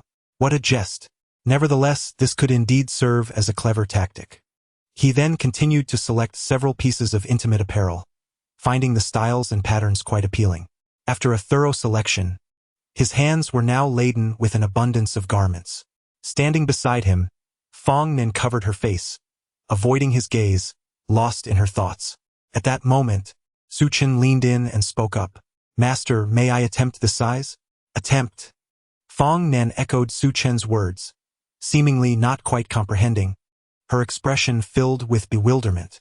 However, upon witnessing Su Chen's actions, her pupils constricted, and she instinctively took a step back. What are you trying to do? Trying the size means just that. Why are you getting hands-on? Su Chen directly lifted the piece of undergarment, comparing it against Fong Nan's figure. This won't do. It's a bit too large for the master. It probably won't fit properly. As soon as he finished speaking, he intended to discard the undergarment he held. Yet, he was abruptly halted by Fong Nan. Her expression remained impassive, her eyes glinting with a cold light, and her voice was chillingly frosty. What do you mean? I can't fit it? Chapter 62. The preferences of my beloved, the matter of whether she can sustain herself does not warrant debate. It is evident at first glance. However, at this moment, Fong Nan exhibits an obstinate demeanor. She straightens her back, sits upright, and fixates her gaze upon Su Chen. You see, this. As she speaks, Fong Nan lowers her head, only to find that her undergarment hangs loosely. In this instance, Su Chen can distinctly perceive the fading brilliance in her beautiful eyes. She seems to be petrified, slumped in place like a deflated balloon, her cheeks reddening at an observable rate. Her small fists clench tightly, the knuckles turning pale. What are you thinking? Upon hearing this question, an inexplicable chill courses through Su Chen's heart. He hastily replies, I am contemplating the absurdity of this undergarment. It is exceedingly unreasonable, the dimensions are far from adequate. Fong Nan bites her rosy lip, her mouth slightly paling. Turning her face to the side, she appears quite embarrassed. Are you thinking that my figure is too frail to fill this undergarment? Certainly not. Su Chen responds without a moment's hesitation. There can be no room for doubt at such a moment. He has also discerned the shift in Fong Nan's mindset. If he were to continue jesting, he might provoke his serene mentor. It is evident that she cares deeply about this issue. At present, Fong Nan bows her head, her expression remarkably complex. This is not a choice I can make. I wish I could sustain myself, but I, she stammers, her words failing her, culminating in a semblance of exasperation. I simply cannot sustain myself, so what? A cold sweat breaks out on Su Chen's brow. Should he say anything now that might upset her, it would surely be difficult to appease her, at least for the time being. He decides to avoid that risk and instead follows Fong Nan's lead in conversation. Master, in truth, the smaller the figure, the more refined the essence. A smaller size indicates a cultivator's superior talent and comprehension. Fong Nan, upon hearing this, nods in a manner that suggests partial understanding, then inquires, is my senior brother Qing Mo's comprehension particularly poor? Su Chen had never anticipated she would pose such a question and nearly choked on his response. Senior brother Qing Mo. He chuckles awkwardly, continuing to play along. You are correct, master. No wonder when I previously taught her swordsmanship at the sect, she struggled to learn. It all makes sense now. Fong Nan nods again, appearing to absorb a wealth of new knowledge. Shortly thereafter, she turns to Su Chen. Then what do you like? Me? Su Chen beams, drawing Fong Nan into his embrace, his arms encircling her slender waist. I adore my beloved. Surprisingly, Fong Nan does not refute or reject this. Instead, she gazes up at him. Is that truly so? Her voice is soft and tender, akin to savoring an exquisite dessert that never cloys. Fong Nan's stature is considered tall among girls, yet it still pales in comparison to Su Chen's height. When she stands beside him, she can only gaze up at him. With both hands, Fong Nan playfully tugged at Su Chen's face, pulling him down to her level. Is it truly the case? Do you genuinely like me like this? At that moment, Su Chen was half squatting, looking up at her, while Fong Nan looked down upon him with her sparkling crimson eyes. Although she looked adorable, an invisible aura of authority surrounded her, reminiscent of an empress's commanding presence. Su Chen refrained from answering directly, opting instead to engage in playful banter. I adore my beloved, and whatever she is, I cherish all of it. After uttering this, he gazed at Fong Nan with a cheerful smile, his voice imbued with mirth. Is my master truly my beloved? Fong Nan, on the verge of responding, was momentarily silenced by the intensity of his gaze, rendering her incapable of uttering any words of rejection. She gently nodded, her voice as soft and delicate as before. Yes. The sound was barely audible, even quieter than her previous remarks, akin to a mosquito's faint buzz. Su Chun intended to seize this opportunity to press further, but upon seeing Fong Nan's face redden to the point of near embarrassment, he decided against teasing her any longer, adopting a more serious demeanor. My beloved need not concern herself with such matters. I cherish her just as she is. Fong Nan stared at him for a considerable time before pouting slightly. Who is your beloved? I certainly am not. Master, are you starting again? Her current demeanor, so carefree and untroubled, seemed a stark contrast to her previous timid self. Although Fong Nan felt a flush creeping to her cheeks under his gaze, she remained stubborn. I am not. Very well, Su Chun nodded, still playing along with her words. It is merely that I wish to procure a few intimate garments for my beloved, and I would appreciate my master's assistance in selecting them. Your beloved does not desire them. How would my master know? I believe she wants them. She even wishes to wear them. Fong Nan pressed her lips together, adjusting her breath, yet her complexion remained slightly flushed, her fair neck adorned with a rosy hue. She does not want them. No, she does want them. Su Chen's tone was calm, his expression unchanging. Yet, Fong Nan grew increasingly flustered. How could he suggest that she wear such things? If she truly donned them, her dignity would be utterly compromised. What would become of her master's authority? Would not his image be entirely tarnished? After much contemplation, Fong Nan exhaled deeply. Your beloved truly does not wish for such items. However, she confided in me that she desires them. Su Chun remained impassive, his expression betraying no change. Fong Nan looked at him in astonishment. How can you be like this, so effortlessly weaving lies without a hint of shame? I am not lying. Fong Nan's face flushed even deeper, her voice rife with indignation. When did I ever express a desire for these things? I have no wish for them. Su Chen chuckled. Those words belong to my wife. What relevance do they hold for my master? Fong Nan hesitated, struggling to find the words. If she were to speak of matters of affection and love, it would truly be akin to asking for her life. Now, with her face flushed, she could utter not a single word. Observing her demeanor, Su Chun felt a mix of amusement and tenderness, swiftly embracing her. All right, I shall heed your wishes. Dear wife, if you do not fancy them, we shall not purchase them. Fong Nan nodded slightly, responding softly.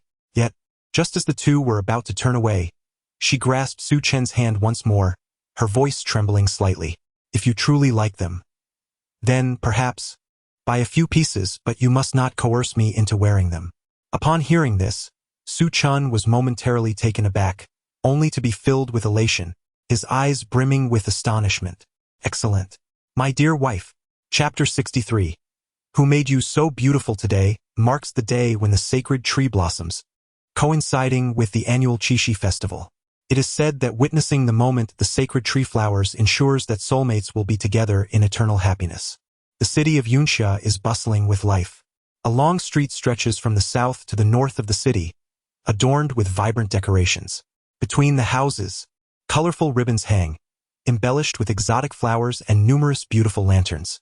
The streets are filled with floral lights, radiating a kaleidoscope of colors that makes the night as bright as day. Many artisans from the mortal realm showcase their crafts, skills honed through years of diligent practice, devoid of any spiritual essence. Performers and acrobats draw a crowd, with cheerful onlookers enjoying the lively atmosphere. The streets are crowded, thronged with people, their faces illuminated with joyful smiles as they gaze at the culinary delights and wares lining the sidewalks. Among the crowd, two individuals stand out, hand in hand. One woman exudes an ethereal beauty, reminiscent of a celestial being stepping out from a painting, untouched by the mundane world, her eyes shimmering with a faint hue of crimson. Her beauty is such that it induces feelings of inadequacy in those who behold her, prompting whispers and hushed tones to avoid disturbing her grace. Beside her, a young man, though lacking her otherworldly aura, possesses an extraordinary charm and striking features. This is Su Chun and Fong Nan, who have traversed the city from one end to the other. Su Chun furrows his brow, irritated by the numerous gazes directed at them. What is so captivating? This fellow is truly bothersome, he mutters. Fong Nan chuckles in response. Are you saying it's only permissible for you to gaze, while others must avert their eyes? Of course. How can it be any other way? I shall be possessive. They are not allowed to look at you. Only I should be permitted to feast my eyes upon you. Su Chun retorts fiercely, tightening his grip on Fong Nan's hand. Yet, he remains acutely aware of the lingering stares from passers-by. Among them, men are scarce, while women gaze unabashedly, showering her with unreserved admiration. Unable to endure the attention any longer, Su Chun urges Fong Nan to quicken their pace, veering away from the lively thoroughfare into a narrow alley. This secluded passage is devoid of shops and seldom frequented by others. He pulls Fong Nan deeper into the dimly lit void, where not a single lantern illuminates the darkness. What are you bringing me here for? Fong Nan asks, her voice trailing off as she realizes their distance from the throng of revelers, leaving only the two of them in solitude. Suddenly, she feels his grip tighten around her wrist, her back pressed against the cold wall. Enveloped in darkness, the outside lights fail to penetrate their secluded space, casting an unusual atmosphere around them. Release me. Fong Nan felt a peculiar sensation in her heart, turning her head away from him. No, the dark and narrow alley was already cramped. The distance between them was exceedingly close. Fong Nan could feel Su Chen's fervent breath, as if waves of fire scorched her heart, causing it to tremble. Her ears burned with heat. A mix of shyness and agitation surged within her. She yearned to push him away yet found herself reluctant to do so, ultimately managing to utter softly, "Stop it. I'm not playing around with you. There are people outside. They cannot see us here." In the dim alley, only flickering lights danced weakly, dust floating in the air. Fong Nan wished to speak further, but in the next moment, she felt that searing breath enveloping her. It felt as if the world had turned upside down, her mind blank. Before she could react, she was engulfed by Su Chen's passionate kiss. However, there was no way to escape. After all, he was the trouble she had invited upon herself, and thus, she could only indulge and soothe him. After what felt like an eternity, Fong Nan finally managed to catch her breath. Her voice remained cool, yet it carried a hint of helplessness and a touch of melancholy, almost like a playful pout. They are watching us. If you are unhappy, then let this punishment fall upon me. After all, who told you to be so handsome? I. Fong Nan found it hard to suppress a smile, interpreting his words as a rather extravagant self-praise. You were never this casual during our first kiss. You don't cherish it anymore. I do not. Su Chen protested loudly. During the first time, your heart raced, and you couldn't even look at me. Now you seem indifferent. I care. After declaring this, Su Chun held firm for a moment, but under Fong Nan's gaze, he averted his eyes, attempting to divert his attention. Yet he stubbornly muttered, "Who told you to be so beautiful? If there were another woman more beautiful than me, wouldn't you?" Before Fong Nan could finish, Su Chun interrupted her directly. "Never. Even if she were a celestial beauty, it would be of no concern to me. My wife is the most exquisite of all." In truth, Fong Nan was not particularly fond of such overly sentimental declarations. If a common man were to utter such words, she would have swiftly silenced him. Yet, with Su Chen, the meaning transformed, resonating deeply within her heart. A flush of color flickered in her eyes. She gazed at him quietly, a smile gracing her lips, her eyes sparkling with mirth. Curiously, she inquired, "Who is this she?" Su Chen's face was a portrait of confusion. "I just made that up. I don't believe you." After studying her for a while, Su Chun seemed to have formulated a response and proclaimed, "My wife is the most beautiful in the world, kind-hearted, gentle with a temperament so amiable. She is perfect in every way, treating me with utmost care. No one can compare to my wife." Fong Nan found herself slightly dazed by his words, still trying to process the admiration he had just expressed. However, Su Chen's bold and earnest declarations had drawn the attention of the crowd outside the dim alley, who were now peering curiously within. Fong Nan hurriedly covered his mouth. "Do not utter another word. If you continue, who knows what further embarrassing declarations you might make. Besides, your voice is far too loud. Those people outside have certainly noticed the commotion in the alley.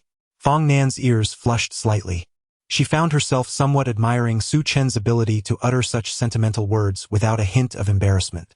Yet, the next moment, she furrowed her brow. Be honest with me. How many girls have you spoken these words to? Why are you so adept at this? Am I merely the latest recipient of your declarations? Just how many girls have you known before me? Su Chen felt a wave of anxiety wash over him. He had merely been improvising in the moment. There was no prior experience to draw from. The only semblance of experience he had was passive, more a history of suffering and humiliation than anything else. With a deep sigh, Su Chen declared, "By all that is sacred, I have only ever spoken such words to you." Chapter 64. The candied hawthorn was stolen. Su Chen perceived a subtle transformation in his master. Although her demeanor remained as frigid as ever, exuding an aura that discouraged proximity, there was now an undercurrent of fervor intertwined within that chill. The jealous words she had spoken moments ago were entirely uncharacteristic of the master he once knew. Fong Nan had changed, or perhaps, she had simply revealed a broader spectrum of her personality, no longer so monotonous as before. She no longer resembled a celestial being perched high above. Instead, she appeared more like an innocent girl, blissfully unaware of the world around her. Alongside her coolness, there was a hint of adorableness, a touch of navet, softening her previously piercing demeanor. However, her newfound propensity for jealousy was less than commendable, primarily because the jealousy she experienced stemmed from unfounded insecurities, mere fabrications of her imagination. At that moment, as they walked through the bustling streets, Fong Nan held a string of candied hawthorn in her hand, each piece enveloped in a delicate, crystalline sugar coating. She took small bites, allowing the sugary exterior to dissolve in her mouth, savoring the delightful blend of sweet and tangy flavors. How is it? Humph. Fong Nan disregarded his question, yet the corner of her eye lingered on him as she spoke to herself. Do not assume that by bribing me with this candied hawthorn, you can silence me. Su Chen couldn't help but chuckle, bemused by her current state of jealousy, pondering over whom she was truly envious. He shook his head. The only other females I have interacted with, apart from you, are those formidable women, and I have never sought to appease them. Those words were merely spontaneous thoughts, intended solely to bring you joy. I have never shared them with anyone else. Fong Nan's eyes shimmered with a flickering light, a mixture of thoughts swirling within, as she continued to chew on the candied hawthorn. The sugar coating had now melted away, leaving only the slightly tangy hawthorn flesh. Her heart was tumultuous. Had it been in the past, she would not have felt such anxiety over potential loss. Yet, once a child has tasted sweetness, they become reluctant to endure sourness again. She intended to keep him firmly by her side, ensuring he remained securely locked within her grasp. No room for error, no hint of threat. The string of candied hawthorn boasted 7 pieces, and Fong Nan nibbled at them like a little hamster. Before long, only one piece remained. She wiped her mouth and looked up at Su Chen, her gaze imbued with an indescribable yearning. Was what you said earlier true? Were you not deceiving me? Have you truly only spoken such words to me? I do not lie to you. Then you have never uttered such words to anyone else? You have never had other female companions? That is indeed the case. Su Chen found himself at a loss for words, a mixture of amusement and exasperation washing over him. Very well. Fong Nan nodded. If Su Chen were to have other romantic interests, she would not hesitate to have the 18 judges of the sect find him some tasks to occupy his time. Seeing her smile return, Su Chen felt a weight lift from his heart. Are you satisfied now, master? Humph. Are you no longer angry? Fong Nan appeared oblivious to the words spoken, her focus unwavering as she continued to savor her candied hawthorn. Only one remained. She delicately bit into half of it, leaving the other half suspended. However, before she could even chew the morsel, she felt Su Chen grasp her hand and devour the remaining piece. Oh, Su Chen, gazing at Fong Nan, who was holding the candied hawthorn, could not suppress a grin. Has my master finally deigned to acknowledge me? Fong Nan's cheeks were still puffed, the half-eaten candied hawthorn yet unswallowed. I've bitten into it, she mumbled softly. With only one left, she wished to savor it more slowly, taking just a bite. Unexpectedly, in a moment of distraction, This mischievous scoundrel snatched the other half away. As she pondered, she realized Su Chun had already swallowed the sweet treat and was now approaching her. A vague sense of unease washed over her, prompting her to instinctively retreat, only to have him seize her wrist. What are you doing?" Her words were muddled, the half-eaten candied hawthorn still lodged in her mouth. She stared at him, her crimson eyes shimmering with uncertainty. Su Chun, grinning widely, remarked, "You haven't had your fill. Then shall you go buy another?" "No need," he replied, wiping his mouth and drawing closer, his tone casual. "There's still some left." "Still? Where?" Fong Nan failed to grasp his meaning, but in the next instant her pupils dilated. Her red eyes brimmed with astonishment, momentarily forgetting to push him away, standing frozen in place. The candied hawthorn had been taken from her. She murmured softly, her gaze cast downward, her expression a mix of emotions, her ears burning fiercely. Instinctively, she lifted her gaze to find Su Chun, only to quickly lower her head again. Her already flushed face took on an even more peculiar hue. Clenching her small fists, a hint of indignation surged within her as she exclaimed, "That was my candied hawthorn." Su Chun, tightening his grip on her wrist, leaned in closer, his voice dripping with possessiveness. "You belong to me." "I." Fong Nan bit her lip, the lingering sweetness of the candied hawthorn still dancing on her tongue. Perhaps it was merely a trick of the mind, but it seemed even sweeter than before. Her cheeks flushed, memories of the earlier moment flooded her thoughts, leaving her head feeling muddled. She lost track of what she intended to say, her mind a blank slate, and could only respond dazedly, "Is that so?" Observing her current state, Su Chun could not resist reaching out to stroke her face, playfully pinching her cheek. Night had fallen, yet the entirety of Yunxia City remained ablaze with light. The heavens were adorned with twinkling stars, and a full moon hung high, casting a serene and cool glow. The night was tranquil, yet within Yunxia City the atmosphere buzzed with excitement. At this very moment, the sacred tree was on the verge of blooming. Countless couples flocked toward the city center, some even harnessing spiritual energy to soar through the air. The sky and earth were alive with cultivators. Su Chun and Fong Nan held hands, suspended in the air, gazing at the towering sacred tree before them. It was on the verge of blossoming. It is said that those who witness the moment of its bloom alongside their partners shall remain together forever, never to part. Su Chun observed the obediently following Fong Nan beside him and could not help but tease her. What has come over the master? Has he become foolish from too much joy just moments ago? Fong Nan gently replied, her head bowed, dutifully trailing behind him like a devoted shadow. Soon, she sensed something amiss and, with a flushed face, retorted, "I am not foolish. You are the silly one." The sacred tree stood at the heart of the city. To catch a clear glimpse, one must find a good vantage point and arrive early to secure a prime location. Countless pairs hurried forth, all straining to catch sight of the impending bloom, yet one individual kept her gaze lowered. Fong Nan quietly followed in Su Chun's wake, her delicate fingers lightly caressing the heart-shaped jade pendant that hung at her waist. This pendant was originally 2 pieces, meant for 2 individuals, which, when joined, would form a complete whole.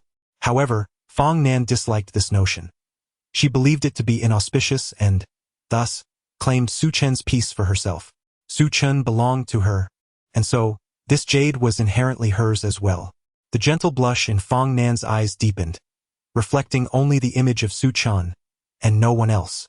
Chapter 65. The master has gone mad in the city of Yunxia. The night had deepened, casting a tranquil veil over the surroundings. Countless couples gazed in awe at the magnificent tree standing in the center of the city. The sacred tree had blossomed. Its once barren branches now sparkled with ethereal lights, resembling spirited little creatures that danced and flitted around the tree, creating a harmonious spectacle. The myriad of glowing orbs intertwined with the myriad stars above, crafting a beautiful tableau reminiscent of a dream, filled with serenity and peace. As the lights multiplied, their brilliance intensified, becoming increasingly resplendent, until they clung to the dry branches, slowly giving rise to buds.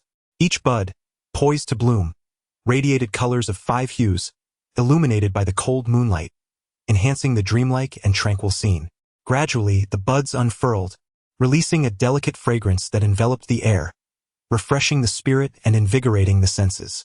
The sight of the fully blossomed flowers was nothing short of spectacular.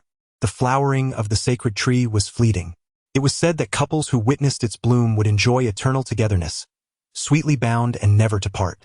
At that moment, all eyes were fixed upon the sacred tree, including Su Chen's.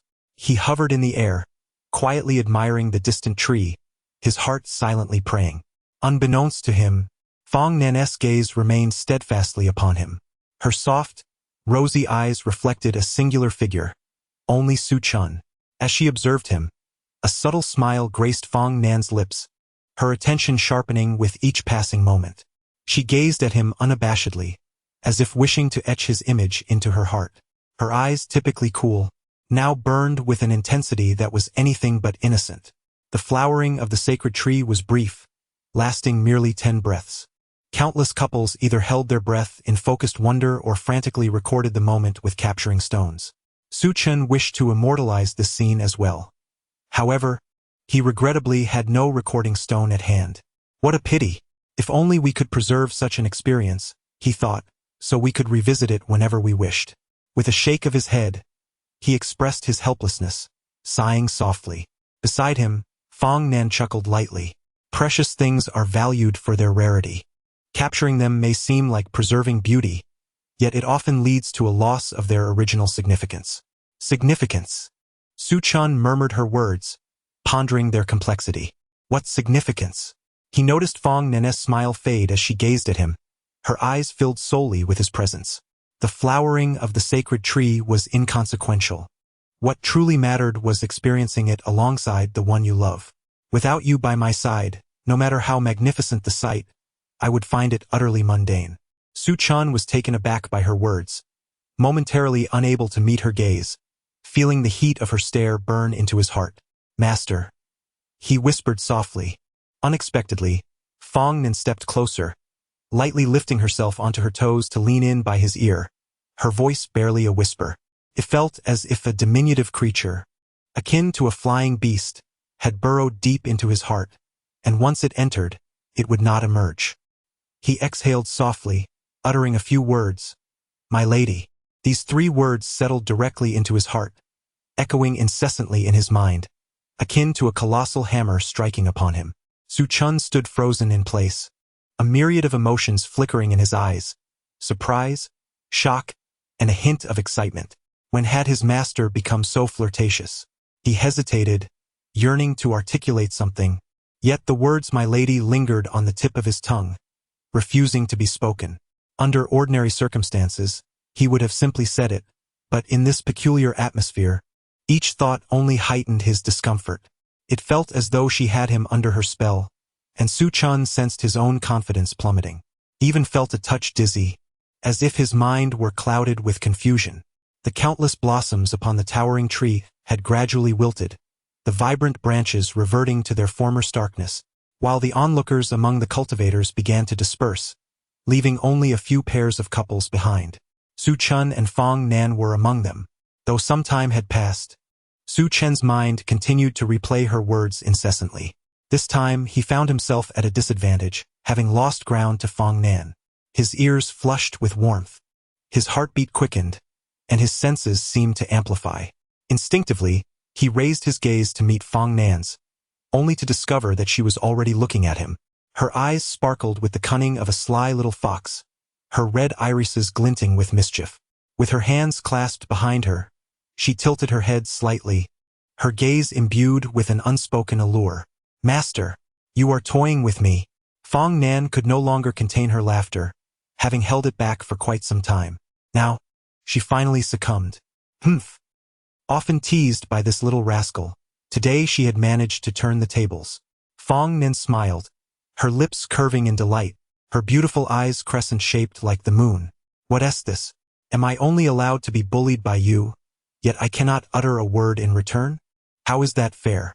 Su Chen found himself at a loss for words.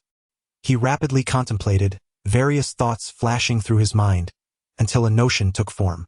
He composed himself, shaking off his earlier embarrassment to regain his poise. His master had just spoken of the significance of this scenic view, which was enhanced by the presence of a beloved companion. That beloved companion she referred to.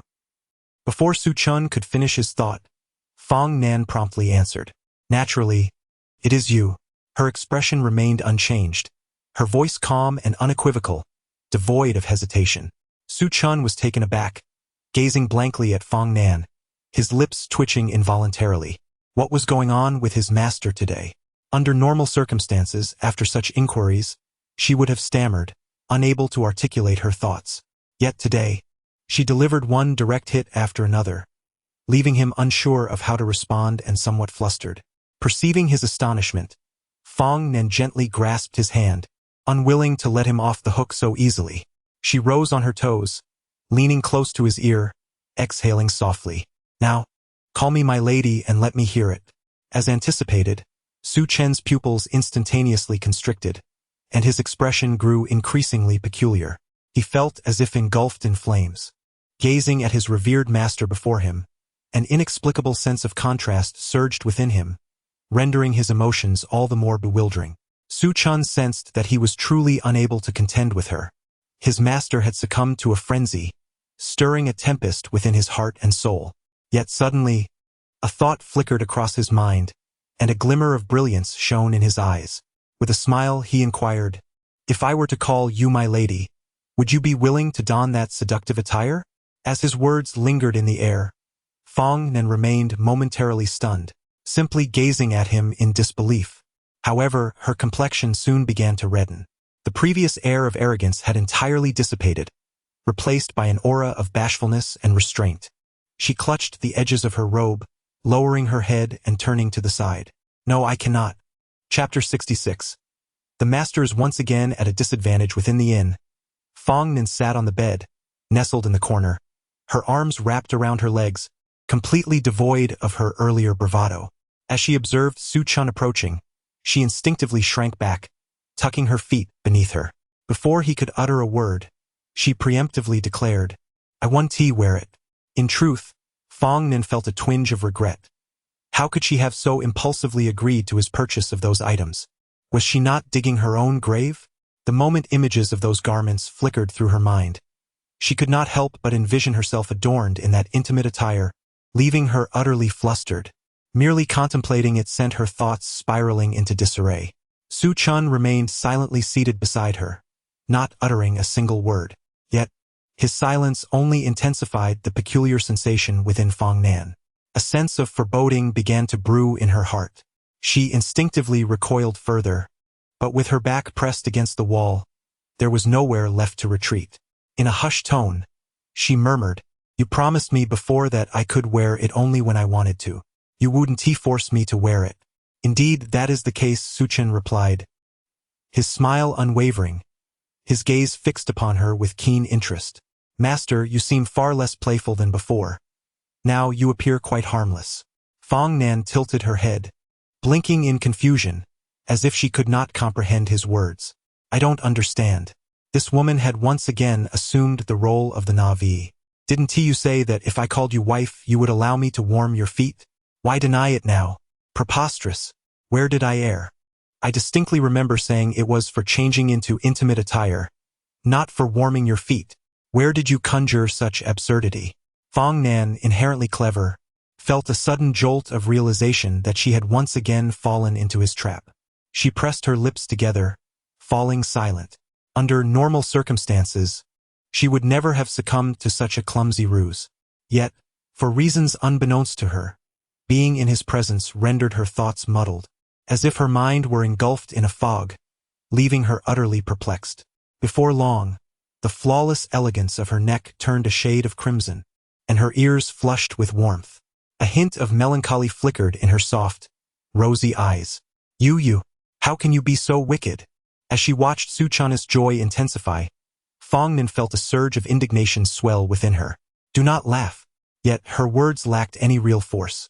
Although it seemed as if she were scolding him, her tone was imbued with an endearing innocence that contrasted charmingly with her normally cool demeanor. Su Chun laughed all the more heartily, further igniting her ire. She lifted her hands to cradle his face, gazing deeply into his eyes.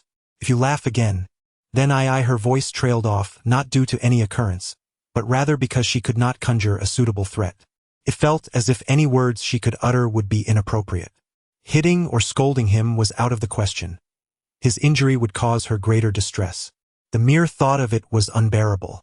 After a moment of contemplation, she began to form her thoughts. If no threat could be discerned from Su-chun, then perhaps she should look within herself. She gazed quietly at him. If you are indeed smiling, then I shall. Regardless of how much time passes.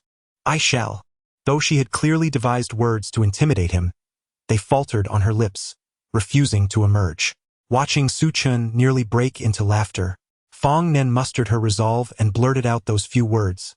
Henceforth, I shall never allow you to warm my feet.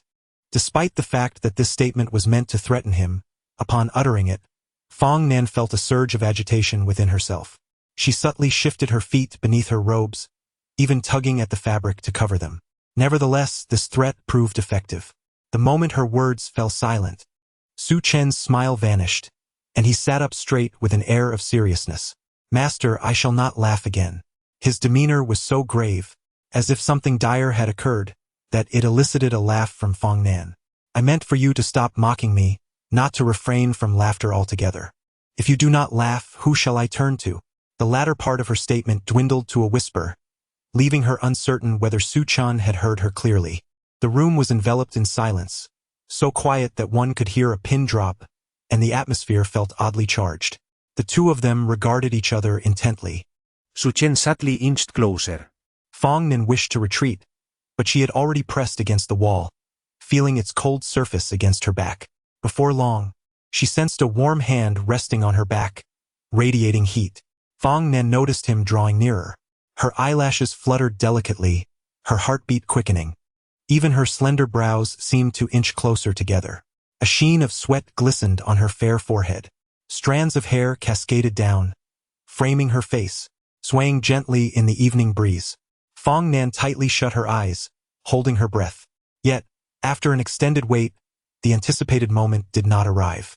Hesitating, she finally opened her eyes, only to find Su-chun smiling at her. Fong Nan was momentarily taken aback, and then a wave of embarrassment and annoyance surged within her. The distance between them was now alarmingly close, each able to feel the warmth of the other's breath. Fong Nan clenched her small fists, her light red eyes flashing with mischief. She felt an overwhelming urge to consume Su-chun whole. This rascal! How wicked he is! Such wickedness, time and again. Wickedness to the core. He had seen her in that vulnerable state, waiting with closed eyes for his affection. The mere thought of it caused her embarrassment to swell like a tide. Her fists tightened further, her gaze igniting with indignation. Silently, she regarded Su-chun, not uttering a single word, resembling a sealed bottle. Su-chun sensed he had overstepped his bounds and hurriedly approached to placate her. Master, are you angry? Fong Nen remained silent, her cold stare fixed on him. After a lengthy pause, she finally uttered a command. Close your eyes. Upon hearing this, Su-chen's heart jolted, and an unsettling feeling arose within him. Observing her master in such a state, he could not bring himself to refuse. He obediently closed his eyes. In the next moment, he felt himself being pushed down, one hand gripping the back of his head while the other held his chin. Her kiss, though inexperienced, was clumsy, more akin to gnawing than genuine affection.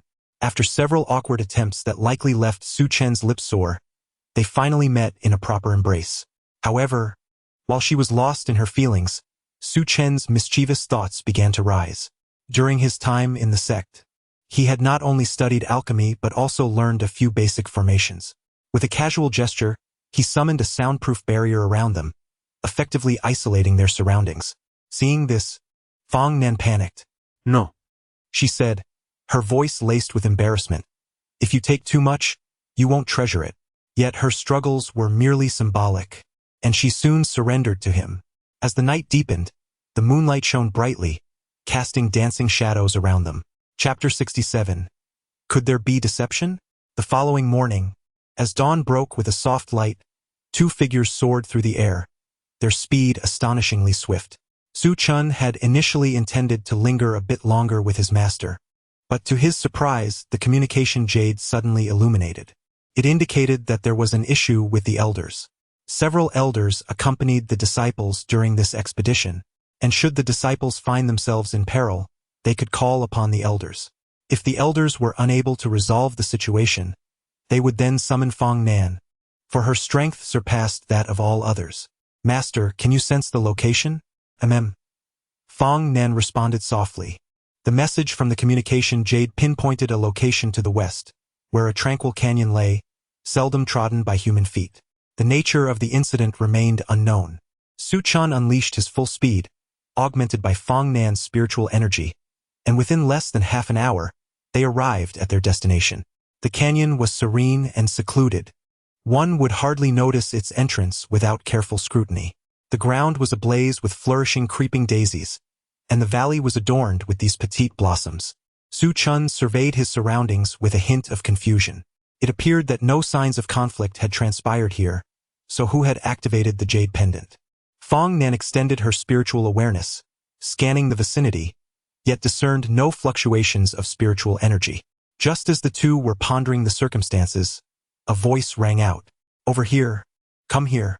Following the sound, they spotted Qing Mo waving to them from a corner of the canyon. The scene was somewhat comical, as the atmosphere around them felt peculiar. Fong Nan was perplexed, while Su Chen wore an utterly bewildered expression. Master Uncle? A multitude of questions filled his mind. He recalled that she had mentioned her absence from this expedition when descending the mountain. Moreover, with her cultivation at the God transformation stage, her prowess was only inferior to that of the sect leader and his own master. What could necessitate her seeking assistance? As Su Chen contemplated this, his expression grew serious. Master Uncle?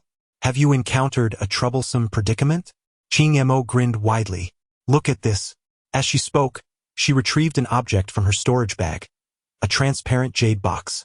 The moment the box emerged, the air around them shimmered with spiritual energy, radiating a rich aura and an intoxicating fragrance of herbs.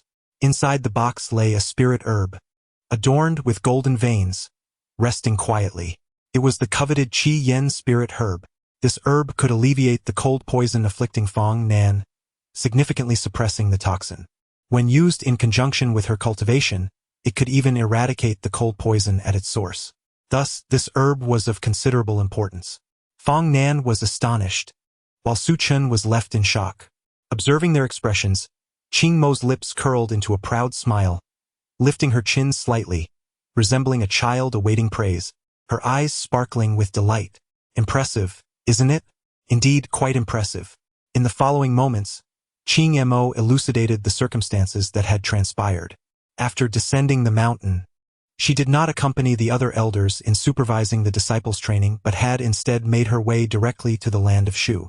The land of Shu is renowned for its exquisite cuisine. Whether rice or noodles, they surpass the delicacies found in other regions. She initially sought information regarding the crimson flame herb, intending to ascertain its growth location based on the characteristics recorded in ancient texts. As she wandered, she arrived at a particular gorge, where she encountered an individual. Qing Ma expressed her joy at this moment, recounting how amiable the person was. He inquired about her purpose for being there, and upon her request for the crimson flame herb, he graciously bestowed it upon her. How wonderful! Su Chen and Fong Nan were taken aback. What an unusual turn of events, where one person simply hands over something so valuable without any stipulations. Su Chen, With a perplexed expression, questioned Master Uncle, did that person impose any conditions upon you? Did he require spirit stones or ask for a trade of spiritual artifacts? Not at all, Qing Mo replied, her smile radiant. That brother was truly generous. He asked for nothing and simply gave me the herb. She mused that if it were sold at an auction, it would fetch a considerable sum of spirit stones, leading to a substantial profit. Su Chen's expression grew increasingly strange as he pondered the implications. Was it truly a case of a mere handout? Given Master Uncle's intellect, such a feat seemed implausible, indicating a potential misunderstanding. Just then, Qing Ma extracted the crimson flame herb from its jade box. Before Fong Nan could voice any objections, Qing Ma swiftly placed it in her embrace, urging her to absorb it promptly. Brother Nan, you must take it now. Otherwise, after a short while, the herb's medicinal potency will dissipate, rendering it ineffective. Su Chen chimed in, "Please absorb it, master." As soon as the herb was revealed, its medicinal essence began to wane. The longer they hesitated, the more it diminished. Fong Nen wasted no time. She settled into a cross-legged position and ingested the crimson flame herb, commencing its refinement. A gentle crimson aura enveloped her, continuously nurturing her physical form. One could observe beads of perspiration forming on Fong Nan's fair forehead, as her body temperature rose significantly. Everything unfolded in a systematic manner. As I had surmised, the herb could substantially alleviate her physical condition. If you both continue to cultivate together, the cold poison can be entirely eradicated. Even Su Chun felt his cheeks warm at her candid words. His master uncle spoke with such boldness, expressing thoughts without hesitation.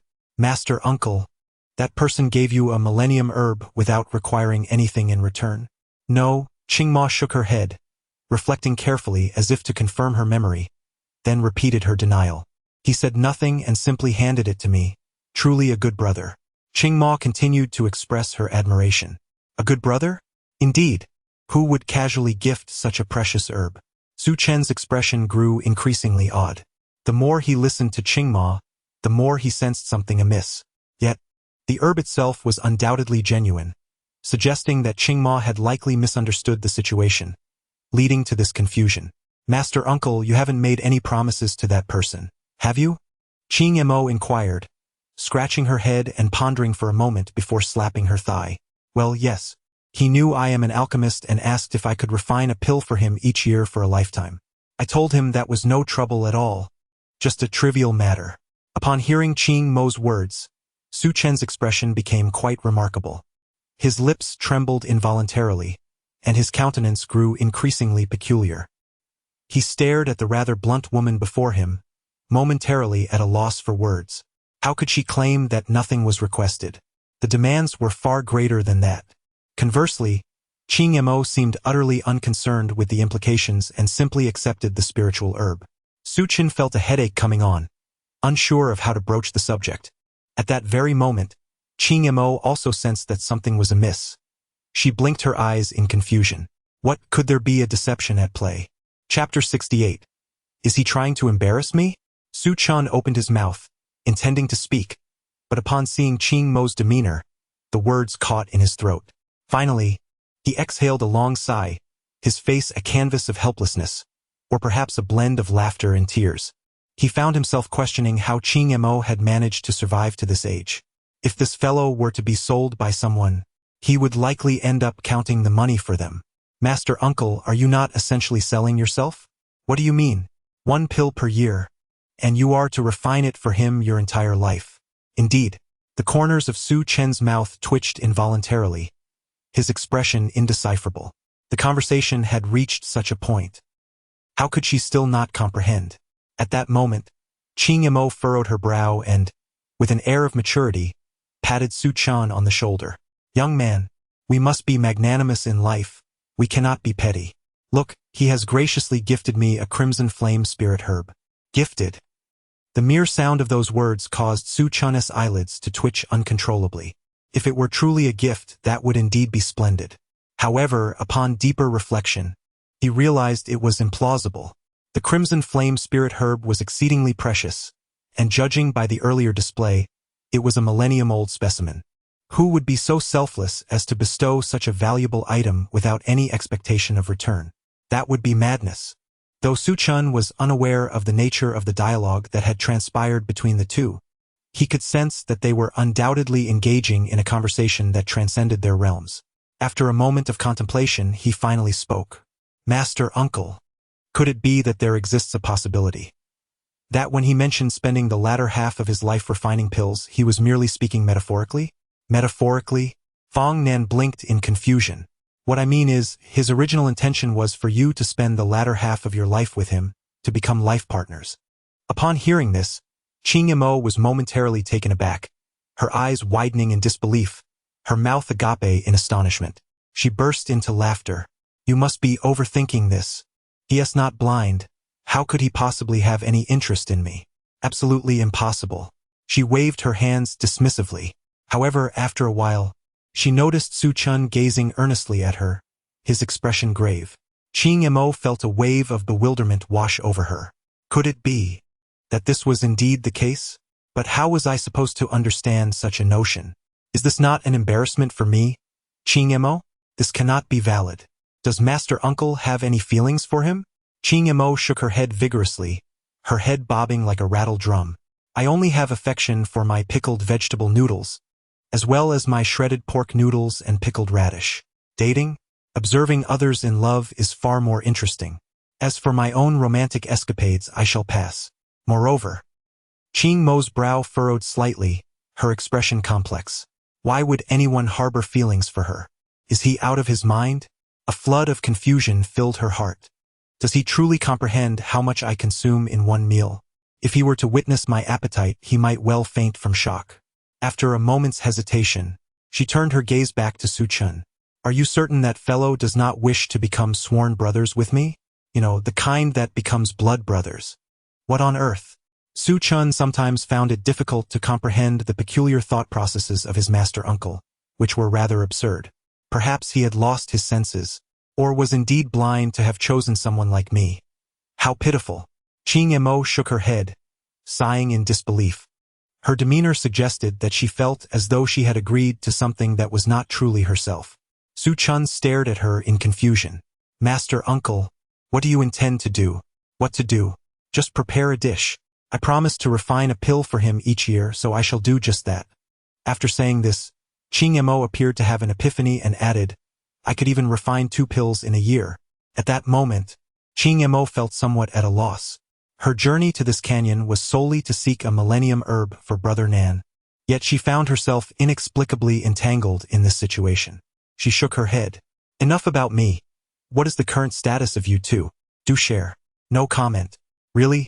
I almost put myself in jeopardy just to procure spirit herbs for your master. Qing Mo said, crossing her arms and squinting her eyes, clearly still somewhat disheartened. Come on. Do speak up. While I may lack the strength to rally an army, a little gossip won't hurt, she urged. Su Chun felt his face darken under her scrutiny. Clearing his throat, he hesitantly replied, well, we've done the usual things that normal partners do, so it should be about right. Master Uncle, please don't inquire further. The spark of gossip ignited in Qing Mo's eyes, burning with an insatiable curiosity. Just then, Fong Nen, who had been absorbing the crimson flame spirit herb, awoke. A glimmer passed through her eyes as she slowly exhaled, white mist rising from her. The sweat on her fair forehead evaporated gradually, as if it had never existed. This was the clever application of spiritual energy. Not only Su Chun, but even Qing Mo, with her current control over spiritual energy, could hardly measure up. Qing Mo smacked her lips in disappointment. It was unfortunate that she had only asked half of her question before Nan woke up. Otherwise, she could have probed further. She suspected that Nan had timed her awakening rather conveniently. All right, now that we've finished absorbing, let us depart and head back for some noodles. Qing Mo stood up, brushing off the dust from her pants. However, Su Chen's expression was somewhat peculiar, hesitating to speak. Fong Nen noticed the strange atmosphere between the two and looked over in confusion. What's the matter? Qing Mo felt a bit awkward. It's nothing serious, just a minor misunderstanding between me and that good brother of mine. I thought we were like brothers, yet he intended to put me in a compromising position. How devious.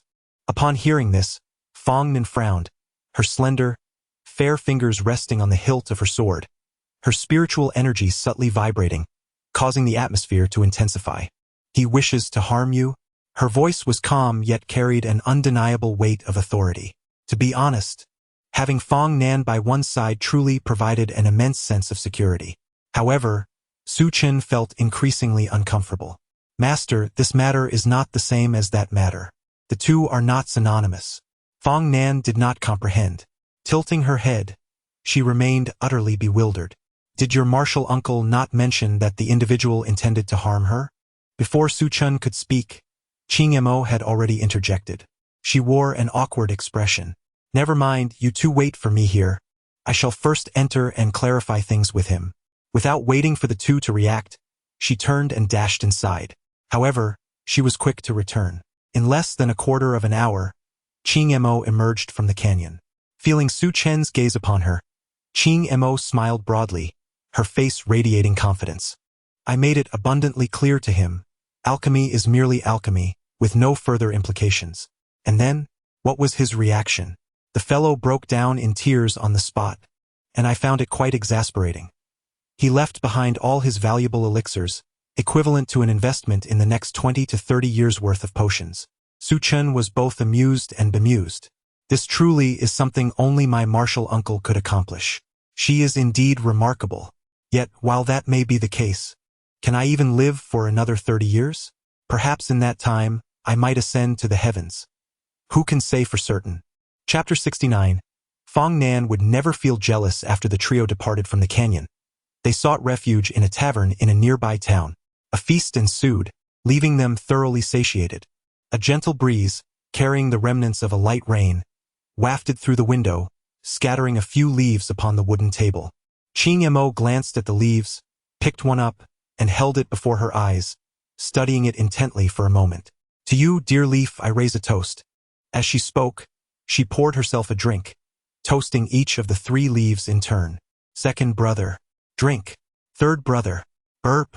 By the time she finished, she was utterly inebriated, collapsing onto the table in a stupor. Su Chen chuckled softly, pondering that his master would likely never find a soulmate in this lifetime. It was indeed a rare challenge to discover someone suitable, at least someone who could match her drinking prowess or share in her whimsical escapades. Such companions were hard to come by. Surely, one could not spend a lifetime merely subsisting on a few bowls of noodles. The sporadic drizzle cooled Su Chen's face, shaking him from his intoxication. Suddenly, an inexplicable chill enveloped him. Although it was early autumn and temperatures had noticeably dropped, he had long since transcended to the nascent soul stage, thus impervious to such external influences. Odd! As he contemplated this peculiarity, the chill intensified. At that very moment, he heard a voice whisper near his ear, "How much longer will you gaze?" Turning to investigate, he discovered Fong Nan watching him intently. Realizing the situation, he chuckled and inquired, "Master, do I detect a hint of jealousy?" Fong Nan remained silent, observing him for a moment before turning her gaze away. Outside, the rain poured ever more fiercely, creating a relentless cacophony. With Ching Mo completely inebriated, it seemed an opportune moment to rest. Fong Nan seated herself by the window, propping her chin on her hand, quietly gazing out into the rain. A gentle breeze tousled a few strands of hair on her cheeks, her profile cloaked in the shadows of the overcast sky. She appeared ethereal, as if she had stepped out of a painting, untouched by the mundane world. Su Chen watched her in tranquil admiration, captivated by the harmonious tableau of her presence against the rain-soaked scenery, reminiscent of an exquisite ink-wash painting, too beautiful to disturb. Fong Nan closed her eyes, her long eyelashes casting delicate shadows, enhancing her allure. He edged closer, inhaling the fragrance that enveloped her. A fresh scent reminiscent of sun-dried clothing, blossoming peach blossoms and mountain wildflowers. The aroma flooded his senses, enchanting and intoxicating. Yet, at that moment, Fong Nan turned to him, her lips slightly pursed, the faint blush in her eyes reflecting Su Chen's image, tinged with a hint of melancholy. She languidly uttered, "You may continue to admire her." Her voice was devoid of emotion, and after speaking, she turned her gaze back to the window, softly muttering, "Do not look at me." Su Chen sensed the palpable jealousy intensifying between them. He shifted his chair closer and enveloped her from behind, his arms wrapping around Fong Nan's waist. Unable to contain his laughter, he found his master's jealous demeanor far more endearing than usual. "Let go of me," she insisted. "No, if I release you, who will comfort my master? I don't need you to comfort me." Fong Nan struggled to free herself from his grasp, yet he held her tighter. Eventually, Su Chen leaned against her shoulder, refusing to let go. "Let go of me. I will not. Embracing someone as unlovable as me is utterly dull." Su Chen was momentarily speechless, unable to suppress his laughter as he looked at her. Fong Nan, aware of the inappropriateness of her statement, felt as if he had caught her in a compromising position, her cheeks flushing crimson. She turned slightly to gaze out the window, pretending as if she had said nothing, maintaining a calm demeanor. Su Chen stifled his laughter and remained silent, continuing to hold her. After a considerable time, he spoke.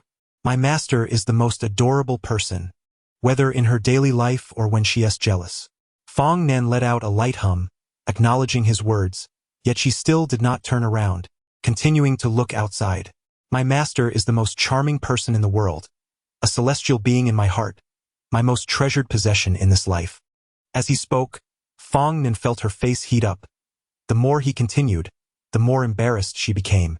Before Su Chun could finish, she hurriedly covered his mouth. You, please stop. Her heartbeat quickened. She wondered how he could so effortlessly utter such embarrassing words without a hint of shame. Such sentiments would be more appropriate shared at night, in the intimacy of their shared bed. Fong Nan's mind was a whirlwind, replaying his words incessantly, causing her to forget her earlier thoughts. She sat in a daze, her face growing warmer with each passing moment. Who is your treasure? So shameless. Merely repeating his words was overwhelming enough to induce her embarrassment. Observing her flustered state, Su Chun grinned and gently inquired, Is my master no longer angry? I'm not angry. Then, do you still require me to comfort you for a while longer? Fong Nan quickly shook her head, speaking earnestly, I'm no longer angry. She genuinely feared that Su Chun might utter more scandalous declarations, words that were already quite embarrassing in nature, especially in such a public setting. Such sentiments should be reserved for the night. What had this moment become? Meanwhile, the rain outside had diminished significantly, and Qing Mo had been asleep for quite some time, likely to awaken shortly. Su Chun embraced Fong Nan's slender waist, drawing her closer, tucking a strand of hair behind her ear with a natural gesture. Yet, Fong Nan stiffened, her cheeks slightly flushed, murmuring softly, How can you so effortlessly speak such things, calling me your celestial being, your precious treasure? Where did you learn such words? She felt a wave of embarrassment wash over her, accompanied by a sudden dizziness.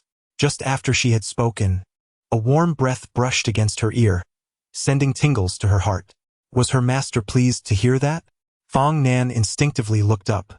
Meeting his gaze, she forgot her intended words, her mind going blank. She paused, her complexion deepening in hue. As if to conceal her embarrassment, she slipped from Su Chen's embrace, standing straight by the window. Her pearly teeth grazed her crimson lip, and her fists clenched tighter. I am not jealous. Then, as if to affirm her previous declaration, she added with conviction, Not at all. Compared to her usual cool and distant demeanor, she was, in this moment, somewhat uncharacteristic. Yet, this departure from her norm lent her an alluring charm and a captivating sweetness, even a delightful contrast. Chapter 70. Consider yourself fortunate the rain has ceased, yet droplets still trickle from the windowsill of the tavern. Qing Mo, bleary-eyed, rises from her slumber, stretching languidly and emitting a lengthy yawn. Oh! She rubs her eyes in bewilderment. As she surveys her surroundings, a sudden shock courses through her, and she furrows her brow. Did you bully Nangu? No. Then why is her face so flushed? Qing Mo regards Su Chun with suspicion. She is oblivious to the events that transpired while she was drunkenly asleep, but she is acutely aware that something indeed occurred. Alas, she has missed it yet again. How unfortunate. Next time you decide to bully Nangu, remember to bring me along. Otherwise, you 1T stand a chance against her.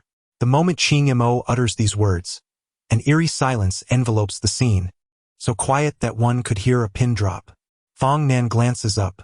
Qing Mo hastily raises her hands to shield her head. I was merely concerned that you might be at a disadvantage, thinking to assist you both in strengthening your bond. Clang. Forget I said anything. I'm off to settle the bill.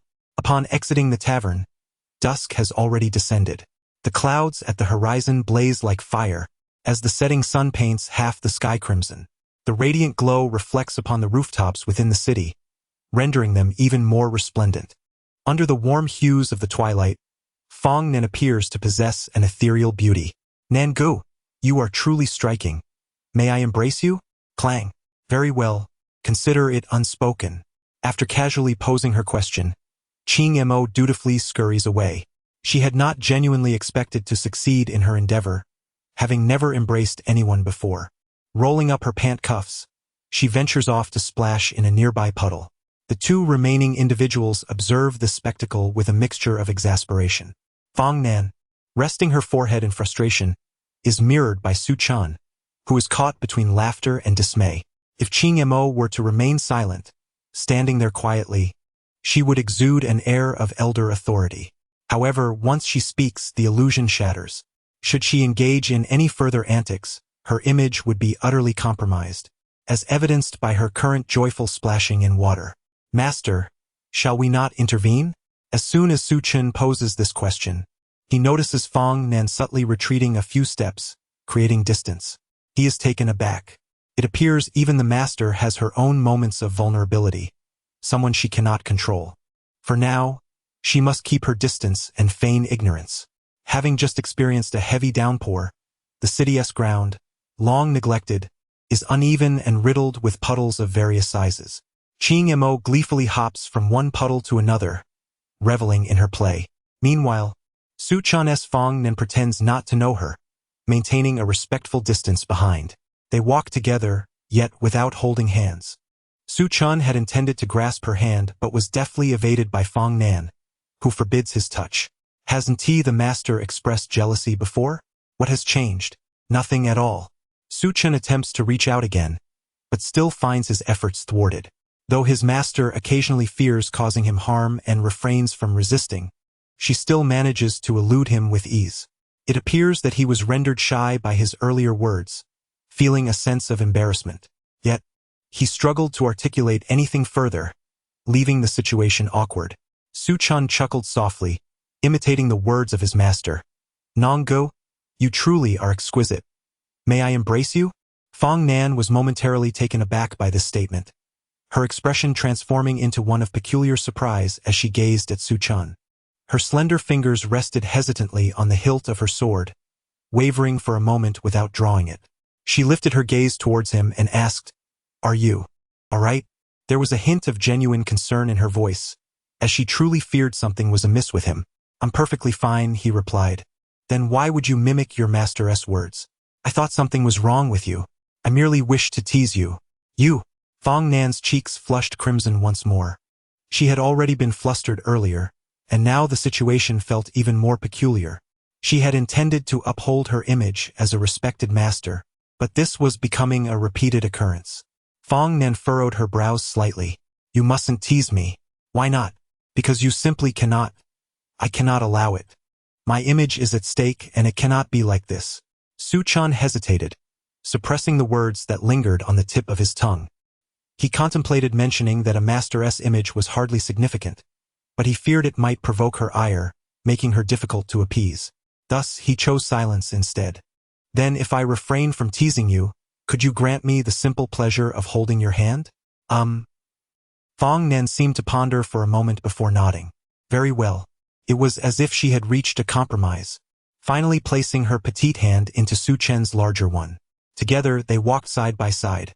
The air, freshly scented with the aroma of damp earth after the rain, enveloped them. After a satisfying meal, Su Chan gazed at the sunset painting the sky, holding Fong Nan's hand, feeling an overwhelming sense of contentment. Truly, he thought, there were no regrets in this life. Fong Nan furrowed her brow at his words. "You're speaking nonsense again." "Ah." Su Chan tightened his grip on her small hand, grinning widely. "Master, I speak not to amuse you. I genuinely feel that I have no regrets in this life. To have such an extraordinary partner, each day feels like a dream, and I constantly fear waking from it."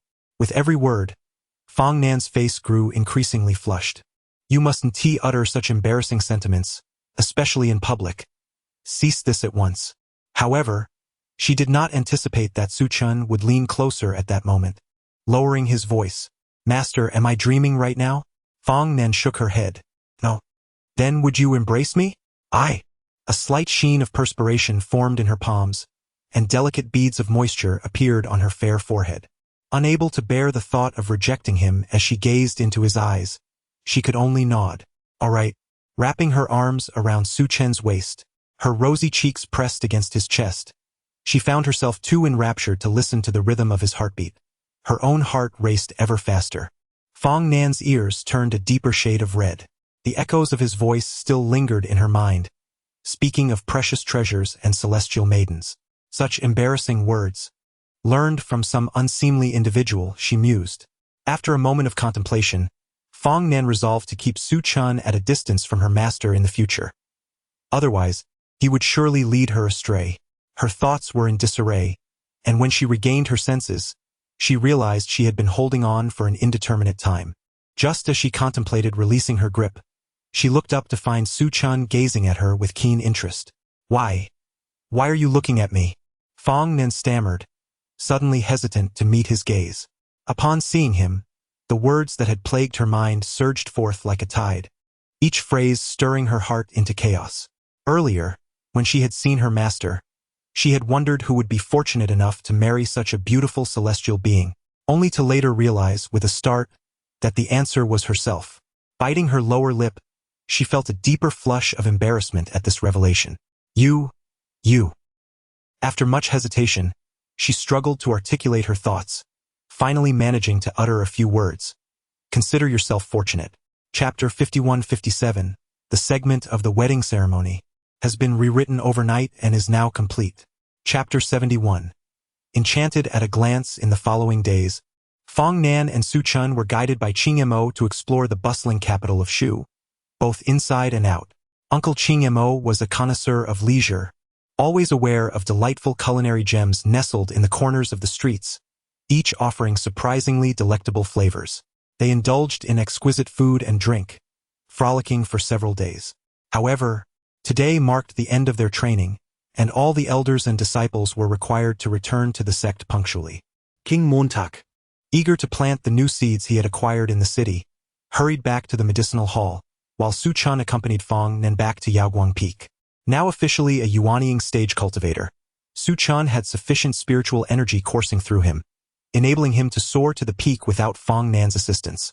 As they ascended side by side, both were taken aback by the transformation of Yaoguang Peak, their expressions a blend of astonishment and intrigue. The once snow-capped summit now thrived with vibrant flora and melodious birdsong. The courtyard was adorned with numerous radiant spiritual flowers, and ethereal birds circled above the peak. Gazing down from the skies, they felt the entire courtyard had taken on an invigorating new essence, no longer shrouded in solitude, but bursting with vitality. After a moment of contemplation, Su Chun understood the reason for this delightful change. Fong Nan's body had shed much of its cold poison, diminishing its adverse effects on the environment. Moreover, the flowers previously planted by Uncle Qing Mo had completely transformed the space. Though it was autumn, a few white plums stood proudly in the courtyard, their beauty striking and solitary. The simplicity of their hue did not pale in comparison to the rare and exotic blooms within the garden. As they landed in the courtyard, it felt as though they were enveloped in a sea of flowers, surrounded by an array of extraordinary flora. The air was thick with a rich and unique fragrance, invigorating the senses and uplifting the spirit. Fong Nan, intrigued, wandered around the courtyard, eventually pausing beside a delicate flower. She slowly crouched down, gazing intently at the solitary blossom. Su Chun joined her, noticing her growing fascination. He playfully disturbed the soil beside the flower, causing its leaves to tremble. "Don't play around," she admonished gently, carefully smoothing the soil back into place. No longer focused on the flower, Su Chun turned his attention to Fong Nan, playfully placing his hand on her fair forehead and smoothing her hair back. Fong Nan feigned a slight struggle. "Don't touch me," she protested softly. Once Su Chun seemed to have had his fun. She tidied her disheveled hair, which had become unruly. Su Chun grinned, pinching her earlobe playfully before leaning closer to whisper in her ear, "Master, surely you wouldn't want me to damage your flowers, would you?" Fong Nan was momentarily taken aback, staring at him with wide eyes, her expression a mixture of surprise and bewilderment. Her cheeks flushed slightly as she bit her lip. "You need to be more serious," she stammered, puzzled by his continual playful banter. Where had he learned such words? Perhaps she could overlook his earlier bravado, but now he seemed to have adopted a more insidious teasing manner. "I won't," Su Chun declared, wrapping his arms around her from behind, his hands encircling her slender waist. Gently, he placed a kiss upon her lovely neck. "Master, let us share a drink. Surely, you do not wish for this flower to be harmed, do you?" I can be quite ruthless, he remarked. Fong Nan, hearing his words, was both amused and perplexed. Gazing into his eyes, she found herself unable to utter a word of refusal. Very well, she finally acquiesced, a hint of reluctance in her voice. As the end of their training approached, Elder Qingmao returned with an abundance of delicacies and fine wines. A myriad of snacks was laid out, and the wines included plum and peach varieties, each crafted from exquisite fruits. According to her, she had procured these wines at great expense and by leveraging considerable favors. In total, there were but a few jars, yet she generously reserved one of each for Su Chun, suggesting he enjoy them with Fong Nan when time permitted. The elder was indeed quite thoughtful. She even divulged to Su Chun which wines paired well with specific elixirs, though such knowledge was not for the ears of outsiders.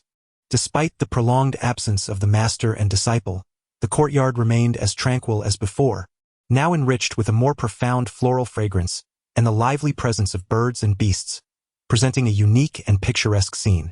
Su Chun and Fong Nan sat by the window, a selection of snacks adorning the table. He retrieved a jar of plum wine from his storage pouch, pouring a glass for Fong Nan before serving himself. Su Chun had never truly gauged Fong Nan's tolerance for alcohol.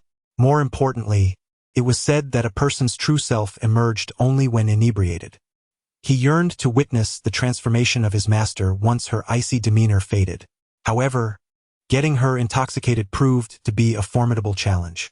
Previously, he and Qingmao had attempted to drink together, yet after several rounds, they were completely inebriated while Fong Nan remained unaffected, her composure unshaken. Her capacity for alcohol was indeed formidable. One must note that the ingredients for these wines were not ordinary fruits, but rather ethereal fruits of the cultivation realm. Consuming such spirituous beverages could easily intoxicate even the mightiest cultivators, rendering them incapable of dispelling the effects with their spiritual energy. The jar of plum wine he had recently acquired was even more potent, brewed from century-old plums. Initially, one might feel little, but the effects intensified with each sip, leading to an overwhelming state of inebriation. Su Chun had already taken a concoction to counteract the effects of drunkenness. He awaited the moment his master succumbed to intoxication, eager to glimpse the true nature of Fong Nan once her chill was shed. "Master, I raise my glass to you," he declared, repeatedly lifting and lowering his cup, a continuous cycle of toasts. Yet, Fong Nan merely accompanied him, her expression unwavering and serene, as if she were drinking water rather than wine. In contrast, Su Chun began to feel dizzy, his head spinning. Uncertain whether the antidote he took was ineffective or the wine too potent, he pressed on. More than an hour passed, and Su Chun found himself slumped over the table, his vision blurred. The jar of plum wine had been nearly emptied. Fong Nan gently swirled her glass and finished the last remaining drop of plum wine in a single gulp. A light sheen of sweat appeared on her fair forehead, and her cheeks took on a delicate flush. Finally, she exhaled slowly, her breath fragrant as orchids. What significance remains in the notion of inebriation? She propped her chin on her hand, her eyes slightly squinted, and cast a gentle smile towards Su Chun, who lay sprawled upon the table. After observing him for a while, she rose and moved to his side, lifting him effortlessly onto the bed in the main chamber, assisting him in shedding his outer garment and shoes. Then, she soaked a cloth in warm water, wrung it out, and tenderly wiped his face. Noticing the furrowed lines of his brow easing considerably, Fong Nan could not help but smile in return. Her delicate, slender fingers glided softly across his forehead, brushing against a peculiar pattern. At that moment, a corresponding design emerged upon her own brow. She inched closer to him, and the two patterns resonated, shimmering with a dazzling brilliance. Fong Nan bestowed a gentle kiss upon him, and, inexplicably, her thoughts drifted back to his earlier actions, prompting an involuntary laugh. Such a wine, she mused, she could consume 10 jars or even 100 without ever feeling intoxicated. Yet, in his presence, a mere glance left her utterly entranced. Chapter 72. Your wife is about to get angry. Su Chun found himself entwined in a dream. Since his arrival in this world, dreams had been a rarity for him, or perhaps he had never dreamt at all. The imagery within this dream was strikingly vivid.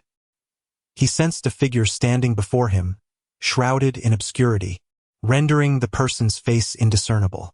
Yet, An inexplicable familiarity enveloped him, a blend of the strange and the known. As Su Chen edged closer, yearning for a clearer glimpse of the individual, the weight of an unseen pressure intensified. Time seemed to stretch endlessly until he finally discerned the visage. The figure wore a mask akin to that of the supreme leader of the 10,000 Demon sect, the Eerie Demon Emperor. Beneath the mask, he caught sight of blood-red eyes that radiated malevolence and were steeped in brutality, unmistakably belonging to that female demon. A shiver of astonishment coursed through him. Fear mingled with trepidation in his heart, as he worried for Fong Nan, dreading the thought of her being captured by this entity. Just as panic began to consume him, he jolted awake, drenched in a cold sweat. Beads of perspiration adorned his forehead, and his robe was soaked through, as if he had emerged from the depths of a river. How could he have dreamt of her, when he had not laid eyes upon the female demon in what felt like an eternity? The very notion baffled him. Letting out a long breath, he sought to regain his composure, attributing the dream to the potency of the plum wine he had consumed. Though he bore no fear of her, the very thought of her abducting Fong Nan was enough to unsettle him. Reflecting on the situation, he realized he had indeed wronged her. An odd sensation washed over him, and his heartbeat faltered slightly. He resolved to diligently cultivate his strength, for should he encounter such peril in the future, he would find himself utterly powerless, unable to act. As he pondered these thoughts, a sudden sound of footsteps outside his door made his heart leap. Just after experiencing that unsettling dream, he found himself engulfed in apprehension. Amusingly, he scolded himself for being paranoid. Yet, in the next breath, he was met with a pair of crimson eyes.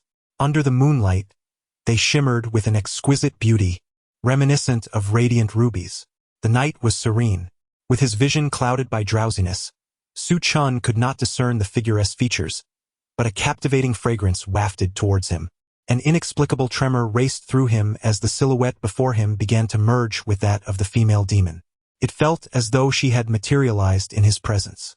Perhaps still dazed from sleep, or perhaps still intoxicated, Su Chen squinted from his bed, feeling an overwhelming sense of strangeness. He was uncertain of the intentions of this figure, only able to watch as she drew near. The fragrance grew ever more potent as she reached the edge of his bed and leaned in gently. He could distinctly sense her gaze upon him. Was this female demon contemplating how to execute him? Or was she devising a plan for retribution? Could it be that his demise was imminent? Su Chen's heart raced, his mind flooded with images of his master. Just as his anxiety peaked, he suddenly felt a cool, moist sensation on his cheek. The first kiss. It didn't take long before the second followed. This time, her lips pressed firmer against his face, leaving a vivid mark. The sound of the kiss seemed louder than before, startling her. Her movements became more cautious, resembling a woodpecker as she pecked gently at Su Chen's face, each touch as fleeting as a dragonfly skimming the water's surface. The kisses continued, soft and quick. At some point, her pupils dilated in surprise, her face a canvas of astonishment. Why was this kiss on the lips? And why was he, still with his eyes open? Fong Nan and Su Chen locked eyes, both staring blankly at one another, like two fools caught in a moment of disbelief. It was only then that Fong Nan grasped the gravity of the situation, her cheeks flushing a deep crimson. The space between them was so intimate that they could feel each other's warm breath. Su Chen could distinctly sense her slight tremors, yet she remained motionless, their hands gently entwined, enveloped in silence. After what felt like an eternity, Fong Nan finally devised a plan. She raised her hand to gently close Su Chen's eyes, her voice a soothing whisper. "It's a dream. Just a dream. Go to sleep." The tone was reminiscent of a parent coaxing a child to slumber. Without waiting to see if he had succumbed to sleep, she bolted to escape. But Su Chen, swift and resolute, would not let her slip away, pulling her back into his embrace. "Where do you think you're going?" Fong Nan, caught in his hold, was blushing profusely, as if her face were bleeding from embarrassment. She covered her face with her hands, akin to a child caught in a misdeed, overwhelmed with shame. "Let me see who you are." "No," Fong Nan protested, her resolve faltering as she shielded her face, refusing to relent despite his persistent tugging. "Release me." "Not a chance. If you don't let go, your master will be angry." I don't care. Fong Nan's ears flushed a deeper shade of red, her body trembling slightly. After what felt like an eternity of hesitation, she finally managed to stammer out, if you don't let go, then your wife will be upset. Her voice had begun strong but dwindled to a whisper by the end, barely audible. Fortunately, the proximity between them allowed Su Chun to hear her clearly. Yet, he was left speechless. Complying, he released her, and Fong Nan dashed away, not glancing back, her escape marked by an air of fluster. It was as if she had never been there at all. Yet, the lingering scent of freshness hung in the air, a blend of sunlight-kissed fabric and her inherent fragrance, intoxicating and soothing to the senses. Su Chun lay quietly on the bed, his expression peculiar and his eyes shimmering with a flicker of light. Lost in thought, he suddenly raised a hand to touch his face, and then a grin spread across his lips. Although both possessed crimson eyes, their temperaments were strikingly different, invoking entirely dissimilar feelings within him. He chuckled self-deprecatingly, realizing how absurd it was to harbor suspicions even towards his master, truly a sign of idleness. This dream was utterly tedious. Shaking his head, he dismissed the thoughts. The crimson-eyed figure from his slumber was cold and distant, yet the one that had just appeared seemed endearingly innocent.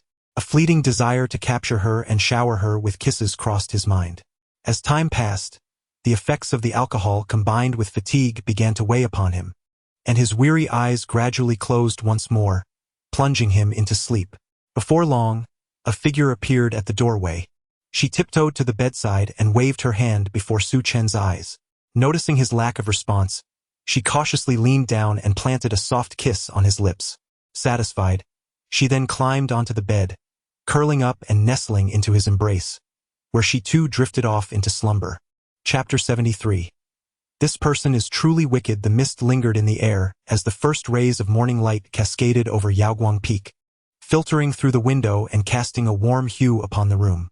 A gentle breeze, imbued with the fragrance of flowers and grass, brushed against Su Chen's face, rousing him from his slumber.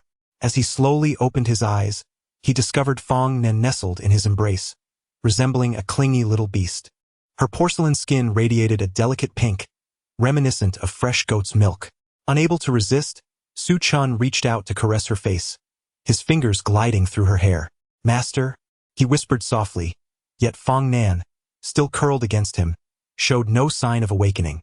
She slept soundly, her defenseless demeanor stirring something unusual within Su Chun. He gazed unabashedly at his serene master, gently pinching her earlobe, feeling a delightful itch in his heart. At that moment, Fong Nan began to stir slightly. Her brows furrowed as her small head nuzzled against Su Chen's chest, emitting soft, indistinct sounds. Su Chun observed her with keen interest, leaning in closer.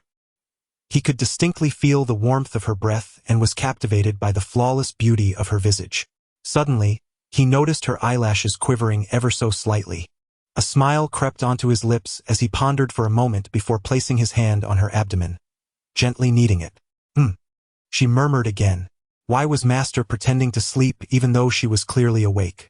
Fong Nan remained unresponsive, her breathing steady, her murmurs silenced. Could it be that he had misjudged and she was still asleep? Su Chen's hand, traversing the fabric of her nightgown, continued to playfully knead her soft belly, thoroughly enjoying the moment. Meanwhile, Fong Nan lay quietly in his embrace, her ears growing increasingly flushed, her body tensing and trembling slightly. Oh, why was Master quivering? Was she feigning sleep while fully awake? Fong Nan became still, resembling a fish on a chopping board, entirely at his mercy. How peculiar. He recalled that she usually slept facing him, yet today she lay with her back to him. Had she truly awakened? At first, Fong Nan showed little reaction, but soon enough, she naturally turned over, lazily resting her hand on Su Chen's chest. Her breathing remained as steady as before, and her expression gave no indication of awakening, as if she were still lost in the depths of slumber. As Su Chen's fingers grazed her cheek, he playfully poked her face, and to his surprise, his fingertips sank in slightly. Yet, she continued to sleep soundly, seemingly oblivious to the gentle antics. He remembered that Master often initiated kisses while sleeping at night. Why had she not done so today? Could it be that she had long awakened but chose to feign sleep instead? As he contemplated this, he lowered his gaze, noticing that Fong Nan was gently furrowing her brows, as if lost in thought. For a long while she remained still, then opened her eyes and gazed up at Su Chun, exclaiming in embarrassment, "I never kissed you while I was asleep. You were just talking nonsense." Su Chun broke into a broad smile, finding immense joy in her irritable demeanor, which only made him want to laugh more, unable to contain his amusement. "How did Master hear what I said?" Fong Nan huffed in response, "Because I was pretending to be asleep. Is that sufficient?" Master remained composed.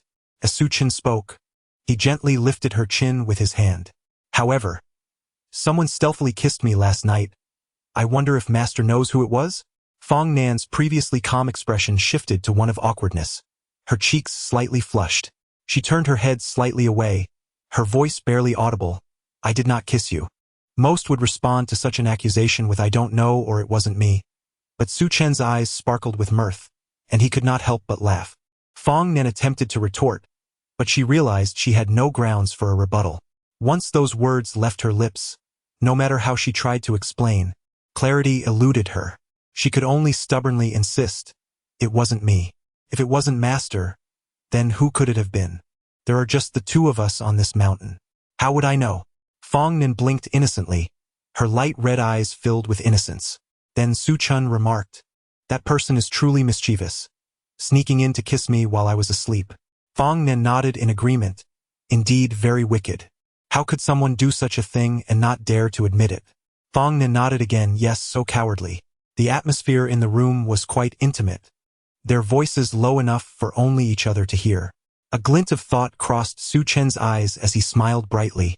Perhaps it was a senior sister or elder from the neighboring peak who stole a kiss. I should take the time to inquire and have a good chat with whoever it was. Fong Nan remained silent, her demeanor calm and unperturbed. "I can't just let her have kissed me for nothing, right, Master? At the very least, I must return the kiss." Su Chun mused. "I suspect it was a disciple or elder from the adjacent peak. It should be quite close. If all else fails, I shall try each one to discern the sensation of the kiss and determine who visited me last night." At this, Fong Nan's pupils constricted, and she began to furrow her brows. No, her response was resolute, leaving no room for contradiction. Fong Nan raised her small face to meet his gaze, her light red eyes filled with determination. "Why not? I must find out who this person is. I cannot let her kiss me go unanswered." Fong Nan fell silent, her teeth gently biting her red lip, her eyelashes fluttering slightly. In an almost inaudible whisper, she muttered a few words. "It was me who kissed you." If one did not listen closely, the words would be indistinguishable, a mere mumble. There was a hint of reluctance in her voice, tinged with shyness and embarrassment. Su Chun was momentarily taken aback. He had not anticipated that his master would be so forthright and direct, leaving him somewhat bewildered. However, after a brief pause, Su Chun quickly regained his composure and inquired anew, "Why do you wish to kiss me?" I want to kiss you if I desire to," Fong Nan replied, her voice even softer than before, her head bowed and face turned aside, rendering her expression a mystery. Yet, despite her hushed tone, the words she uttered resonated with an intensity that mirrored the unusual feelings stirring within Su Chun. The room fell into an eerie silence, the atmosphere growing increasingly peculiar. At that moment, Fong Nan suddenly lifted her gaze towards him. "I am your Dao partner. I shall kiss you if I wish." As she spoke, she grasped Su Chen's face with both hands, tilted her head back, and leaned in to kiss him directly. Chapter 74. A sense of guilt. Fong Nan's movements were somewhat awkward and exceedingly clumsy. Rather than a kiss, it felt more like she was gnawing at him. Time and again, she failed to land on the right spot, inadvertently biting Su Chen's lips, causing him considerable pain. After several attempts, her spirits began to dwindle, and she resembled a deflated balloon, her face etched with frustration and a hint of despair. "I'm so foolish," she lamented, her gaze dropping, her voice barely above a whisper, losing the earlier bravado. Su Chun couldn't help but chuckle at her predicament, thinking that if she were proficient in this endeavor, he might just lose his mind. As he pondered this, he suddenly noticed Fong Nan lifting her head to look at him. "Does it hurt?" she asked, her tone laced with caution.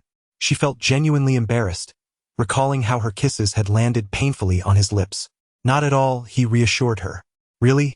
She probed, skepticism evident in her expression. Then what should I do?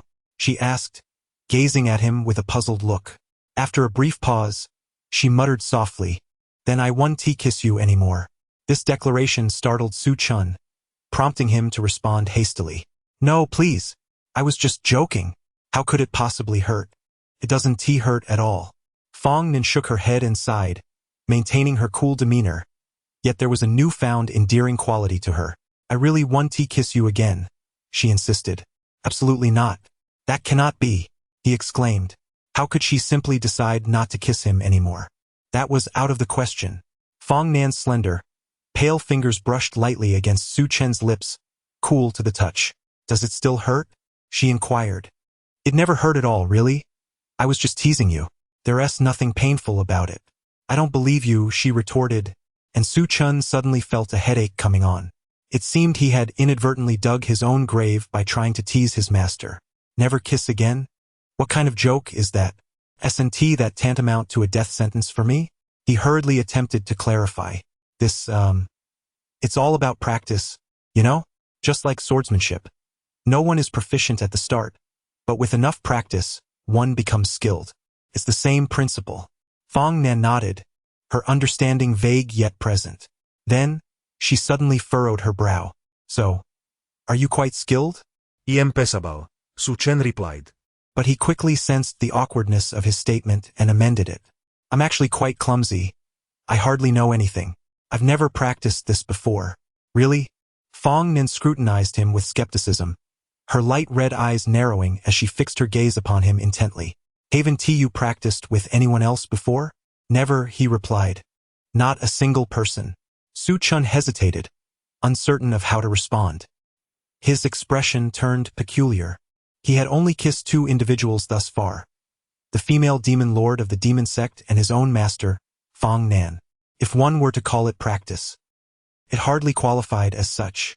The only instance when my consciousness was not sealed was when she bit my lip.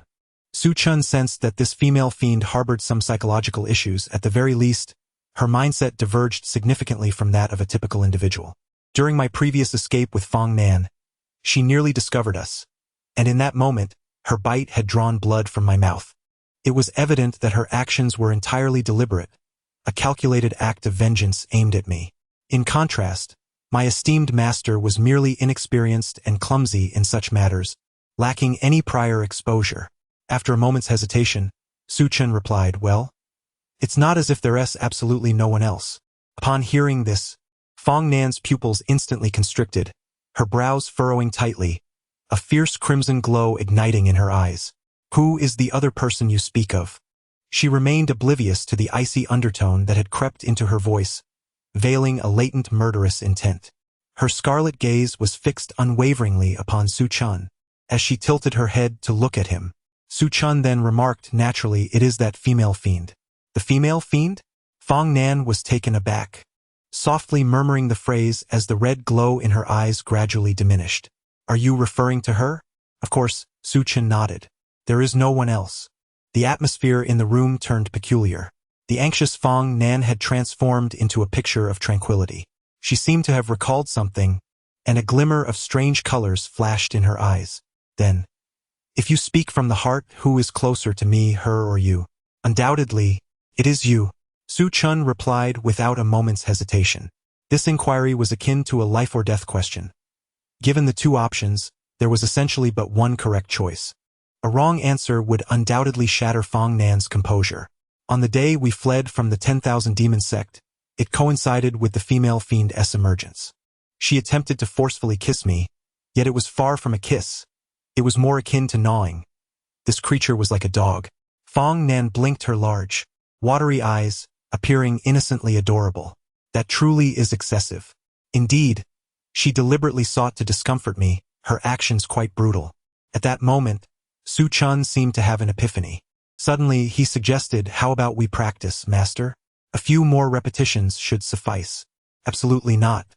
"Why not?" "Only through practice can one become adept. In time, it will improve." Fong Nan's cheeks turned a deep crimson, as if they might bleed, and she averted her gaze from him.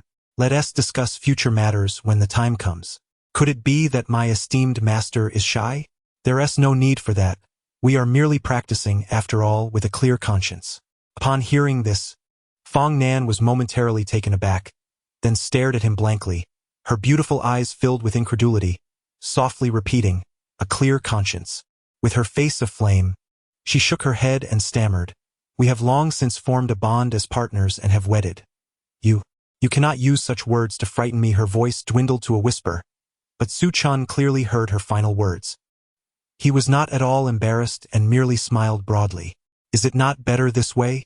Is it not only natural for a husband to cherish his wife? Indeed, as long as our hearts are unburdened. Humph. Fong Nan let out a soft huff. Feeling the fervent gaze of Su Chan upon her, her heart fluttered.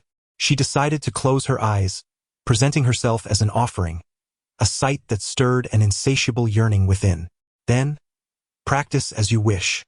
As long as we remain guiltless at heart, she murmured. Do not speak further. I feel remorse. Fong Nan's cheeks flushed. The words she uttered no longer held their previous meaning and sounded rather peculiar.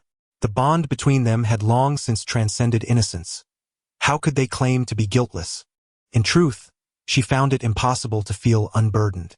Her gaze lingered on Su Chan, her eyes reflecting an enigmatic depth, concealing her thoughts.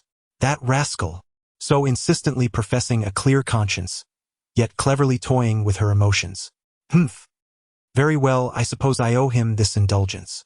Let him revel in his delight. Chapter 75. To each their own. Su Chan planted a few gentle kisses before ceasing, reserving the moments for future indulgence. He merely held Fong Nan close, tenderly caressing her cheek, occasionally pinching her delicate face. Time slipped by, and the sun climbed high in the sky, casting a warm golden light. It's time to rise, Fong Nan murmured. Had Su Chan not heard her, it would have been better.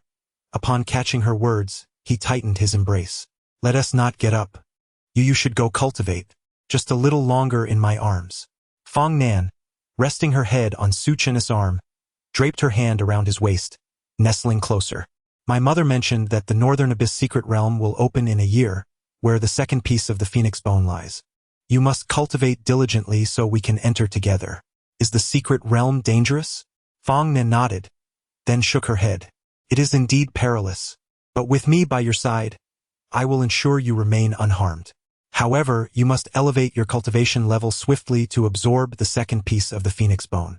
As Fong Nan spoke, she suddenly noticed Su Chan gazing intently at her, his eyes brimming with warmth. Curious, she inquired, "What are you looking at?" I was pondering why my master is so kind to me, attending to my every need with such thoughtfulness and care. Fong Nan's cheeks flushed slightly. I am your master. Naturally, I must take care of you. Just a master? You tease me. Her face grew even redder. Ah, Su Chan chuckled, scratching his nose, then promptly donned his attire. As he was nearing completion, Fong Nan sat up, adjusting the collar of his robe. Once arranged, she tied the belt around his waist. Fong Nan, shorter than Su Chan, barely reached his chin. As she fastened the belt, her hands encircled his lower back, drawing her body closer. From Su Chan's perspective, Fong Nan's fair forehead was mere inches away, and he could not resist planting a kiss upon it. Ah! Fong Nan exclaimed softly. Don't be mischievous. Su Chan smiled, remaining silent as she continued to tidy his attire. After she finished, he gently grasped her chin, lifting it slowly, and inquired leisurely, "Just a master?" The question echoed his previous one with the same inflection. Fong Nan bit her lip, avoiding his gaze. She had thought this matter settled, yet here he was revisiting it so soon. I don't know. She wished to retreat, but Su Chan held her chin firmly, preventing her from looking away. Truly unaware? I don't know. Though she spoke those words, her face grew increasingly crimson, her eyes darting shyly. Perhaps it was the embarrassment from Su Chan's grip on her face, or the realization that she appeared less dignified. This time, Fong Nan summoned her courage. You neglect your cultivation, always thinking of how to tease me. How can you be so wicked? Then, is it merely a master? The mere utterance of that sentence rendered her speechless. Her cheeks flushed to the point of near bleeding. Fong Nan felt the weight of Su Chan's gaze, her mind turning to mush. In such moments, she felt utterly dazed, devoid of any capacity for rational thought. Uncertain of what to say or do, she found herself at his mercy. With a silent sigh, Fong Nen muttered softly, "Still. A Dao partner." Su Chen, having received the answer he sought, nodded in satisfaction, the corners of his mouth lifting slightly. "How about this? From now on you shall call me master, and I shall address you as husband. What do you think?" Upon these words, silence enveloped the room. Fong Nan was left bewildered, standing still, her beautiful and flawless face etched with confusion. This was soon followed by profound shock and astonishment. "Do you know what you're saying?" "Of course," he replied. "You call me master and I call you." The two words hung heavily in the air, words Fong Nan found impossible to utter, having felt immense embarrassment when she had said them once before. After uttering that statement, she felt as if she were wholly his. "No." She shook her head vigorously, her expression resolute. Addressing each other separately? His demands had already become so outrageous. If she did not impose some restraint, who knew what further audacious requests he would make or what he might do next? When she saw Su Chan about to speak again, she interrupted him. "I agree to your terms, but you must first break through to the transformation stage, and then I will call you those two words." "Really?" Su Chen's eyes lit up. Truth be told, he had merely intended to tease Fong Nan with that request, never expecting it to become a reality. The breakthrough to the transformation stage was not, in fact, insurmountable. Having previously absorbed the 7-star grass and refined the sword intent within his essence using its energy, Su Chen's understanding of the sword path had significantly deepened. Moreover, due to the consumption of various precious elixirs, his cultivation had also advanced considerably. He was now at the pinnacle of the early nascent soul stage, just 2 minor realms away from the transformation stage. Su Chen felt optimistic. With diligent cultivation, he could achieve that breakthrough within a few months, allowing him to have his austere master address him as husband day and night. "Is what you say true?" Indeed, Su Chen replied, elated. He ceased to engage further with Fong Nan, grabbing his sword and stepping outside to the courtyard to practice. Enhancing his cultivation was now of utmost importance. "I shall go cultivate now, master." With that, he left the room. Alone in the chamber, Fong Nan touched her face with both hands, feeling the heat radiating from her cheeks. Her head was still spinning. Husband. The thought of those 2 words was manageable in her mind, but to voice them aloud was utterly mortifying, especially in his presence, under the scrutiny of his gaze. It was simply unbearable. Should she dare to utter them, her image as a master would be irrevocably tarnished, utterly destroyed. A year remains until the opening of the Northern Abyss secret realm. Fong Nan has resolved to advance to the void refinement stage within this year, followed by a breakthrough to the combined body stage. As for Su Chen, she requires no assistance from him. Her presence alone ensures his safety. However, the absorption of the second piece of phoenix bone demands significant strength and spiritual energy reserves from a cultivator. Should Su Chen neglect his training, he will be unable to refine the bone, regardless of its availability, rendering this matter crucial. Fong Nin changed out of her nightclothes and donned a pristine white robe. Leaning gently against the door, she crossed her arms and observed Su Chen practicing swordplay in the distance with keen interest. He had performed similar movements before, the same actions, yet a different individual. As she gazed at Su Chen, a sudden flush crept onto her cheeks, leaving her face increasingly rosy, akin to a gourd. "Husband?" Her complexion deepened in hue, and she vigorously shook her head. "No, absolutely not." Chapter 76. Not a single favor granted previously. Su Chen had harnessed the energy of the 7-star grass to refine the sword intent within his Dan Yuan. His comprehension of the sword path had significantly advanced. Even without employing any sword techniques, he could nearly overpower all Golden Core practitioners merely with his basic sword skills. Additionally, after consuming the spiritual fruit brought by Qin Mu Shui, which fortified his foundation and enhanced his cultivation, he successfully opened the Purple Mansion and ascended to the nascent soul stage. His strength was formidable, and his cultivation was terrifying, rendering him unmatched among the younger generation. Neither Qin Mu Shui, the disciple of the sect master, nor Bai Ziyang, the grandson of the Grand Elder, could stand against him.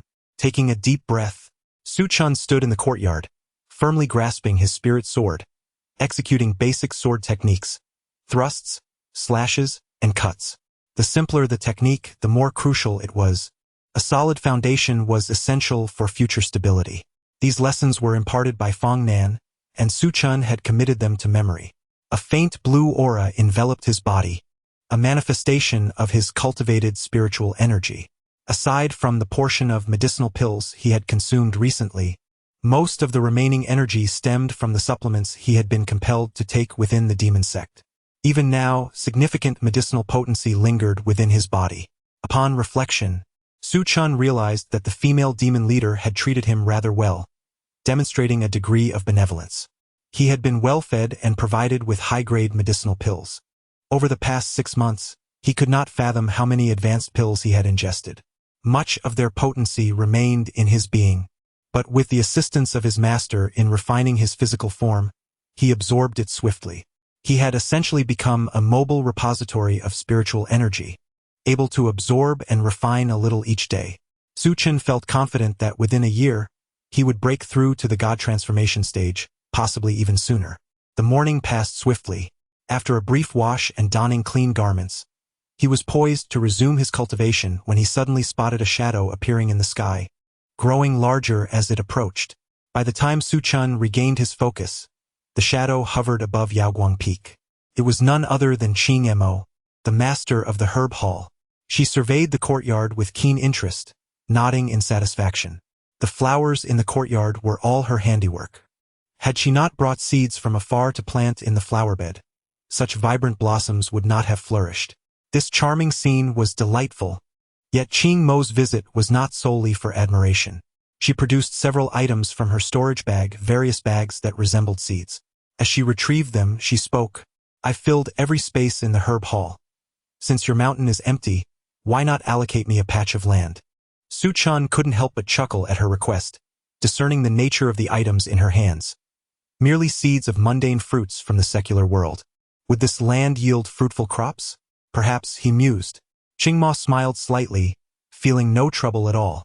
In truth, she had long contemplated planting something on the back mountain, but the cold poison afflicting Nange had yet to be resolved, and the chilling aura emanating from it transformed the entire Yaoguang Peak into a realm of ice and snow. Even attempts to cultivate and sow seeds would prove futile, as they withered and perished within a week. However, the situation had changed now. The fragrance of flowers and grasses enveloped the entire Yaoguang, while rare and exotic creatures gazed curiously from beyond the formation. Yet, I wonder if your master would permit me to cultivate land on the back mountain. Could you inquire on my behalf? Why don't you ask her yourself? I certainly won tea. What if she becomes angry and I can't placate her? How could I possibly dare to approach her? At that moment, Qing Mo furrowed her brows and sighed. Back when we were in Zhongzhou, your master would always linger behind me, incessantly pestering me to teach her alchemy and formations, like a little shadow. Su Chun's expression was utterly captivating, his lips twitching uncontrollably. Based on his understanding of Fong Nan, it was inconceivable that his master would ever behave in such a manner. Qing Mo sighed again, a hint of melancholy etched on her face, now tinged with helplessness. Yet, she seemed to have forgotten her former elder sisterly demeanor entirely. As Qing Mo grew increasingly animated in her storytelling, she failed to notice that Fong Nan had stepped out from the house. "What are you discussing?" Fong Nan's voice was calm and devoid of emotional fluctuation, yet it made Qing Mo shudder slightly. Cough. The weather today is splendid. Not a cloud in sight. Aha, what were you just talking about? Before Su Chun could explain, Qing Mo swiftly interjected, her voice quick. "Nange, I was just telling my disciple here about how I used to follow you in Zhongzhou, begging you to teach me sword techniques, hoping this lad would learn to cherish it." Fong Nan responded lightly. Su Chun found the scene both amusing and perplexing, struggling to find a word that could encapsulate Qing Mo's peculiar thought process. His master's logic was always quite unconventional. Once the atmosphere lightened, Su Chun finally inquired, "Master," she brought some seeds of fruits and vegetables, wishing to plant them on our Yaoguang Peak. Go ahead and plant them." Fong Nan's response was succinct, as if she hadn't even paused to contemplate the request. In the afternoon, Su Chun accompanied Qingma to clear the land. It turned out to be more challenging than he had anticipated. Having never worked the land before, his knowledge of herbs had been gleaned solely from books. Now, he was presented with an opportunity for practical experience. Yaoguang Peak was neither too small nor too large. A charmingly delicate tiled house stood majestically at its center. The two busied themselves with their labors in the earth, while Fong Nan initially intended to lend a hand but was gently pushed back by the pair. Both were reluctant to see her burdened. By nightfall, they had successfully sown seeds in several plots of newly cultivated medicinal fields. Qingma, feeling utterly satisfied, smiled broadly. "All right, that's enough." As dusk descended, the sky was adorned with vast stretches of fiery clouds, the setting sun painting half the heavens crimson. At that moment, she suddenly noticed Fong Nan gently wiping the sweat from Su Chen's brow. Qingma stood frozen in place, her cheeks puffed in indignation. "Firstly, I have not provoked either of you, and secondly, I have yet to have my meal. At this rate, I could fill up solely on dog food. Who can endure this? Who can withstand it? You two are simply being outrageous." Gritting her teeth, Qingma approached and quietly stood beside Fong Nan, gazing up at her. "I want some too, Nan Gu." Su Chen chuckled, wrapping his arms tightly around Fong Nan. "Not a chance. This is mine." Chapter 77. Why is Fong Nan so emaciated? The evening breeze gently caressed my cheeks, refreshing and fragrant, evoking a sense of tranquility and delight. Qing Mo had somehow set up a small table outside the courtyard, seated cross-legged on a mat. She retrieved some snacks purchased from the foot of the mountain from her storage bag and arranged some wine on the table. Tonight, the sky was devoid of clouds, adorned solely with a myriad of twinkling stars, and the luminous moonlight cascaded down. Once everything was prepared, she patted the mats on either side and spoke, "Let us partake in this feast together. Otherwise, I shall be the only one to grow plump." Again, Su Chun looked at her with a hint of curiosity. Indeed, back in Zhongzhou, I often dragged Nengu along to savor delicacies with me. After saying this, Qing Mo seemed to recall something, shaking her head in resignation and letting out a sigh. Regrettably, Nangu always merely watched me eat, never taking a bite. It is not right. She remains so emaciated even now, truly in need of more nourishment. Upon hearing this, Su Chen's pupils quivered in surprise, his expression one of astonishment. Meanwhile, Fong Nan, who was obediently seated beside him, froze in place, softly murmuring, "Emaciated?" She appeared momentarily bewildered, blinking in confusion, her face a canvas of uncertainty. Fong Nan glanced at Su Chun, suddenly realizing he was also looking at her, prompting her to follow his gaze downward. After a moment, she gasped, her pupils contracting instantly, her lips trembling slightly. A flush crept up her fair neck, and her small hands clutched her robe tightly, her knuckles turning pale. Her expression was peculiar, an indecipherable mix of shyness and irritation. Yet, this demeanor added a layer of adorable innocence to her previously cool demeanor. Meanwhile, Qing Mo remained oblivious to Fong Nan's changing complexion, engrossed in pouring herself another drink. As she consumed several cups, her complexion began to take on a rosy hue, possibly from intoxication, as she continued to chatter away. "But Nango, you need not worry, for such matters are gifts from the heavens. Much of it is innate. Any subsequent gains are primarily in the belly," she sighed, lowering her head with a hint of resignation. "Moreover, I think your physique is just right. My shoulders are aching terribly, and recently I've noticed some additional flab around my waist. Just thinking about it gives me a headache." Just as Qing Mo finished her sentence, she suddenly felt a chill enveloping the courtyard, as if she had plunged into an ice cellar. "Why is it so cold?" Bewildered, she scanned her surroundings but found no apparent change, yet the chill intensified. How strange! At that moment, Qing Mo noticed that the two beside her had remained silent. She lifted her gaze and caught Fong Nan's eyes, where a vibrant crimson hue shimmered, glimmering and flickering in the depths. Ah! A foreboding sense of unease washed over Qing Mo. Did I say something wrong? Upon reflection, it seems I haven't uttered anything inappropriate. At this moment, the atmosphere in the room felt rather peculiar, to the extent that Qing Mo forgot the act of chewing. Her left cheek was puffed out, and she hurried to explain, "Oh, I didn't mean to imply anything negative about Xiao. Everyone has their own preferences, right? I merely suggested that Nangu should eat a bit more. Otherwise, it appears rather malnourished. Unfortunately, her words ignited a spark of indignation in Fong Nan. Rising from her small stool, she straightened her back to the point of rigidity. I am not at all malnourished. Ching Mo, slightly taken aback, scratched her head and puffed out her chest. Fong Nan's pupils constricted once more, her expression becoming increasingly animated. Her gaze, which had been fixed on Ching Mo's face, began to descend gradually. Fong Nan's mouth fell open, her pupils trembling slightly, her complexion growing ever more intricate. She pressed her lips together, a hint of bitterness appearing at the corners of her mouth. The brilliance in her eyes dimmed, as if stripped of all luster. Beside them, Su Chun stood in stunned silence, realizing that his esteemed master had been profoundly affected, indeed, deeply wounded. He wished to offer comfort but was at a loss for words. After much contemplation, he finally managed to utter, "Concentrated essence is the essence, master. Please don't." Fong Nan glanced up at him, yet her gaze inevitably drifted back to Ching Mo. A deeper bitterness settled in her heart. Even this rare swordsmanship prodigy of the Celestial Alliance found herself at a loss today. "I am weary. I shall take my leave for rest." Fong Nan's voice was weak, clearly indicating her distress. After leaving those words, she retreated to her room, lacking even the strength to draw her sword. With her head bowed, her hair fell gently beside her cheeks, obscuring her expression. Su Chun intended to follow her, but Fong Nan halted him, expressing her desire for solitude. Meanwhile, Ching Mo, not hearing the usual clang of the sword, felt a peculiar emptiness within her. At this moment, only the two of them remained in the courtyard, the atmosphere oddly tense. Ching Mo took a sip of her drink, feeling slightly embarrassed as she rubbed her head and softly inquired, "Did I say something wrong earlier?" It seemed so. To be frank, this was the first time Su Chun had witnessed his master in such a state.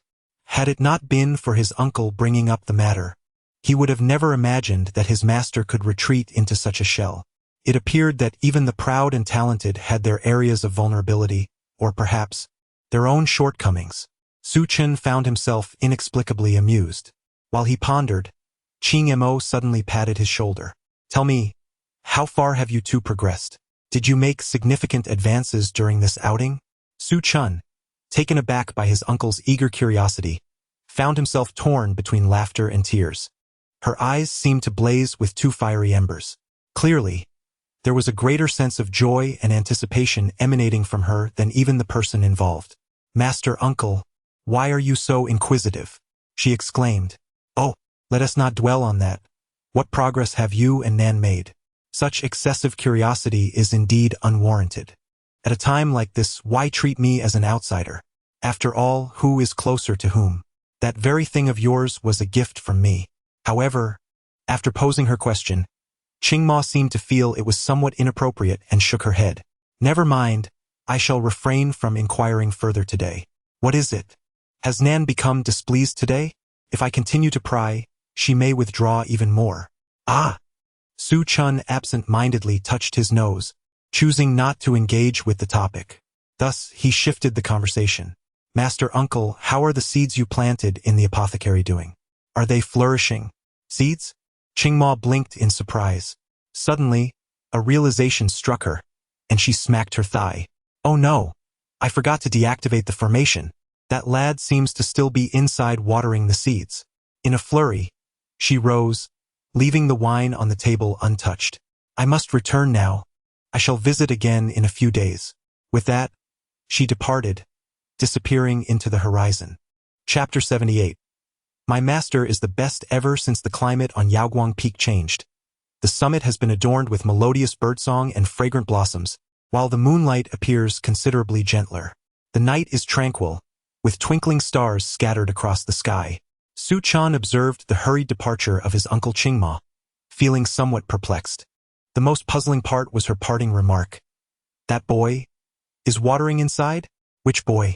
After pondering for a while without arriving at any conclusions, he shook his head and decided to dismiss the thought. He particularly detested such vexing conundrums. He would wait for his uncle to return and inquire then. Su Chun tidied up the food on the table, resealed the jars of wine, and stored everything into his storage pouch. Following that, he organized the table in the courtyard, ensuring everything was spotless before returning to the main room. Upon entering, he spotted Fong Nin curled up on the bed, her delicate face buried in her legs. She appeared irresistibly adorable, resembling a slighted little wife yearning for comfort. Master, what happened? Su Chen aproroçet her. After a moment's hesitation, he reached out to gently pat her head. Fong Nin shook her head and attempted to wriggle away, but her resistance was merely perfunctory before she ceased moving. With her head lowered, she softly inquired, Do you think I? Before she could finish her sentence, Su Chen interrupted her without a moment's hesitation. Master is the best. Following that declaration, a torrent of affirmations poured forth. No matter what, Master was unparalleled in this world, embodying beauty itself. Fong Nin quickly covered his mouth, her cheeks flushed with embarrassment as she turned her face away, murmuring, Those words are too sentimental. Silence enveloped the room as neither spoke. After an indeterminate length of time, Fong Nin turned to gaze at him. Really? She asked, a hint of shyness evident as she tucked a strand of hair behind her ear, revealing her flushed ears. I mean, what you just said, is it your sincere sentiment? Of course, Su Chen replied with a smile. Did Master not just call it sentimental? Why now question its authenticity? Fong Nan's face reddened, her speech somewhat stammering. I only described it as sentimental, but I never said whether I liked it or not. Then that implies you do like it? I don't know. Please don't ask me. She lowered her head again, lost in thought, before finally looking up after a considerable pause. Then, in the future, say more to me. Whenever you think of something, just say it. I don't mind. After a moment of contemplation, she added, but only when it's just the two of us. Don't say it in front of others. Su Chen felt a peculiar sensation. He sensed something odd about Master at this moment. Not minding should equate to liking, so why wouldn't she directly admit to her feelings? Was it embarrassment? He couldn't fathom. Su Chen gazed at Fong Nan, who persistently shook her head, and couldn't help but pinch her delicate face. Is that all Master can say? Fong Nan's cheeks flushed a deep crimson, reminiscent of ripe peaches, as she softly declared, I am not shy. Yet her words lacked conviction, as her expression betrayed her entirely. The day swiftly passed, and nightfall enveloped the surroundings in an ever-deepening tranquility. In the morning, Su Chen had practiced his swordplay, and in the afternoon, he had accompanied Uncle Qingma to cultivate the fields. It had been quite a tiring day. He donned his nightwear and reclined on the bed. At that moment, Fong Nan, lying beside him, grasped his arm, her small hands gently kneading and pressing. A cool, refreshing energy flowed into Su Chen's body, continuously nourishing his physical form. In truth, Su Chen had always sensed a profound resonance between his spiritual energy and that of Fong Nan. He could not discern whether it was due to their complementary physiques or some other reason, but his body had never rejected her spiritual essence. What a wondrous fate it was. Perhaps he and his master were destined to be together, a thought that lingered in Su Chen's mind, and he considered it a blessing. Fong Nan was tending to his meridians, simultaneously using her spiritual energy to nurture Su Chen's physical body. After approximately an hour, they concluded the session. She nestled against his arm, akin to a small kitten seeking warmth in his embrace, gazing up at him. Do you truly think I am wonderful? Indeed, he replied. But I am so thin. That is the essence, he said. Fong Nan's cheeks reddened further, leaving him uncertain whether it was from joy or embarrassment. She murmured softly, almost as if to herself, I wonder if there is a way to improve this. It would be splendid if there were. Initially, Su Chen did not respond to her words. However, after a moment's contemplation, a peculiar expression crossed his face. Well, there is indeed a method. What? Fong Nan's eyes brightened. Then, seemingly realizing her lapse in composure, she regained her earlier aloof demeanor and casually inquired, What method? Pray tell. I once read in an ancient tome that the human body possesses numerous acupoints. By stimulating these various points, one can enhance and refine the physical body. Fong Nan nodded, though her comprehension appeared limited, her gaze still fixed upon him. Then what must be done? What to do? Su Chen did not answer directly but leaned closer to Fong Nan's ear, whispering softly. This is how. Initially, she nodded along, but soon her expression grew peculiar, and by the end, her brows were knitted tightly. She pursed her lips. Are you certain? This method is effective? Absolutely, but isn't it rather? Conscience clear. Upon hearing this, Fong Nen paused in surprise, then playfully shot him an indignant glance with a smile. Gazing into Su Chen's fervent and luminous eyes, one could not help but perceive their clarity and purity, devoid of any impurities. After a moment's hesitation, she eventually nodded and spoke softly. You have worked hard. Not at all, Su Chun replied with a gentle smile, asserting with conviction, it is only natural for a disciple to assist their master. He delicately untied the belt around Fong Nan's waist, his voice laced with mirth. Do not be anxious, master. Simply relax. The technique must be applied gradually to reach the acupoints. Gradually? Fong Nan bit her crimson lip, uncertain of how long this process would take, and even more so of the true meaning of gradually. She could only lie quietly upon the bed, feeling akin to fish on a chopping board under his control. To put it more accurately, she had become a mere plaything in his hands. Fong Nan gently exhaled, slowly closing her eyes. Well, regardless of whether this method proves effective or not, I shall leave it in his hands. Chapter 79. The gentleman's friendship is as light as water. Qingma swiftly returned to Kaiyang Peak, making her way directly to the back courtyard of the thatched cottage. As she ventured further, the layers of light and shadow became increasingly apparent, shrouded in a thick mist that obscured her vision. This was the effect of the formation, a mechanism designed to expedite crop growth.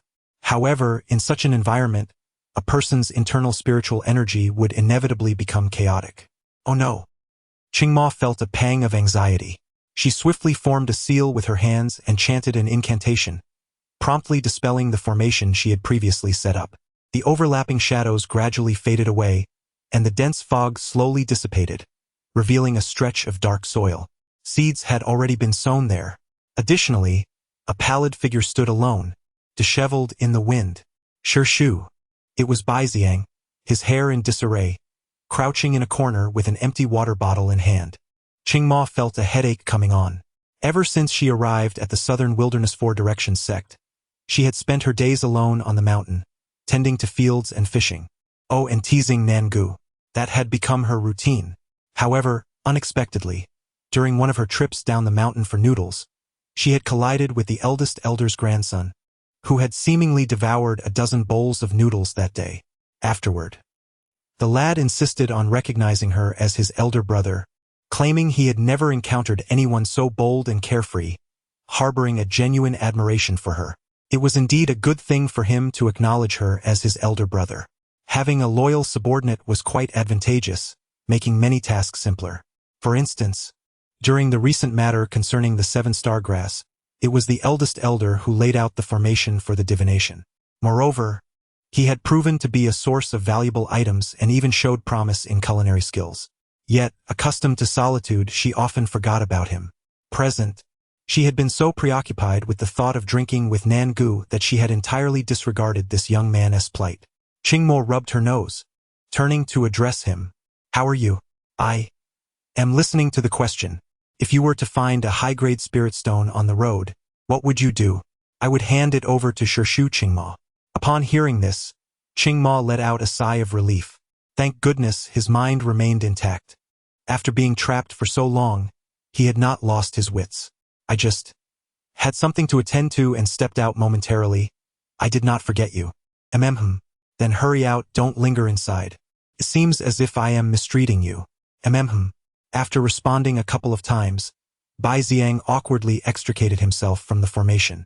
He glanced at the sky and noticed the changing light, his expression shifting. It was already evening. He had come in the morning to assist Shu with watering the seeds, but he had not anticipated being trapped in the formation until now. He braced himself for the inevitable scolding from the old man. Bai Xiang felt a bitter taste at the corners of his mouth. He stood still for a moment, seemingly contemplating, then gritted his teeth and resolved, since it was already so late, he might as well not return today. Tomorrow he could face whatever consequences awaited him. Master Uncle, my grandfather has many rules. After the hour of high, he does not permit me to return home. Would it be possible for me to stay overnight at your mountain peak?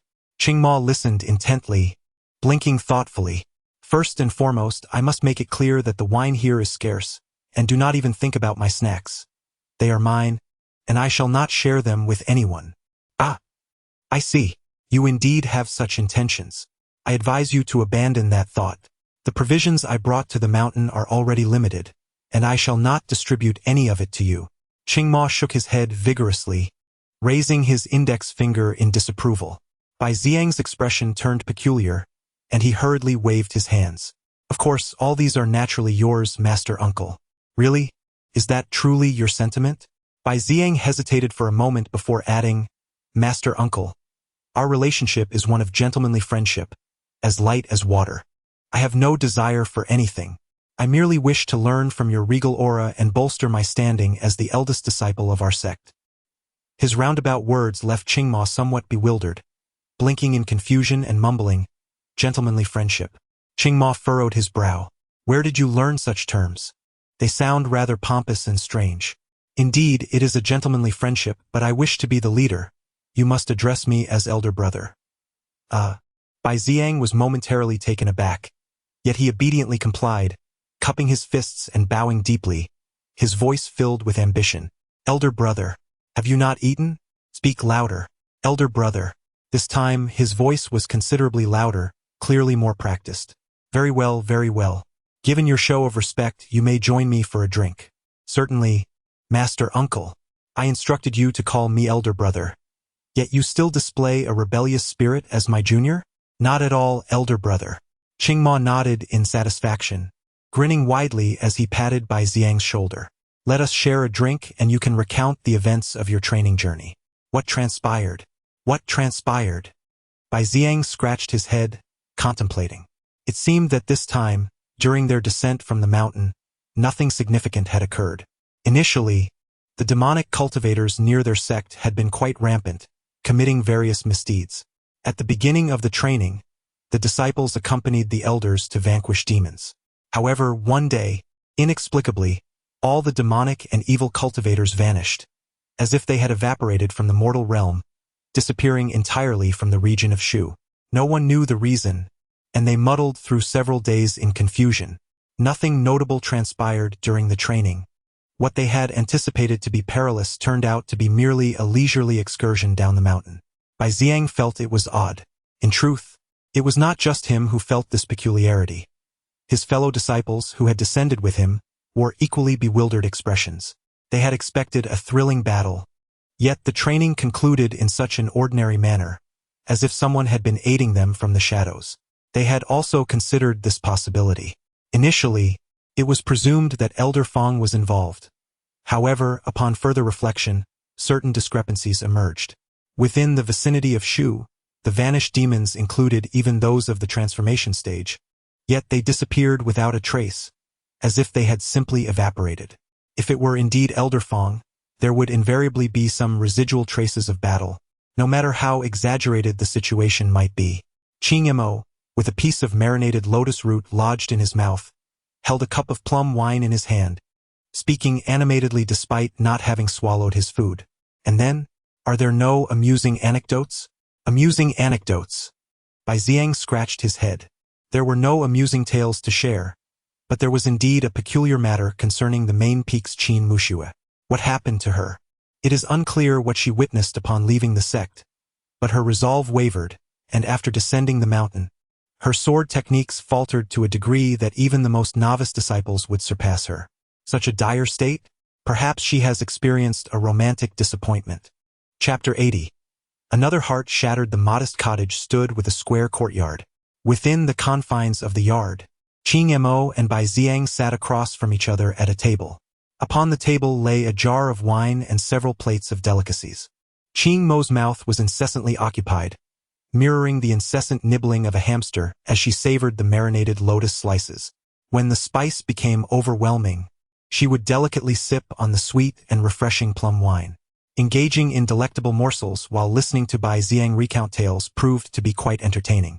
However, their clandestine meeting was soon discovered by the elder in charge of the penal code, leading to inevitable punishment, and thereafter, there were no further developments. Upon hearing this, Qing Mo pouted, displaying a hint of disdain. I expected a love story culminating in a happy union. How mundane, to falter over such trivial setbacks. Is it truly that simple to be together? Bai Ziang chuckled softly. It is precisely because it is not easy that it is worthwhile. If it were all smooth sailing, with mutual affection, where would the excitement lie? Qing Mo tossed the last piece of lotus slice into her mouth, her face contorting in response to its spiciness, prompting a series of hearty laughs. After quenching the heat with several gulps of plum wine, her gaze returned to Bai Ziang, and she inquired nonchalantly, "So, who is the object of your affections? Speak to your elder brother. I might offer you some advice." "I." Bai Ziang hesitated, struggling to articulate his thoughts. He found himself captivated by Qing Mo's inquisitive eyes, which sparkled with curiosity, leaving him momentarily at a loss for words. "Come now, confide in me. Why treat me as a stranger? I am your elder brother," he finally managed to say. In that instant, Bai Ziang could no longer contain himself. "Indeed, my master uncle possesses remarkable foresight. I have recently been plagued by certain dilemmas." "What happened? Who has wronged you?" Qing Mo furrowed her brows, rolling up her sleeves to reveal her slender wrists. "Not at all," Bai Ziang quickly waved his hands, his expression peculiar. "It is merely that I am uncertain how to express myself in front of someone I admire." "Express yourself?" Qing Mo paused, then broke into a grin. "You have come to the right person. I excel in this area." "Master uncle." "Excels?" Bai Ziang's lips twitched involuntarily, and he regarded Qing Mo with a mix of intrigue and skepticism. It seemed he had recalled something, only to shake his head dismissively. "Surely that cannot be true. Master uncle is proficient in this? You jest." Yet, he did not change the subject but instead followed Qing Mo's lead. "Might my elder brother impart a few secrets? I genuinely do not know how to proceed." Qing Mo's excitement grew as she rummaged through her garments, producing several vials and jars. "If I were in your position, I would simply act on my feelings, allowing the ambiguity of your relationship to unfold." "What? One must never retreat in matters of this nature. Perhaps both parties are awaiting the other to make the first move," she asserted. "That is quite enough." Bai Ziang raised a hand to wipe the sweat from his brow, exhaling deeply. "If it were me, I would straightforwardly confront the matter head-on.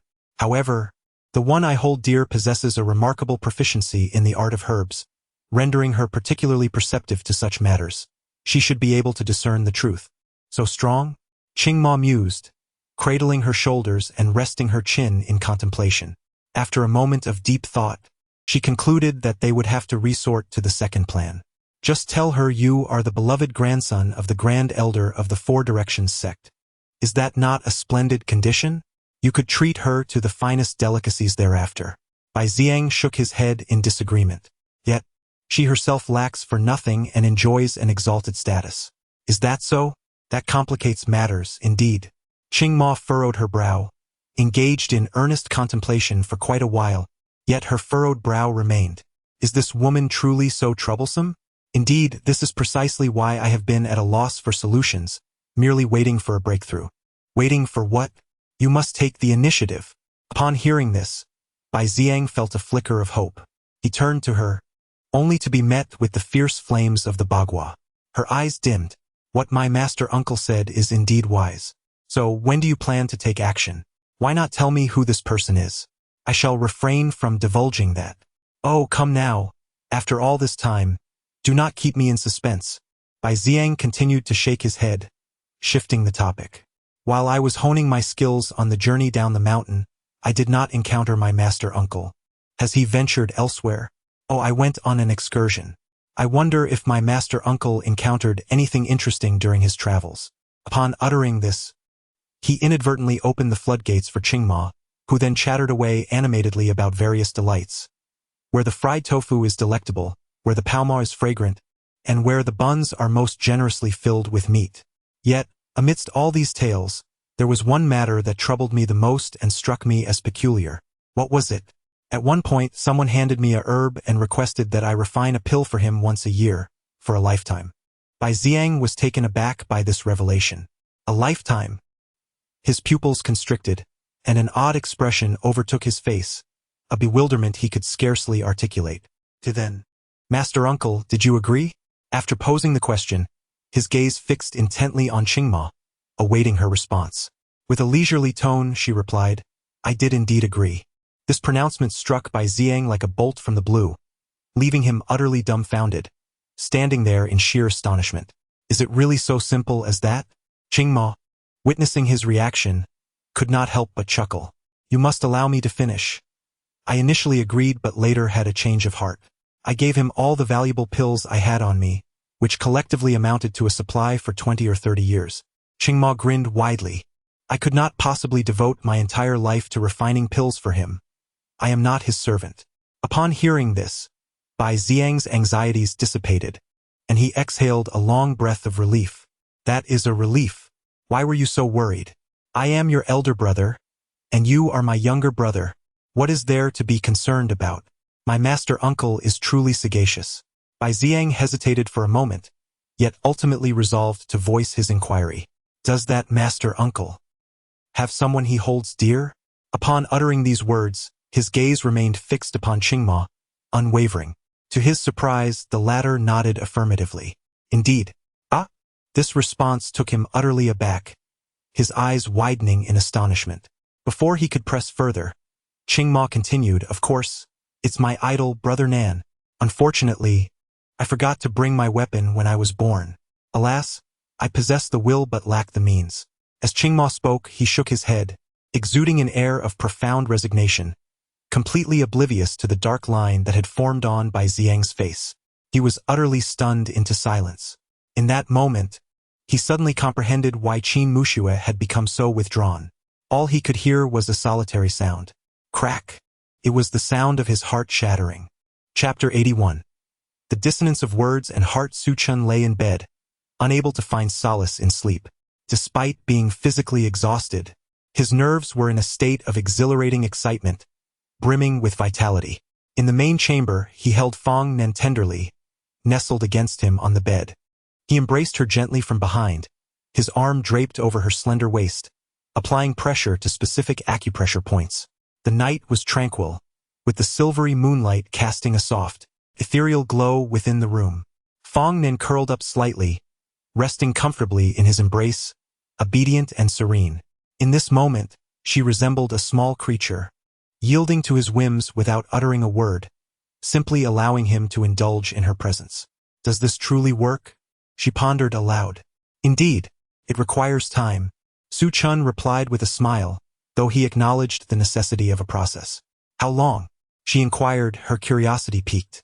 Surely it must take at least a year and a half or perhaps several months. A mere day or two would be futile. Fong Nan fell silent upon hearing this, biting her lip as her hands clutched her nightgown, softly murmuring to herself. A year and a half. Does that mean I won't be able to sleep well for over a year? What should I do? Her back leaned against Su Chen's chest, feeling his warmth, the rhythm of his heartbeat, and even the sound of his breath.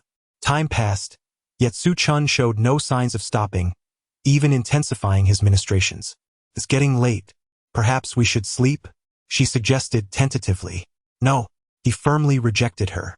Excellence is achieved through diligence. Fong Nen paused, momentarily taken aback by his words, then pressed her lips together, feeling a peculiar sensation in her heart. If her memory served her well, he had expressed this very sentiment before, using those exact 4 words. Yet, at that time, his focus was on sword practice rather than this. Suddenly, Fong Nen realized something significant. No matter what Su Chun said, it seemed to carry a unique flavor.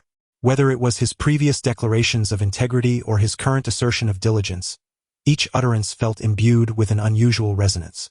Speak honestly with me. Does this method truly work? Can it genuinely lead to improvement? She inquired earnestly. Absolutely.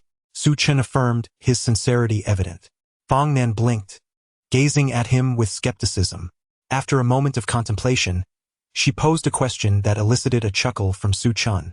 Have you perhaps helped someone else before? Her words floated lightly, seemingly casual, yet they were laced with an unmistakable hint of jealousy. Su Chun found himself both amused and perplexed. Why does my dear wife possess such a penchant for jealousy? Must every matter be linked to other women, conjuring up imagined rivalries? Fong Nan shook her head vigorously. No, she insisted, her little hands waving in protest, appearing somewhat anxious. Her head bobbed like a rattle, and she couldn't help but turn to face Su Chan, her gaze intense and unwavering. I don't want you to have any. Since their arrival in Yunxia City, Su Chan had distinctly noticed that his revered master had become considerably more affectionate. Unlike her usual cool demeanor, she now appeared to embody a blend of external coldness with internal warmth, insisting on her own way in all matters. It is said that some feel a twinge of embarrassment in embracing or kissing her, merely feigning a few token struggles before succumbing to her whims. The master had changed. At this moment, Fong Nan was oblivious to what Su Chan was contemplating, merely gazing at him in a daze. Noticing his silence, her heart stirred. Are you angry? She ventured.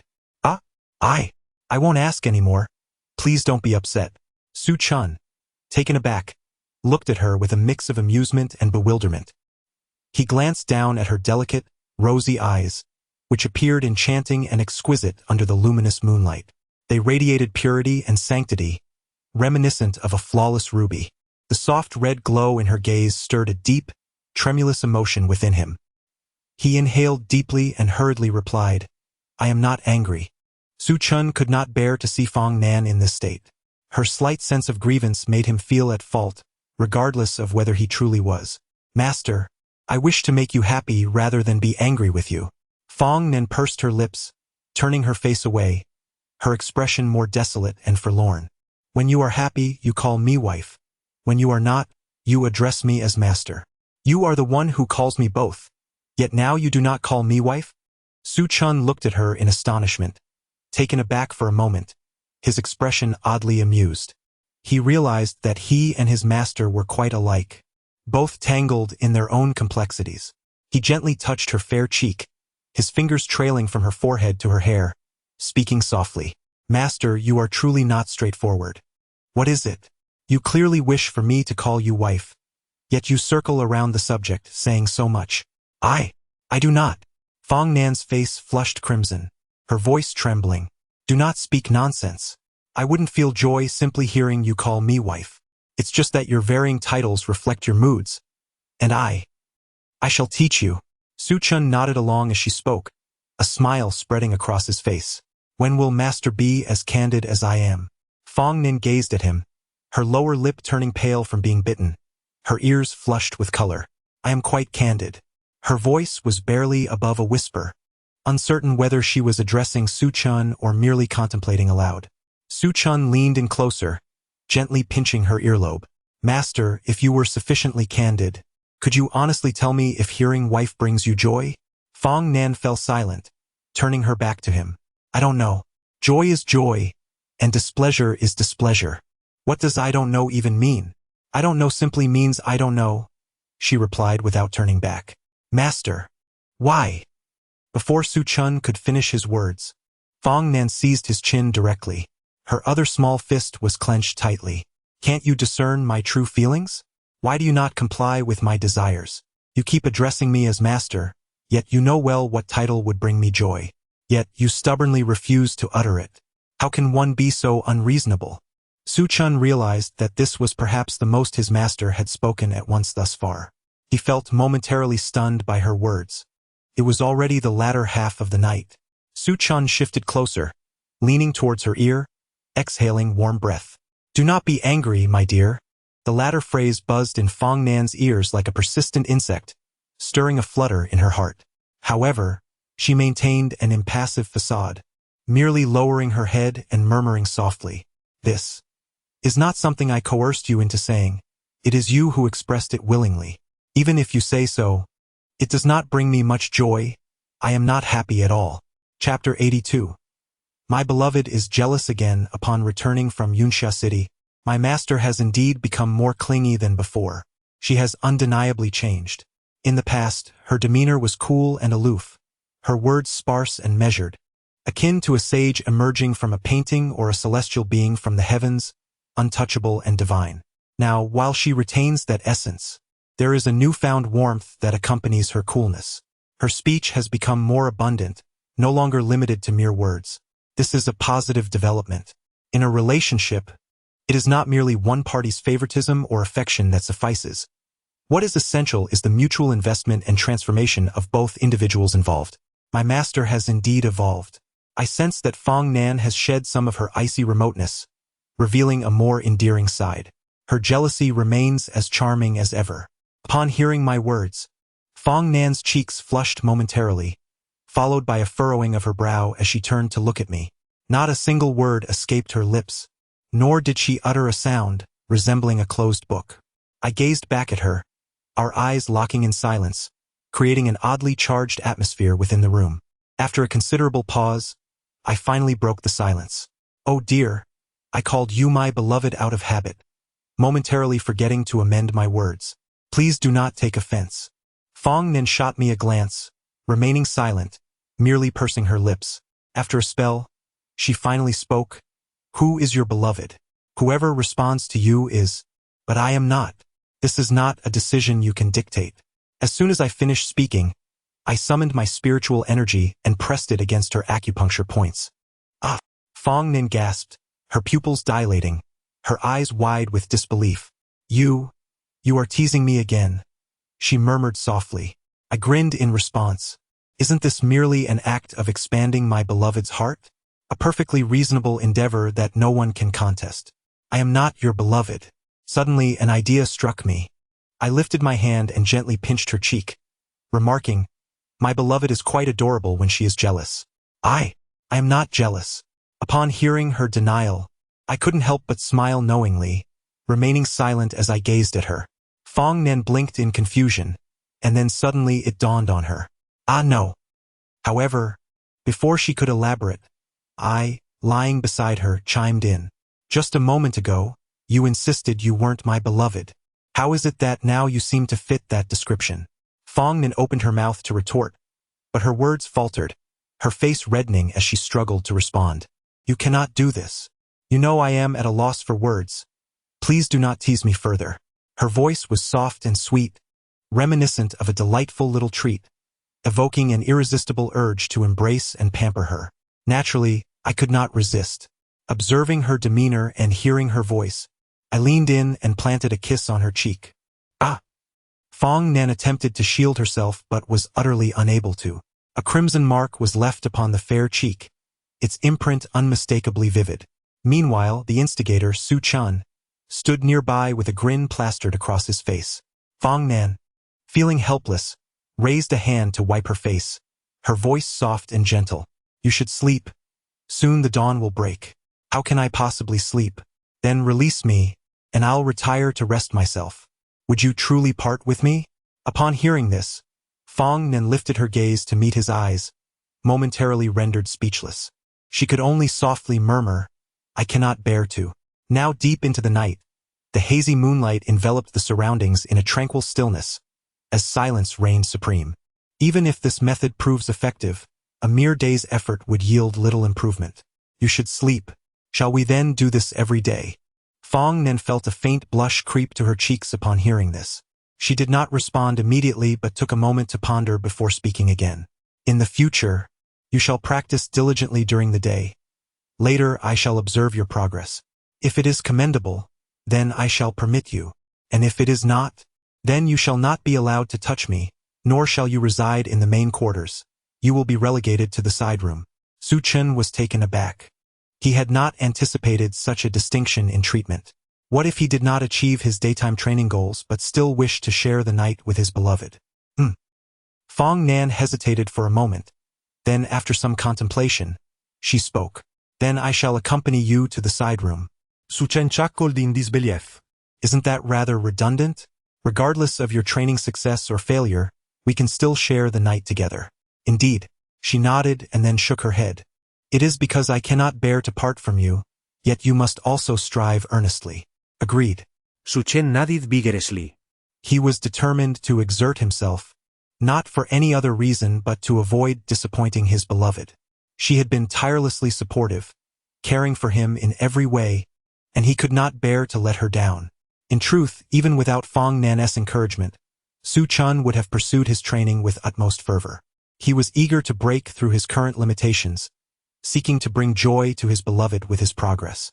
In the days that followed, Su Chen trained diligently by day and assisted Fong Nan with her conditioning by night, leading to a fulfilling routine. Meanwhile, on another front, the atmosphere was equally lively. Qing Mo sensed that Bai Ziang was avoiding her, a perplexing situation. Ever since that one night he had spent in her humble abode, their interactions had grown somewhat distant. Though he still treated her with respect, there was an unfamiliar coldness in his demeanor, and his gaze seemed to flinch away from her. This left Qing Mo in a state of confusion. What could she have done to instill such fear in him? Why did he seem to circumvent her presence? Even exchanging a few words felt strained. After much contemplation, she was unable to arrive at any conclusions and ultimately decided to cease her musings. She found such perplexing matters tiresome. She had little patience for anything requiring deep thought.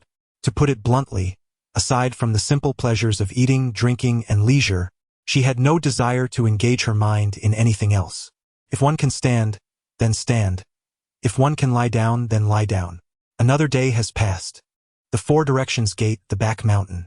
This place is devoid of spiritual energy, with few inhabitants, consisting only of small creatures devoid of such power, like wild rabbits or pheasants.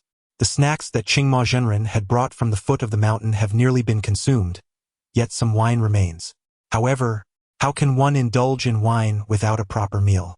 Thus, she ventured to the back mountain, intending to procure something for a modest feast, perhaps a fortunate little rabbit to roast. Not long after, she suddenly spotted a familiar figure not far away. It was her inexpensive little Bai Ziang. He was now sprawled on the grass, plucking petals, muttering to himself. As Qingma Zhenren approached, she could hear him clearly, though her expression grew increasingly peculiar. She likes me. She doesn't like me. She likes me. She doesn't like me. With each petal that fell, his phrases followed suit. Finally, as the last petal drifted down, his face turned ashen. She doesn't like me. Seeing him in such a state, Qingma Zhenren furrowed her brow and strode forward decisively. Today she intended to train her little well. How could he be ensnared by matters of the heart? A woman could only influence the speed at which he draws his sword. Chapter 83. You must not have any thoughts about me, right? Bai Ziang felt that his recent days had been nothing short of tragic. His heart had nearly shattered, and it took him several days to recover. Seeking some solace, he wandered outside only to find himself instinctively drawn to the back mountain. He often came here to catch wild rabbits and chickens for his master uncle, and he subconsciously made his way there. Even more unfortunate was the fact that a little flower seemed to oppose him as well. Just when he reached the last petal, it was as if it simply refused to be liked. Alas! He could somewhat empathize with Qin Muxue.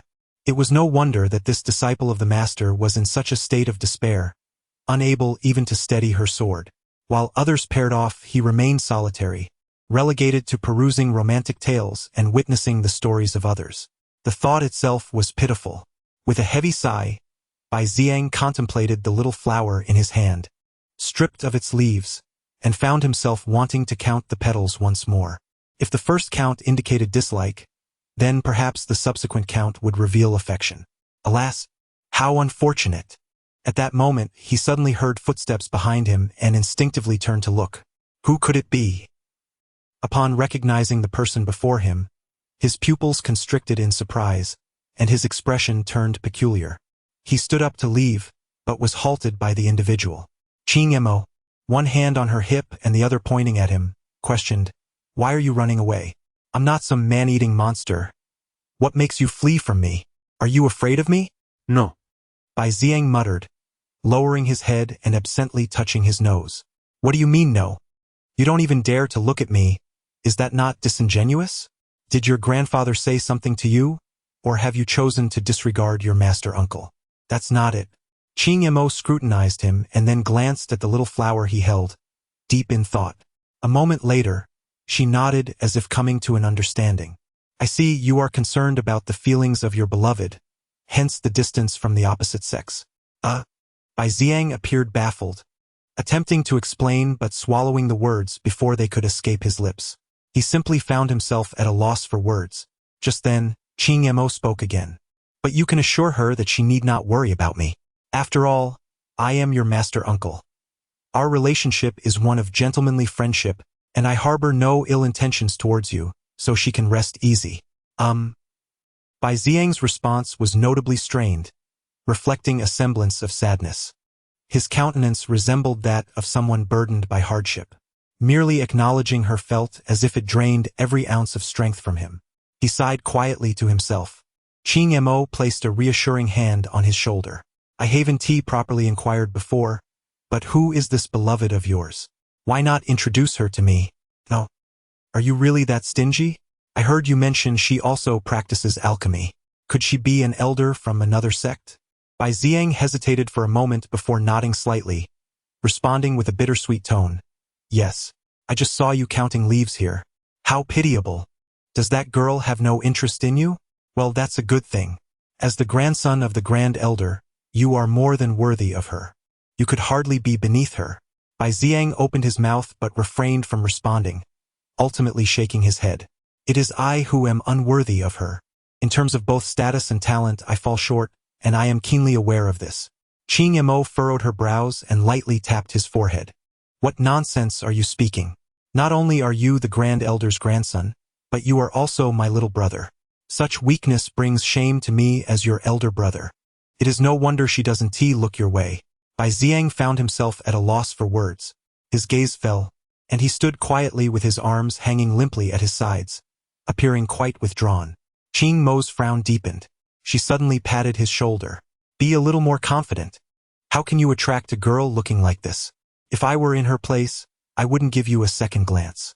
Bai Xiang was momentarily stunned by her words, but then a glimmer of determination flashed in his eyes as he raised his head. Then what must I do for my master to take notice of me? He quickly added, Master, please don't misunderstand. I simply do not know how to pursue a girl, so I wanted to ask for your guidance. Qing Mo rubbed her head, appearing somewhat embarrassed. To be honest, I am not entirely sure either. What kind of boy does your master prefer? What traits or qualities does she admire? Qing Mo furrowed her brow, at a loss for words. After a moment's hesitation, she spoke up. Perhaps someone like your master? That Bai Xiang was taken aback. The two exchanged incredulous looks, and the atmosphere grew somewhat peculiar. Qing Mo broke the silence first. I am not certain what I like, but my idol is definitely Nangu cool and handsome. Oh. Bai Xiang promptly took out a stone tablet to jot down his master's words. Cool handsome, I have noted that. And what else, master? What other qualities do you admire? What do you mean? For instance, someone who is willing to catch rabbits for you to roast or to pickle vegetables for you. Oh, I understand. Qing Mo's eyes sparkled with enthusiasm. Upon hearing this, she became animated, and her words flowed freely. First, they must possess culinary skills. One must be able to prepare 100 to 200 signature dishes. Then, they should know how to make noodles, which is crucial. The noodles must be delicious. She spread one hand flat while counting on her fingers with the other, speaking earnestly. Lastly, they should master over 10 secret recipes for roasting rabbits and pickling chicken. Furthermore, they must not compete with me for food or drink, and anything else can be added later. She spoke for quite a while, and only when she looked up did she notice Bai Xiang diligently recording everything in the stone tablet, his attention unwavering. He was more focused than he had been while listening.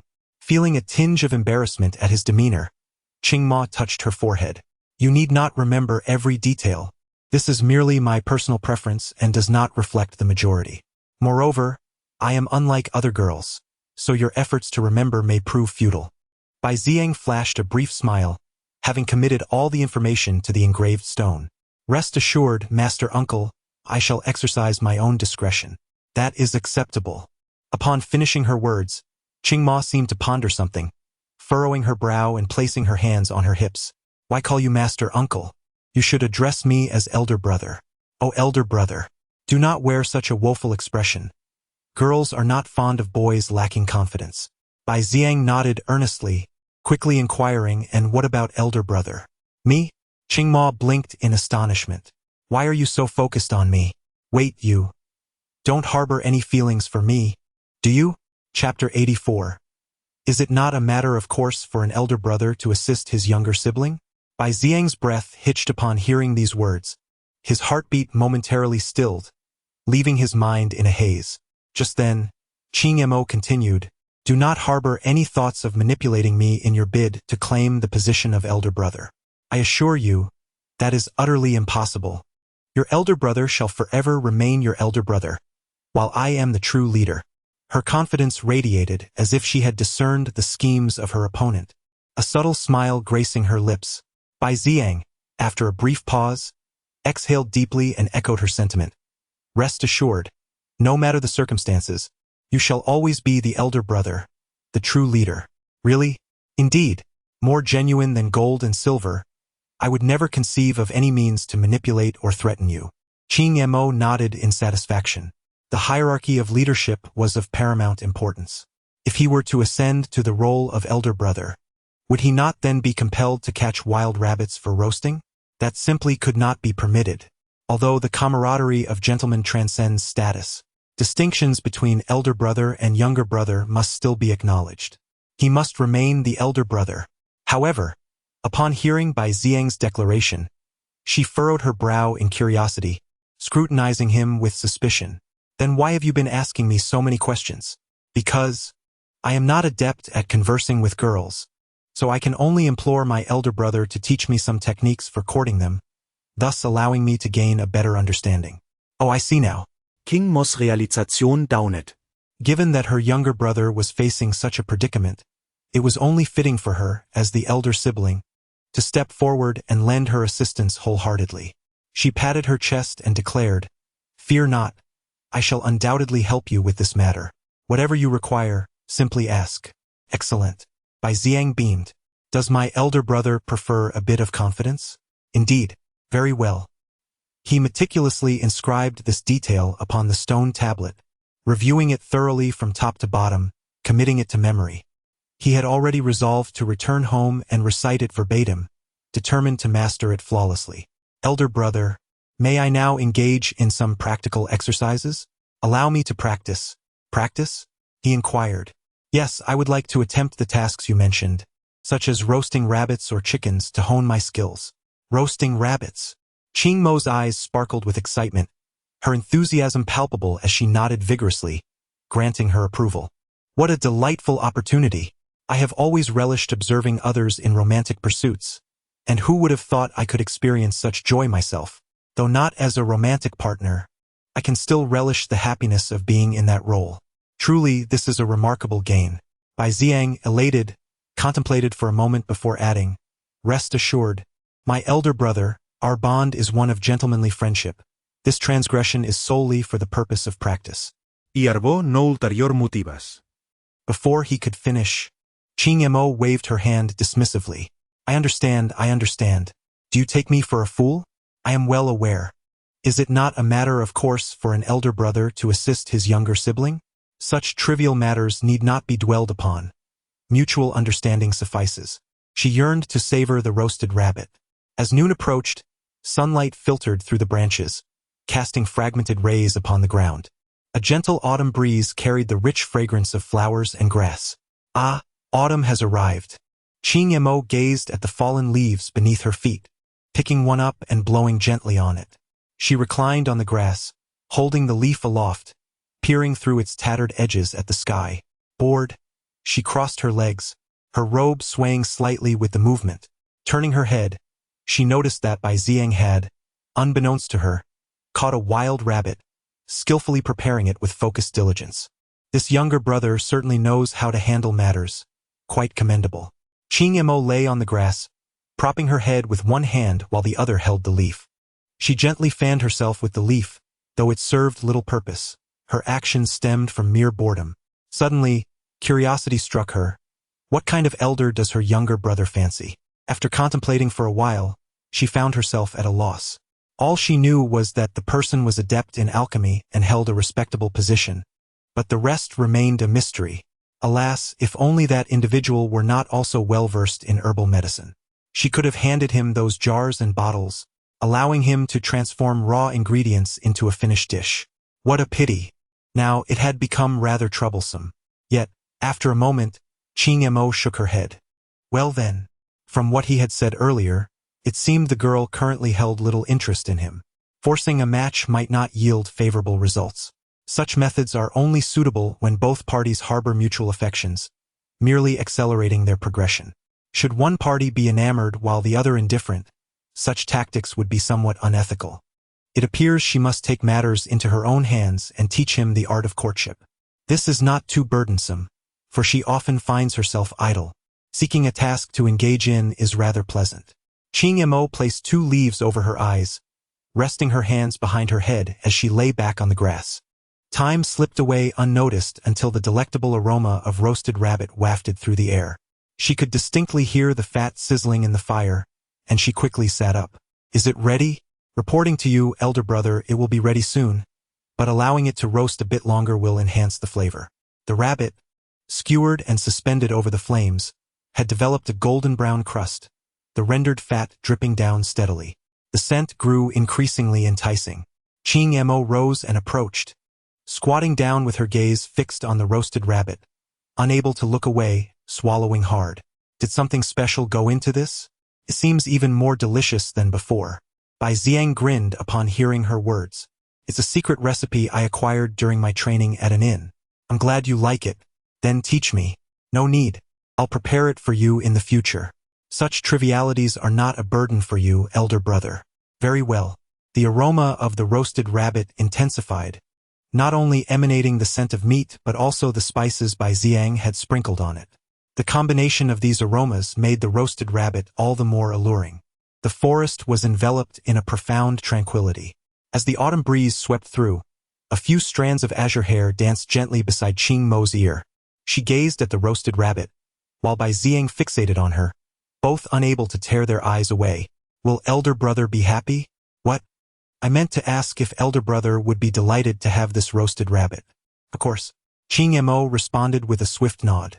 The mountain offered little in terms of sustenance. One could scarcely find anything to eat. Apart from the fruits scattered throughout the forest, there existed only these wild rabbits and chickens. Yet those fruits were sour and unpalatable, and the crops she had sown had yet to yield any harvest. If one felt a craving, the only option was to indulge in these roasted rabbits. After all, having the opportunity to savor one was indeed a cause for joy. Bai Xiang grinned widely. "Then I shall catch a rabbit for elder brother to roast every day." Every day? Elder brother need not overthink. I merely wish to cultivate my perseverance. Nothing more. Very well then. Chapter 85. He harbors secrets in the mountains. Time seems to slip away unnoticed, and several days have passed in a blink. During this interval, Fong Nen requested Qing Mo to construct a small spirit gathering formation atop the Yaoguang Peak.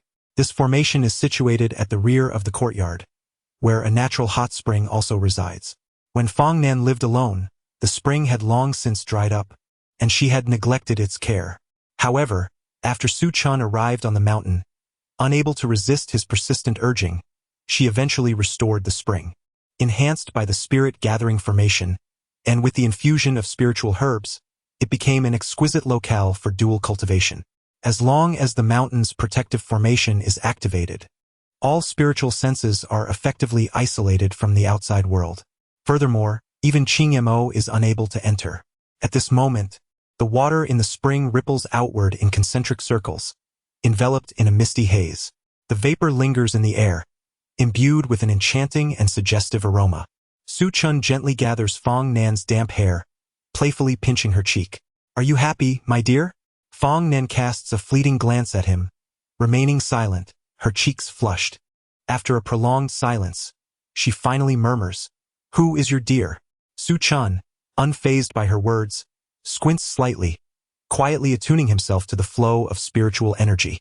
With the aid of the dual cultivation technique, his spiritual power is ascending at an astonishing rate.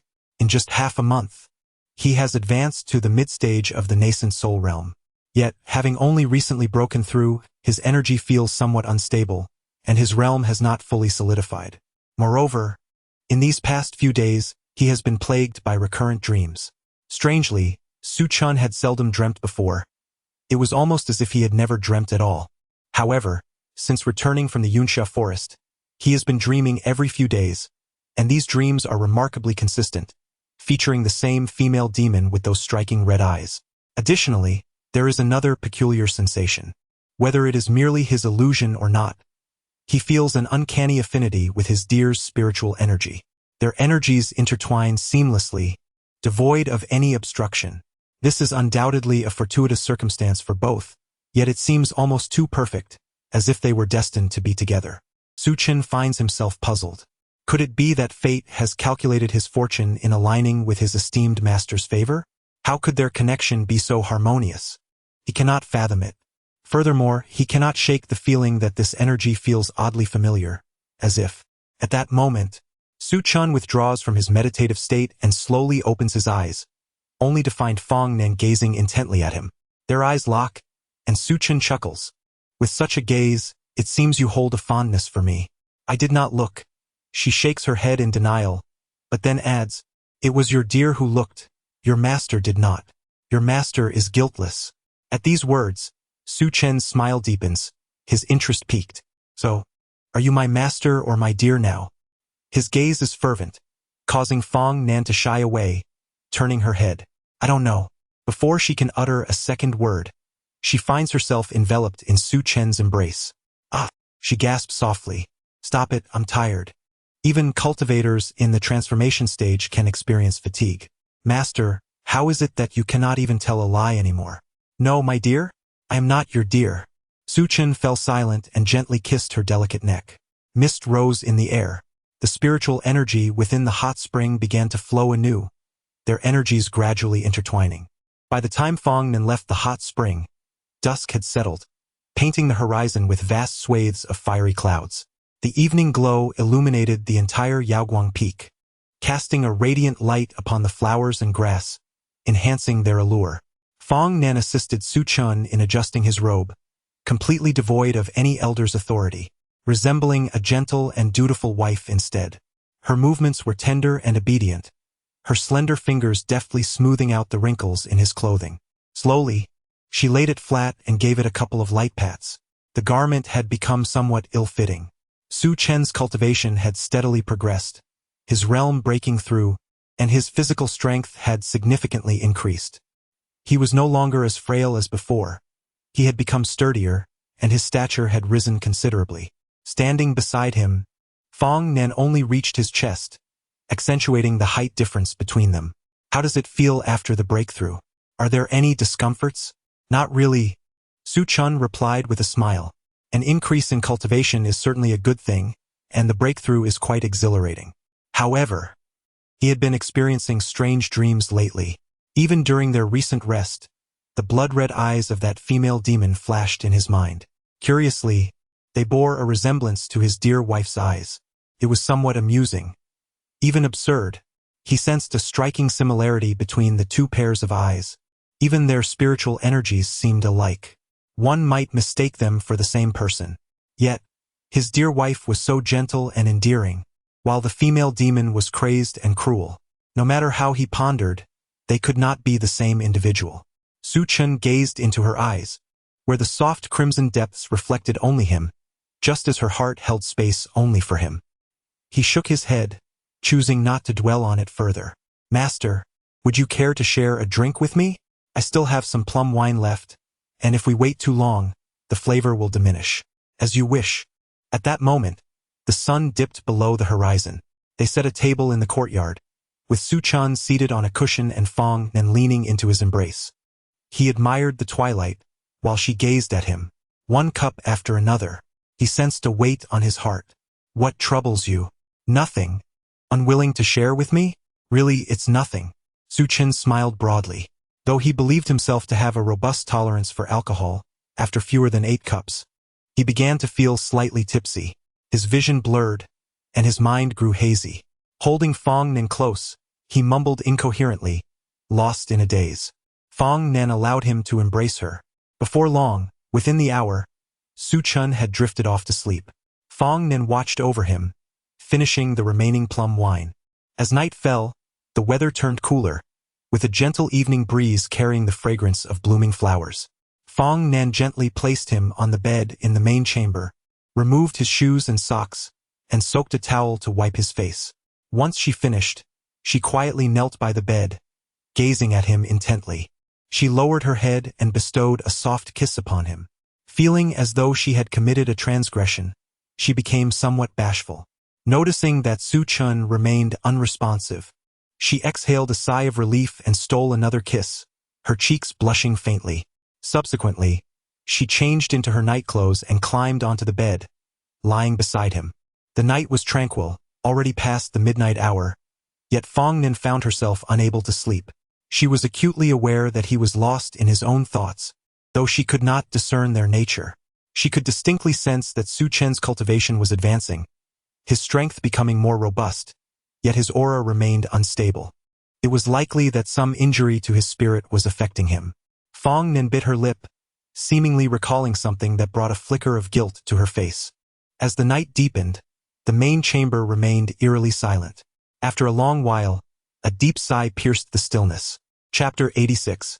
Your wife is invincible. Su Chun found himself once again ensnared in the clutches of a dream, one that featured the formidable female demon. Her eyes, a striking crimson, brimmed with an insatiable thirst for destruction, as if she yearned to annihilate all in her path. In this haunting dream, he witnessed the demoness seizing Fong Nan, stripping her of her powers, and confining her once more within the confines of that dismal prison, submerged in the dilapidated pool. Yet, he could only stand by helplessly, a mere mid-stage nascent soul cultivator, far removed from the threshold of the fusion stage. A profound sense of impotence welled up within him, rendering him incapable of action. Though he recognized the dream for what it was, he found himself ensnared within its labyrinthine confines. His heart wrestled with an indescribable blend of anxiety, fury, fear, and helplessness, leaving him in a state of disarray. The turmoil within him manifested in chaotic fluctuations of spiritual energy. It felt as if an unseen hand had gripped his throat, silencing him and causing his body to tremble. Suddenly, a refreshing and invigorating current coursed through him, soothing his restless spirit. At long last, Su Chun broke free from the dream's grasp. Upon opening his eyes, he was met with the sight of her intently gazing at him, her beautiful eyes filled with concern. "Did you have a dream?" Her voice was soft and sweet, gentle as if she feared that even a slight raise in volume might startle him. Su Chun felt as if a gentle spring breeze had caressed him, bringing tranquility to his heart. After a moment of hesitation, he nodded. Yes, it was a dream. A nightmare. Was it frightening? Indeed, it was quite terrifying. Fong Nen remained silent, sitting up and tenderly resting his head upon her lap, her fingers gently stroking his hair. "Do not fear. Your master is here." Su Chun smiled. At that moment, it seemed more reassuring to address her as his wife. "Do not fear, your wife is here." He sensed her dazedness, a feeling that whatever he might say, she would readily agree to, accommodating his every whim. He imagined asking her to don those scandalous garments or to allow him to warm her feet, both requests she would likely fulfill without hesitation. However, he refrained from voicing such thoughts, preferring instead to close his eyes and relish the comfort of her lap. He wished for time to stand still, forever frozen in this singular moment. He lifted his arm, reaching out only to find empty space. Fong Nan's delicate hand grasped his larger one, pressing it against her face, permitting him to hold it. Dreams often reverse themselves. The more terrifying the dream, the less significant it tends to be. "Do not be afraid." Her voice remained soft and gentle, eliciting a delightful shiver within him. Unable to resist, Su Chun chuckled. "If we follow your reasoning, then ordinary dreams would yield even more horrifying realities. Would they not?" Fong Nin shook her head, countering him with a clear voice. "Ordinary dreams cannot be generalized. They represent two entirely different situations." Su Chun found himself both amused and perplexed by his wife's double standards. He could not help but caress her face, and under the radiant moonlight, Fong Nan's bright red eyes appeared somewhat enchanting. A tremor coursed through his heart, and his hand momentarily stilled, even his breath catching for a moment. This unusual reaction did not escape Fong Nan's notice. "What is the matter?" Her delicate hand clasped his larger one, pressing it against her face, refusing to let him take it away. "It's nothing." Fong Nan pursed her lips, her brow slightly furrowed, her gaze fixed intently upon him. She remained silent, merely nuzzling his hand like a small kitten. Her eyes were locked onto him. After a moment, whether speaking to herself or to him, her voice was soft. I wish to treat you well, yet I find myself foolish and clumsy, unsure of how to express my care. If you do not share your thoughts with me, I shall suffer in silence, burdened by my own confusion. The main room was enveloped in an unsettling quietude. As night deepened, the only sound was the gentle rustle of leaves stirred by the evening breeze. All other noises seemed infinitely amplified. The volume of Fong Nan's words was not loud, yet it struck Su Chen's heart like a hammer. You! He looked up to find Fong Nan turned slightly away, her cheeks faintly flushed, evidently overwhelmed by shyness. Under normal circumstances, given her typically aloof demeanor, she would never utter such words. It seemed that witnessing his distress compelled her to unburden her heart. As Su Chen pondered this, he suddenly noticed Fong Nan gently shaking his hand, as if playfully coaxing him. Will you speak with me? Please? Her breath was warm, tickling his ear. Despite his reluctance to respond, his heart soared towards her. He could only shake his head in resignation. Actually, it's nothing much, just a dream about that female demon. Fong Nan showed no visible reaction. It was unclear whether she had anticipated this or simply harbored no fear of the demoness. What did she do to you? Nothing much, but I dreamt she captured you, imprisoning you in a dungeon, robbing you of your powers, and subjecting you to the torment of cold poison. The more he spoke, the paler his complexion became, as if reliving the harrowing scenes from his dream. Unable to restrain himself, he grasped Fong Nan's hand tightly, as if fearing that if he loosened his grip, she would vanish. She too clutched his hand firmly. Fong Nan bit her lip, lost in thought. The pain in her eyes deepened, accompanied by an inexplicable hint of guilt. However, this guilt swiftly dissipated, as if it had never existed. Do not worry, it will not happen, she assured him, her voice calm yet brimming with confidence. Su Chen nodded, intending to reply when he suddenly felt a refreshing sensation as she leaned in closer. This time, her kiss was not merely a fleeting brush, but a fervent, awkward, and tentative embrace. After a long moment, their lips parted. Beneath the hazy moonlight, Su Chen could clearly see that her face was flushed crimson. Yet, Fong Nan did not look away, her gaze unwavering and intense. I will not allow anyone to harm you. No, I dreamed of you getting hurt. Fong Nan shook her head. I will not be harmed. Why? Because I am invincible.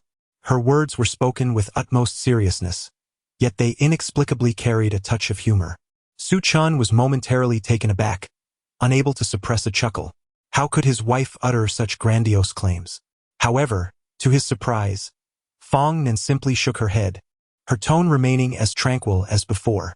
Across the 4 seas and 8 realms, in the 9 rivers and 10 domains, I am invincible. I am the supreme being.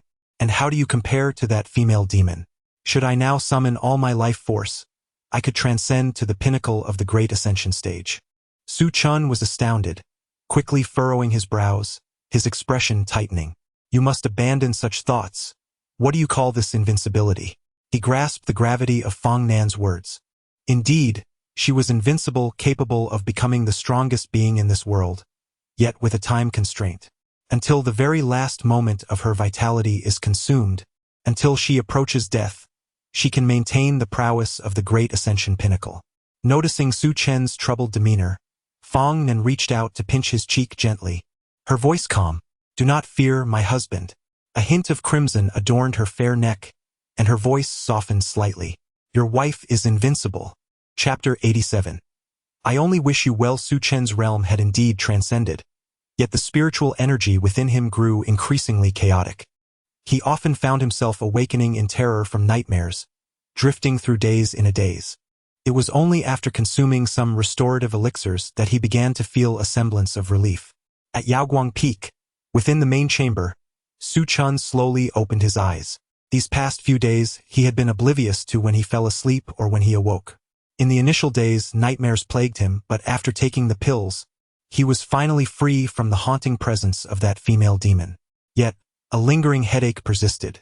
The autumn wind, entwined with rain, seeped through the gaps of the window, ushering in a few leaves. This chill roused Su Chen slightly. He propped himself up, feeling an ache in his meridians, as if his very bones were on the verge of disintegration. He couldn't help but draw in a sharp breath. What had happened to him?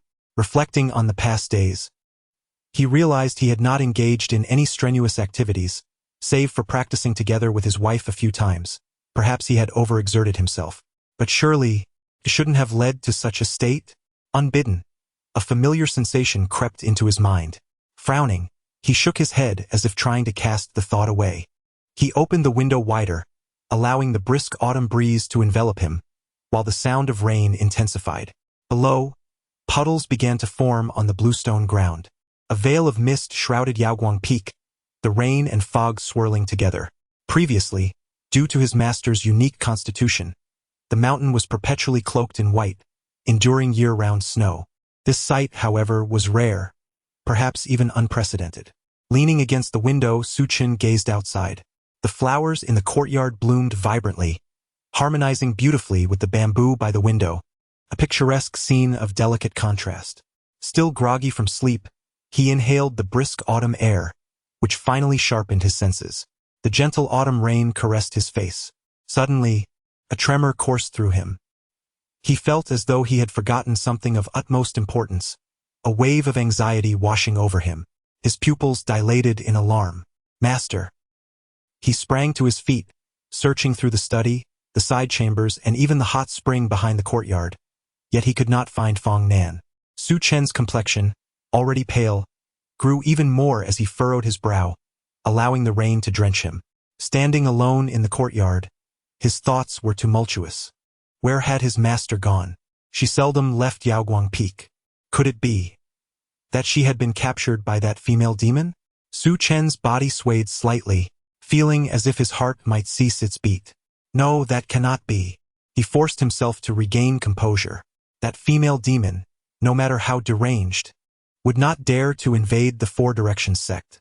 After all, this was a sacred ground, protected by formidable formations.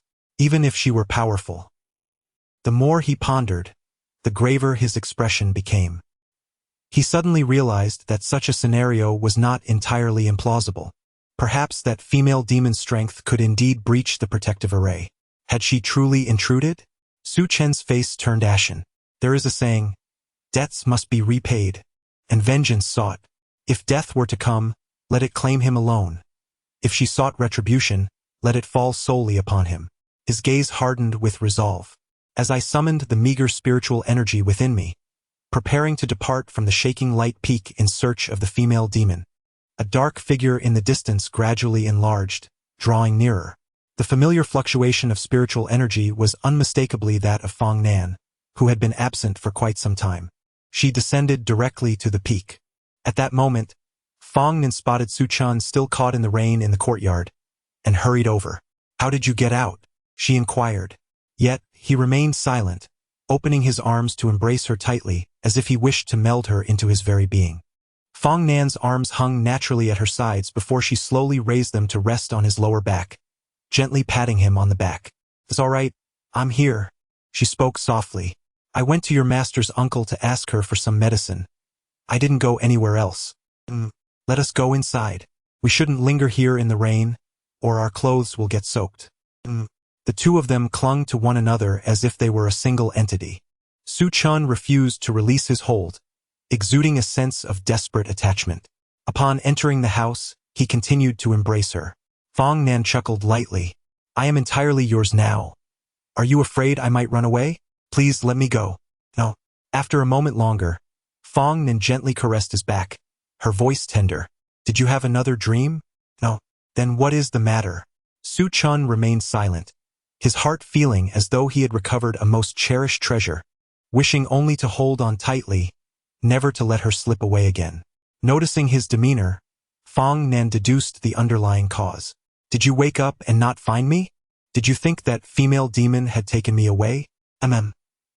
Fong Nan couldn't help but laugh. "Silly. You even respond to being called silly." With some effort, she extricated her hand from his embrace, raising it to pinch his cheek. "Am I not standing right in front of you? I told you, your wife is invincible. That female demon cannot harm me. She certainly wouldn't take me away, nor would she ever hurt you.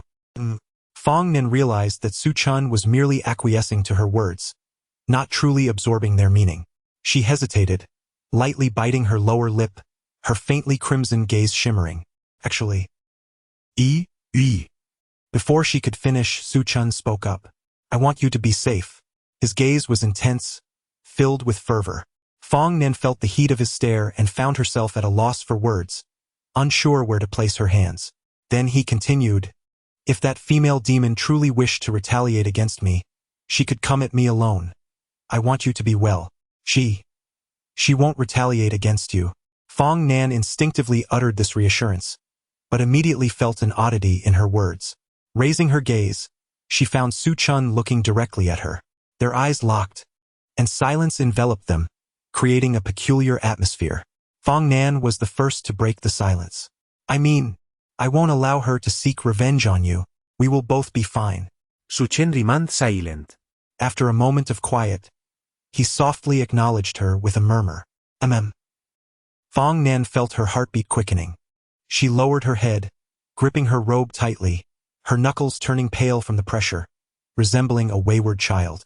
Her long hair cascaded down, obscuring the expression on her face.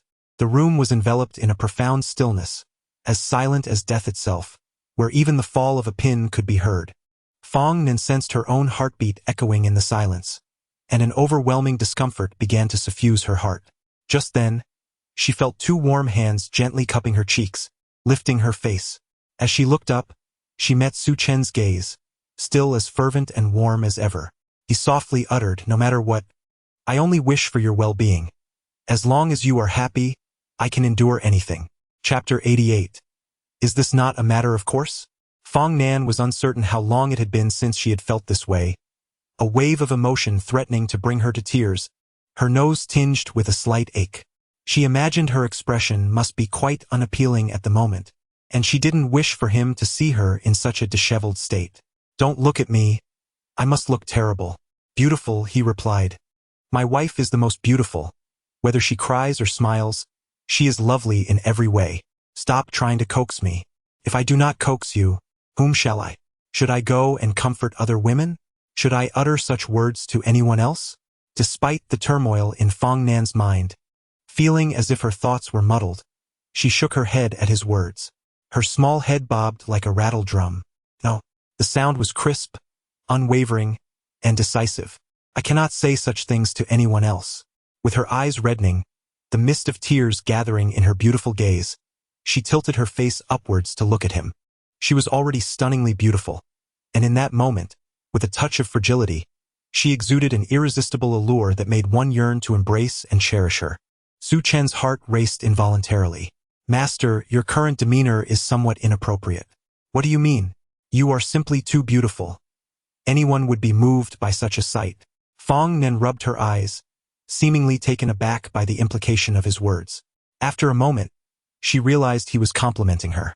She pursed her lips and smiled, her beautiful eyes curving like crescent moons as she whispered, Then I shall show only you. Su Chun couldn't help but chuckle softly, gently kissing her forehead without saying much more. He had just stood in the rain in the courtyard, his garments soaked through, which had also dampened Fong Nan's robe. They changed into fresh attire, and then Su Chun reclined back onto the bed. He had been experiencing a disturbance in his spiritual energy lately, feeling lightheaded and weak. After being drenched in the rain, his already pale complexion had turned even more ashen. Now, lying in bed, his breath was faint. Fong Nan stayed by his side, preparing the medicine she had brought back from the herbalist. She gently cooled it before bringing it to his lips. Your master uncle specifically prepared this for you. Must I drink medicine? Naturally, when one is unwell, one must take medicine. Su Chun shook his head, pushing the bitter concoction away as he turned over. I am not ill. How absurd. I am already a Yuanying stage cultivator. How could I possibly fall ill? That is rather ridiculous, he thought. You are indeed feeling weak and your spiritual energy is in disarray. This is a form of illness, but with proper care you will recover. As she spoke, she brought the bowl of medicine closer. Noticing Su Chun still turned away, she gently inquired, What is it? Is it too bitter? Bitter? Fong Nan examined the medicinal broth, then glanced at him and seemed to have an idea. She brought the bowl to her lips and took a slow sip. Then, leaning in, she cupped his face gently, her lips meeting his. Su Chun was taken aback, his eyes wide with astonishment. To his surprise, he felt no bitterness at all. Instead, he found it to be quite sweet. It seems as though my heart has been sweetened. My mind is filled with sweetness, and my eyes are solely upon her. Unconsciously, I have swallowed a large mouthful of medicine, now resting in my stomach, yet I remain dazed, gazing at her. Fong Nan's cheeks have taken on a faint blush, her fair ears reddening as she tilts her face away. No, don't look at me. An ambiguous atmosphere envelopes the room, and both of us can feel our heartbeats amplifying. Fong Nan lifts a hand to tuck a strand of hair behind her ear, casually inquiring, "Is it bitter?" It is no longer bitter. It is sweet, incredibly sweet. She takes another sip, wipes the medicine from her lips, and our lips almost touch. Slowly, she feeds it to me. After 2 mouthfuls, the bowl is nearly emptied, leaving just a final sip. At this moment, Fong Nan's cheeks are flushed as if they might bleed, and a fine sheen of sweat glistens on her forehead. "Well, you should drink the last bit yourself." "Absolutely not." Su Chun rejects without hesitation. "You will feed me." "I." Fong Nan's small face is flushed. It seems she cannot comprehend his words, yet obediently lifts the bowl towards his lips. "You drink it." But Su Chun appears oblivious to her gesture, as if he has not heard her at all. He softly states, "I want my master to feed me. I am feeding you. You understand my meaning." Fong Nan's heart skips a beat. She knows exactly what he implies, yet the act feels excessively shameful. Just thinking of having fed him so directly in her moment of dizziness makes her feel embarrassed. Now, reflecting upon it, she feels utterly humiliated, her image as a master completely shattered.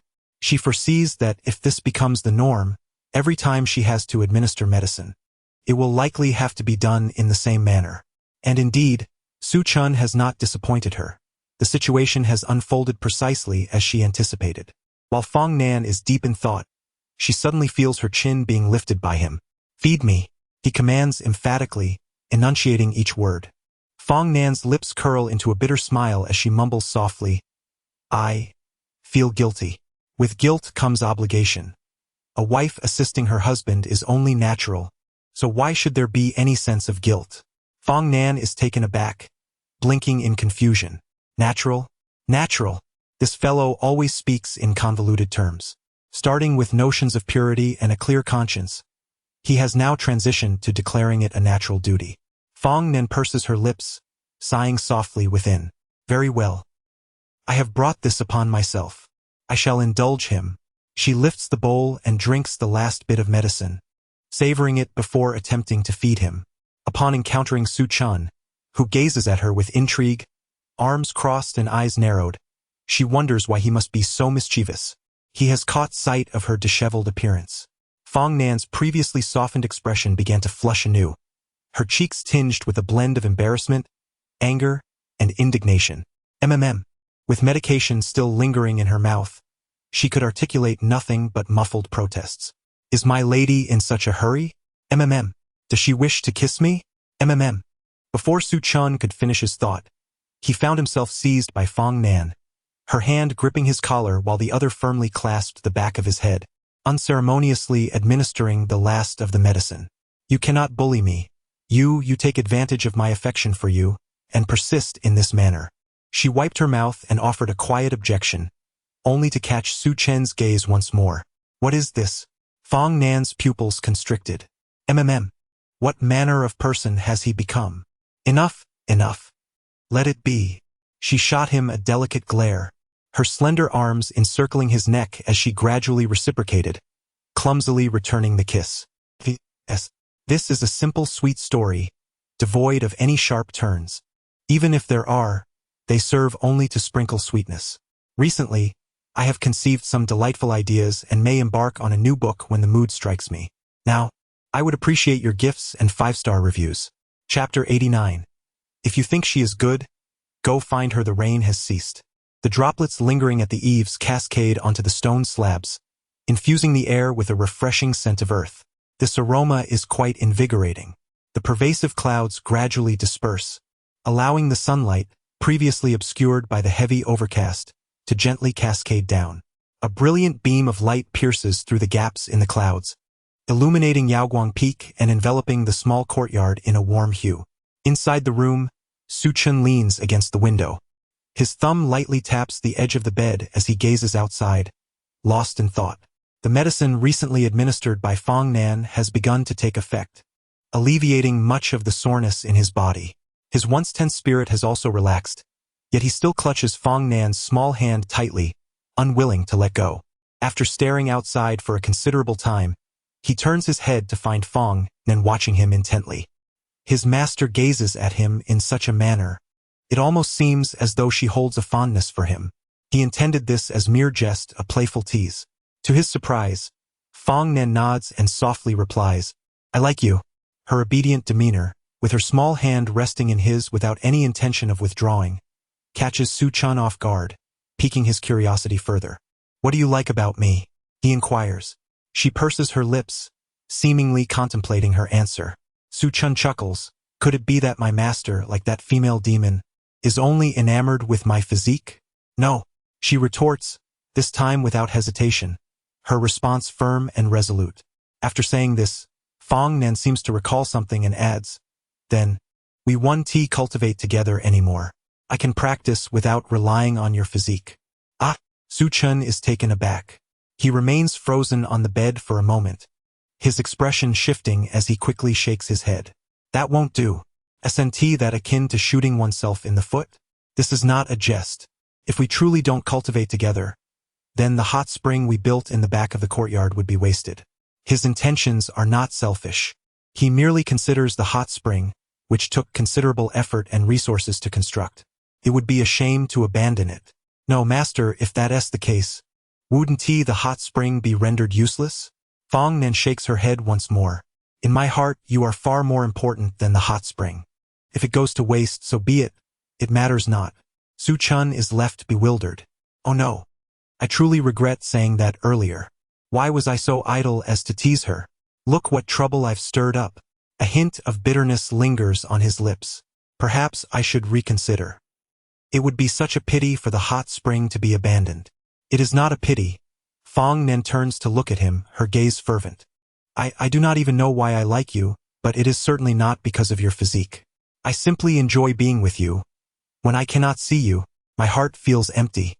I find myself at a loss, uncertain of what it means to truly care for someone, still in the throes of learning." Her words, laden with meaning, surpass anything she has uttered before. Su Chen holds Fong Nan's hand, distinctly aware of the perspiration forming in her palm. He can even observe the fine beads of sweat adorning her fair forehead. Fong Nan notices his gaze and shyly averts her face, murmuring softly, "Don't look at me."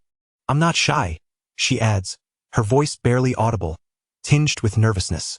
The room is enveloped in profound silence, where even the faintest sound is magnified, and Fong Nan fears that the rapid beating of her heart might betray her composure. She bows her head, feeling the tension rise again as Su Chen remains silent, prompting her to cautiously glance up.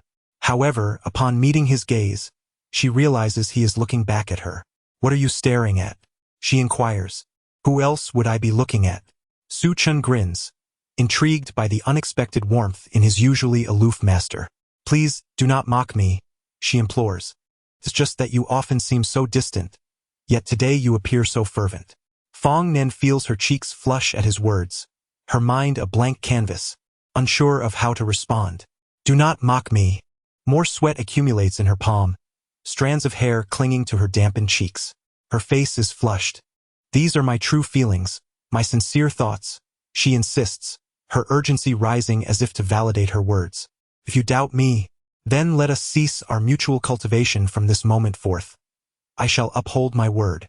Su Chen's heart sinks at her declaration, his expression darkening as he contemplates her perplexing fixation on this matter.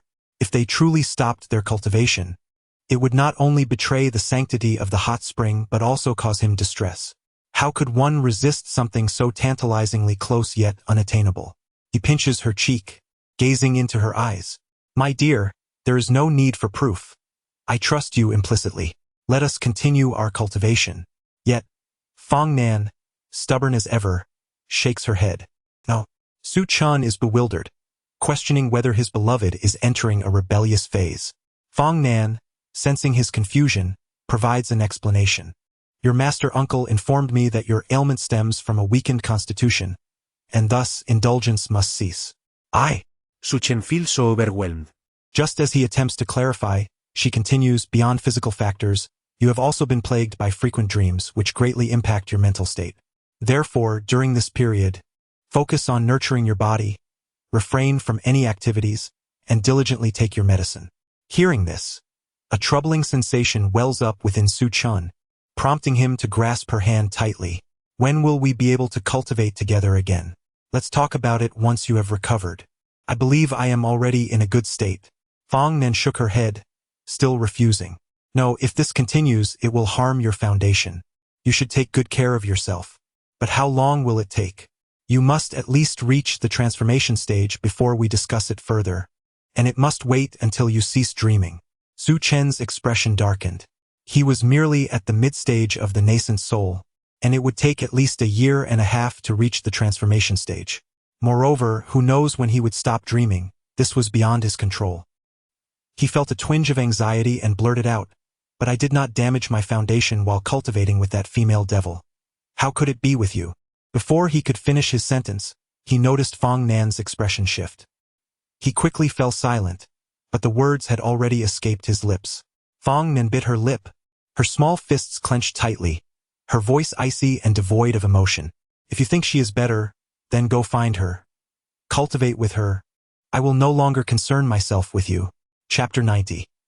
The enchantress isn't so bad despite her words.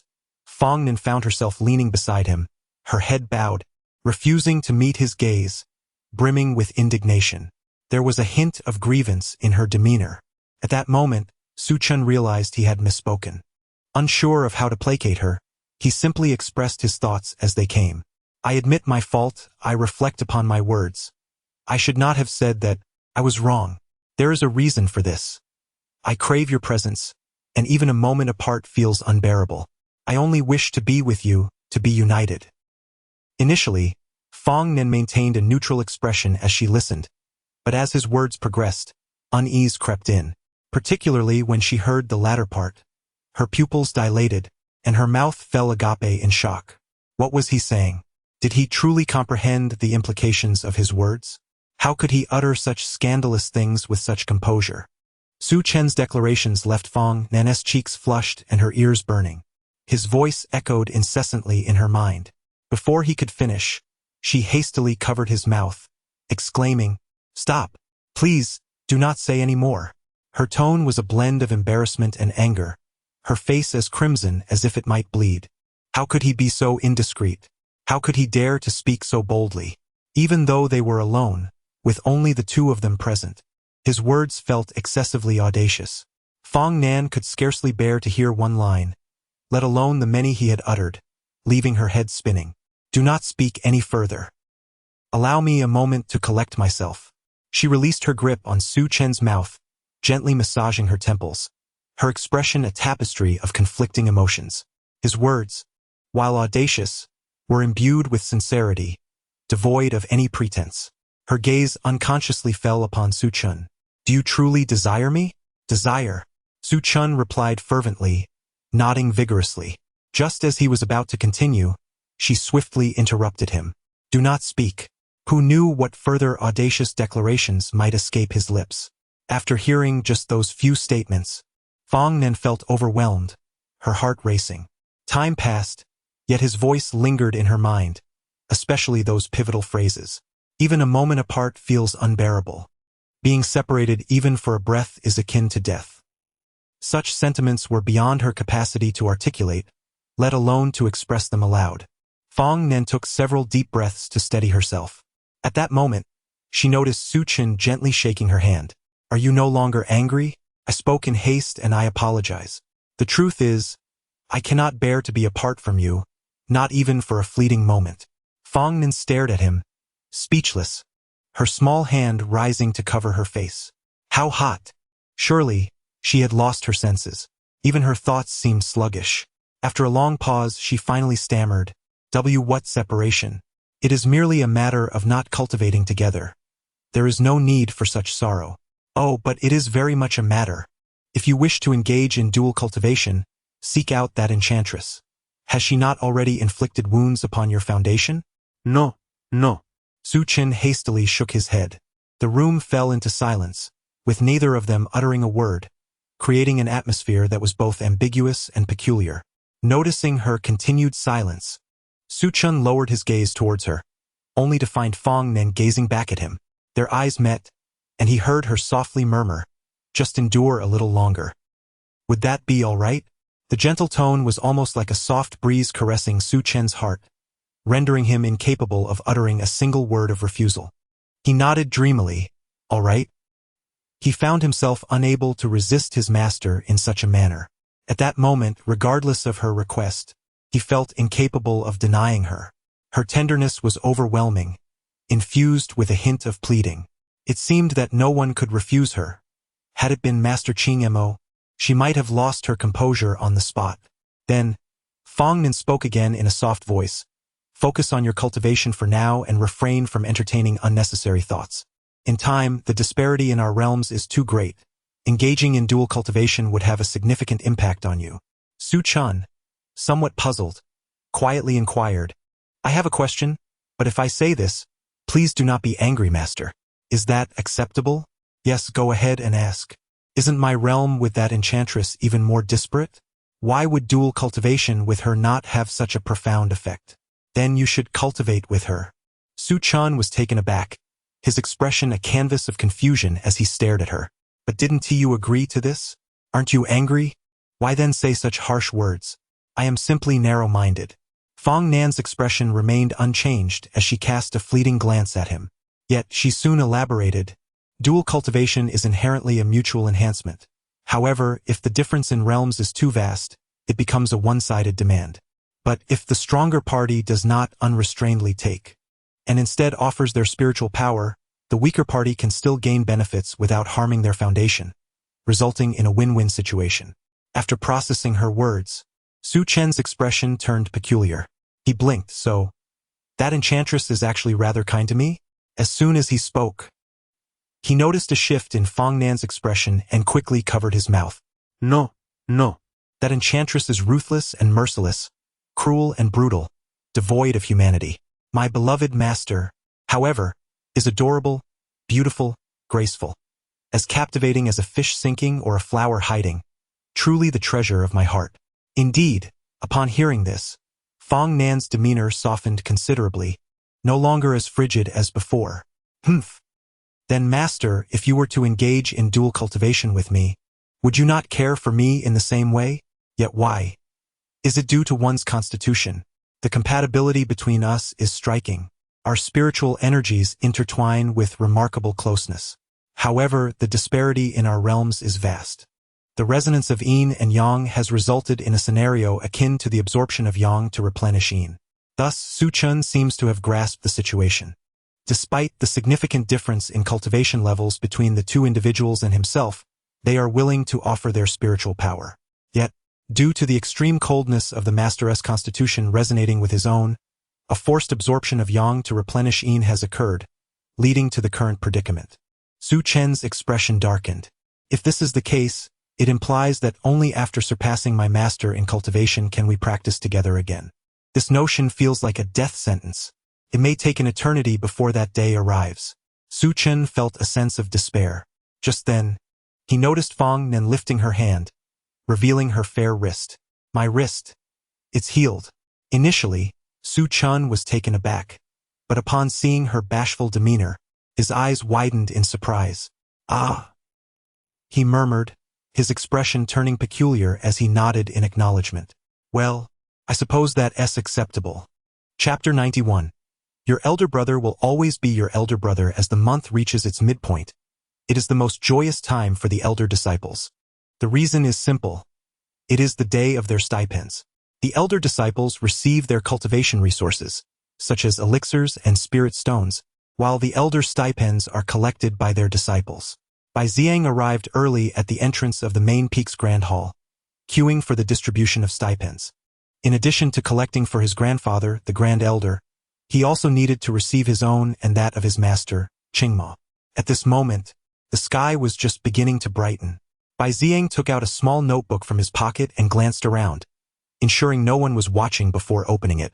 The notebook was somewhat worn, with pages that had developed creases.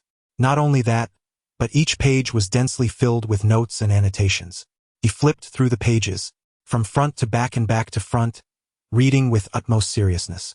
Occasionally, he nodded or frowned, muttering the annotations aloud.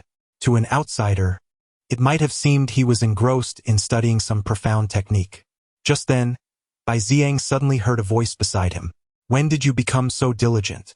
Startled, he nearly dropped the notebook, hurriedly concealing it behind him. This was something that could not be seen by others. Who? Looking up, he recognized the speaker as Qin Muxue, a disciple of the sect master. Qin Muxue was taken aback by Ziang's reaction, her expression turning somewhat peculiar. "You're not looking at something strange, are you?" "No." "Then why are you hiding it?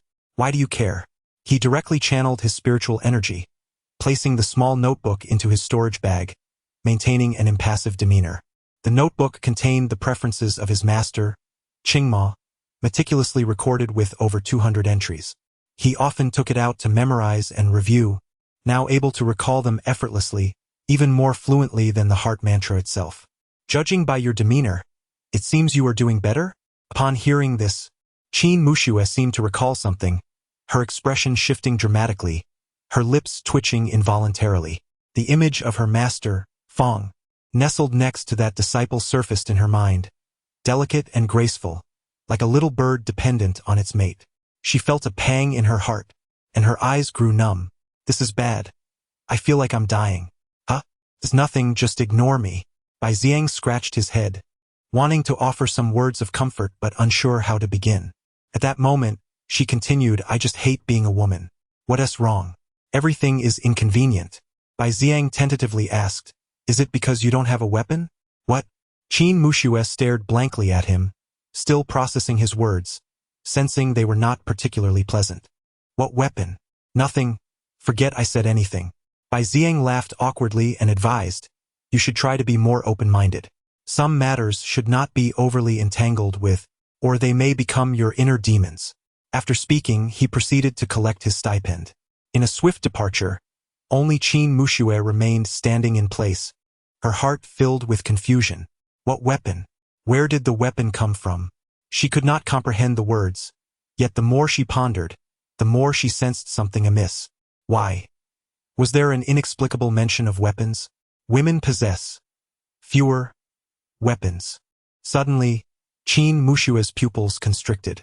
Her complexion changed dramatically, her fists clenched tighter, and the corners of her mouth twitched violently. Ah! This sound was a mixture of shame, anger, and boundless resentment. Her voice attracted the gaze of numerous disciples outside the main hall, all of whom looked at her with bewilderment. In that moment, it seemed as though Qin Muxue heard something shatter. Oh, it turned out to be the Tao heart she had painstakingly rebuilt. She despised herself for being without a weapon. Meanwhile, Bai Ziang had completed his allocation of funds and rushed to the herb hall. Along the way, he took out the small notebook to flip through it, scanning from front to back. It seemed he had recalled something, as he touched his nose. Master Qingma had indeed led him astray. Had she not mentioned it earlier, he would not have remembered such peculiar descriptions. Before long, he was nearing the herb hall. From above, it appeared as a vibrant field of medicinal plants, and the fragrant aroma of herbs grew more pronounced as he descended. Bai Ziang inhaled deeply, a smile emerging on his face. While ordinary disciples might find the scent bitter and unfamiliar, he was different. He found the aroma refreshing, and it conjured images of a verdant hue in his mind. In a daze, he seemed to catch a glimpse of a girl in a green robe under the twilight, perched on a stool, sipping soup from a bowl. Her wild gestures contrasted sharply with her petite figure, a sight endlessly endearing. Unable to resist, he summoned his spiritual energy to quicken his pace. From a distance, he spotted his master watering the melon patch in the courtyard, still clad in green robes. He could not help but smile. "Master, I have returned with my allocation." Qingma paused, wiping the sweat from her brow, and tucking her hair behind her ears. Upon receiving the items he handed over, she noticed he was gazing at her intently and curiously inquired, "Why do you keep staring at me?" "It is because my master is too beautiful," Bai Ziang replied. Qing Ma was momentarily taken aback by his words, then affectionately patted his shoulder. "Yes, that's how it should be said. A promising disciple indeed. It is worth my effort to accompany you in practice." "Ha!" Bai Ziang smiled back, though his grin held a hint of bitterness. Qing Ma examined the items he had given her. She said, a touch of curiosity in her voice. "The spiritual stones here seem to be more than usual, surpassing my own allocation." The spiritual stones, elixirs, and materials from the miscellaneous hall were all in greater quantity than she was accustomed to. Raising her gaze, she saw Bai Ziang watching her. "Yes, I included my own as well." "Why?" The younger brother contemplated that practicing with an immersive effect would yield the best results. "If the master uncle were indeed my destined partner, it would be only natural for the remuneration to be surrendered to you. Thus, Qing Mo furrowed her brows. "Yet I am not." She meticulously sorted through the items and returned them to him one by one, speaking with solemnity. "Moreover, while I previously mentioned that you had found the spirit stones and presented them to me, it was merely a matter of discovery, not an intention to claim your possessions." Bai Ziang's lips curled into a bitter smile, his heart heavy with bitterness. The master uncle was correct. This matter was indeed a presumption on my part. Before he could complete his thought, Qing Mo playfully tapped his head, interrupting him. "Address me as elder brother." I truly cannot fathom your reasoning. How could an elder brother desire possessions from a younger sibling? Would that not make you the elder brother?" Bai Ziang stared at her in astonishment, feeling somewhat bewildered. "Is this truly what you care about?" "Humph, do not presume I am oblivious to your little tricks. Do you think such trivial favors will sway me? You are still far too inexperienced." Chapter 92. Yet I truly adore it. Since returning from the last trial, Qing Mo had planted some fruits in the backyard of the grass hall. She had enhanced their growth with a formation. Over a month had passed, and with Bai Ziang tending to them daily, the fruits had nearly ripened. One could only wonder about their sweetness. Surely they must be sweet. "Why are you so certain?" "Because the one who planted them is sweet." Qing Mo paused, raised a finger to shake it gently, and slightly lifted her chin. "Your attempt at flirtation this time is rather lacking.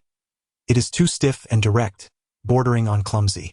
Her small hands were somewhat chubby, and her fair thumb was short. The way she waved it made her appear somewhat dazed. Yet in her silliness, there was an undeniable charm. Bai Ziang absorbed none of her words, staring blankly at her, his mind a complete void. "Hey, are you even listening to what I'm saying?" I am." "Then use what I just taught you and try again." Bai Ziang continued to gaze at her in a daze. He opened his mouth to speak but found himself unable to utter a single word. His mind flooded with the image of her just moments ago. "Brother, truly captivating. Who made you compliment me?" Qing Mo chuckled helplessly, saying, "I fear you might learn to flirt." She placed her hands on her hips. "At this rate, it will be ages before you can get close to anyone. You must be more proactive." Moreover, you have yet to tell me who that elder you fancy is." Bai Ziang hesitated, lowering his gaze. "This cannot be revealed." "Hey, are you still keeping secrets from your elder brother? Didn't we agree on the principles of gentlemanly friendship?"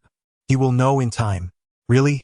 Qing Mo looked at him with suspicion, finding his air of mystery excessive. "Is it really necessary to be so secretive?" "Ha ha." Bai Ziang remained silent, merely lowering his head, quietly tending to the fruits, watering and turning the soil. Qing Mo was determined not to let him off so easily and leaned in to inquire further. "No, at the very least, tell me what kind of person she is. I know nothing about her." Bai Ziang pondered, his smile growing. "She is a fairy, the most beautiful person in the world. As if she stepped out from a painting." "So absurd?" Qing Mo exclaimed, taken aback. "Is she truly that beautiful?" "Indeed." "Then introduce me to her." Bai Ziang was momentarily stunned, unable to respond, staring blankly in her direction. Introduce me. I wish to see this fairy for myself and indulge my eyes." Bai Ziang was utterly bewildered, unsure how to proceed. stammering, his mind blank and his demeanor foolish.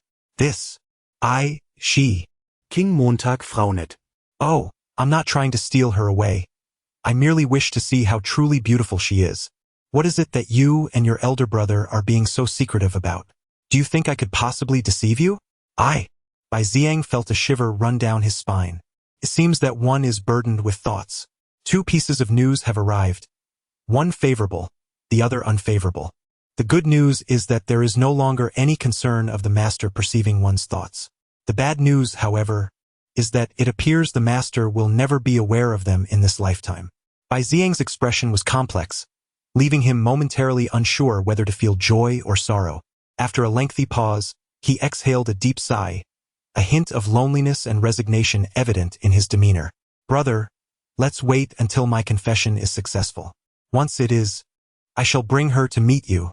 Qingma had intended to inquire further, but upon observing Bai Xiang's demeanor, she swallowed her words. Very well then.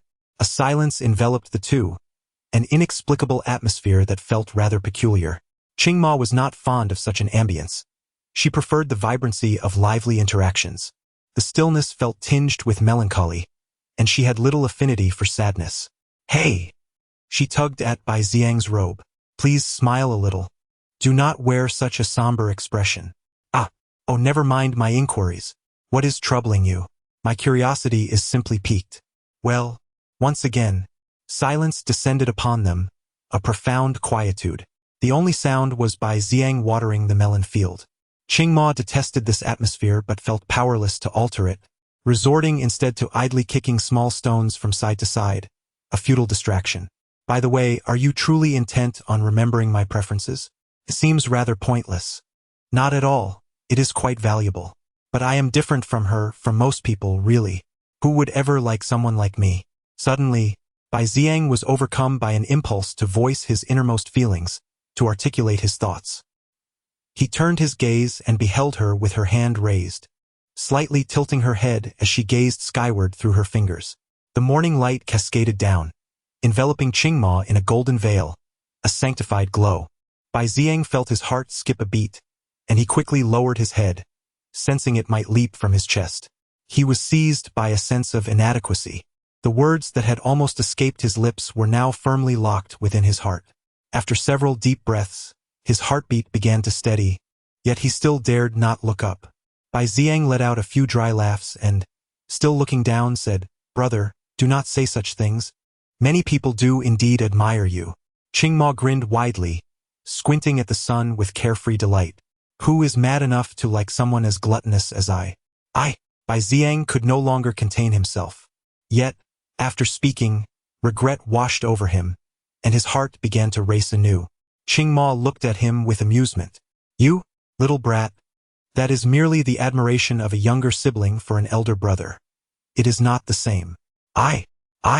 Enough with the is. Quickly, finish watering. I must go prepare the medicine.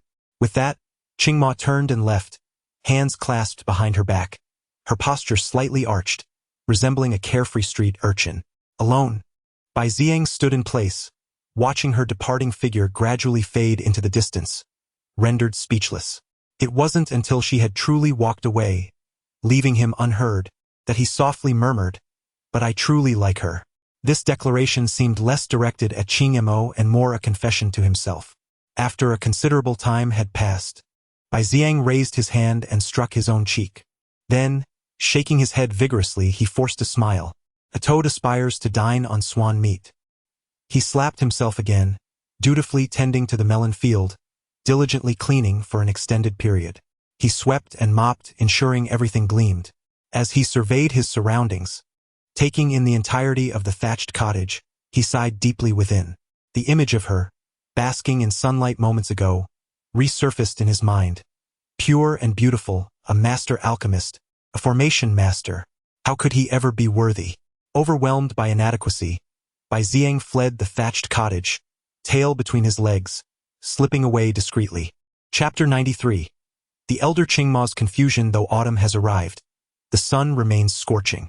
At midday, golden rays cascade into the room, mingling with the fragrant aroma of herbs that permeates the herbalist's cottage.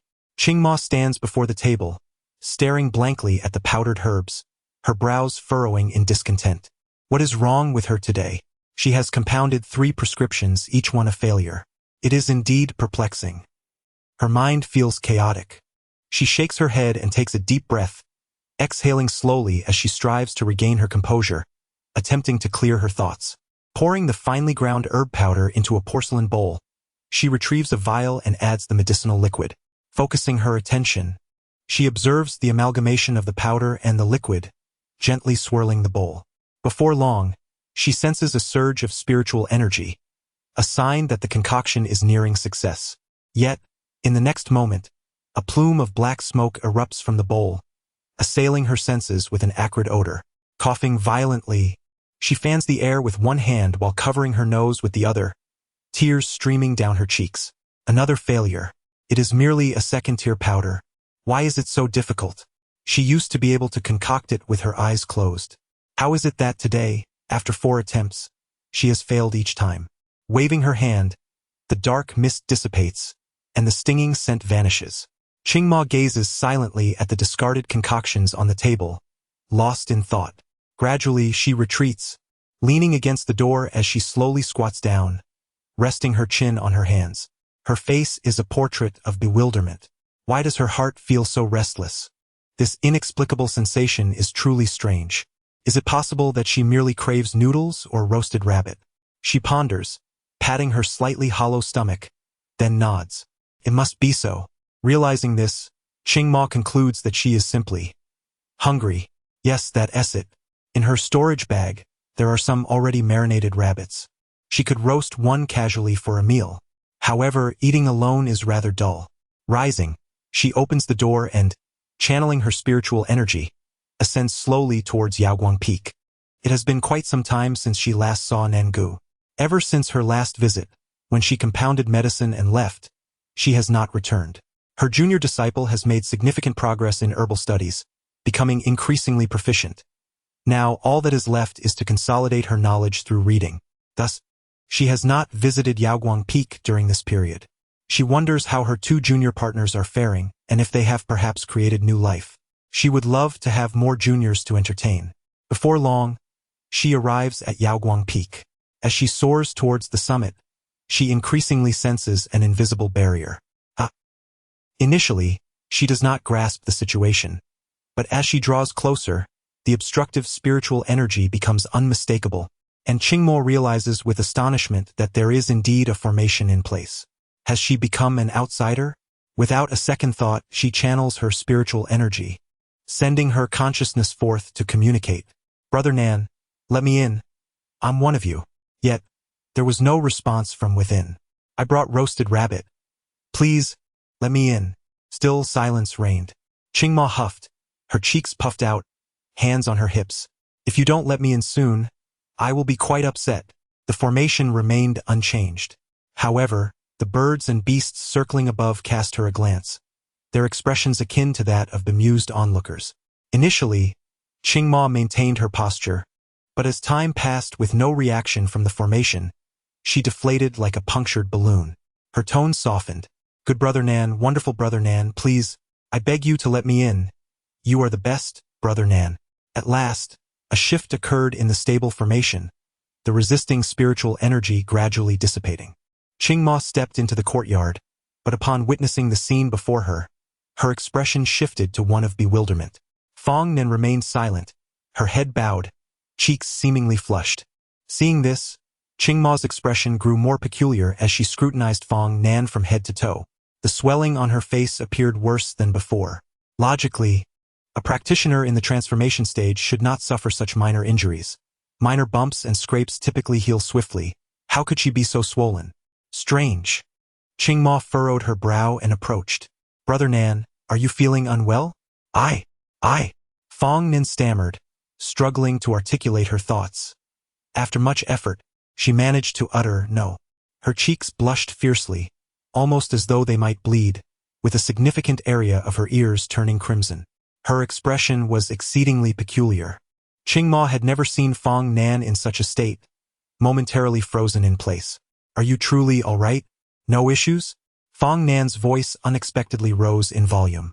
Realizing she had lost her composure, she quickly added in a whisper, I'm quite well. Qingma was taken aback. However, since Brother Nan had stated as much, she refrained from pressing further. From her storage bag, she produced several marinated rabbits. I brought some delicacies. Brother Nan, please cheer up. Although her tone bore little change, the addition of a word signified a hint of happiness. What about that lad? How is he faring? He is still inside. In truth, given his constitution, he should not be in such a feeble state. It would be best for you to exercise some restraint. Qingma's words had an unintended effect. As she spoke, Fong Nan's previously softened expression visibly reddened once more. She bowed her head, responding quietly, I understand. Then, in an even softer tone, she added, we are quite restrained. Just then, Su Chun emerged from the main room, looking radiant. Uncle Master has arrived? A smile adorned his face, as if he had encountered a momentous occasion. Qingma was puzzled. What has you so cheerful? Oh, is it that obvious? Am I so easily read? Your grin nearly reaches your ears. Ah, indeed, some delightful events have transpired, uplifting my spirits significantly. Upon hearing this, Qing Mo's curiosity was piqued, and she was about to voice her inquiries. However, she was met with Fong Nan's fierce gaze, reminiscent of one poised to kill. Her small fists were tightly clenched, the knuckles paling, and her lips pressed firmly together. She glared at Su Chun, seemingly threatening him to remain silent, lest he face dire consequences.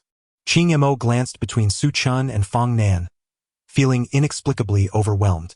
There would be no need for roasted rabbit. The abundance of dog food was sufficient to satiate her hunger. Nevertheless, this only deepened her curiosity. What, indeed, had transpired between these two? Chapter 94. Aren't you hungry?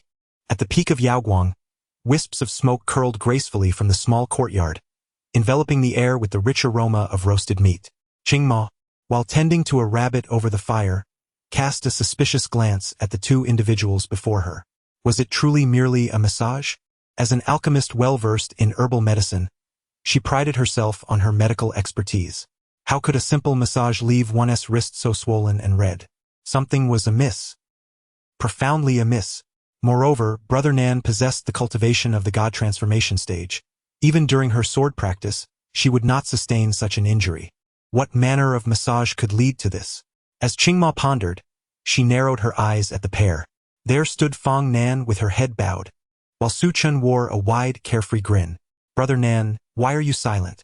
Before Fong Nan could respond, Su Chun interjected.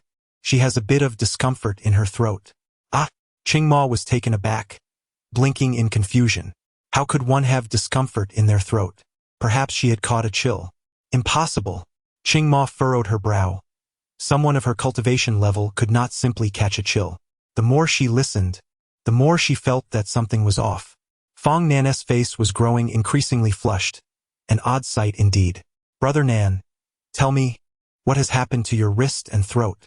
Has he been bullying you? Fong Nan stammered, unable to articulate a response. Her small hands clutching the hem of her robe, damp with perspiration, the fabric crumpled in her grip. Why, you need not ask. She stuttered, clearly uncomfortable. Qingma's brow furrowed deeply, her expression grave. With one hand on her hip, she pointed an accusing finger at Su Chun. Look at what you've done. Brother Nan has been bullied by you to this extent. Look at how pitiful she appears. Su Chun scratched his head, seemingly struck by a thought, a smile blossoming on his lips as he pulled Fong Nan into his embrace. Master, have I bullied you? And no, you haven't bullied me. You did nothing, and I did nothing. We did nothing. I am innocent, we are completely clean. I am not shy, just a bit nervous. Fong Nan began to respond normally, but her voice dwindled as she spoke, especially as she noticed Su Chen's unwavering gaze upon her, causing her words to fade to nearly a whisper. With her head lowered, she murmured softly against his chest, her words barely discernible. It was uncertain whether she spoke to Qingma, Su Chun, or perhaps to herself. Silence enveloped the scene, every sound magnified as if time itself had come to a standstill. Qingma, entirely forgetting about the roasting rabbit, stared wide-eyed, mouth agape at Fong Nan. She could swear she had never witnessed such bashfulness, nor seen her brother in such a clingy manner. Moreover, this was clearly beyond mere mischief. What was she mumbling about? Innocence. Purity. Suddenly, Qingma felt an inexplicable sense of familiarity with those words, as if she had encountered them before. After a moment of fruitless contemplation, she chose to abandon the thought. Such thoughts are a waste of mental energy. She inherently possesses little intellect, so naturally, she refrains from thinking whenever possible. It is now afternoon, with gusts of autumn wind swirling the leaves, creating a rustling sound. The air is imbued with the fragrant aroma of flowers and grass, accompanied by the enticing scent of roasted rabbit. 3 rabbits are nearly done roasting. Fong Nan does not particularly enjoy such fare. After taking a few small bites, she offers the rest to Su Chun. Qing Mo observes her generosity. Nan Yi. You give it to him but not to me, she exclaims, feeling disgruntled, especially since she was the one who roasted it. Fong Nan blinks innocently. Well, then you should share some with your master uncle. As per our master's advice. Qing Mo, exasperated by the affectionate exchange between the two, feels as if she is glowing, her presence overshadowed by their intimacy. Sitting there, she realizes she doesn't need to eat the roasted rabbit. She is nearly full from witnessing their bond. With a fierce bite, Qing Mo tears into the rabbit, pulling off flesh and skin with vigor. Forget it, don't worry about me. I'm an outsider, you two enjoy your meal. Su Chen grins widely. Then, as per your master uncle, I shan't give you any. Upon hearing this, Qing Mo nearly spews out a mouthful of blood. She was merely being polite, complaining a bit. Of course, she still wanted to partake in the roasted rabbit. Little did she know, Su Chen truly intended not to share. Suddenly, Qing Mo begins to realize that perhaps she had overstepped before. She touches her nose thoughtfully. As she sits there, forlornly gnawing on the rabbit, she suddenly hears Su Chun remark, your master uncle's skills are quite impressive. I didn't expect you to roast rabbit so well. A sense of pride swells within her. She straightens up, a smile tugging at the corners of her mouth. Of course, who do you think I am? She fails to notice that as she puffs out her chest, Fong Nan's pupils constrict slightly, a hint of pain flashing in her light.